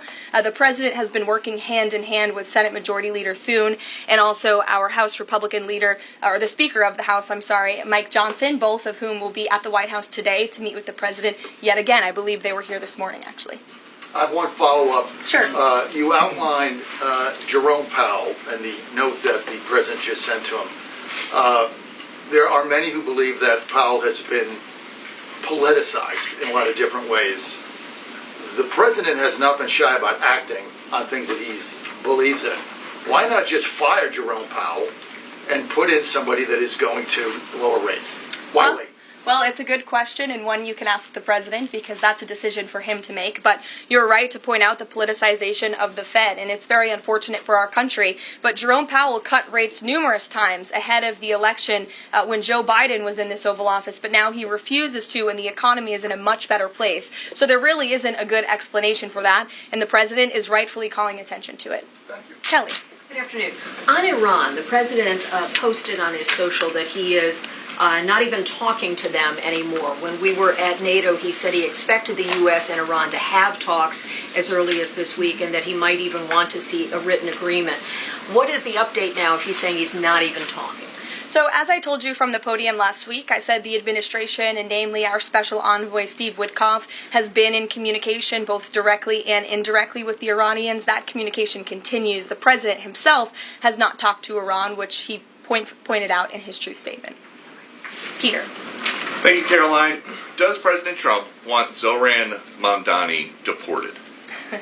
I haven't heard him say that. I haven't heard him call for that. But certainly he does not want this individual to be elected. I was just speaking to him about it and his radical policies that will completely crush New York City, which is obviously a city that the President holds near and dear to his heart. There's this Congressman, Andy Ogles, he wants the Attorney General Bondi to explore denaturalization proceedings because he thinks Mamdani could have misrepresented or concealed material support for terrorism based on rap lyrics he wrote in 2017.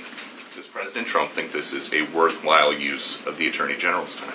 Well, I'll let the President speak to that. I have not seen those claims, but surely if they are true, it's something that should be investigated. And could President Trump see himself, you said you just talked to him about this, could he see himself working with a Mayor Mamdani, somebody who, on Meet the Press this weekend, was given 3 chances to condemn the phrase, globalize the intifada, but he couldn't? Yeah, look, the President is always willing to work with everyone. He's working with Democrats across the country, Democrat governors, and he said he'll work with people on the far left. He works with Republicans. He works with people in the middle. He wants to do what's right for America, but surely someone who holds these values and is quite literally a communist and condemns every value that makes this country great. Common sense, law and order, low taxes, working hard, and earning your keep in this country. He's against all of that, and I think the President would find find it difficult to work with someone like that. If he is elected, I'm sure you'll hear more from the president on that, but we'll have to see. Hopefully the voters of New York City choose wisely. Sure. Thanks, Caroline. The President on Friday said that he was hopeful of a Gaza deal within the next week. Can you give us an update on any progress towards that, and on any talks that the White House is having with Israel on that? Mm-hmm. Sure. Well, I know that Mr. Dermer is in Washington this week to meet with senior officials here at the White House. I also know that this administration is in constant communication with Israeli leadership, and the president himself speaks frequently, as you know, to Prime Minister Netanyahu. But this has been a priority for the president since he took office, to end this brutal war in Gaza. It is because of this president that humanitarian aid is being brought into the region.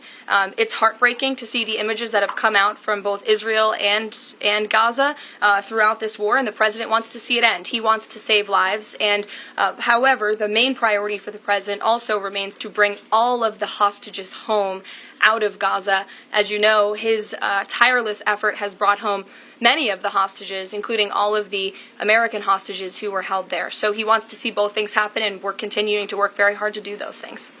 Sure. Yeah, thanks, Caroline. What is the White House's response to Senator Tillis's criticism articulated from the Senate floor yesterday, in which he said passing the big, beautiful bill would betray President Trump's promise to protect Medicaid? Well, he is just wrong. And the president and the vast majority of Republicans who are supportive of this legislation are right. This bill protects Medicaid, as I laid out for you, for those who truly deserve this program, the needy, pregnant women, children, sick Americans who physically cannot work. And what it does is it ensures that able-bodied Americans who can work 20 hours a week are actually doing so, and that will therefore strengthen and protect those benefits for Americans who need it, as well as cutting out the waste, fraud, and abuse, as well as getting 1.4 million illegal aliens off of the program. So all of those measures are actually going to protect it for those who need it. That's the president's position, and that's what this bill does, and that's why Republicans need to vote for it and get it to the president's desk. That kind of criticism from a Republican senator, is that reason for concern for the passage of this? No, it's not. We're confident this bill is going to be back at the White House by the 4th of July. Stephen. Thank you, Caroline. Two questions. On the New York mayoral race, does the president plan to make an endorsement? And secondly, on Jerome Powell, a lot of the focus obviously has been on interest rates and him keeping them high, but a new controversy erupted today. My colleague first reported that he's facing Chairman Jerome Powell is facing accusations of lying to Congress, which is a potential crime, about luxurious details of the Fed's $2.5 billion renovation project. Senator Loomis has called attention to this. Some experts want him to be investigated. Does the White House want these allegations investigated and, if found substantiated, punished? I'll have to take a look at those allegations, and I will raise them to the president's attention and let him speak on them himself. To your first question regarding the mayoral race, the president was asked that yesterday by Maria Bartiromo. He refused to give an endorsement, so you won't get one from me at this podium unless he wants me to do that. Phil, go ahead. Oh, okay. Sure. And then I can go to you. Cool. Thanks. Thank you. The president said that he's working on a temporary pause for immigration enforcement in certain industries. I'm wondering what you can tell us about how he's determining which industries are deserving of a pass. He mentioned farmers, but what about, say, construction workers? I mean, shouldn't there just be one standard here?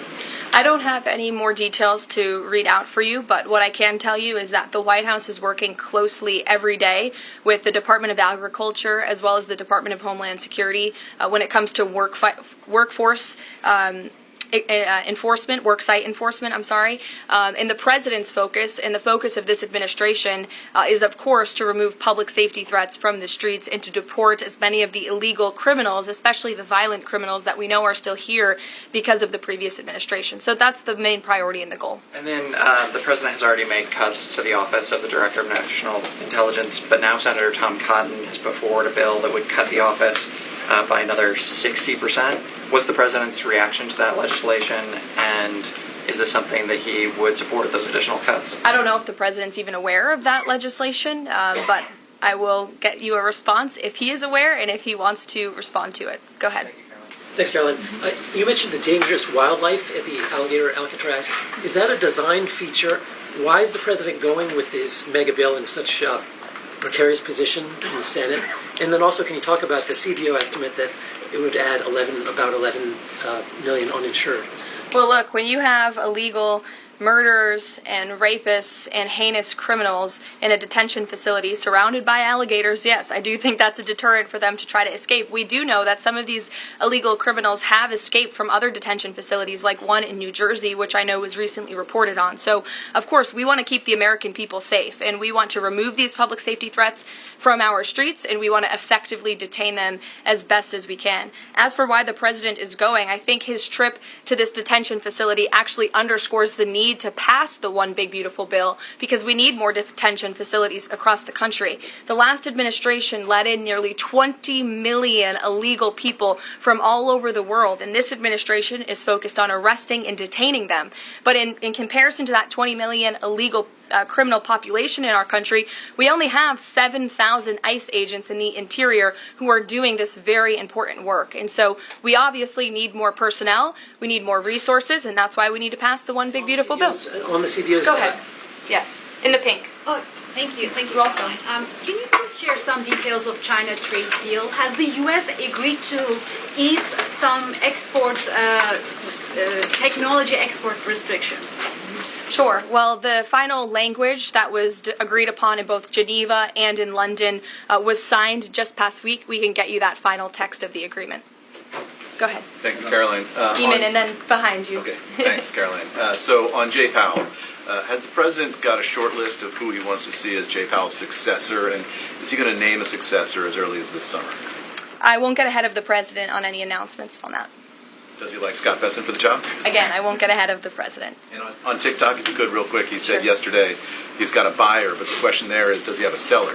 And do you have any indication from the Chinese government that they've authorized a sale of TikTok to the U.S. or to U.S. buyers? What I can tell you is that these discussions with China regarding the sale of TikTok have been ongoing at the highest level, and they will continue. As you know, we have another 90-day extension, and it's just to continue to work out this deal and make sure that TikTok stays on for the American people. That's the president's main goal in this, while protecting their privacy and their security. Behind you. Go ahead. Thank you, Caroline.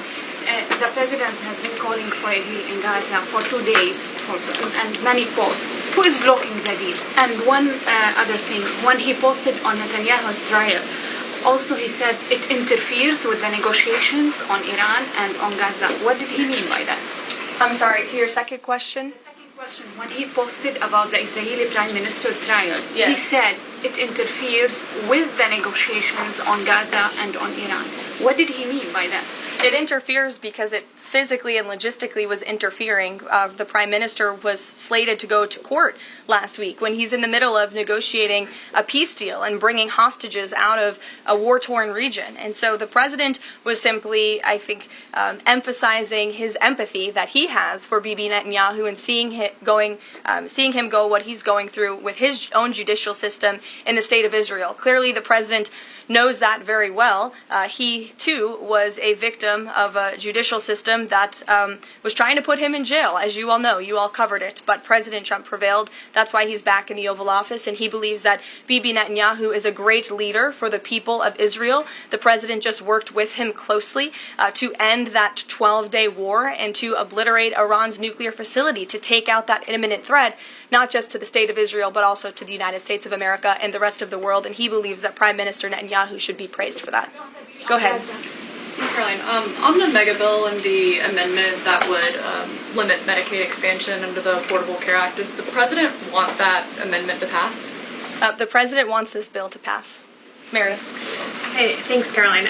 On trade, we have this looming July 9th deadline coming up. We heard the Treasury Secretary say that he expects to wrap up these trade deals by Labor Day, but when President Trump was asked yesterday about any extensions by July 9th, he said, I think that would be necessary. So is the president ruling out any extensions on trade for any nations, even if they're negotiating in good faith? Well, you heard from him directly. He said he did not think that it would be necessary. He is going to set the rates for many of these countries if they don't come to the table to negotiate in good faith. And he is meeting with his trade team this week to do that. Mary. Thanks, Caroline. I just watched a CNN segment on a new app called Ice Block, and it kind of appear to be promoting this app where you can tell people where ICE agents are. Given the recent rise, An app that tells people where ICE agents are? Yes. And given the rise, I believe 500% increase in assaults on ICE agents, I wanted to see if you could comment on that and why CNN would be promoting such an app. Well, it's a very good question. I'll have to go back and watch the clip myself, but surely it sounds like this would be an incitement of further violence against our ICE officers. As you know, as you stated, there's been a 500% increase in violence against ICE agents, law enforcement officers across the country who are just simply trying to do their jobs and remove public safety threats from our communities. And that's something we as Americans, including journalists at CNN who live in many of these cities where illegal aliens are hiding and were let in from the previous administration, should be very grateful for. So we haven't seen the clip. We'll take a look at it, but certainly it's unacceptable that a major network would promote such an app that is encouraging violence against law enforcement officers who are trying to keep our country safe. Caroline, Shelby. I just wanted to get a clarification on the Senator Rick Scott's amendment. It sounds like the president is agnostic about whether it's attached. Is that accurate? Look, I'm not going to get into the details of the discussions that are ongoing right now, but the president wants these senators to come to a conclusion, to get this bill back to the White House as soon as possible and make sure that it's a piece of legislation that can make its way back through the House as well. So obviously there's some ping-ponging between both sides of Capitol Hill right now, but that's why Senator Thune and Speaker Johnson are working with the president in lockstep every step of the way.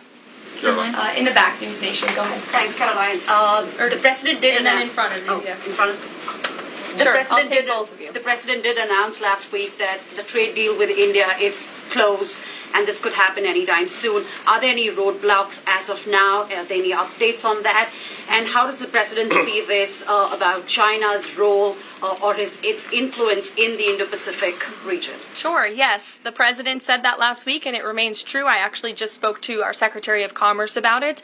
He was in the Oval Office with the president. They are finalizing these agreements, and you'll hear from the president and his team, his trade team, very soon when it comes to India. And on China? How do we counter China on that front? Yes, I mean, look, India remains a very strategic ally in the Asia Pacific, and the president has a very good relationship with Prime Minister Modi, as you know, and he will continue to have that. Go ahead. Thank you, Caroline. On the reconciliation bill, Senator Tillis from the floor yesterday seemed to suggest President Trump was getting bad counsel on the effects of the bill. Is President Trump aware of the analyses, and there are several of these, that suggest if rural hospitals potentially close, if there are Medicaid patients in the millions that become ineligible for that?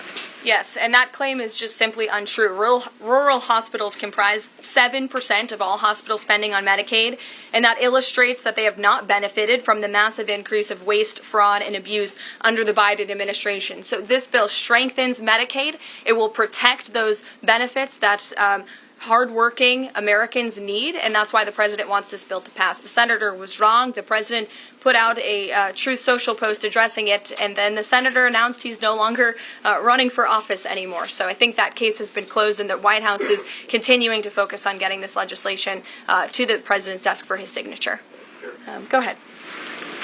Yes, you. Yeah, thank you so much. Well, you and then you. There's confusion here. A question on Syria. Go ahead. Has the Syrian government get back to you that they are ready to join the Abraham Accord? Is there any discussion with the Syrian and Israeli government for having a security agreement? This is the first question. And the second question, what's the end goal for talking with the Iranian? Is that only focused on the nuclear program, or they are willing to speak about other issues like the proxy groups and ballistic missiles, or even trade with Iran? So as for discussions between Syria and Israel, you'll have to reach out to those respective governments. I can't comment on that. But what I can tell you is that this afternoon, the president will be signing an executive order to terminate the United States sanctions program on Syria. And this is in an effort to promote and support the country's path to stability and peace.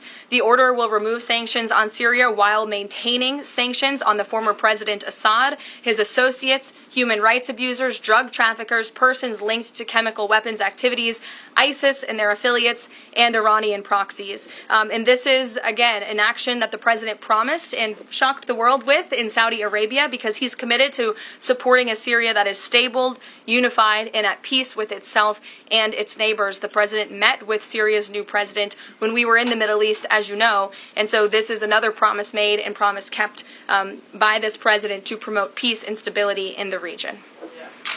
Go ahead, Alice. Sure. Questions on two topics, if you don't mind. I will start with NTD here. First, on Canada. Canada says it's now dropping its digital services tax on American tech companies days after President Trump says he's halting all trade talks with Canada. First, what's the president's reaction to this? Can you tell us more about his call with Prime Minister Carney over the weekend? How did he get Carney to drop it? And also, what's the impact on American tech companies given this latest progress, as the president says he has been fighting for American tech companies? It's very simple. Prime Minister Carney in Canada caved to President Trump in the United States of America. And President Trump knows how to negotiate, and he knows that he is governing the best country and the best economy in this world, on this planet. And every country on the planet needs to have good trade relationships with the United States. And it was a mistake for Canada to vow to implement that tax. That would have hurt our tech companies here in the United States. The president made his position quite clear to the Prime Minister, and the Prime Minister called the president last night to let the president know that he would be dropping that tax, which is a big victory for our tech companies and our American workers here at home. And on Harvard, if you don't mind, the administration today formally accused Harvard of violating civil rights laws by not doing enough to fight anti-Semitism.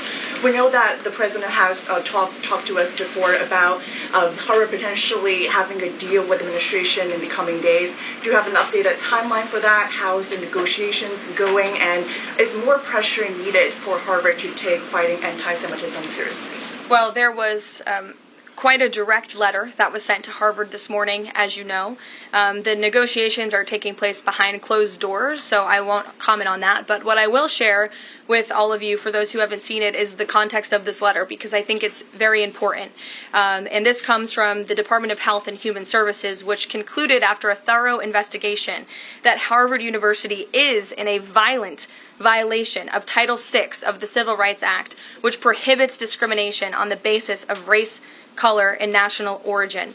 And if you read some of the content of the investigation and what they found, the majority of Jewish students reportedly experienced negative bias or discrimination on their campus, while a quarter of Jewish students at Harvard felt physically unsafe. Jewish and Israeli students were assaulted and spit on. They hid their kippahs for fear of being harassed and concealed their Jewish identity from classmates for fear of ostracization. Images were widely circulated amongst the Harvard community that trafficked in obvious anti-Semitic tropes, including one that showed a dollar sign inside of a Star of David, and the campus was vandalized with anti-Semitic stickers, including one that showed the Israeli flag with a swastika. The Harvard campus was racked by demonstrations, as you all know, violent protests that violated the university's rules of conduct. The demonstrations called for genocide and murder, denied Jewish and Israeli students access to campus spaces. These are all facts that Harvard cannot dispute, and that's why the administration has found them in violation of Title VI and has threatened to withhold their federal funding, because if you break federal law, you should not be receiving federal tax dollars. And so I rest my case on Harvard. Andrea. Yeah, so President Macron of France earlier today said that tariffs levied by powerful countries are often a form of blackmail, and criticized the sort of process that's underway. He didn't mention the United States specifically, but said that these tariffs are really hurting developing countries. So there's this big UN conference going on. What do you say to that? What is the president, was he aware of that comment, and did he have any response? I think the president and the White House would certainly reject that characterization by Prime Minister Macron. Tariffs are an effective use of presidential power to bring back the middle class, to bring back our manufacturing industry, which was the backbone of our American economy and has been hollowed out by globalist politicians who have caved to foreign countries instead of doing what's right for American workers. That's why the president is effectively utilizing his authority to wage tariffs and to utilize tariffs, and continues to be in discussions and negotiations on trade to do what's right for America. And Europe and the rest of the world might not be used to that, but President Trump is back in town, and he's going to do what's right for our people and our country. Can I just follow up on Netanyahu? So there's a report in Israeli media that the Prime Minister will actually be here, that Netanyahu will be here today meeting with the President. Can you confirm that? I don't believe Prime Minister Netanyahu is here today. I think you guys would know about that by now.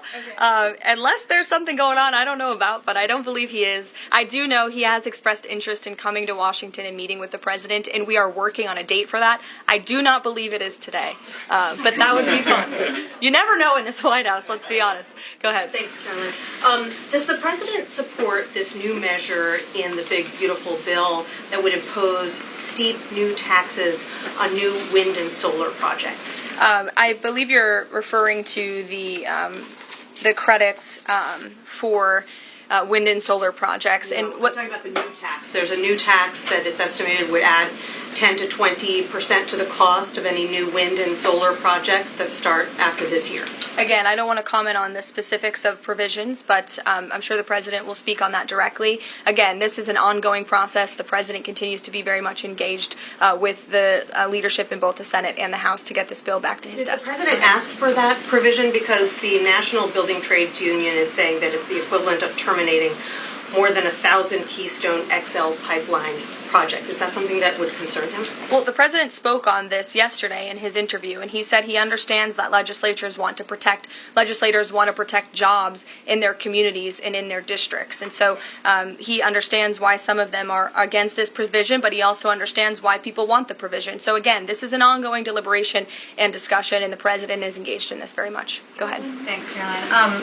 We've been hearing from White House officials for weeks that you're close on trade deals with a number of countries. Can we get any update on which countries will have deals by the 9th and when they're making any announcements? I'll let the President and the trade team speak on it. Can you respond to the CBO estimate that the Senate bill would increase the deficit by nearly $3.3 trillion? This is one of the most fiscally conservative pieces of legislation that has ever made its way through Capitol Hill. There's $2 trillion in mandatory savings in this bill, and not only that, the projected growth that this bill will bring to our economy. It will be an economic boom. The Council of Economic Advisors has an analysis that shows that the bill will generate $4.1 trillion in economic growth, and it will cut taxes, putting more money back into the American people's pockets. That's why this president wants this bill to pass, and I know he's busy working the phones and doing what he needs to do today to make it happen. So we'll see you all later. Thank you. We'll see you in Florida tomorrow. Thank you.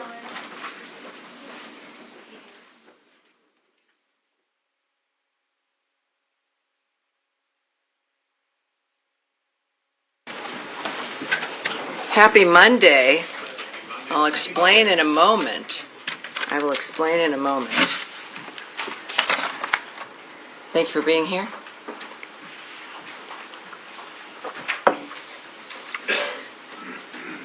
It's a Monday, and I will be a little short today as the President is beginning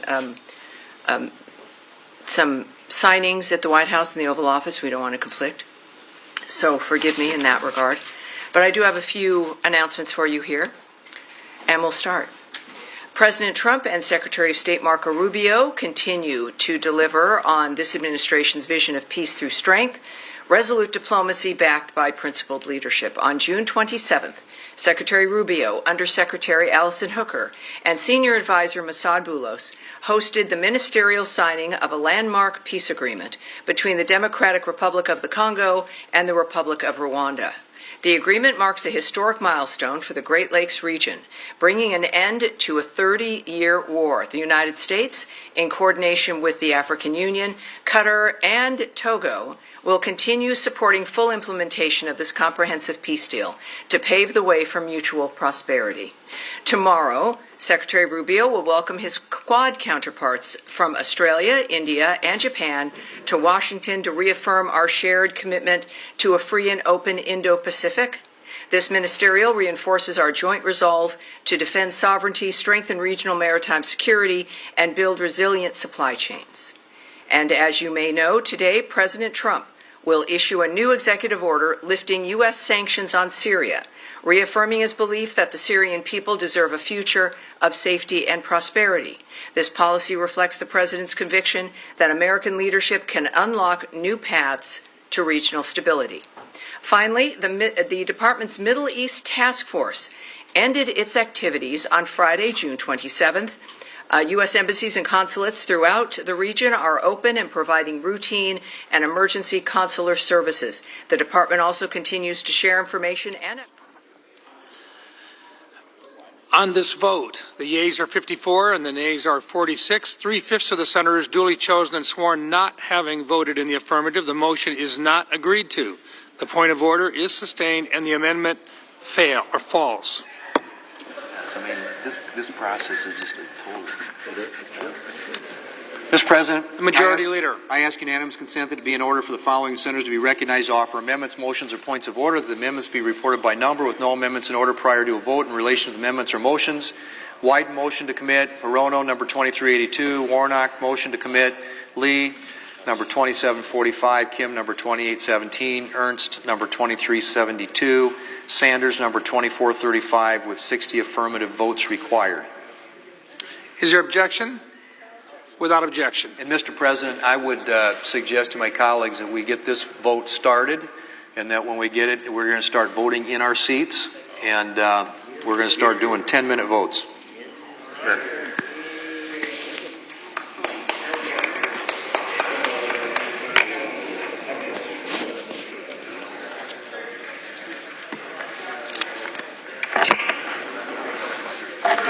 Senator from Oregon.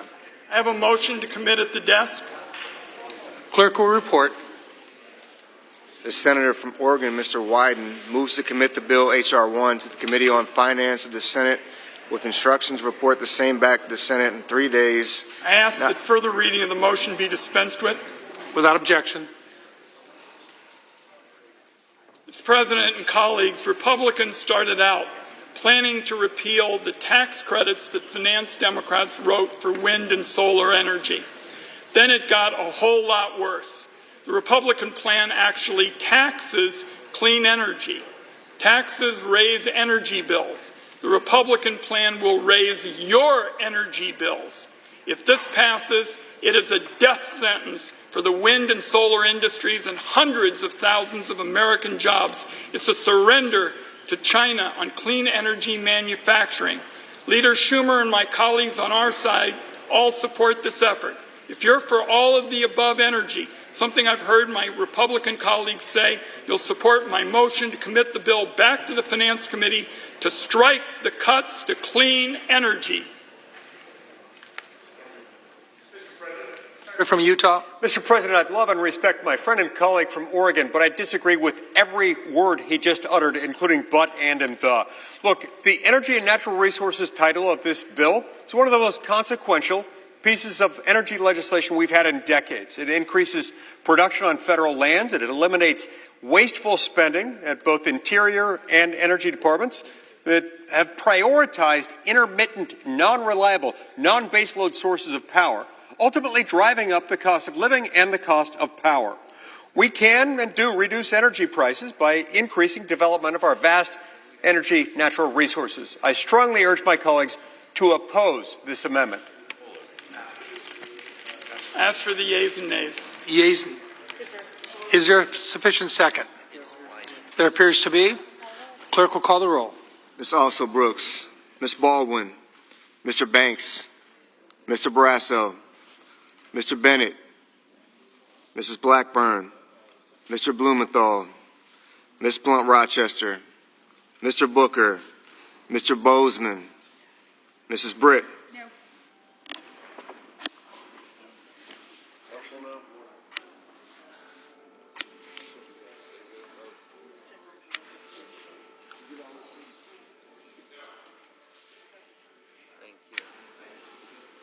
Mr. Budd.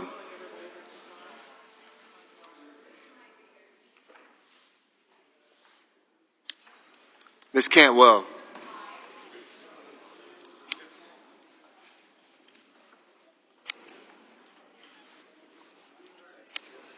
Got you, sir.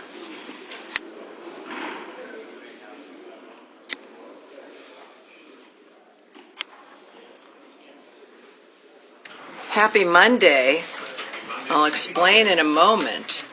I will explain in a moment. Thank you for being here.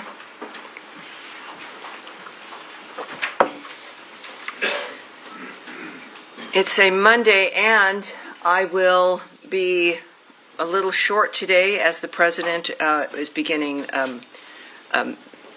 some signings at the White House and the Oval Office. We don't want to conflict, so forgive me in that regard.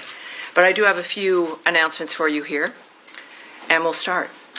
President Trump and Secretary of State Marco Rubio continue to deliver on this administration's vision of peace through strength, resolute diplomacy backed by principled leadership. On June 27th, Secretary Rubio, Undersecretary Allison Hooker, and Senior Advisor Massad Boulos hosted the ministerial signing of a landmark peace agreement between the Democratic Republic of the Congo and the Republic of Rwanda.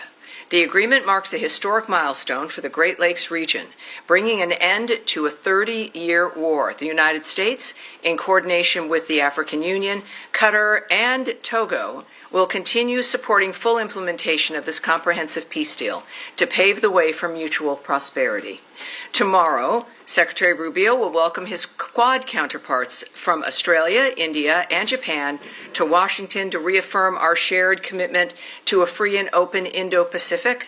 This ministerial reinforces our joint resolve to defend sovereignty, strengthen regional maritime security, and build resilient supply chains. And as you may know, today, President Trump will issue a new executive order lifting U.S. sanctions on Syria, reaffirming his belief that the Syrian people deserve a future of safety and prosperity. This policy reflects the President's conviction that American leadership can unlock new paths to regional stability. Finally, the Department's Middle East Task Force ended its activities on Friday, June 27th. U.S. embassies and consulates throughout the region are open and providing routine and emergency consular services. The department also continues to share information and updates with U.S. citizens affected by the conflict.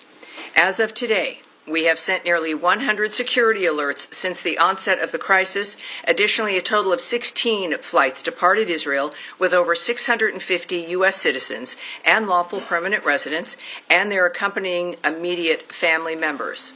We are grateful to our partners in the region, particularly Greece, Italy, and Cyprus, for welcoming U.S. citizens on these assisted departure flights, and to our partners in Qatar and around the world. It is a good thing to be able to say that today to you. I now welcome your questions. All right, yes, Humaira. Not that you have anything ever on your mind. Let's do it. Thank you, Tammy. Yes, ma'am. So, a couple of questions. One on Israel, actually. I was going to ask about Syria, but I'll get to it later. So, Haaretz newspaper last week reported that Israel's military advocate general has ordered an investigation into possible war crimes over allegations that Israeli forces deliberately fired at Palestinian civilians near Gaza aid distribution sites. These are the ones that GHF does, as you know. And then today, Israeli military acknowledged that Palestinian civilians were harmed at these aid distribution centers. So I'm wondering, in light of these assessments, is the administration going to rethink allocating that money to GHF? Well, I think the answer to that certainly is no. What we do expect, and the IDF and Israel have announced that they are, of course, investigating certain incidents. It is a good time for a reminder here that Hamas is responsible for the current situation in Gaza. They, of course, initiated the attacks on October 7th. They continue to refuse to lay down their arms or to free the remaining hostages, including the remains of 2 Americans, and use violence to interfere with aid deliveries to the people of Gaza who are in dire need of food and aid. So in the meantime, I think that we also have to recognize that, of course, this remains a war zone effectively. There are 4 sites working for the GHF. We are coming up to, I think, about 51 million meals distributed. It is certainly not easy. There are efforts in those on the ground who do not want this to be a success, who have made the lives of the people of Gaza miserable for decades now. And this is a key, unlocking a door to a better future. So this is what the President has asked for. which is a new approach for Gaza. There's a demand, understandably, for aid to get in. The GHF is doing that. And as we also, of course, decry loss of life and the violence that it continues. But that's why we do what we do, and we continue to work for a ceasefire as well. Yeah, I understand all that. A quick follow-up on that. I completely understand what you're saying. But does the administration have any concern about this? I mean, these are Israeli authorities accepting that Palestinians have been harmed. Perhaps is the administration thinking about talking to GHF for risk mitigation? Yes, I won't get into the details of the conversations that are had. Obviously, that our work there doesn't stop. We continue on. We're still working. The president noted the other day that there's potential for a ceasefire.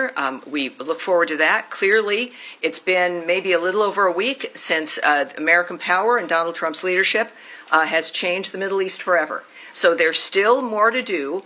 We recognize that Israel is doing the appropriate thing with investigating certain allegations, and we certainly, like everyone else, will be watching that. And at the same time, we also know that there are people on the ground who want to disrupt and disturb the success of this because of the nature of this industrial complex that has allowed this to go on for decades. So we are working to get aid in, at the same time still working for that ceasefire, still hoping to make the difference for Gaza. And of course, I think our action and the issues with Iran speak to our commitment to changing the Middle East so people can live in peace. Andrea Mitchell. Thank you so much. A related follow-up, acknowledging that obviously Hamas started this on October 7th and broke the ceasefire and are still holding hostages. And some of us have not only witnessed the October 7th video, the IDF video, but the subsequent Nova video, which is profoundly disturbing. Acknowledging all of that. Yes, ma'am. How does the president's aspirations for a ceasefire, now that the landscape has been changed appreciably, how is that affected by the Israeli strikes in Gaza City today? How does he view any of that with alarm? Are there conversations with the government of Israel? I would caution that with reports from the area, that we in fact honor the fact that there are investigations and to wait for actual facts. That I think will be very useful. Again, at the same time, we know the president has an excellent relationship with Bibi Netanyahu, that we in fact have made a commitment he has from the beginning of this administration to change that environment. And it's that commitment remains. Certainly, we know the story is that 51 million meals have been distributed through the region, through Gaza. We also know the president has called for new ideas. This is part of that. And the regional partners are acting on that as well. We know this can't continue. Israel is an ally of ours. We, of course, I'm not going to discuss or presume to know the conversations the president's having. That is his prerogative. May I just clarify? Yes, ma'am. I may have been imprecise. I was not referring to any strikes on the age of food delivery. I was referring to separate strikes that have been reported in the north, in Gaza City, that resulted in several casualties. Well, again, this is a war zone. Hamas has still not put down their weapons. We had a ceasefire, which they violated, and refused to engage in another one. We continue, despite all of that, to get another ceasefire, but the ceasefire was broken by Hamas. It's a war. If to speak about the specifics of what Israel is doing, I would direct you to the Israeli government. And I think it's important to recognize that this is a process that is ongoing. Our role in this is to help ease the suffering as much as we can. And certainly part of that is going to hopefully get a ceasefire. The president is optimistic, and so we will be as well. Right. Matt Lee maybe has a question. Sure. Thank you, sir. Yes, I do. I do want to ask about Syria, but first I just want to give very, very briefly. I might want to go on and on, Matt. I don't know. How do you decide? Well, my question is going to be very brief. Oh, all right. Yes. How do you decide when it's okay to speak about revoking someone's visa? Because for years and years and years, decades in fact, in covering this building, it's always the mantra has been visa records are confidential. Mm-hmm. And yet we have a situation where an entertainer in the UK has had his visa revoked very publicly by the Deputy Secretary of State in a tweet, retweeted by Secretary Rubio and confirmed by other officials. So what's the deal with this law? Does it not really apply unless you want it to? Unless you don't want to talk about it? Well, yeah, I can't speak to the decisions at the times of when to discuss something of this sort. What we do know is a very public dynamic with individuals. We have a very public policy and procedure and process now that we're discussing regarding national security and how we are handling the visa process.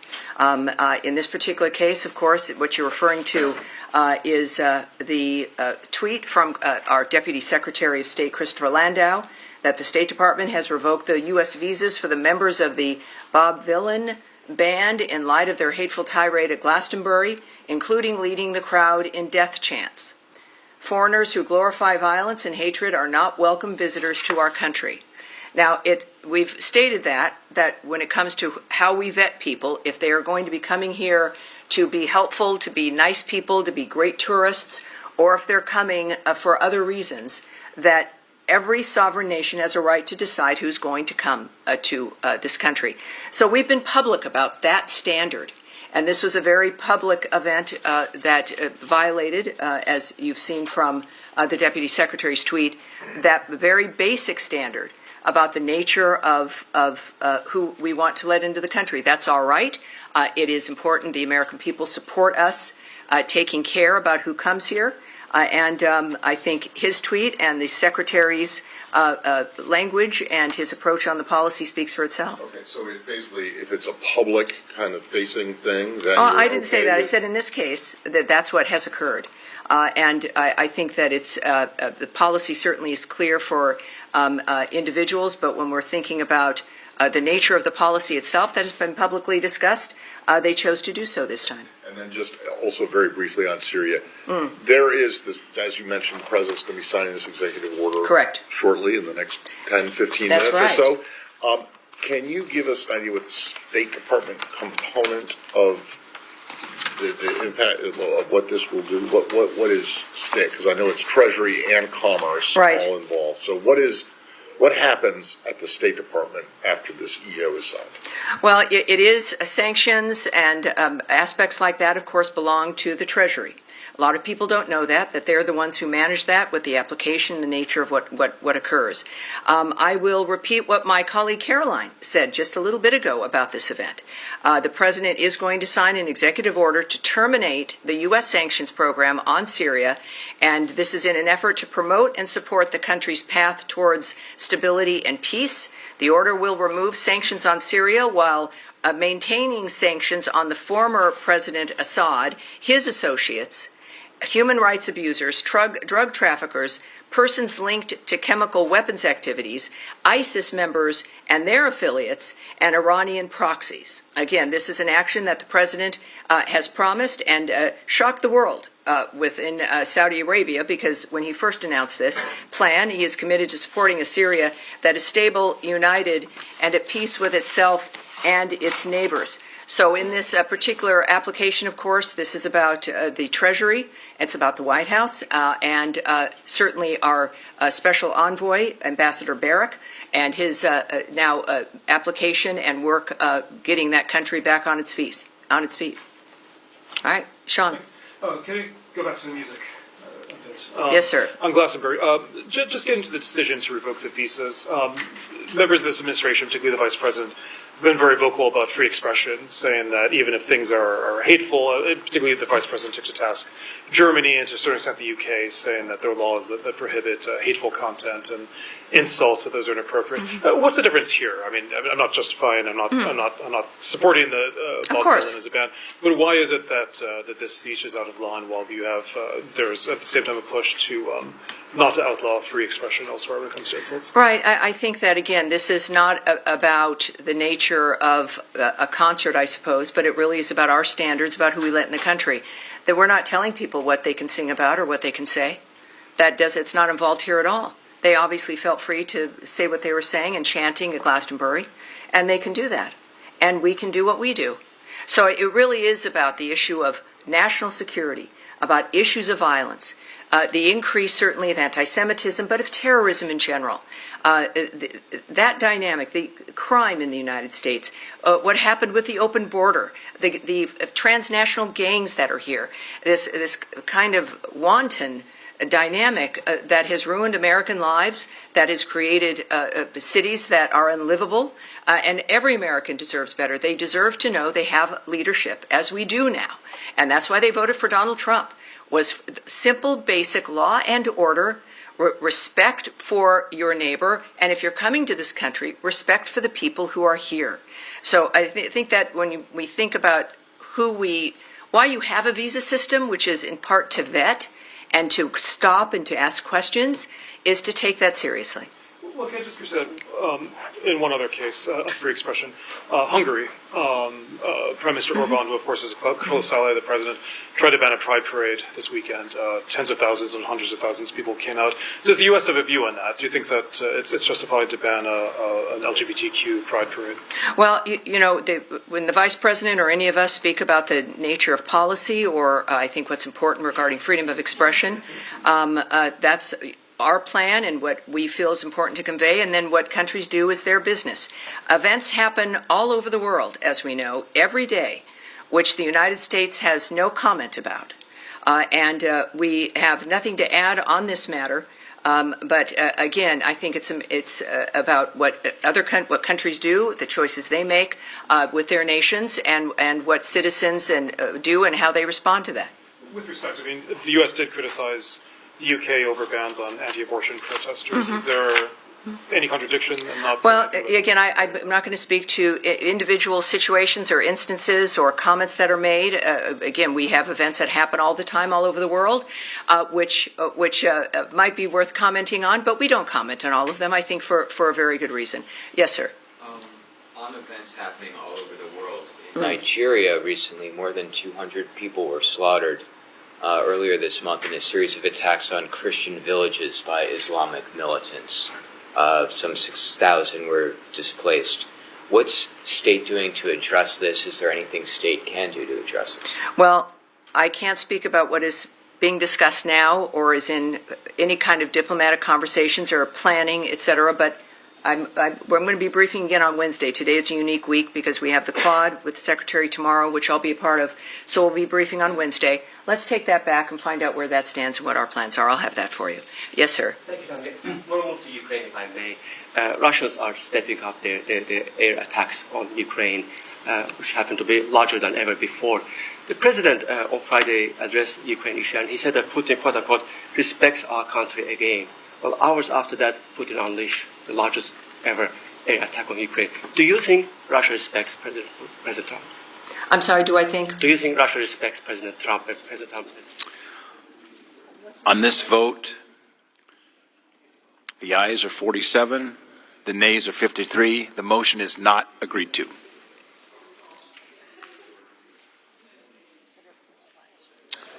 Mr. President.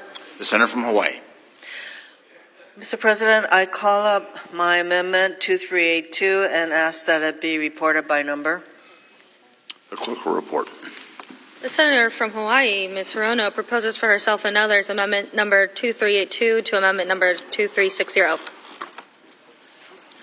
Mr. President, nearly 90% of K-12 students attend public schools, yet Republicans are pushing a plan in this bill to undermine support for public schools through the first ever nationwide private school voucher program.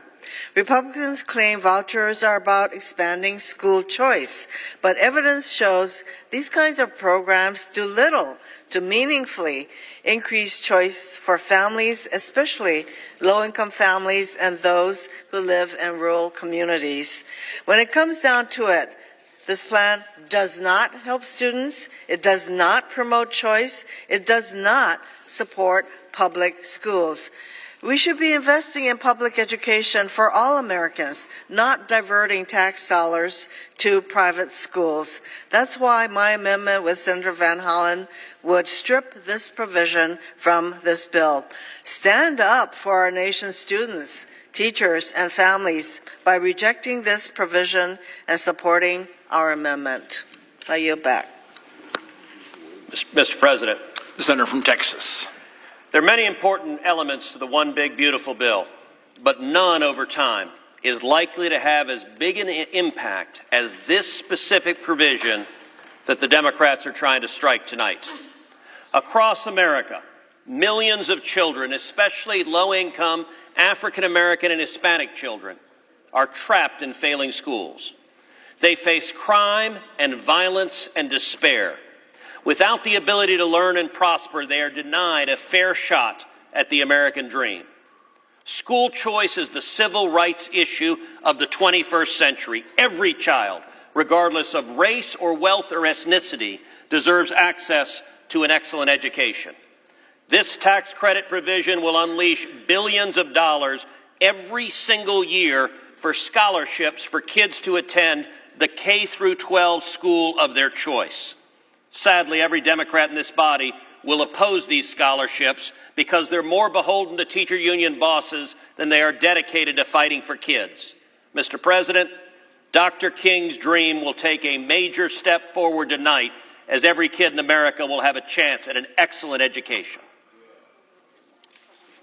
Mr. Questions on the President, amendment? do I have any time left? There's no time remaining. Questions on the amendment? It's a voice vote.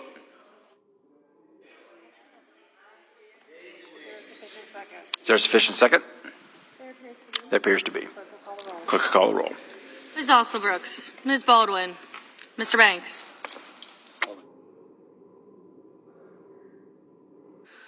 Mr. Barrasso. Mr. Bennett.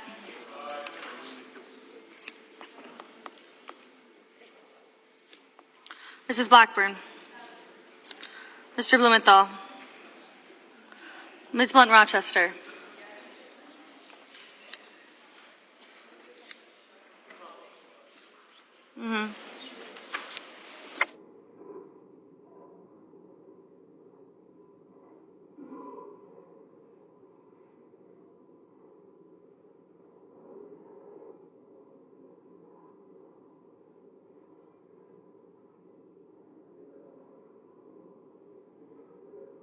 Mr. Booker.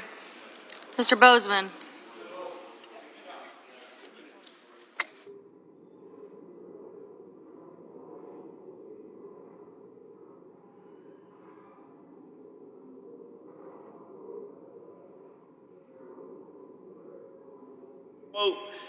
We can't be cutting health care for working people and for poor people in order to constantly give special tax treatment to corporations.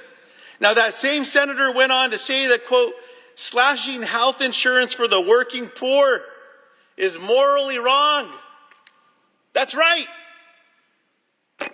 I wish more of them spoke with that clarity. At least a few of them are saying out loud what the rest of America is thinking.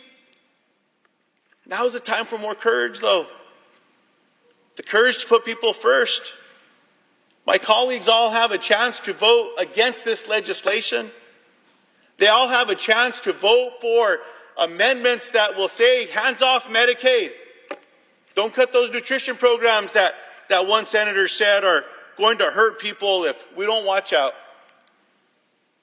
This bill takes food from the mouths of New Mexican children and takes care away from New Mexicans who are sick. And it's not just New Mexico. These cuts will hurt people in every state. My Republican colleagues, to lock up one more vote, offered something called the polar payoff, a carve-out for one state. Now look, these carve-outs are an admission that this bill will leave people hungry and without care. Plain and simple. Otherwise, why would they want to carve out for their state? Why was this carve out added? Because this scam of a bill cuts funding for rural hospitals and the programs that feed children and families in need. For our rural communities out there, for the farmers and ranchers who grow our food, this bill will hurt your bottom line while closing rural hospitals, closing rural grocery stores, For families who rely on SNAP, this bill means less food on the table and more children going to bed hungry, all while making health care, especially emergency care, harder to access. That is what this bill does to hardworking Americans. And I'm not even mentioning the Americans who currently have health care but will no longer be able to afford it because of this bill. Those of you watching at home tonight who do not think this impacts you, it just might. Earlier this week, I had the honor of speaking with a healthcare worker from Las Cruces, Julie. Julie traveled all the way from New Mexico to Washington, D.C. to tell Congress not to mess with her family's Medicaid. Like many of her colleagues, she had a story to share. Now, Julie's son received mental health care through Medicaid. When that coverage was cut, Julie lost her son. Soon after, her daughter was diagnosed with a serious condition that required immediate care. Now, without Medicaid, her daughter may not have survived either. Just think about that. Let it sit in. New Mexicans understand the responsibility of looking after family. Like so many families in New Mexico and across the country, I grew up helping to take care of my grandparents, Grandma Nestora and Grandpa Celedon, my dad's parents. Now, when my other grandparents, Grandpa Luis and Grandma Cleotilde, were victims of a terrible car accident, I watched my mom, my uncles, my aunts, and my cousins show what grace looks like, what love feels like, what compassion really means. Now, this bill is a direct attack on those values. Values of helping one another and shared sacrifice. There's no shared sacrifice in this bill. Only more handouts for the wealthy. There is nothing in this bill that shows that we are all looking out for our neighbors across America. And like so many Americans, I'm so deeply concerned about the price tag. This bill would add more than $3 trillion to the national debt. Now, to people watching, this is not just a number. It affects your everyday life. Higher interest rates. Think about your credit cards, your car loans, your mortgages if you're fortunate to have one. This bill is going to make your life more expensive. It's a total betrayal of our constituents. So, to the American people, hear me when I say keep speaking. You've done it before. The American people, all of you that spoke up, you helped stop the sale of our public lands. You made your voices impossible to ignore. Now, this bill is not the law of the land yet. But if we stay silent, it will be. So keep organizing, keep calling, and keep showing up. Because part of our responsibility as American citizens is to protect one another, to stand by one another, to treat others the way that we want to be treated. The golden rule. It's not hard. We all have a responsibility to stand up when something this dangerous threatens our neighbors, our values, and our future. Mr. President, I yield the floor.